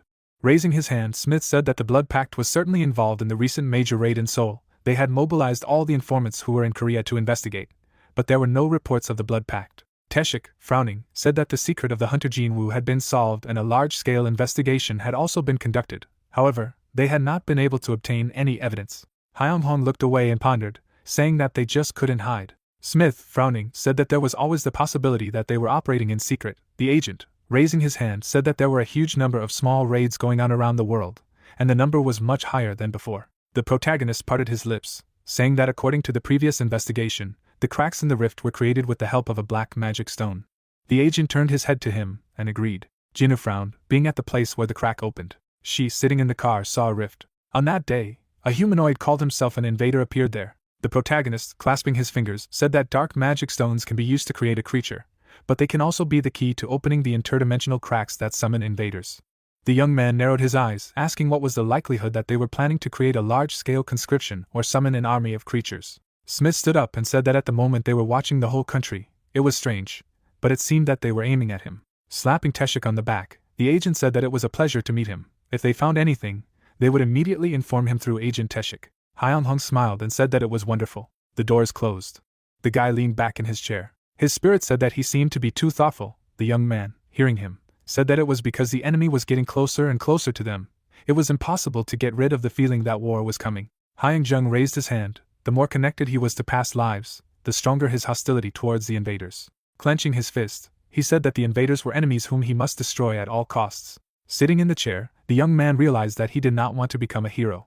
Closing his eyes, the guy said that he just wanted to protect those who were dear to him on his own. Suddenly, the protagonist moved into his inner world. Sidon, who was standing opposite him, greeted him and asked if he felt their enemies getting closer. Hyunghong clenched his fists. The knight, parting his lips, said that the invader team was already too close. Hair covered Hyungjun's eyes. Sidon held out his hand, saying that he had definitely become stronger, but still not enough. Spreading his arms to his sides, the knight said that these invaders were so strong that all of their 990,000 previous lives had not been able to cope. The protagonist frowned, asking if a full-scale invasion wouldn't take place in just a few days. Sidon narrowed his eyes, saying that the invasion team was already preparing to destroy him. They couldn't come now because the dimensions were not connected, but it was only a matter of time. Hyunghong frowned and said that he had to get stronger. The knight summoned his sword, saying that he had come to him specifically for this. The sword flew up to the protagonist. He hung in front of him when Sidon said he believed in him. Kasashin said that this time they might have a chance to stop them, and to be honest, he wasn't sure. Mana streamed in the air. Then the knight said that now he had changed his mind. Now he could not worry. Smiling, he wished the protagonist good luck. The guy frowned at the sword. Now if he needed a sword for defense, his sword would become a majestic glow-piercing despair. Streams of mana swirled around the sword. Events take us to a mansion near the canal. The bishop spread his arms to his sides and said that now, with the magical energy absorbed from different parts of the world, there should be no problem opening the interdimensional rift. Smiling, the bishop said that everything was going according to plan. Glancing at the crystal in the air, he said that it was time for them to start the ritual. Abruptly raising his hands, Arsene said that they should summon them all this time, even if they all lost their lives. The cultists raised their knives, saying that they would sacrifice everything for the invaders. The dagger pierced his throat. Blood began to drip onto the crystal. Dark mana began to flow towards the crystal. A portal formed above him. The team stepped onto the floor of the mansion. 3 invaders have moved to this world. Looking at the corpses in front of him, Alsace said that the interdimensional gate had opened without any problems. Ezekiel, who was standing behind, said that the Chosen One is growing faster than expected. With the arrival of the 3 groups of invaders, now should be the time to end it. The Chosen One must stop breathing before the worms notice their presence. Alsace, turning around, told Ezekiel not to be so hasty. First of all, they must destroy the enemy troops in order to be able to have fun with the Chosen One. The man narrowed his eyes, saying that they didn't relax to the point where they lost their arm unnecessarily. Heron frowned when he heard his words. Squinting, he told Alsace that they should not underestimate the Chosen One. At first he thought that he had passed him, but everything turned out to be wrong. The protagonist was trembling all over his body, falling to his knees. Suddenly, an anomalous mana reaction appeared. Even that guy from his dimension, Jinwoo, was no match for him. Ezekiel and Alsace stared at the man. He flinched when one of them asked if he was worried. Approaching the man, he said that Rascal had asked him to help, to give the useless dogs one last chance. Frowning, he said that it didn't matter if they bit and killed their prey, or if they lost all their teeth and became pieces of meat, send them to the slaughterhouse first. Heron clenched his fist. Seeing the man bow his head, Ezekiel said that they needed to gather information anyway, so he hoped that he would return. It would be ideal if he cut off the head of the Chosen One while he was doing this. Heron clenched his fist until it trembled. He narrowed his eyes, mentally saying that he must have been just expendable all along. The man, standing with his head bowed, said that he would leave soon. Events take us to the protagonist's house. Holding the badge in his hand, the guy said that the goal was to destroy the Bloody Alliance and related organizations. He wondering if his past lives had received support from others like him, if they had fought to protect others like Kagros or Shurden, but if they had lost and died. Lying on the bed, the guy decided that he could not fail. He had to kill the invaders and complete the will of his past lives. Heron suddenly appeared in front of him and said that his spirit was great. Fully transported to the room, he told the guy that he didn't need to get up, because he wasn't there to fight him. Getting up, the young man asked what he meant. He replied by saying that the desire to kill the invaders is a good judgment. Squinting, the man said he was looking forward to seeing him plan to kill the invaders, even though he didn't notice his appearance. Hyunghong frowned and asked what he wanted to say. The guy stood up when Heron said that he only hoped he didn't change his mind. Did he know why they attacked him? The young man, clenching his fist, asked if it was because of the invasion command. Bowing his head, he said that all those who aspire to power want the same thing. He remembered how he had been kicked in the legs. He was forced to bow his head at the reproaches, all because people wanted to stand above others and look down on them, so they used the members of the Bloody Alliance. Heron couldn't help but imagine the cultists sticking knives into themselves. The protagonist, straightening up, said that cultists are just consumables for them, like something they can throw away when it becomes useless. He doesn't want to listen to anything like that. Drawing his sword from its scabbard, he said that he preferred that he should go and fight him, and he killed him immediately. Heron stared at the tip of his sword. A dark mist clouded his thoughts as he said that he had seen the other Chosen Ones. When the guy pointed the sword at him, he said that all this time, he thought they were dumb and immature because this insect-like person didn't die, but continued to stand on his feet and fight. Remembering how the blood of the heroes was spilled, he said that no matter how many times he killed the Chosen Ones, they continued to appear from everywhere, as if they were a vaccine that would rid their universe of their mistaken existence. Taking out a badge, the man said that it was his duty and a source of value to stop the Chosen Ones. If they were really the mistakes of this world, they must be destroyed. He tossed the badge at the guy, saying that it was not so easy to surrender. If he did not destroy his resolve, he needed to destroy the invaders. The protagonist caught the badge. Dissolving, Heron said that everything would move in the direction the receiver was pointing. Hyunghong froze, staring at the mist. The plane was flying in the sky. The guy sitting on the plane was thoughtful. In his hand was a badge he had recently received. Temin approached him, saying that they had obtained the exact location of the receiver. Vostrov's representative, the leader, said that he was on an artificial island located in the Eastern Sea. A sudden magical reaction appeared out of nowhere. Sichin, approaching, asked if they should bring more people. The man replied by saying that according to the information, vital signals are not enough to indicate a raid. Both looked at the guild master as he asked them how team leader Gyuan was doing.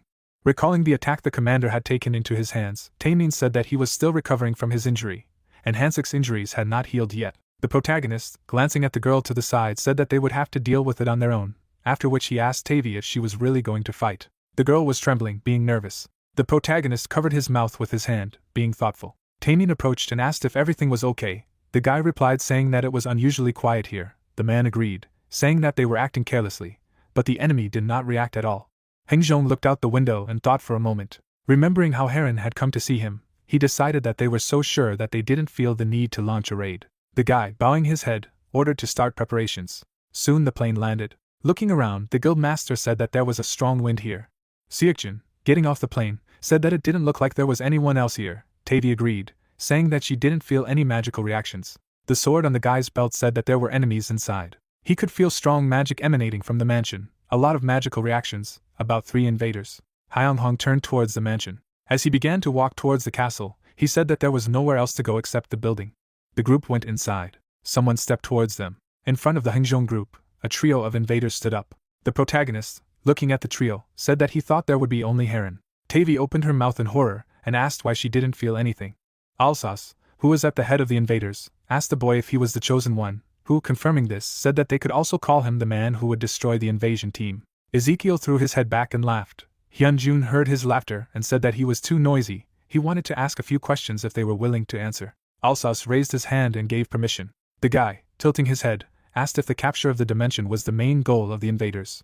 After receiving confirmation, the guy narrowed his eyes, asking if the raids would help open the spatial cracks. Squinting, Alsace said that if the members of the Blood Alliance widened the crack, the team's elite troops would be able to land. They had captured many dimensions in this way. Seochong, who was standing behind, was horrified and asked what happened to those who opened the crack. The slit in Ezekiel's helmet caught fire as he laughed and said that this debris was long dead. Small insects didn't matter. Frowning, the girl asked how he could say such a thing. The guy, parting his lips, asked what had become of the locals of the occupied dimensions. Imagining his past lives, he tried to find out what had happened to those they were so desperate to protect. Alsace rubbed his chin, saying that those who were useful had been accepted as soldiers.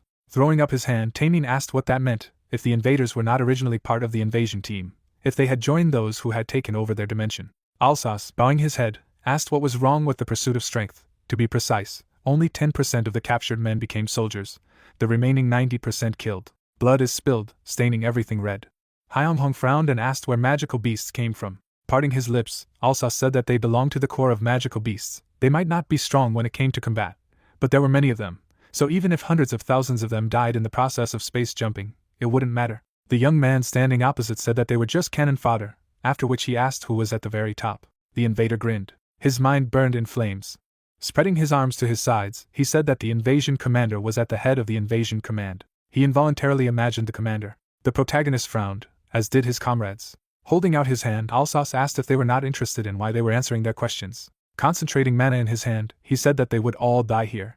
A ray of mana burst out of his hand. The protagonist's eyes widened in shock. The members of the group opened their mouths in shock. The flow of energy rushed forward. Sachin's hair tousled. She formed a sacred barrier in front of the group. Raising his hand, Alsace ordered them to move away. Cracks spread along the barrier. The girl, noticing her, knitted her eyebrows to the bridge of her nose. As she opened her suitcase, Tavi told her that she didn't need to exhaust herself like that. The girl abruptly closed the suitcase. She threw out the chips, forming a nanomechanical shield. A mesh barrier sheltered the group. Alsace, concentrating mana in his hand, was surprised. Looking at Tavi inside the barrier, he said that a rather interesting person had come here. Grinning, the man said that he would also be serious. After killing the qualifier, this dimension would soon come under their control. Ezekiel threw his sword over his shoulder. The protagonist grabbed the sword with both hands. His legs shifted. Standing at the head of the group, he told his subordinates to be careful. Now they had better abandon the idea of returning unharmed. Mana gathered in the palm of Alsace's hand. A magic circle formed under the group. The protagonist gritted his teeth. The defense of Danzig helped him. If he had something to protect, he would never collapse. Glancing at Seojin, he ordered a shield to be formed. The girl immediately raised her hand, forming a barrier. The magic circle lit up. The light from it lit up Alsace's face. The invader snapped his fingers. A moment later, an explosion thundered in front of him. Streams of flames grazed Taemin. The girls covered their faces. Hyung-hong held out his sword in front of him. He covered one eye, then his sword said that he couldn't stop. Ezekiel swung his sword. The protagonist repelled the enemy's blow. The armored invader said he would see if he could hold out. The young man gritted his teeth. When the floor began to crack, the invader introduced himself. Hyung-hong waved his sword and asked what kind of self-presentation it was. The man replied by asking if he didn't want to know the name of the one who would kill him. Ezekiel swung his sword to strike. The protagonist deflected the enemy's blow with a swing of his sword. Olive leaves appeared. The guy holding the sword became serious. A stream of holy light rushed into Ezekiel. The flow of energy crashed into the wall and broke through it. Seojin ran forward. Suddenly, Heron appeared behind her, telling her to shut up. Taking his Morgenstern in his hand, he said that first it was worth dealing with all this little thing. Tavi freed the drones from her suitcase. Taking a gun in her hand, she said that being so close could be dangerous. Streams of mana rushed towards the enemy. Heron retreated to Alsace, saying that although the enemy was not a master, there were enough worries with him. Ezekiel nodded, said that the chosen one was not bad. An aura enveloped the young man's body. Looking up, he said in his mind that these enemies were determined to defeat them. Frowning, he said that they had to change tactics. Ezekiel would be a priority. This sword guy didn't have any special abilities, but he was undoubtedly strong. Tavi raised her pistol and said she would help from a distance. Temin took the dagger in his hand. Looking at Heron and Alsace, the protagonist said that he would try to stop them himself. Seo Chin, angry, turned to him. Hyunjun, seeing this, said that he would not attack thoughtlessly, would defend them during the battle with Ezekiel, and only then would he deal with Heron and Alsace. Tavi, closing her eyes, said that she hated battles. Hyeonghong swung his sword. Ezekiel, who was standing before Heron, said that they would most likely stick together. Throwing up his hand, he shouted, saying that he would fight someone who considered himself worthy. The protagonist, parting his lips, said that he would attack on a straight line, while Tavi should attack from the right. The guys rushed forward. The girl ran to the right. Ezekiel abruptly appeared in front of the couple, forcing them to dodge. Tavi pointed her gun at him. Mana has accumulated at the muzzle. A moment later there was an explosion. Grinning, the girl said that she had hit the target. The enemy who moved behind her said that she was clearly superfluous here. Hangjong's sword pierced the enemy, forcing them to retreat. Standing in front of Heron, the guy asked where he was, if he didn't need to go the other way. Dissolving, the young man said that he hadn't shown it last time, but he was capable of much more. The man shook his head. Glancing at Seokjin, he said that she should be killed first. The girl turned. The invader's eye flashed as she said she wasn't afraid of someone like him. As she swung her weapon, Heron laughed, saying that she didn't seem to know what it meant to threaten an invader. His pupils narrowed as he said that it would not be so easy to cross the threshold of hell healthy. Seokjin, imagining Hyunjin, said in her mind that she was not afraid if the guy disappeared, because she felt that even in the pitch darkness, he was protecting him. Standing up, she said that she could fight too. Gathering mana in his hand, Alsace said that he couldn't take it anymore. SS-class magic should be enough. Stretching out his finger, he told Hyunshong that he wasn't even trying, so it was time to stop it. Two invaders jumped back. Raising their heads, they said that it would be dangerous. Squinting, Alsace told Hyunjun to die. Electricity was concentrated in the air. A moment later, streams of electricity rushed forward. The girl created a barrier in front of her. The sacred circles blocked the rays. Seokjun gritted her teeth. Her hand began to tremble. Tavi turned around and said that it was too hard for her to hold on. The protagonist created a magic circle, telling them not to worry. The magic circle grew larger when Gildray helped him, his magic slicing through magic spells against all odds. The protagonist frowned. Streams of his mana began to swirl between the rays. Taemin and Taewi smiled as they were healed. The young man standing in front of the leader said that if their leader continued to hold out, Alsace was under control, they would attack at the same time. Instead they should aim at Alsace. Taemin parted his lips and said that they had resorted to a different strategy. Seokjun gathered the mana in her palm. She stretched out her hand, using the sacred chains. Chains enveloped and chained the invader. A second later, he was suspended on a cross. The guy clenched his fist, trying to break free. The protagonist and Taemin rushed forward. Ezekiel rushed toward them, laughing wildly as he did so. Hyeonghong dissolved. Heron frowned, saying that if the guy attacked like that then it would be dangerous. The young man suddenly appeared behind Ezekiel. Swinging his sword, he cut off the head of his opponent. Seeing the blood gushing out, the guy said that the speed really allows you to attack better. The invader's head fell to the floor. The man's pupil shrank. He frowned, roared, and cursed. The young man grinned. One of the drones flew up to him. Mana gathered in the drone. Heron's pupil flashed. The girl pulled the trigger. A flood of mana struck Heron. Timon, jumping, said that there was only one left of the lava of the squad. Alsace's hand trembled. He broke his shackles. Taemin and Hyunjung huddled back to back. Alsace stretched his brush. He looked at Ezekiel's corpse. Afterward, he glanced at Heron's corpse, asking if they had all died without showing their powers. Standing beside the bodies, he said that the chosen one had become better, much faster than he had thought. Moving his lips, he said that it would be very difficult even for him alone against four. The guy, squinting, asked if he was trying to escape. Glancing at the corpse, Alsace said that they would not know the answer now, but that he was exactly what Heron had warned him to do. Raising his hand, he said that he would admit defeat. Hyeonghong swung his sword, saying not to talk nonsense. This is the end of today. The only way to leave this place is to die. The group froze, looking at their opponent. Suddenly, a crack appeared on the wall. Part of the wall collapsed. A huge amount of smoke rose in the hall. The protagonist, covering his face, tried to understand what was happening. The girl walked into the hall, telling Hyunjun that he had become stronger much faster than they expected. Looking at the corpses, she said that the 13th level invaders were dead.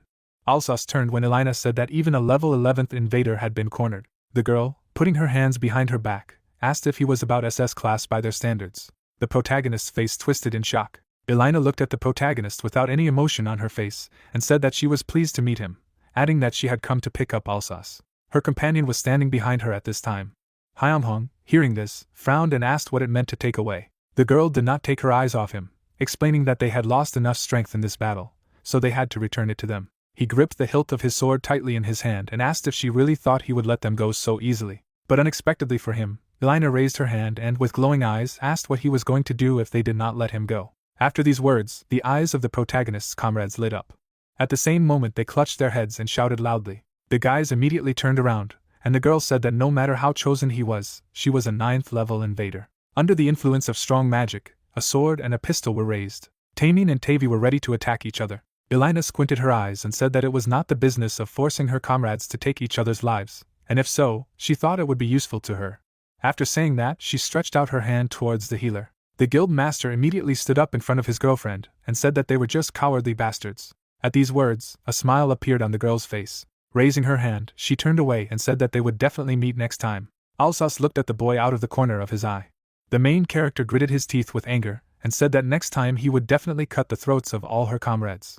And as soon as he finished, the portal closed. The light could hardly penetrate into the confined space. Someone walked on the floor and said that it was interesting. Roscoe stared at those present and said that 4 had arrived at this place, and only 2 had returned.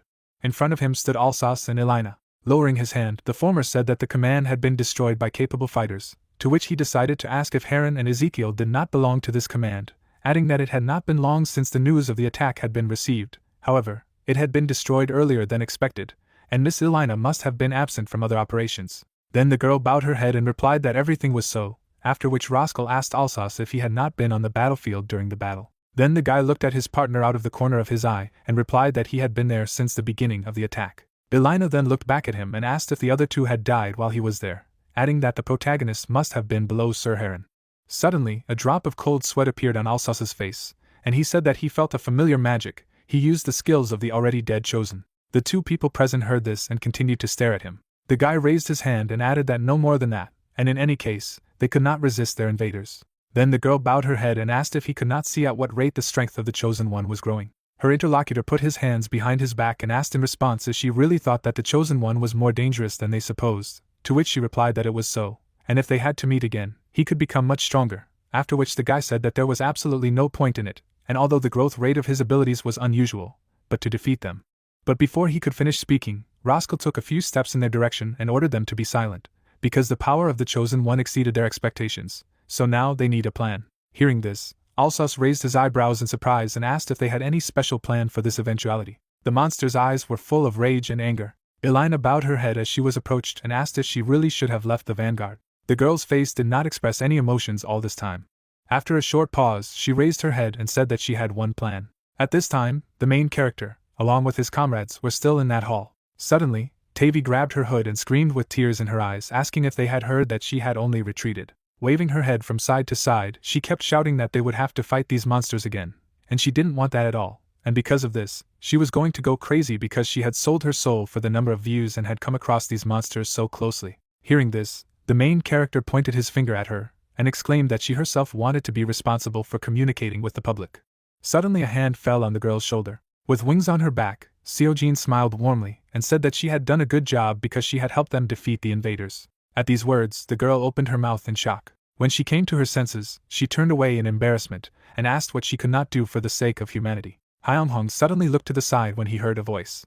He saw a strong magical energy that emanated from the body of the dead invader, and the voice in his head said that it belonged to them. But suddenly, there was shock in his eyes as the voice within him said that a powerful soul had absorbed the eternal void and now he had been given a magical blessing. A powerful magical energy began to gather in front of him. A few seconds later, it poured into the guild leader's body in a small stream. At this time, the bodies of the dead invaders began to crumble to dust. A strong magical energy appeared in the hall, thanks to which magic was restored in the bodies of the hunters. When it was all over, the main character looked at the ashes flying through the air. It descended to the floor in black flakes. After a short pause, he began to walk away, saying to himself that if Heron wasn't going to confront him, he would break it, and the sword asked him if it was time to go back. The guy followed his comrades, answering that the decision had already been made, so it was time for them to go back and rest. His face didn't show any emotion, while in his head, he was saying that there was no way he would rest until he had destroyed them all. The man was holding a walkie-talkie in his hand. When the plane arrived, he turned around and said that everything was ready, and now they could take off. The main character and his comrades smiled contentedly, and said that it was time to return. The guy was sitting inside. With a deep yawn, he said to himself that he was very tired. His girlfriend was sleeping nearby at that time. Temin, with his arms folded over his chest, was also asleep, because it was clearly hard for them. Closing his mouth, Hyeonsong thought that in all of their previous lives, they had already been dead. Closing his eyes, he added that that was why he was glad that they were all safe now, because without them he would be lost. At this time, Tavy was quickly tapping her fingers on the phone, and then the guild master asked her if she was tired. The girl's wide-open eyes were filled with madness. Suddenly she turned sharply at the guy and shouted that this video was much more important. Smiling broadly, she added that she would upload this video of the battle, and her views would definitely skyrocket. After all, it was a battle with a creature from another dimension, and it was impossible to resist. Thinking that Tavy was crazy, the main character raised his head and said to himself that he would need to have a normal rest after returning, because if you constantly fight like this, it will only get worse. Without opening his eyes, he added that he would have to thank the master for providing them with this charter. After a while, they walked towards the guild building and said contentedly that they had finally arrived. Taemin carried Tavy on his back and asked if she was okay, adding that he told her to rest. The girl raised her head with difficulty and said with the last of her strength that she did not regret anything. Seeing this, Seojin raised her hand and said that there was no point in treating such fatigue, to which her friend replied that she should just be left in an empty room. Maybe she would sleep there. Black clouds were floating in the night sky, and the guy said that they had all done a good job, so now they could go to rest. When everyone left, the guild leader looked away out of the corner of his eye. A man came to him and said that he had arrived. Turning to look at him, Hyung-young replied that he had only recently arrived, and then asked, after all, that nothing had happened in the guild during his absence. Gyuwon stopped with a calm expression on his face and replied that everything was in perfect order. Hearing this, the main character slightly tilted his head with a smile on his face and said that he would be in the guild for a while, but if he personally noticed something strange, then let him immediately inform him. And now he could go to rest. Not a single window was burning in the huge building. A figure was carved into the ceiling. The guild master lay down on the bed, exhaling heavily. He suddenly smiled broadly and said contentedly that now he would rest, and now no one would call him for sure. But before he could finish speaking, his phone vibrated from a call from a special police department. Hyung-jung replied with tears in his eyes, and the man on the other side immediately apologized for calling so late. It's just that he heard that he had just returned. Holding the phone to his ear, the guy replied that he had just gone to bed, after which he was asked to come right away, because it was due to the invasion command. Outside, the black sky was replaced by blue. Agreeing, the main character lowered his head and quietly asked himself how he could refuse. After a while, he was standing next to Gina and Hansok. The girls suddenly turned to him and said that they had not seen him for so long, to which he asked them in confusion how they were doing. Turning away, Gina sharply replied that she had broken her vow in blood. Hansok gritted his teeth in anger and said the same thing. There was a man in the room with them, who said that he had something for them about the blood vow and the command of the invasion, so they had to gather them so quickly, and there were also a few left, but most of the blood vows had been broken. Hearing this, the guys beat each other's fists, saying that it was a good job. The man suddenly showed them the screen of the tablet, and said that thanks to Tavy and her work, they were able to undermine control over the media. But suddenly there was news that reported that Deputy A had been found dead in his home on the 14th. It was later reported that it had been revealed that MPA had been a member of the National Assembly, aiding a bloody pact that supported the blood unions that had been the focus of recent controversy, and that in addition to Mr. A number of other politicians had been found to have blood vows. And when the guys carefully read everything that was written, the man in front of them said that they had named their narrow circle. Putting the tablet away, he added that they were all now gone. Hearing this, Gina knitted her eyebrows and asked in what sense they were missing. Then their interlocutor showed his dark aura and explained that during the Battle of Monsters, all the members of the narrow circle evaporated in smoke. The guys stared at the man. Suddenly, Hansok folded his arms over his chest and said that is, everyone who remained was the invaders from the invasion command. After these words, the main character put his hand on the table and said that there was something else that worried him. He looked at those present and asked if they remembered the invaders they had captured. Gina then raised her hand and replied that she only remembered Heron, and Hansok said that there were about 3 of them in Tavy's video. Then the head of the guild drew images of the invaders in his head and said that they were Heron, Ezekiel and Alsace, as well as another new one, Elena. After leaving his performances, he raised his hand and added that he saw that Elena had exactly the same mark as Yeri and Henjin. Hearing this, the girl turned sharply at him and shouted, asking what he had just said. Then, without lowering his head, Hyeonsong added that the same mark was also on the members of their guild, and they pointed their weapons at each other at the same second. After saying that, he remembered how Taemin and Tavy were ready to kill each other under the influence of enemy magic, and then added that if it was the same as Yeri and Henjin, then it could happen again. At this time, a man in a long cloak was standing in the street. He stood unshakably in one place. There was a satisfied smile on his face. Gina looked at the main character and said that now all that remains is to wait. Putting on her glasses, she added that they felt that they were holding up well, and it seemed that only the invaders remained. Raising her hand, the girl said that if the main character had not been with them, everything would have been different, so he was great. At these words, the guy smiled contentedly. In the next second, they gave each other a high five. After a while, The bright sun illuminated the roof of the house. Hyunjung was sitting on his bed. His hands rested on his legs as he wondered how many people had passed through the cracks. After imagining the insanely horrific monsters, he added that there was no way to even guess their approximate number or strength, and while he was sure that he would encounter them in the cracks or raids one way or another, he could not have known when it would happen. At these thoughts, the guy leaned back slightly and asked himself if he should have hidden or at least acted more secretively, although in any case, the invaders would have found him, so the situation was not easy. After this monologue, he lay down on the bed, and then the sword asked him if he was falling asleep. The protagonist's eyelids grew heavier by the second, but he replied not to say anything stupid, adding that he hadn't even rested properly after the battle with Alsace. At these words, his eyes closed. He found himself in an empty space, and there was a door in front of him. The guild leader gritted his teeth in anger, and asked if this was another past life, adding that he couldn't even sleep properly. On the brightly glowing door was the inscription Spearman of Light. After reading this, the protagonist remembered how he came to him after defeating Gio. Reaching out for the door, he said that since he was so interested in defeating a supersonic enemy, could it have anything to do with speed?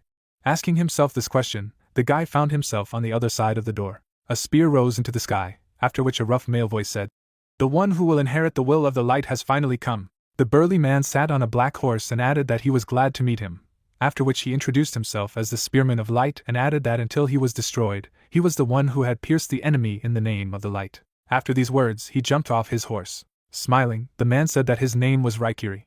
The main character looked at the stranger tensely and said that he was pleased to meet him, and before he had time to say his name, Raikiri replied that he knew it, because he had been watching him for a long time. The man held a weapon in his hand and added that he had to defeat the invasion command, and he was here to bless him to do so. After saying that, he put his weapon in the direction of the guy. Seeing this, the guild master lowered his head and asked what kind of test he would have to go through this time if it was a blessing. Seeing this reaction, Raikiri's expression changed.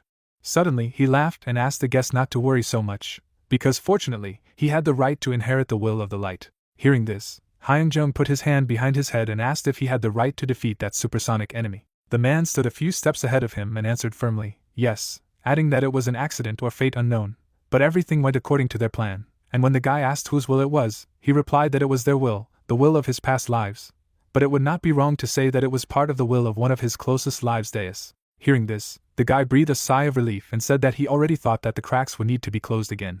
Raikiri looked at him with a warm smile on his face and said that he did not know if it was an interference in his fate, or if he himself was ready to accept his protection. At these words, a drop of cold sweat appeared on the guild leader's face. The black horse exhaled smoke from his nostrils and said that it was similar to his character, he liked it. Hearing this, the main character opened his mouth in surprise and said to himself that it was a talking horse. Raikiri threw the weapon over his shoulder and said that he would not have to travel through the cracks at the speed of light, adding that he would receive his blessing. Having said that, he put the weapon in the direction of the guest.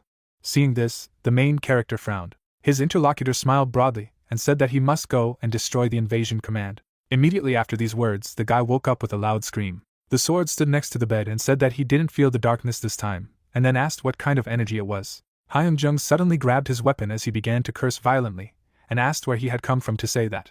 After a while, he came to his friend's office. The girl slept sweetly on the table. Without hesitation, the guy covered her with his coat and asked himself what she was dreaming. A tab about summer houses for rent in Gangwon province was opened in the browser. The head of the guild, reading this, raised his eyebrows in surprise and asked himself if they were summer houses.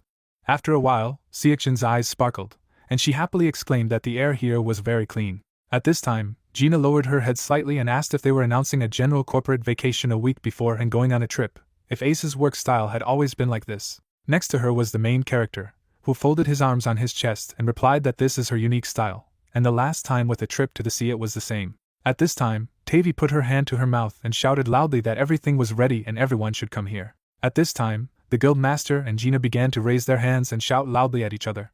Suddenly a girl came up to them and shouted in fury that everyone should go to her, because everything was ready. At some point, everyone gathered. Tavi raised the tongs and shouted loudly, asking if she could really fry all this alone. The main character immediately took everything from her and said that he would help, after which he asked if he should fry the beef first. After asking this, he took one piece of meat. Suddenly, everyone turned around abruptly, and the guy heard a voice in his head, which reported to him about the reaction to magic. Gyuwon frowned and exclaimed that it was some kind of unusual energy. Seokjin looked in the same direction and added that someone stranger was coming here. And as soon as she finished, a human leg appeared from the portal. Then the body of a man appeared, who said that he did not want to harm them. Taking a closer look, the main character frowned and said to himself that it seemed to be a person. When the stranger exited the portal completely, he said contentedly that he had finally found it, adding that he missed magic very much. Tears poured from the guy's eyes. Seeing the stranger, the main character raised his eyebrows in surprise and asked who he was, since he missed magic. Then the guy put his hand to his chest and stated that he was an interdimensional wanderer. Hearing this, the protagonist grabbed his weapon and asked if he could explain in more detail what kind of interdimensional wanderer he was. Then the stranger stretched out his hand and replied that this was the name of people attacked while traveling between dimensions and lost their way, after which the guy asked if he was really someone like them, those freaks of invaders who also say that they travel between dimensions.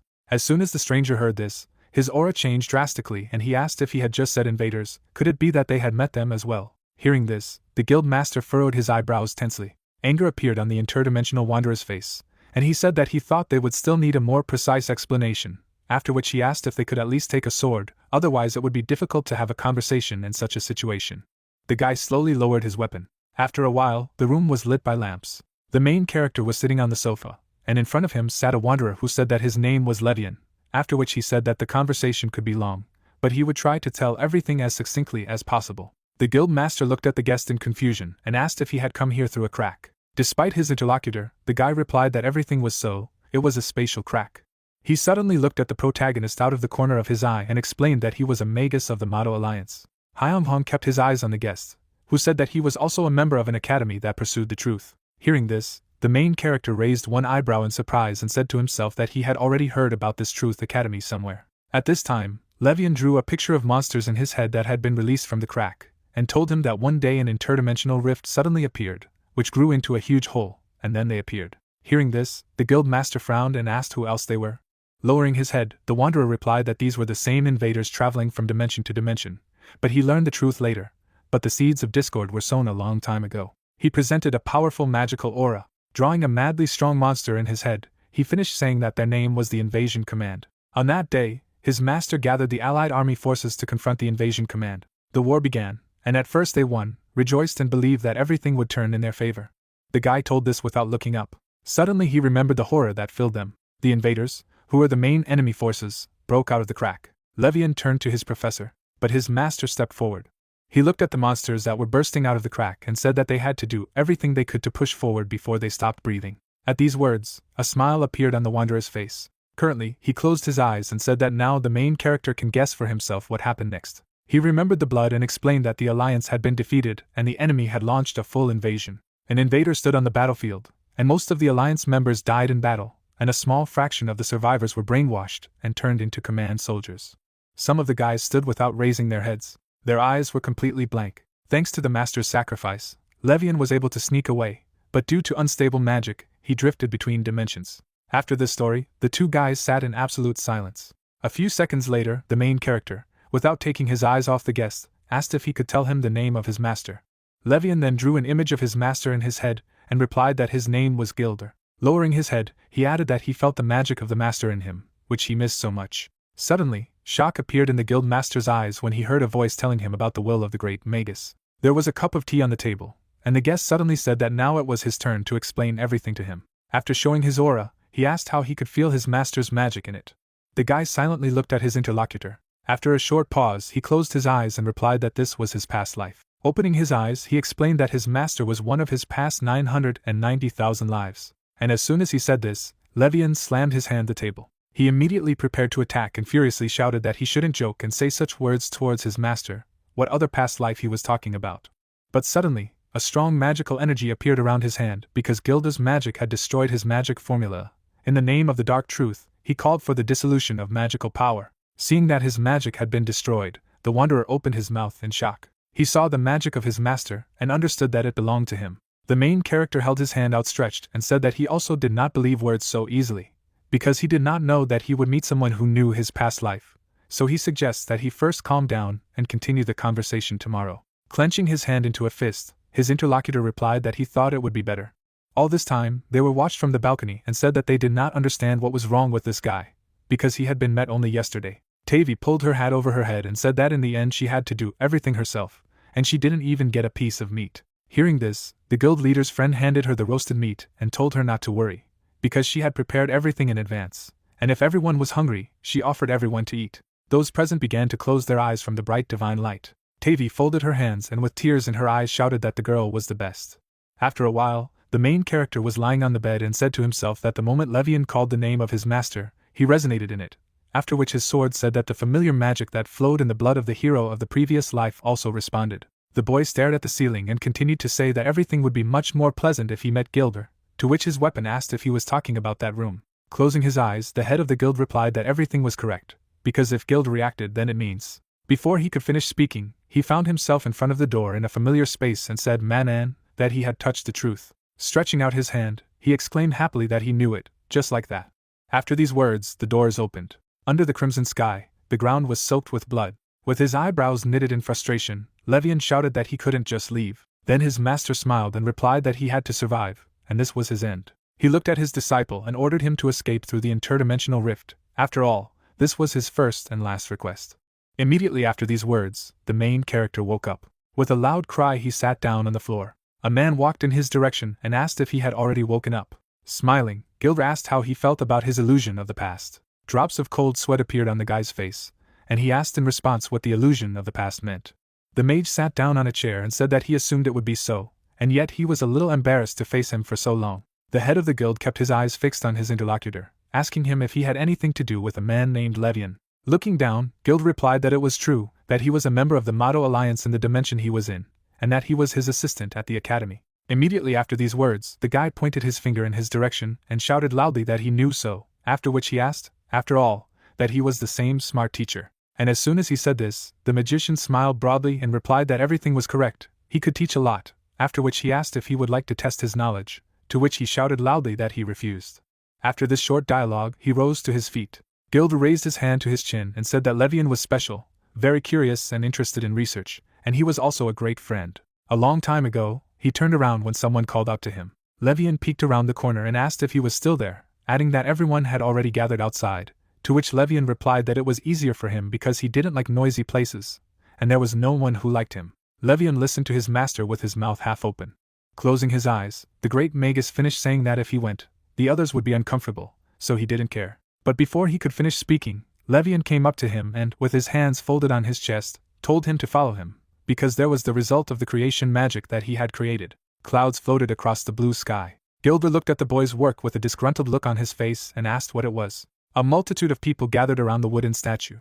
With sparkling eyes, Levian replied that it was a living statue, that it was the essence of his magic. But immediately after this answer, his master blew up the tree with a wave of his hand and shouted that it was blasphemy. At present, he was smiling warmly and saying that at first he could not tolerate him until that incident. A long time ago, he and his comrades were sitting at a table and discussing an interdimensional fissure of unknown origin and those beings who had emerged from the fissure, who were behaving extremely aggressively. And when it was reported that most of the scientists who had gone into the crevasse had died, Gilder raised his head and, with complete indifference in his voice, said that he would go there.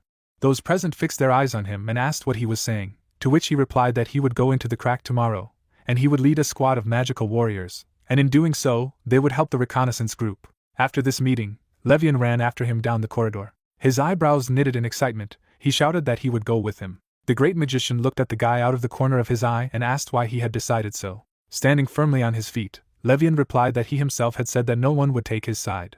Putting his fist to his heart, he added that he simply had to take care of a professor like him, because who, if not him? Suddenly he abruptly stretched out his hand and asked to take it. Levian put glasses on the master's face and explained that it was a gift, because he knew that his eyesight had recently failed. Gilder raised his hand to his face in confusion and replied that it was so, and then asked why such a gift. Then the guy, closing his eyes, smiled warmly and replied that today was his birthday.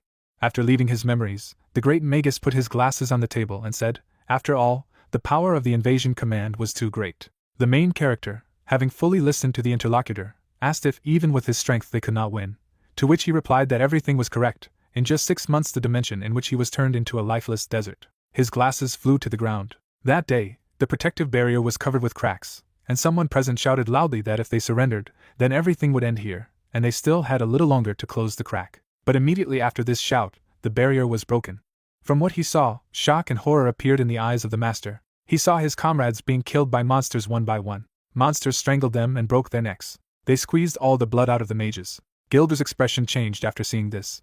He threw off his cloak and said that only Levian would go into the crack. Under the crimson sky, the ground was soaked in blood, and the master continued to shout that at least he had to survive. Hearing this, the guy furrowed his eyebrows in fright and shouted that he couldn't do it. But Gilver smiled broadly and said that this was where he would end his journey. He looked at his friend and ordered him to escape through the interdimensional rift, adding that this was his first and last request.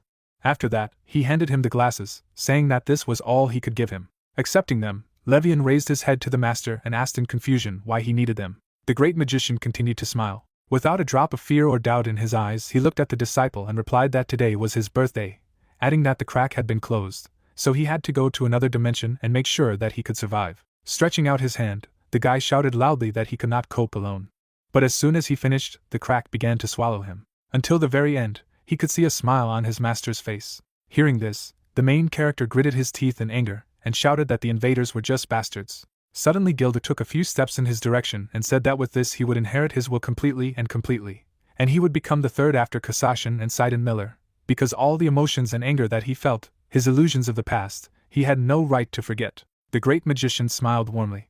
The guild leader's eyes were surprised when he heard a voice inside him, informing him that he had obtained Gilder's will, and now true magic lived within him, so any spells would be useless against his magic. After a few seconds, the guy smiled and promised that he would not dare to forget his cherished wish. The next day, the main character and Levian were standing on the street, who said that last night he dreamed of a teacher, and although time did not pass in the dimension where he was, it is still difficult to believe that he became someone's past life. Then the guy smiled and replied that he couldn't believe it either, and then asked who could have known that a person who knew him in a previous life would appear. The wanderer held out his hand to the head of the guild and replied that he was sure that he and the teacher were very different people, and if he was going to fulfill the teacher's long-standing wish, he would help him.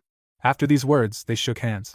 The guys looked at each other, and Hyunjin replied that he would be happy to try. After a while, the guys gathered in the corridor, and the main character told everyone that they needed a good rest, because tomorrow they were going to work. Turning to the wanderer, he said that he could stay here, because they had many empty rooms, and he could choose whichever he liked. Gina had been looking at him from the sidelines with displeasure all this time. On receiving this offer, Levian bowed and said that in that case he would accept his kindness with gratitude. After these words, he left to choose a room for himself. Gina kept her hands folded over her chest and asked Tavi if she thought it was okay for the guild master to give such a person a place in the guild itself, to which Tavi asked in response what to do if he was actually an invader. Having received such questions, the main character put his hand on his shoulder and confused replied that there was no need to worry, because he could be trusted. But then the girls began to angrily ask what they should believe, and the guy's weapon asked why he didn't just answer these words. After a short pause, Gina looked at her comrades and said that Hyunjun had brought him in for a reason after all, so she didn't want to bother her head with complicated things, because she was sure that he would do it completely. Tavi waved her hand as she walked away and said that it was time for her to run too, and let them call her if they needed her. The corridor was lit by many light bulbs. When the guy was greeted, he looked away with a smile on his face and asked if it was true that it was a difficult path. Temin stared at the guild master without any emotion on his face. Stopping nearby, he said that today they called from the Bureau of Underground Management, to which he asked why. In the city, the sky was painted scarlet, and the man was answering about the unusual magical outbursts that are observed in every region of Korea. Hearing this, the main character knitted his eyebrows tensely and asked, after all, that no raids and exits from dungeons were noticed. Lowering his head, Taemin firmly replied, no, so the Bureau at first thought that it was a bug in the surveillance system, and the message came late. However, the situation was clearly true, and reported it 10 minutes before his arrival. The guy was holding a talking sword in his hand, which said that at first he thought it might be Levian's magic, but now it feels completely different, which means that they are clearly invaders. The rays of the sun illuminated the whole city. An invader was walking on the floor. There was not a single emotion on Alina's face. Roscoe, with eyes full of anger, walked forward. His subordinates walked behind him as he said that he would never have thought that the corps commander would personally call him. Out of the corner of his eye, he looked behind him and asked Alsace what he thought the invasion commander had summoned him for. The guy looked ahead emotionlessly and replied that it was probably because he didn't kill the chosen one, but let him escape, and besides, 2 important soldiers had died during the operation. After these words, Roscoe stopped. He clenched his hand tightly into a fist. Suddenly he turned to the guys and ordered them to wait here, at the same time saying to himself that if he single-handedly stopped the chosen one, all the laurels would go to him. After a few seconds he looked up.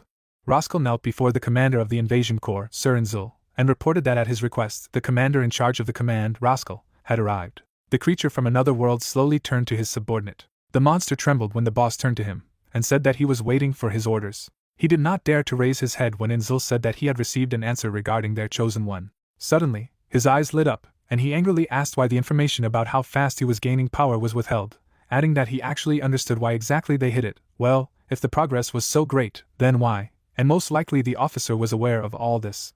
Roscoe continued to kneel, listening to his boss. When he finished speaking, he abruptly raised his head and replied that he was aware of this situation, so he would do his best to correct this mistake, and he would not allow this to happen again. Inzil looked at his subordinate and said that he was right. Such mistakes were unacceptable, so regardless of the damage, he had to get rid of the chosen one. Turning away, he asked if he knew that a dog that could not bark was useless, to which he immediately replied that he would do exactly as he had said. Suddenly, black magical energy appeared in the air, and the boss said that news began to appear that the Dimension Alliance was beginning to act. Inzil showed his aura and added that it would be necessary to deal with them before they could act in earnest, to which his subordinate decided to say that if it was the Dimension Alliance, then. Before he could finish, the boss looked at him with glowing eyes and replied that everything was correct, adding that they were just idiots who were looking for the shards of the Chosen, so there would be no other chance like this. They needed to give the command for the general mobilization of the squads. Roscoe stared at his master's terrifying power. After a while, the door opened. He went out to the invaders, who asked him how everything went. Looking up at his subordinates with burning eyes, he ordered them to get ready as they were heading to the ground. Particles of magical energy hovered in the air. The main character found himself in front of the door. A very bright light emanated from her, and then the guy asked himself if Deus, the one who determines fate, was here. And as soon as he said that, a huge creature appeared in front of him. It looked at the guest and greeted him. Seeing Deus, the guild master smiled happily. Then, raising one hand, the creature said that he clearly wanted to ask something, so he would answer his questions. The smile disappeared from the guy's face, and he replied that he was interested in how he could get more approval from him to begin with. Upon receiving such a question, Deus held out his finger and replied that usually an increase in the level of approval is possible by repeating a certain action or using protection. Passing his hand through the air and leaving a magical trail behind it, the creature continued to answer that in his case it was a self-determination of his fate. In other words, the more he resisted fate, the greater the level, and he did well, because his fate changed extremely quickly. From these words, surprise appeared in the eyes of the main character, and he asked if the fate of the destruction had changed. Deus, having received such a question, fell silent. The guy looked at the powerful creature in front of him, and added that it still looked desperate, to which he received the answer that he had to continue to believe, because he had the powers, and fate itself would take its course. After showing him all of his past lives, Deus added that all of his previous 990,000 lives had built a system of past lives in the process of all 990,000 destructions, and they all shared their skills with him. However, he couldn't get all this knowledge, all because there were interlocking skills, but this time was different. By saying this, he created a flood of light and dark magic that collided. They slowly descended towards the protagonist as the creature continued to say that his strength was that he could obtain all their skills. Besides, a war would begin very soon, which would put an end to this fate. And that's right, those magical bursts that he felt today were the heads of the invasion command who were already heading here. Outside, the sky was painted scarlet. The eyes of Roscoe and his subordinates burned brightly. After a while, the main character and his entire team gathered on the street. An interdimensional gate opened in the sky. The torpor regime in the area has ended. The streets and the metro were empty, and thanks to this, citizens will not be attacked. The guild master looked at the interdimensional gate and wondered if all the senior invaders would arrive. Folding his arms over his chest, Levian said that since the interdimensional cracks are unstable, there is a high probability that there will be no large-scale invasion, so it is not impossible to forcibly open such a crack. The problem is that they seem ready to take over this place at any cost. The guy grabbed the hilt of his sword and said to himself that most likely they wanted to get rid of him, the one who had inherited 990,000 previous lives. He suddenly remembered how magical energy flowed to him, and Deus said that he had a special skill that would allow him to gain all the abilities of previous lives. Leaving his memories, the main character raised his head and told everyone to be ready, because this battle would be decisive. All his comrades were looking at him from the sidelines. Hancock threw his hands behind his head and said that he didn't know if they could win, to which Gina ordered him not to be a weakling, because if they stopped the invaders, the main forces of the invasion command would be destroyed. Jean put her hand to her chest and turned to her friend. Raising her head, she said that if they were defeated, it would be the end of their world. After these words, the comrades stood next to each other. From the interdimensional gates, insanely powerful magical energy was oozing. Suddenly, a bright flash appeared from within. When the light faded, the feet of the invaders appeared. Their bodies were enveloped in a strong aura. Elena and Alsace looked at the main character and said that he had more friends this time than last time, but they also did not come alone.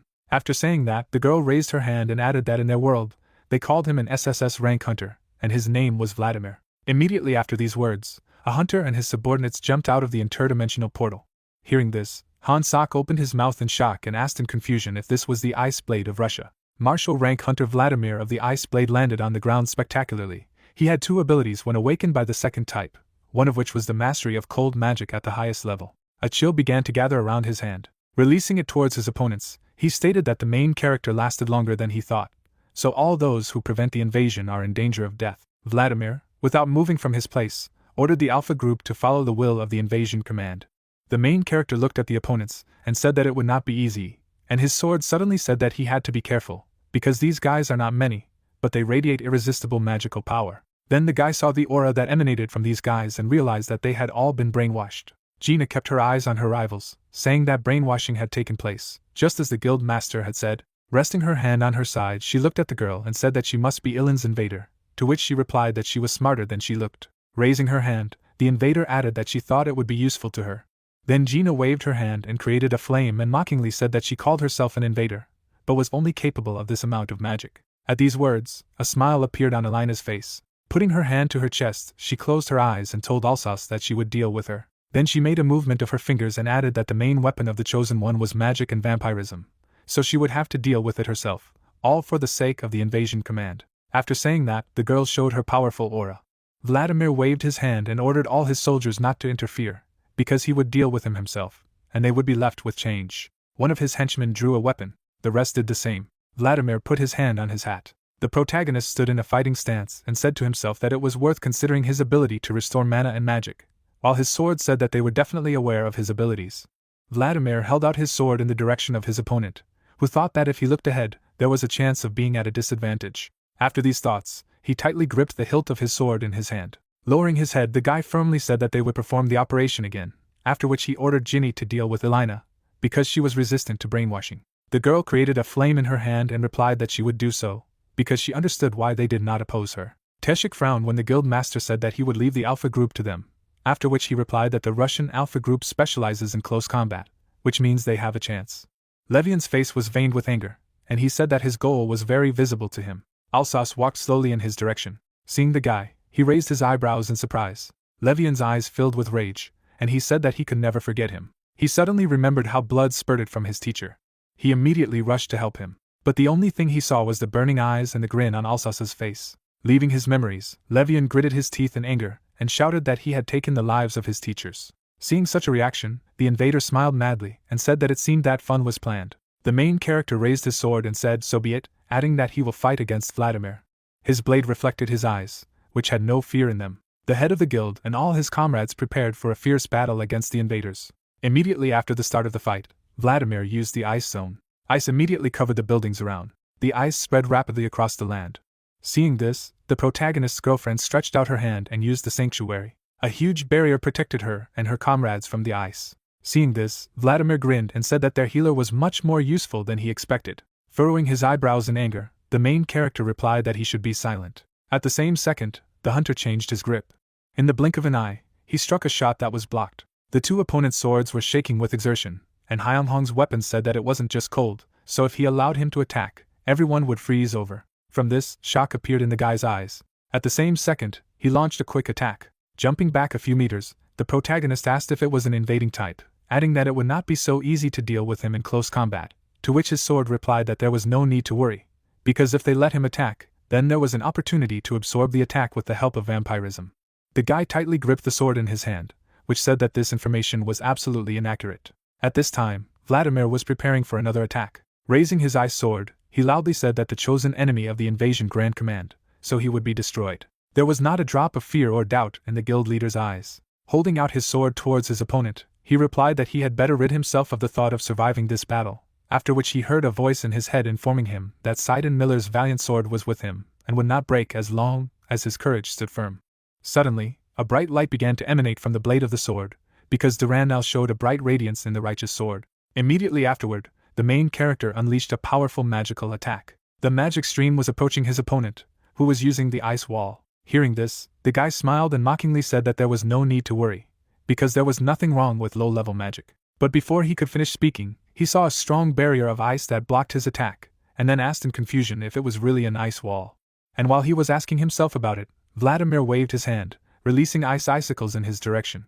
Hyunghong began to dodge when he suddenly heard a voice in his head, informing him that the enemy's treacherous tread was leading him into pitch darkness, and even in the bright light, he would become a shadow, after which he realized that the protracted battle would put them at a disadvantage, because his opponent was an SSS hunter rank and he did not think that he would face the most dangerous hunter in the world. His body was enveloped in a powerful magical energy. Vladimir watched his opponent closely and said that he understood his skills and techniques, hide and seek and fencing, and this is the most common thing, so now he will fight him as he knows best. Grouped, he created hundreds of icicles around him. Seeing this, the protagonist opened his mouth wide and shouted Raikiri's name loudly, after which a voice appeared in his head, informing him that Raikiri's light would take him into the distance, and now he must become a single flash of light and destroy his enemies. At the same second, a black horse appeared, and the guy's weapon said that the erosion of the cold could become deadly, so if he attacked again, then they were finished. Hearing this, the main character gripped the sword tightly in his hand and replied that he knew it. At the same second, he took off on a black horse while the icicles left cuts on his body. Seeing this, Vladimir was slightly surprised and asked if it had really passed through, adding that he should have died from this blow. And while he was thinking about it, Hyunghong was already above him. He unleashed a swift attack that hit his opponent, after which his sword said that was enough, because he must remember that the more he allowed himself to be attacked, the more resistant he was to the cold. Hearing this, the guy frowned and said to himself, "So you can just save up this business." But unexpectedly for him, a madly powerful magical energy was suddenly released from Vladimir. The protagonist immediately jumped back and asked himself if this was a magical splash. Spreading his arms in different directions, the SSS rank hunter created a frost wave around him and shouted to himself that this was the age of icing. Seeing this, the guild master immediately turned to his comrades and shouted loudly that they should beware of the ice zone. The guys immediately turned to him and asked what other ice zone was here, because everything was frozen. Suddenly, they saw that an incredibly huge ice wave was approaching them. The protagonist's girlfriend immediately waved her hand and put up a holy shield. The barrier broke the ice. At this time, the guy soared above his rival. Suddenly, a black horse appeared below him and a voice in his head announced that Raikiri's light would lead him into the distance, and he would become a single flash of light and destroy his enemies. Seeing this, Vladimir raised his hand and exclaimed that he was just a vile bastard. Waving his hand, he shouted furiously for him to come towards him. The main character smiled broadly and mockingly said that he was an SSS rank hunter, but it was no use. Hearing this, Vladimir was furious and shouted that he was too impudent. At the same moment, their swords crossed. Vladimir's subordinates watched the fight from the sidelines and shouted, asking if they should be helped. One of them raised his hand and told everyone to calm down, because Vladimir would not be defeated, and they were told not to interfere and stick to their role, because they needed to deal with this little thing. Not far in front of them were Hansak and Teshik. The first looked away and asked if it was true that they could not leave him like that. It was hard for him, to which the second replied that it was hard for him to believe that he had to deal with hunters himself. At this time, Gina and Elina were fighting each other fiercely. Hansak looked in their direction and offered to give it a try, because if they were careful, they might have a chance of winning. A few seconds later, they got into fighting stances. Hansak began to accumulate powerful magical energy in his hands. With a sharp movement, he released her into the air. Seeing this, his comrade asked in surprise what it was, to which he replied that it was his kind of magic of controlling air, and if he got into the stream, he could take off. While he was explaining this, Vladimir's subordinates were preparing for an attack. They fired bullets of dark magical energy, but the guys took off on the current of air. The bullets themselves were entangled in the air currents, and their owner said that looking at the Gina, he remembered magic, and now thanks to this he can use completely different spells. Hearing this, Teshik knitted his eyebrows tensely and asked what he was talking about. Then Hansak snapped his fingers, answering something like this. At the same second, Vladimir's subordinates soared into the air. Seeing this, the head of the Special Investigations Division looked at his comrade and exclaimed, asking if he had created a gravity inversion with air control, to which he replied that he had rather imitated it. Tightly clenching his hand into a fist, he asked if he wanted to finish right away, to which he said to himself that he had become so good at magic in such a short period of time, and it was simply amazing. Turning his gaze to his opponents, he added that perhaps he could achieve this as well. At this time, their opponents, being in the air, opened fire. Then Teshik raised his hand. Stretching it out, he used a lightning bolt. His companions smiled at the same time and used a hailstorm. Immediately afterward, their opponents were struck by wind and lightning strikes. White smoke rose into the air. The guys began to hide the fog in himself. At this time, the swords of the main character and Vladimir crossed. After that, the guy jumped back. His opponent did the same. When suddenly Vladimir shifted his gaze and asked in confusion if the entire Alpha group was dead. I add that only 2 of them killed almost all of his people, and he did not think that everything would be like this. At this time, Hansak and Teshik slowly descended to the ground. While he was distracted, Hyungzong raised his sword, shrouded in powerful magical energy above him, and said to himself that Raikiri was much more useful than he thought. Running his hand along the blade, he added that he needed to continue in the same vein. Rushing to attack, the guy used a hail of swords. Dozens of swords went towards the enemy. With one quick blow, Vladimir repelled several of them. For the next few seconds he began to dodge and deflect the hail of swords. Suddenly he missed a quick shot. Blood spurted from his mouth. Barely standing on his feet, the man said to himself that the more attacks he takes, the deeper they go, so he needs to stand on his feet. But at the same second, the main character appeared above him and shouted in fury that he would not allow him to do so. But at the very last moment, his attack was blocked.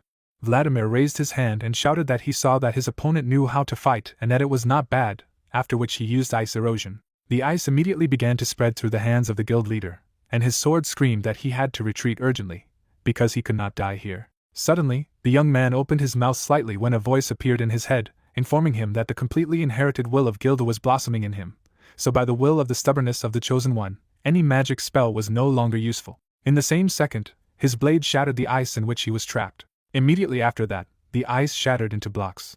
Seeing this, Vladimir froze in place and shouted loudly, asking how. Suddenly, he was enveloped in a madly powerful magical energy, because he had entered into a dangerous cooperation with the opponent, and as long as it lasted, the pain was under his control. Seeing this, the protagonist immediately took off, saying that although he is a high-ranking hunter, he is still a human, and being one, he cannot escape this pain.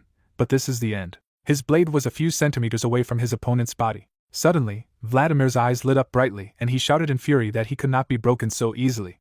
At the same second, he released a madly powerful magical energy from his mouth. The guild leader had to jump back to avoid being hit. Vladimir writhed in pain and wondered why he felt even more magical power. At this time, the invaders stood on the same level. Elena raised her hand and said that apparently everything was not so simple, to which her comrade replied that he completely agreed with this.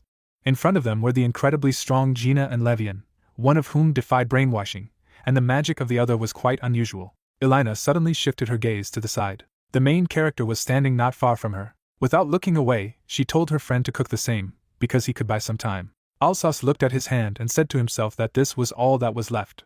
There was a strong artifact in it. Their rivals were ready to continue the fight, and the guy said to himself that they looked down on them. But not only the chosen one had improved his skills during all this time. He did not move from his place, thinking that maybe this would be the end for him, but they would try to stop all this, so it was time to start. Elena, her eyes burning, smiled contentedly. Suddenly, Elena released a powerful wave of magic. Gina immediately rushed to attack, informing her that it was a magical burst of mental magic, so they needed to stop them. Alsace stood there shrouded in magical energy. But before the hunters could attack, Elena used the seal ability. The guys were sealed in a huge cube at the same second, but suddenly, flames appeared in the air.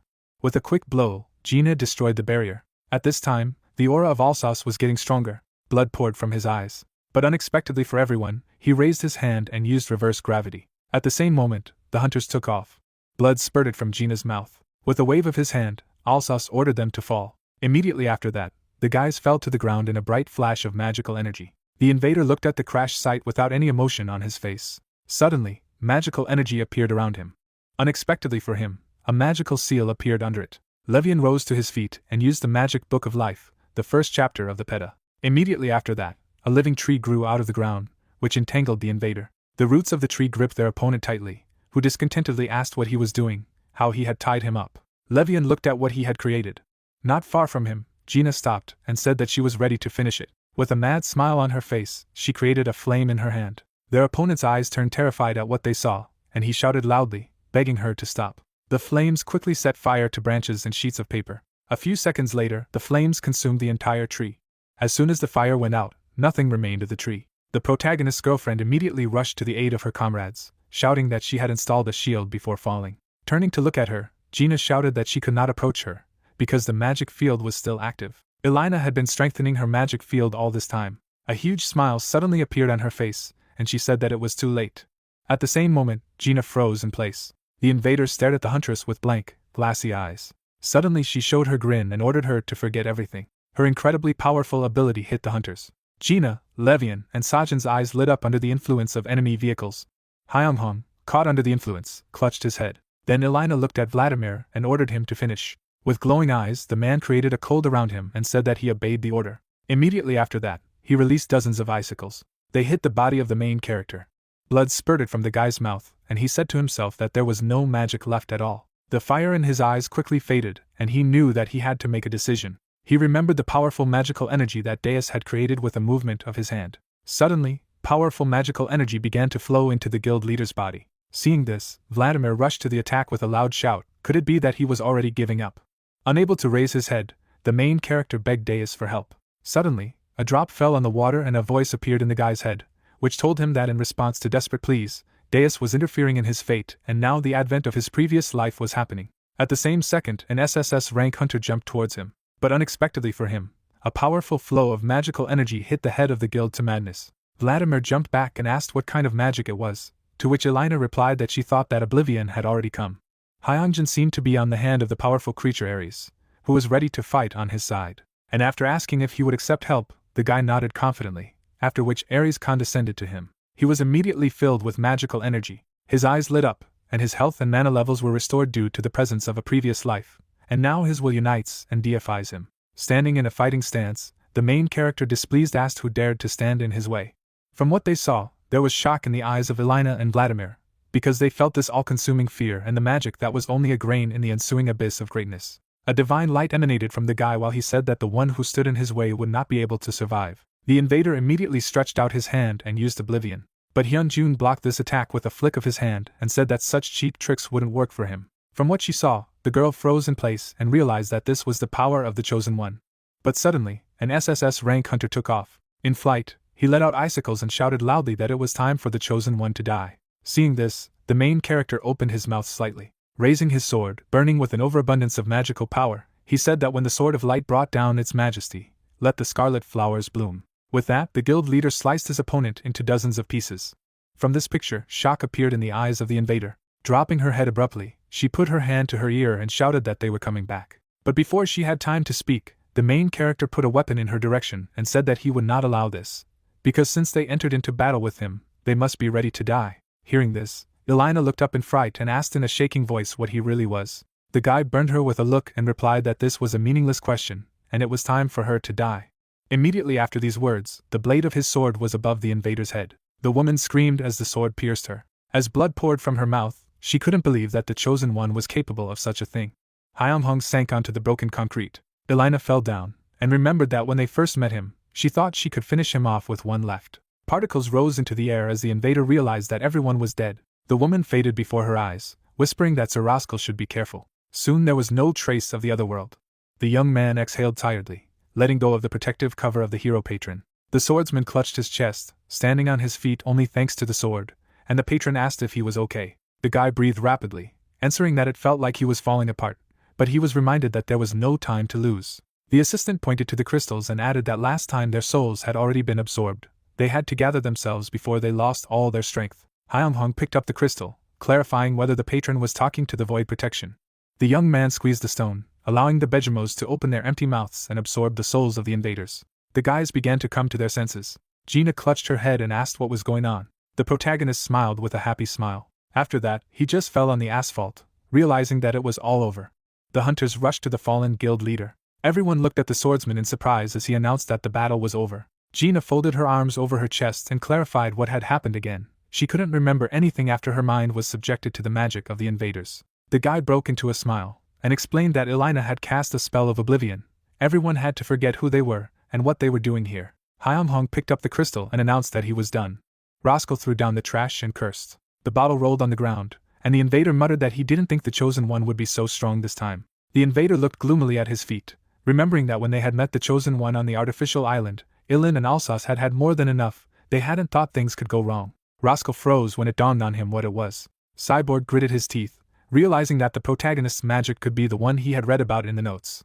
The forerunner of madness, Ares. And the Chosen One cut down dozens of soldiers with just a slight swing of his sword. The villain thought that due to the forced opening of unstable cracks, the losses of troops were great, and if they clashed with the Chosen One, they carried such great power. Rascal lowered his head, and finished that the nightmare would repeat itself. Hyunjung raised his head.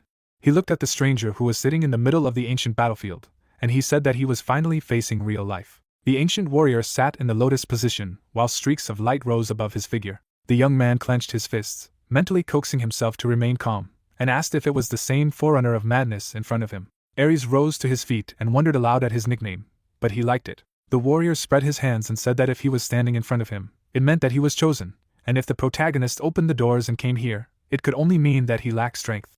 The swordsman looked at the previous incarnation with bitterness, and explained that if he didn't become stronger, he would die. Ares's face was not visible behind the mask. He felt that the place of the guy's presence was rolling into the abyss of destruction. Hyunjung took a step forward, and stated that he wanted to avoid it. The warrior smirked and clarified whether he should ask the young man one question then. He smiled and replied that it was not necessary. The man pursed his lips when the protagonist asked for an explanation. The swordsman's blade glowed, and the forerunner of madness explained that the end of hopeless despair was approaching, and he decided to grant him the right of a god. Everything was at stake from now on, and let the guy be sure that he would stop everything that was happening. The sword glowed brighter as Ares added that he was granting Hyunjun the power of the god that belonged to him. The young man looked in surprise at the streams of magic that surrounded him as the warrior announced that he was now a god, which meant that he could control the magic stone of the invasion command. The protagonist looked at the previous incarnation in surprise, not believing such words. Ares stretched out his hand to the swordsman and warned that he would be happy to tell more, but there was no time. He wished the present life a safe journey and forbade him to lose. The surprised guy was instantly carried out of space, and he noticed that he had never moved so much before, as if he himself had been thrown here. At the place where Hyunjun disappeared, a white-cloaked figure appeared. Deus asked if the protagonist had come, and when she was recognized, she noticed that Ares had done everything in an interesting way. The embodiment of all lives approached the ancient warrior, surprised that the most distant from all worldly things felt interested. He also knew what the punishment would be. Deus pointed the finger at Ares when he suggested that he would have to settle down like Side and Miller, objecting that he would rest forever. The forerunner of madness grinned and called it inhuman, but the interlocutor explained that Hyunjun had to build his own fate. He knew that interfering with fate, as was the case with Miller, was prohibited. Many of them have already disappeared: Kasashan, Miller, Karsago and Zildra, to which Ares suggested pretending that they were the ones who handed over their fate to a new incarnation irrevocably. Deus was indignant, but the warrior reminded her that it was already 990,000 times. Too many people had died in this fate, and he had despaired, as he had hoped for too long, and the embodiment of all lives realized that he was also talking about hopeless despair. Streams of magic surrounded Ares' neck, but he continued that after the reincarnation system was completed, they would have one goal. They held out their hands to each other as the warrior finished that they needed to destroy their enemies and regain hope for a brighter future. The warrior turned away from Deus, adding that those who had already disappeared could see the opportunity. But when she tried to object, he said that he felt the same way. Hyeonghong opened his eyes. He heard a voice in his head urging him to end this whole nightmare. Friends and family looked at the head of the guild, glad that he had come to his senses.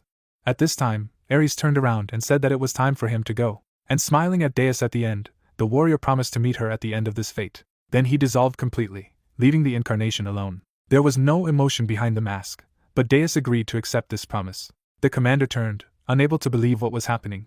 Roscoe bowed to the leader, and he asked if he had anything to say. Looking at the cyborg, he called out his name.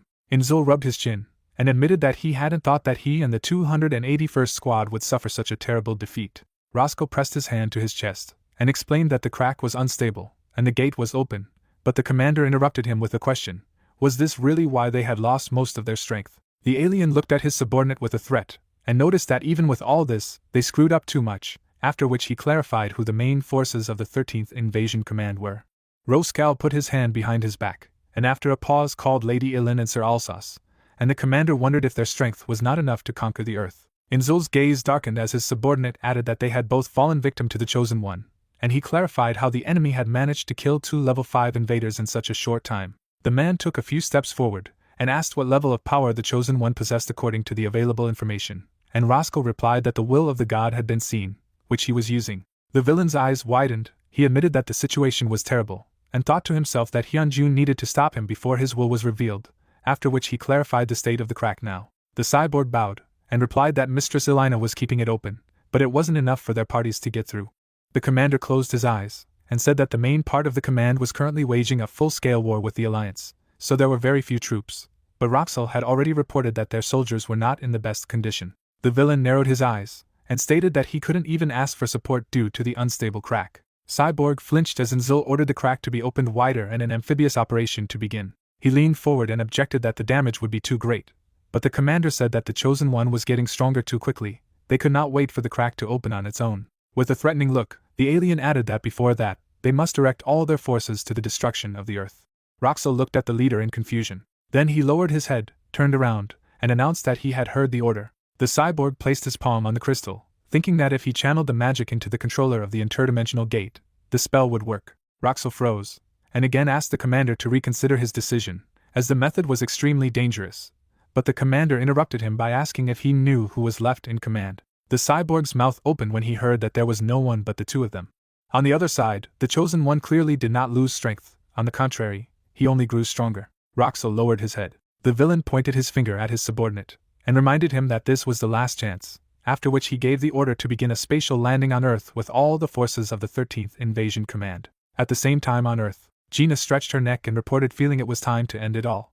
The girl threw up her hands and added that she did not know how many invaders were left there, but this Elena was much stronger than Vladimir, and the head of the guild was surprised that they were able to withstand such an opponent. The friends smiled confidently, and informed the leader that they, in fact, now also had SSS rank. In shock, Hejung opened his mouth and asked when they had time.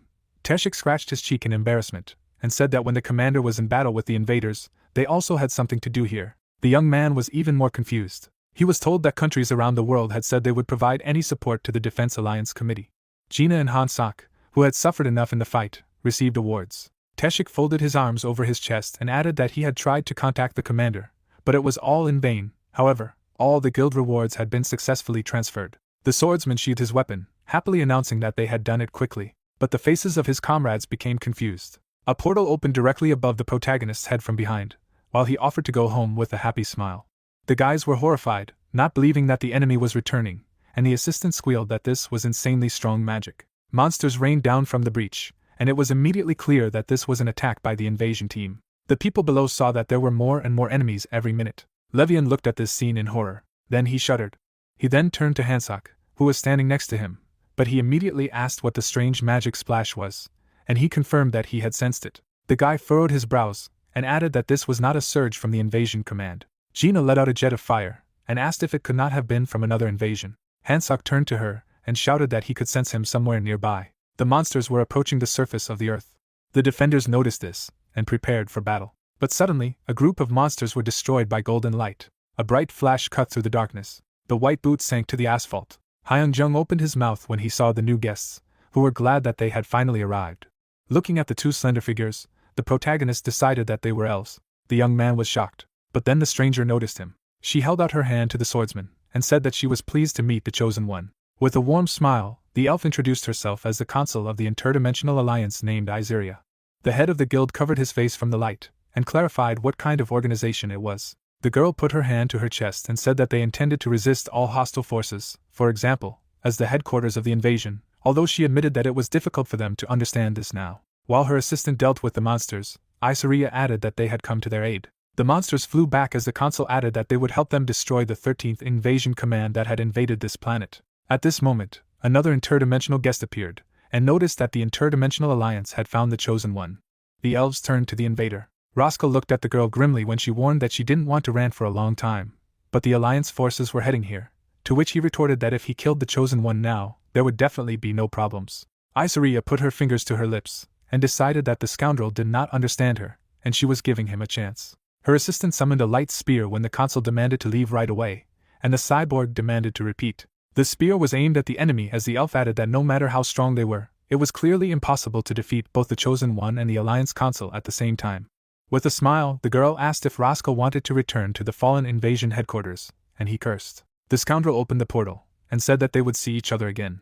And before the rift disappeared, the cyborg threatened to tear them all apart, to burn the place. The guys stared at the place of the portal in confusion, not believing that everything was over. The main character scratched the top of his head, and admitted that when the monsters fell, he thought that everything would be over again. But no, the enemies left.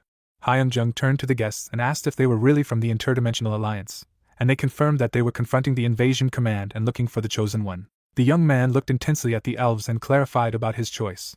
Iseria smiled and suggested that we move to a more suitable place for talking. Soon they moved to the guildmaster's office, and the girl was delighted to notice how retro everything was here. Everything looked like on holograms from the past. The consul clasped her fingers in a lock, and said that they had to travel back in time somehow, and the protagonist wondered what century they came from.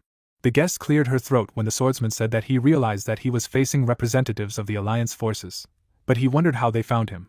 Iseria turned to the guy and explained that they had sensed the magic of the chosen ones that they had encountered earlier in his magic, and he clarified in what sense. Hyung-jung stared at the consul dumbfounded as he explained that the magic of 990,000 souls that you have. The elf lowered her head, and added that they had been looking for him for so long, but it seemed that he had found them. The young man leaned back in his chair and asked if they knew his previous lives, and the assistant consul replied in the affirmative. Representatives of the Interdimensional Alliance have revealed that they have been fighting side by side with the Chosen for many centuries, and have secretly helped many of them in all possible dimensions, but very few of them have come into direct contact with them. The Chosen were extremely rare, they had the power to stand up to the invasion command, and their potential was limitless. Isaria bowed her head slightly and added that, of course, it would be impossible to destroy the invasion command alone. The protagonist rubbed his chin as the consul said that this was why the interdimensional alliance had traveled through the dimensions in search of the Chosen One when faced with the command. The war against their forces was still going on, however, the alliance was currently dealing with the enemy's main forces. The swordsman looked at the girl in surprise, and when she added that the war, being very fierce, was nearing its end, asked why then they had told Rascal that the troops were approaching. The elf clenched her fist. The guy stared at Isaria in horror as she admitted that, in truth, their number wasn't that great, and clarified what that meant. The consul smiled sadly and asked how much longer this centuries-old war would last, and her assistant added that both sides had already lost a significant amount of strength. The young man tensed when he heard that he was the key to ending this war. The protagonist looked at the guests, and wondered if this meant that the reason the invaders had threatened to kill him was because they had found him before the alliance. The girl put her chin on the palm of her hand, and replied that it was true. If the swordsmen survived, they were doomed to failure. Then the head of the guild asked if it was normal that so many monsters had broken into Earth. The assistant consul took out the box, and she herself stated that they knew how to properly help the Chosen One to become even stronger. The box ended up on the table, and Isaria announced that it was a relic. The guy stared at the box in surprise. Inside was a flask, and Isaria explained that they had recently found the blood of a reaper steeped in blood. The contents immediately formed the butcher's daggers in Hyunghong's hands, which were thirsty for the blood of the masters who had once wielded them. This blade absorbed the blood of its master. The blood of the assassin who had taken the most lives strengthened the weapon. The butcher's dagger now had the same cutting power as the aura blade, no matter who wielded it, as long as it was stained with blood. The young man stared at this blade in confusion. While the protagonist was dealing with the new weapon, the consul explained that the relics that left his past lives were scattered across many dimensions. There were cases when relics were found in the hometowns of past lives. However, many of them turned into rubble the moment the dimensions were destroyed. The swordsman raised his eyebrows and concluded aloud that he needed to go look for them, and the guest agreed. The guild leader rubbed his chin as he thought about his 990,000 past lives. Even if he couldn't find them all, he could find some of them right in his teeth. The guy clenched his fist, and decided that if he became even stronger than he was now, he would be able to protect all his loved ones. Hyunghong smiled. As he began to rise, Isaria knew that he had already made up his mind, and she was told that it would be very useful to him. But he knew that finding many of them would not be so easy or quick. The consul held out her hand to the Chosen One, and asked him not to worry, because, of course, they knew where some of the relics were. The protagonist looked at the girl in surprise, and asked why they didn't find them then. The flask in the box was empty, and the guest explained that they could not mobilize a combat force to search for the relics before a new Chosen One was found. Isaria examined the vessel, continuing to tell that the absence of the Chosen One had led to the fact that the search was inevitably hidden in a distant drawer. She showed the flask to the young man, and added that finding this relic had proved to be a very difficult task for the Alliance. But now that the Chosen One had been found, it was time to go in search of the rest of the relics, even if there were too many of them, and he asked if the search for the relics was really so dangerous. The assistant consul arched an eyebrow, and when his superior agreed that the swordsman could grasp quickly, he said that while the Alliance knew the location of the relics, there was a creature that had mutated under the influence of dimensional magic. The swordsman put his palms on the armrests, and asked if they could leave right away. The man replied that they had some problems when moving between spaces. At the moment the consul needed time to restore his previous level of strength. The girl smiled guiltily, and admitted that it would take her about 4 days. The guild master looked at the guest seriously, and said that he understood her. After that, the guy stood up and said that first he would like to express his gratitude to them. Hyunyoung bowed to the guests, and thanked them for saving them from the Kraken monsters earlier, to which the elf retorted that it was more important that they had found him. The young man held out his hand to Isari, offered to rest here before leaving in search of relics, and then called his deputy. Timon looked into the office and asked what the boss needed, and he asked for restrooms for the guests. The captain opened the door, and offered to go with him. The protagonist waved his hand goodbye, wishing him a good rest. Levian quickly approached the head of the guild, clarifying why he had summoned him. The swordsman folded his arms over his chest and asked how his comrade thought the next enemy attack would be. The mage rubbed his chin and replied that it was too early to speculate. He had never been able to inflict such damage on the invasion command. The guy stared at the head of the guild in surprise when he wondered if they could withstand the attack if his place was empty for several days. Levian also knew his past lives. The Alliance people they met yesterday also knew his history. Hyunjung showed the butcher's dagger, and added that the guest had said that some of his past lives had collaborated with them and fought with the command, and he was going to find relics of his past incarnations. The young man lowered his gaze, and thought that he could not tell how long he would have to look for them, but this was the fastest and surest way to defeat the enemy. But while he was gone, they could attack again. The mage frowned and said that they would not be able to stand it for long. Clenching his fists, Levian added that the guild leader would need to return as quickly as possible. The protagonist smiled and replied that he knew that. Gina, who had heard the whole conversation, looked gloomily in front of her. A few days passed like this, and Hyunjun turned around when he was addressed. Isariya waved to the protagonist, and he said that he was going to meet them one way or another. The consul stretched, and asked if the chosen one was going to kick them out, and added that she had had such a good rest, it was already easier. He admitted that he thought they had already rested, so he wanted to visit them. The young man coughed into his fist and asked if they could go right away. The elf stretched out her hand and said that there was no problem. The girl began to open the portal, and asked everyone to step back a little. The swordsman looked at her assistant and asked where they were going. The elf raised his eyebrows and announced that they were heading to Sidon Miller's homeland, where his magic had reached its highest level. The guild master raised his eyebrows when he heard that they would get the emblems he had left behind. The guy squinted at the guests, thinking that they thought they only knew the approximate location of the relics. But it turned out that they knew about his past lives better than he did. When the portal opened, Isariya announced that everything was ready. Hyunghong headed forward, and the consul asked him to follow the light. The protagonist found himself in complete darkness. When the light appeared behind him, the young man shuddered. When he turned to him, he blinded him. The next moment, the young man was in the desert, and asked where they were. The assistant consul came out next, and replied that it was the Rivel's dimension. Judging by the terrain, they were in the central desert. The swordsman opened his mouth. Everything seemed so familiar to him. But he immediately remembered that it was at this point that Sidon Miller had given him his title. While the elf, shielding his eyes from the sun, noticed that they were lucky and not far from their destination, the consul reported that fortunately, the interdimensional mutants had left this place. It was now safe here, so it was possible to set off, and the assistant said that he would prepare everything. The group moved forward across the sands. Hyunjung stepped on the sand, wondering if Shurden had died here in front of the invasion command. The burden he had left him was not an easy one. When a tower appeared on the horizon, the young man mentally swore that he would definitely end the war, that it was about to come. The protagonist raised his head to see the top of the tower, and the companions reported that they were there. The swordsman looked up resolutely, promising himself that he would find the relic he had left here in his previous life. It was worth starting the search from the tower. The assistant consul held out his hand to the protagonist, and said that he could feel the magic of the relic, but only the chosen one could find it, and Isariya added that they would wait for him there. Hyunjung pushed the door open and thanked the elves, promising that it wouldn't take long.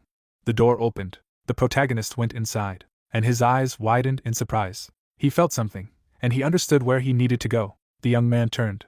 Something was glowing in the pile of rubbish. In the drawing on a scrap of cloth, the swordsman recognized the emblem of Miller. As soon as the guy came closer, the light became brighter, and the magic of his past life manifested. When Hyunghong took the relic, and the image of a knight flashed before his inner eye. When the young man came out, the elves were surprised that he had returned so quickly. The protagonist smiled, and replied that she immediately shone before his eyes. Joyful Isariya opened the information window, and was glad that the feeling of the chosen one immediately led the young man to the relic. How good it was that it helped him, and he did not understand what kind of curiosity it was. The consul cleared the window, and when the swordsman asked what their next goal was, she replied that darkness Kasashin, and to be honest, they intended to head towards her first, but she didn't have time to finish. The elf frowned, and cursed under his breath that they had been noticed. Huge tentacles began to rise from the sand. The guy grabbed his sword, which immediately assumed that it was the same interdimensional mutant they were talking about, and he agreed, as he sensed a strange hostile energy. The elf cast an anxious glance at the monster, and shouted that they needed somewhere to hide. If they entered the battle, then there would not be enough magic to move to another dimension. Hyunjung looked at the girl, and reminded her that there was nothing else for them to do, so go ahead. The sand rose into the air, and the consul shouted that they needed to gain 10 seconds. The young man stared at the monster, not understanding why it was so huge, and why this place had turned into a desert. The assistant consul with a calm face replied that all the spatial anomalies had been mixed up and ground into sand. Isariya was busy opening the portal, and shouted that almost everything was ready. The tentacles were getting closer. The consul raised her head and announced that the crack was open. A huge monster appeared above the surface of the sand at the moment when its prey disappeared in the bright light. The travelers landed on Earth in another dimension. Hyunjung opened his eyes and asked where they were. The elf opened the watch, and reported that it had lost its way a little, but the relic was there. They found themselves in front of a burning house, and the assistant explained that the relics of Danzig, who had failed to protect them, rested here. The young man looked at the fire with huge eyes. He remembered how Danzig desperately demanded an answer, what he had done wrong, what the people around him were doing, because it was their kingdom. But the killer stepped on the man's back, and announced that this was the will of the commander, and it did not concern him. Danzig's eyes were bleeding, but he threatened to kill the knight. He swung and promised to wait impatiently, and so this brave man died. The protagonist pressed his head into his shoulders. He had no idea what he was talking about then, but now it became clear to him. With a resolute smile, the swordsman suggested that they deal with this place as soon as possible, because they had a lot to do. The guy rushed to the mansion, deciding that he would end everything in this life. He grabbed the helmet of his previous incarnation. After that, he ran back, reporting that he had taken the relic, and offered to immediately go to the next dimension. The crack opened with a new flash. The next moment the group found themselves in a huge hall, which the consul called Pierre's place. Several zombies were approaching them, and when Isaria was asked who they were, she replied that it seemed that Pierre's control over the pain had weakened and these creatures had escaped from his control. Hyunjung stretched his palm forward, starting a dangerous interaction with Pierre to bring the monsters back into place. After that, he attacked enemies. Soon a scalpel was in the hands of the young man, then the cross. The consul opened portal after portal. The young man opened the chest with darkness. As the familiar magic swirled over his palm, he thought that they had finally reached the darkness of Kasashin. When the swordsman turned to his companions, the girl announced that they had collected enough relics, and he thanked the guests for their help. Thanks to them, he realized how difficult the fate of his previous lives had been. The elf blushed, and reminded them that the war was not over yet, so let her leave these big words for later, and it was time for them to go for the last relic. The guy watched as Isaria opened the portal with determination, and mentally noticed her passion for the cause. The consul wiped the sweat from her forehead, and announced that the next relic was the diary of Zildra. It rested in one of the forgotten dimensions. They did not send a search team, as it was not a priority now, but the invasion command would not find it, since it was an alliance domain. With a satisfied smile, the girl offered to hit the road.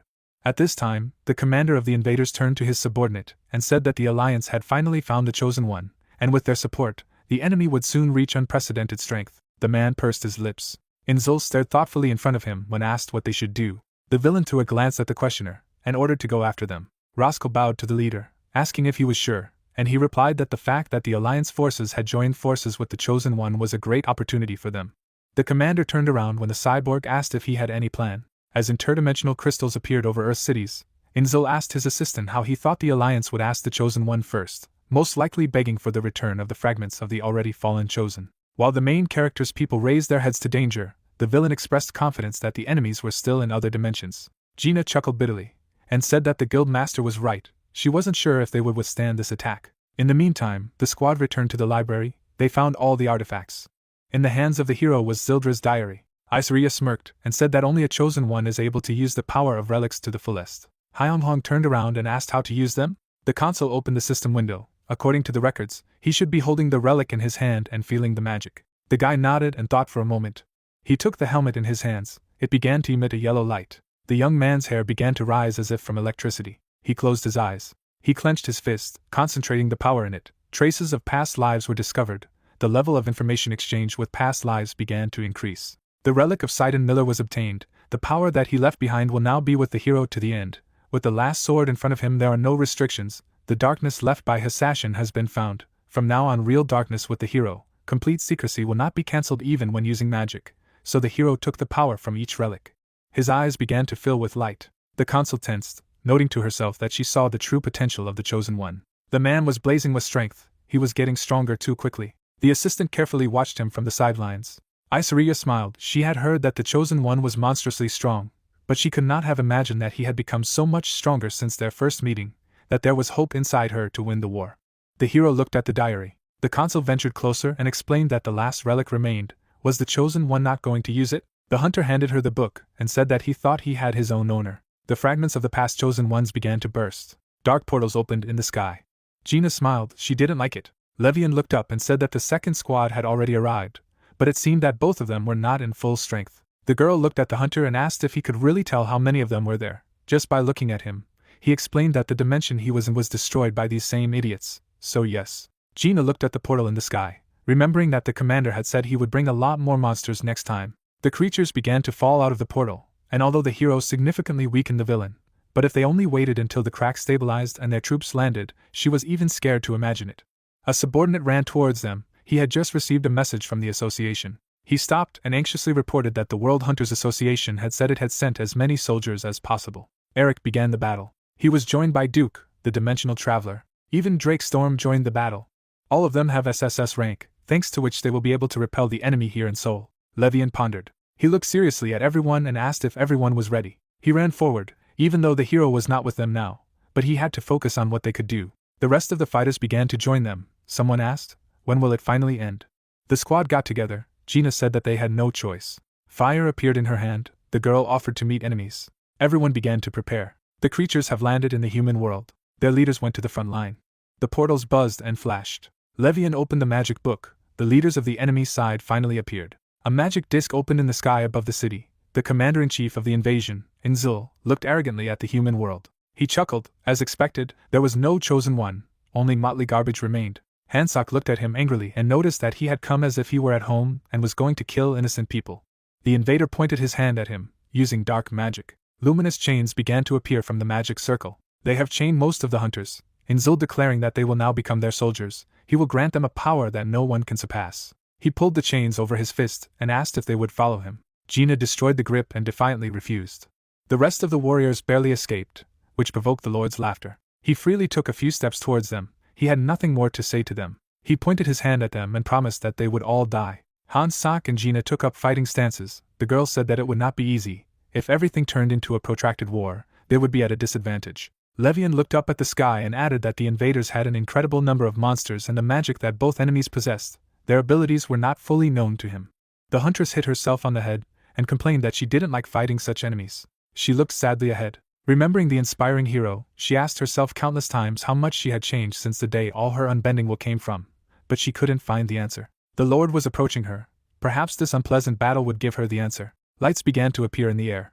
A fire broke out and Gina charged, declaring that she would go against Inzul and telling the others to fight as carefully as possible. The others looked at her in fright and shouted that they couldn't go into battle without reinforcements. Gina jumped and shouted that everything was fine, because she would be able to protect herself. The Lord's subordinate asked how she dared to attack the commander-in-chief without permission, who told him to be quiet, and ordered him to march against the others. Sir Roscoe looked at the hunter and said he understood.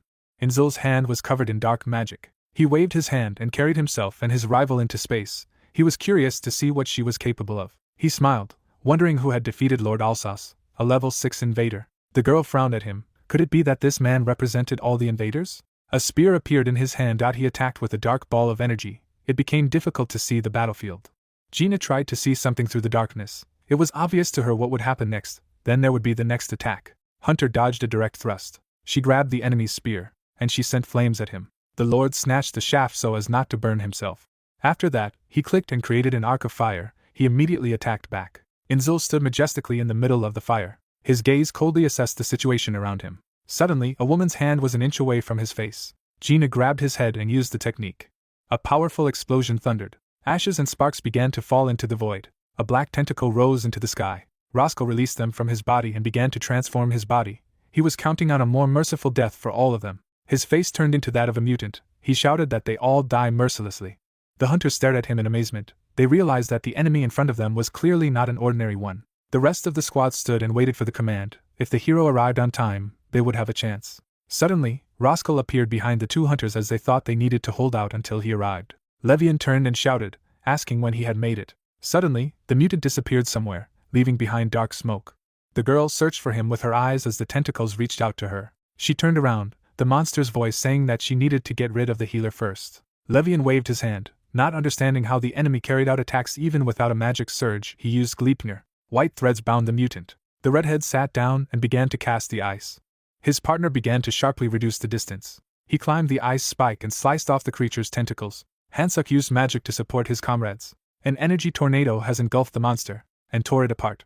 His remains began to crumble like rain. Clearly something was wrong. Jean's Leviani looked warily at their defeated enemies. A huge magical splash appeared in the air. Roscoe began to regenerate. In space, black smoke began to gather in one place.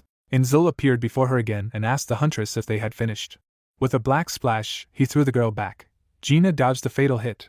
A little more, and he would have made a hole in her head. The Lord summoned a new spear and asked if she was surprised. He tucked it behind his back and explained that although this increase had caused a certain amount of damage, it was insignificant, so don't let her get conceited. Gina looked at him angrily. She pointed her hands at the enemy and used a powerful inferno technique.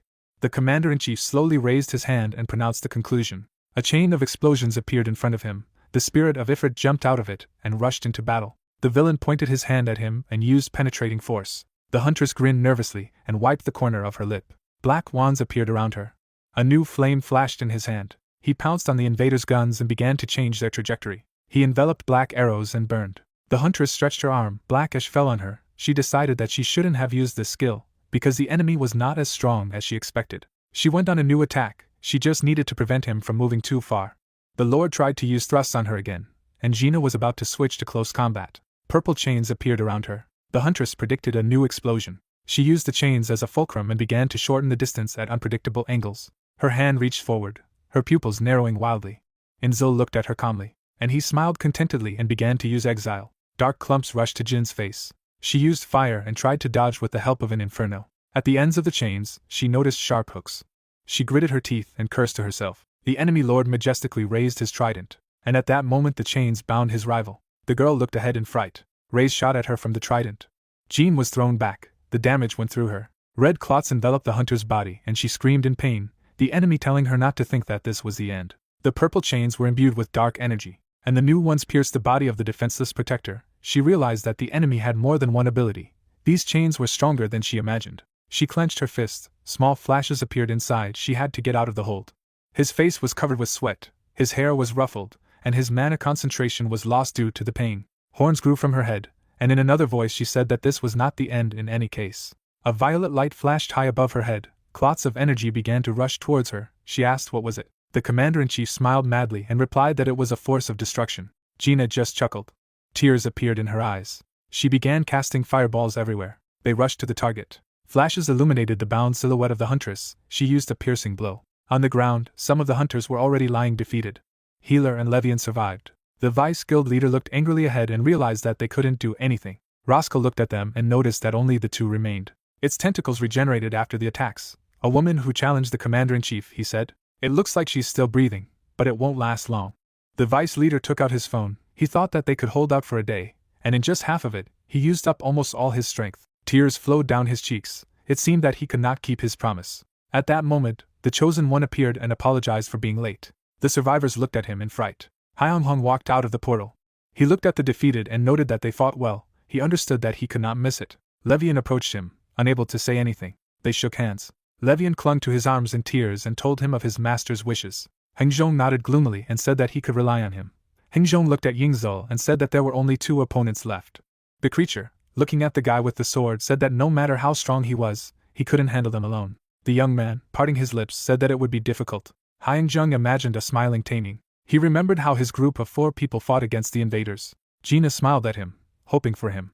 Seokjin's mouth dropped open in amazement. When the souls of past lives came after him, he said that he had not come alone. Inzul chuckled. Gathering mana in his palms, he said that for him, living his last life, they would fight on a more familiar battlefield. Suddenly, darkness enveloped the space around him.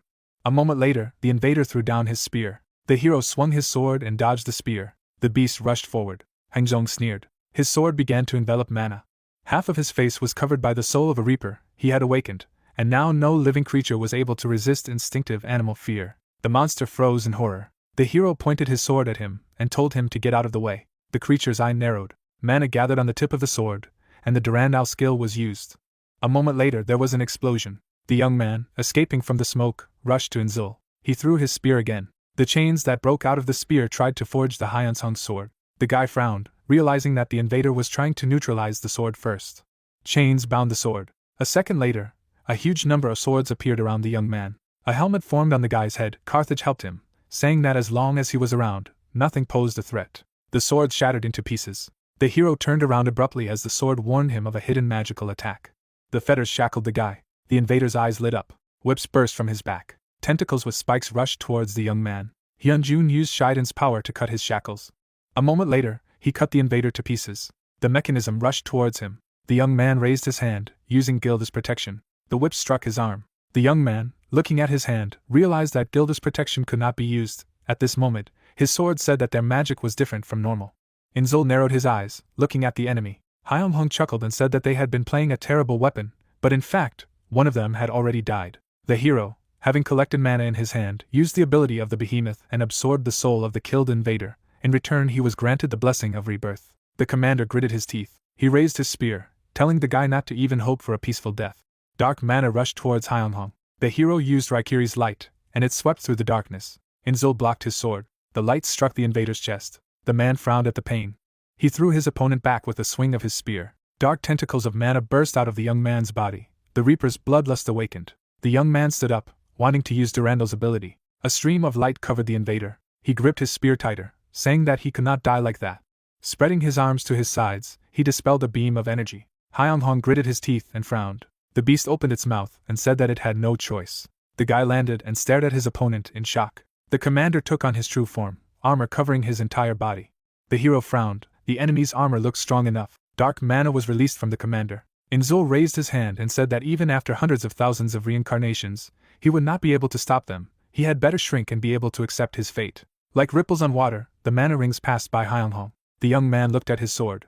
Looking at the six-armed demon, he realized that his strength was now comparable to Calamity. The guy lowered his gaze when the demon said that he didn't expect him to go this far. The hero dodged the enemy's attack. Turning to Inzo, he asked how he had made it so that there was not even a reaction to mana. Gritting his teeth, he said that he didn't know that everything would be so bad.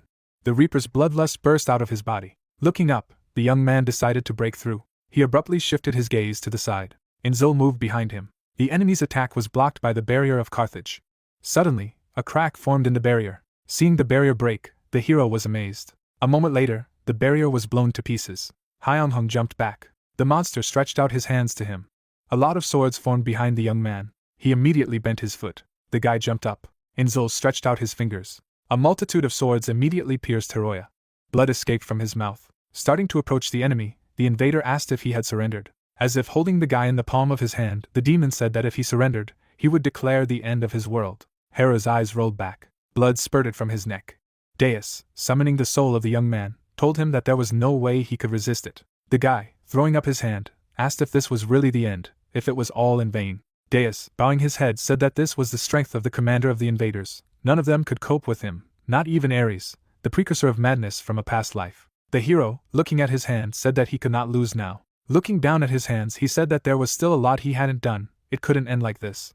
The guy raised his head abruptly when Deus said that there was only one way left. Some of Deus's clothes flashed as he said that he still hadn't given him his will, but if he passed it on to him, his reincarnation system would end there. This will be his last chance. He will be the brightest star. Gathering the mana in his palm, the man said that he would feel an unbearable will that he had never had to face before. As the mana swirled, he told the boy that his identity could be destroyed. Hiroya's hair fluttered as he said he was ready for this. Deus narrowed his eyes, saying that he was entrusting him with his will. He was giving him a blessing to break the established order. The mana web has diverged from Hiroya. Deus' mask broke as he told Hyunyoung to stop at nothing. The guy smiled and thanked him. Then he called out to the jester of fate, his past life, who, hearing him, offered to put everything on the line. The young man, parting his lips, accepted his offer. The cards swirled around the jester. He drew one card. Then, unfolding it, he said that he had drawn an infinite regressor card. The jester stretched out his hand to Hero, asking if he was willing to endure eternal suffering.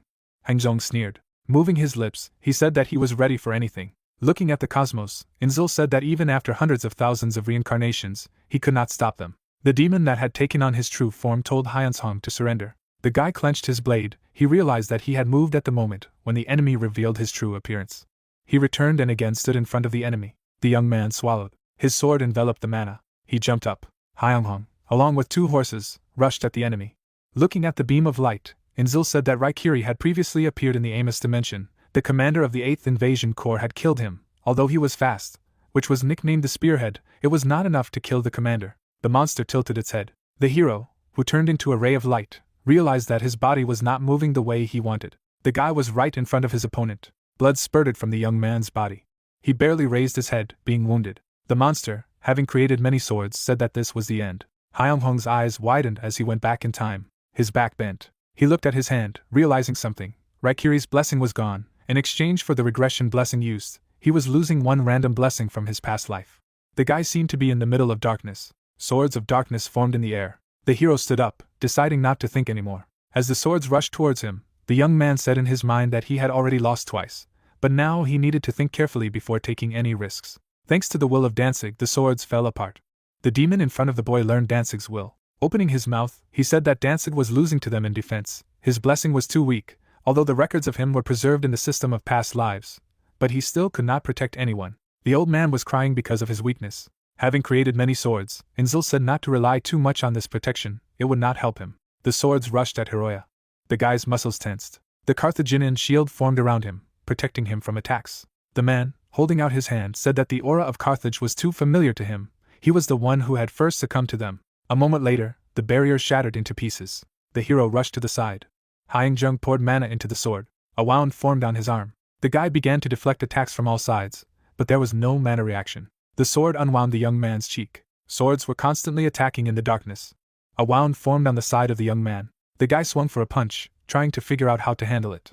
Hyung-hong lowered his sword as the spirit alerted him to attack from the front. A spear formed behind the young man. The spirit immediately warned of this. A moment later, a spear pierced his chest and cut off his arm. The hero grabbed the wound. The demon, putting his hands behind his back, asked the guy if he would give up now. Hangjong smiled broadly and asked if he really thought he had given up. Stretching out his fingers, Inzil said that if he didn't, then he would end his world. A multitude of swords formed in the air again. The guy gritted his teeth, intending to kill this demon next time. A huge number of swords pierced through him. The young man's eyes widened. He swung his sword. He then poured mana into the sword using Shaiden's will. The demon held out his hand in front of him, saying that it was useless. Hiroya's body was cut into 2 pieces. Blood spurted in all directions, and at that moment, the guy lost one of his blessings again. For the 500th time, a spear pierced the boy's chest. On the 1000th return, his body was pierced by swords and spears. For the 2000th time, Inzil grabbed him by the throat. The sword plunged into the boy's chest. Inzil, stepping on his hand, said that he was too noisy. The hero, frowning, said that this was not the end, and he should not even think about it. The demon froze, looking at the guy. Thrusting his sword into the young man's head, he said that this was definitely the end now. Blood flowed non-stop. The system reminded time and again of absorbing a blessing in exchange for a return. The hero froze. It was his 5320th return. The guy gritted his teeth in anger. Mana flashed at the tip of his sword. The young man grabbed the sword with both hands as it said that the mana reaction was unusual. The fight began with a piercing blow, followed by a comprehensive sword attack, which the young man dodged. The blade of the sword flashed. Hyung-jung lost his arm, but he didn't even think of retreating. He clenched his jaws, his only goal being to kill his opponent. Inzil wound up a javelin for throwing. The young man dodged the spear while receiving a blessing from the sword master. Suddenly, a spear pierced his stomach. The demon, laughing, said that he was not bad. Hyung-jung gritted his teeth. He clenched his fist and swung for a blow. The guy struck at the enemy. Frowning, the young man saw a chance. He began to move around the enemy non-stop, attacking them. Inzil's body began to fall. The hero, parting his lips, called for a sword. He plunged into the back of the head at high speed. The hero swept past the enemy like a ray. Inzil coughed up blood. Hangjong sneered. The demon's body shone. A moment later, it exploded. The hero took the sword out of the enemy's body. As he stared at his reflection, Inzil said that he couldn't lose like that. Hyung-hong swung his sword to strike. A bright shine filled the space. Events take us to the real world. Looking out the window, the girl asked Hyung-jung how he was feeling today. The young man lying on the bed did not answer her. Sachin, moving her lips, said that today he was looking into the void again. There was no consciousness in Hiro's eyes. He was lost. A girl sitting next to him asked if he could hear her. Looking out of the window, she said that everyone was waiting for him. They had come to see him yesterday. When evening came, Sachin said that she would be back tomorrow. When she left the room, she was asked if she was okay. Gina crossed her arms over her chest and stared at her friend. Unable to hold back her tears, the girl said that he wasn't even looking at her, let alone answering. He had been looking out the window for a whole month. Couldn't he come back? Gina pursed her lips. She averted her gaze, saying that Hyung-hong would definitely return. The hero found himself in a space full of light. As he looked around, he tried to figure out where he was. He grabbed his head sharply because of the pain. Holding his head, he tried to understand who he was, what he was doing, what he should do. The guy lowered his hand. A golden helmet appeared in this space. Carthage appeared and told the young man that they had finally met.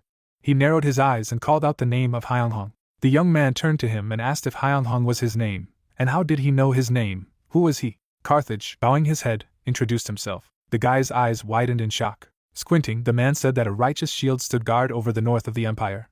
Hyung-jung clutched his head, saying that something was wrong.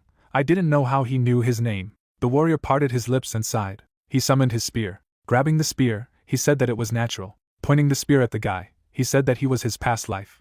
The young man's eyes widened as the warrior said that he was his first past life to appear before him if he had lost all the memories of his thousands of rebirths. Pointing his spear at Hyung-jung, he said that he would teach him again in the most familiar way. Sweat rolled down from Hiroya's face. He did not understand what it meant, what his past life and rebirths meant, what will teach meant. The young man, in the midst of the darkness, experienced a vague feeling of anguish. The guy frowned when Carthage granted him its blessing. Carthage, rushing forward, said that until his memory was restored, he would beat him every day, for if there were no trials and sufferings, there would be no result. A shield appeared in the young man's hand. An explosion thundered through the spirit space. The guy put the shield in front of him. The warrior straightened up and asked if he remembered anything. Hyung-hong's whole body trembled. The man swung for a blow, realizing that the guy did not remember anything. The hero blocked the enemy's shot. A moment later, a couple more blows fell on the shield. A hail of blows rained down on the shield non-stop. The young man fell to the floor. Carthage, waving his hand, said that his body remembered the old days. Now he needed to remember everything. The hero blocked the blows with his spear. Suddenly, a spear pierced his side. Carthage, swinging for a blow, said that he had always won, so he could do it this time too. The wound on her side began to heal. Hyeonghong squeezed his eyes shut. His eye opened abruptly. The sword in his hand enveloped mana, and the young man used Sidon's blessing. The spear rushed forward. The hero with his shield raised jumped up. Dark mana accumulated in his hand when Kasashin and Reaper granted him a blessing. The warrior's body was shrouded in the shackles of darkness. Hyeongjung knocked Carthage to the ground. The man, parting his lips, said that this expression was familiar to him. Looking at Hyeonghong's face, he said that he had now regained his memories and had won in the end. The sword began to dissolve, then Carthage said that this was the end of his role, now no more regrets from past lives. The man with a smile on his face began to dissolve. The souls of past lives appeared in the air, each of them bestowing their blessing on Hyeonghong. The shield in the young man's hand began to dissolve. The souls disappeared, telling him that he had done a good job. The hero shed tears when 990,000 past lives paid tribute to him for fulfilling a long-held wish from a past life. Opening his eyes, the guy saw the ceiling. He looked at the bottle of water to the side. The young man began to greedily drink water. The girl opened the door. Entering, Sachin was amazed to see the guy wake up. She held out her hands to him, asking if he had really woken up. When Hyeongjung hugged her, she said that she was very worried. Taemin and Gyuwon, who had followed her, opened their mouths in shock. Wiping away a tear, the girl said that according to the doctor, his body was not badly damaged, so once he woke up, he could be discharged. Taemin, who was standing behind, asked if they wanted him to be discharged immediately.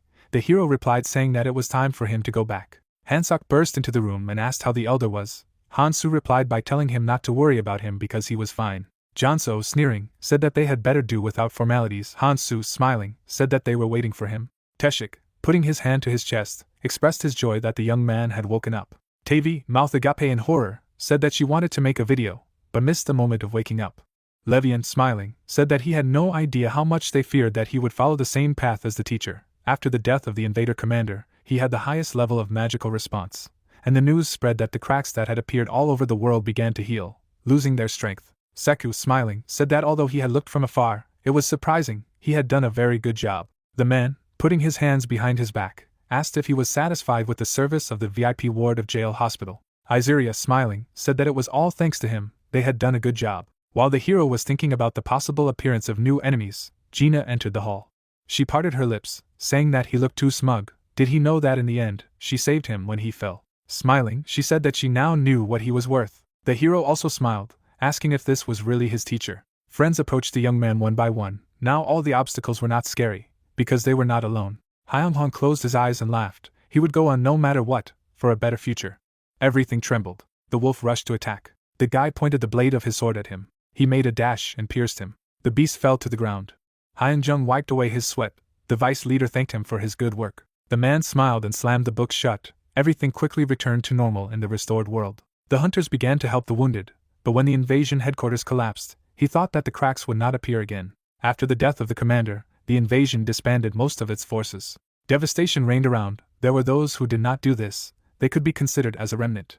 The man laughed at the question of how big the remainder is. He explained that there are still quite a lot of them.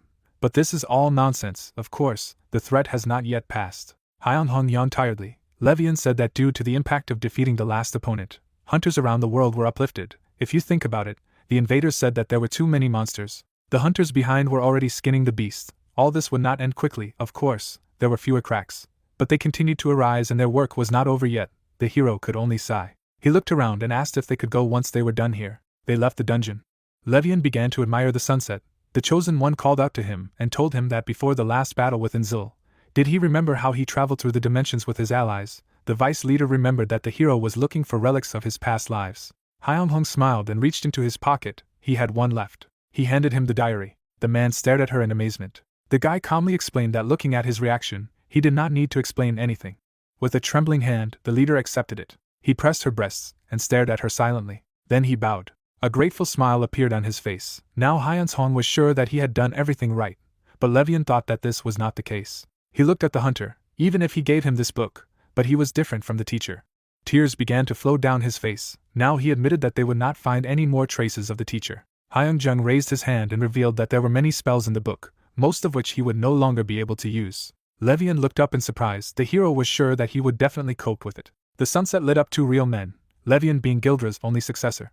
Hyeonghong smiled and stated that he was leaving this will to him. The vice leader laughed embarrassedly and thanked him. The day was turning to night. Hyun-jung returned to the city. He was called out on one of the streets. Nuna ran up to him. She slowed her pace and asked if the battle was already over. She showed me the box and asked me to guess what day it was. The guy scratched his head embarrassedly. He didn't know anything. He was even more embarrassed after the girl laughed and asked to open the box. The chosen one leisurely reached for the lid. Inside was a birthday cake. Hyun-jung shuddered. He knew that his holiday was still far away. He realized with horror that today was Nuna's birthday. The girl ostentatiously frowned, seeing how the hero said that he had forgotten and did not even prepare a gift. She closed the lid and said that the director had given her the cake. He snidely poked his finger at her. It was clear to him that the hero had forgotten everything, so he asked to take this cake and eat it. Healer turned away and said that it was the director, told me to ask him. The first snow fell. The girl came closer and, since the hero had not prepared a gift, she smiled shyly and asked to fulfill her wish. A blush appeared on Hyun-jung's cheeks. He didn't know what to expect. Nuna smiled. A romantic atmosphere reigned around. A friend asked to give her time just today. Hyun-jun didn't know what to say for a few seconds. The girl put her hand on his shoulder. The couple smiled at each other. The hero agreed. In an embrace, they went for a walk, so they returned to their usual everyday life.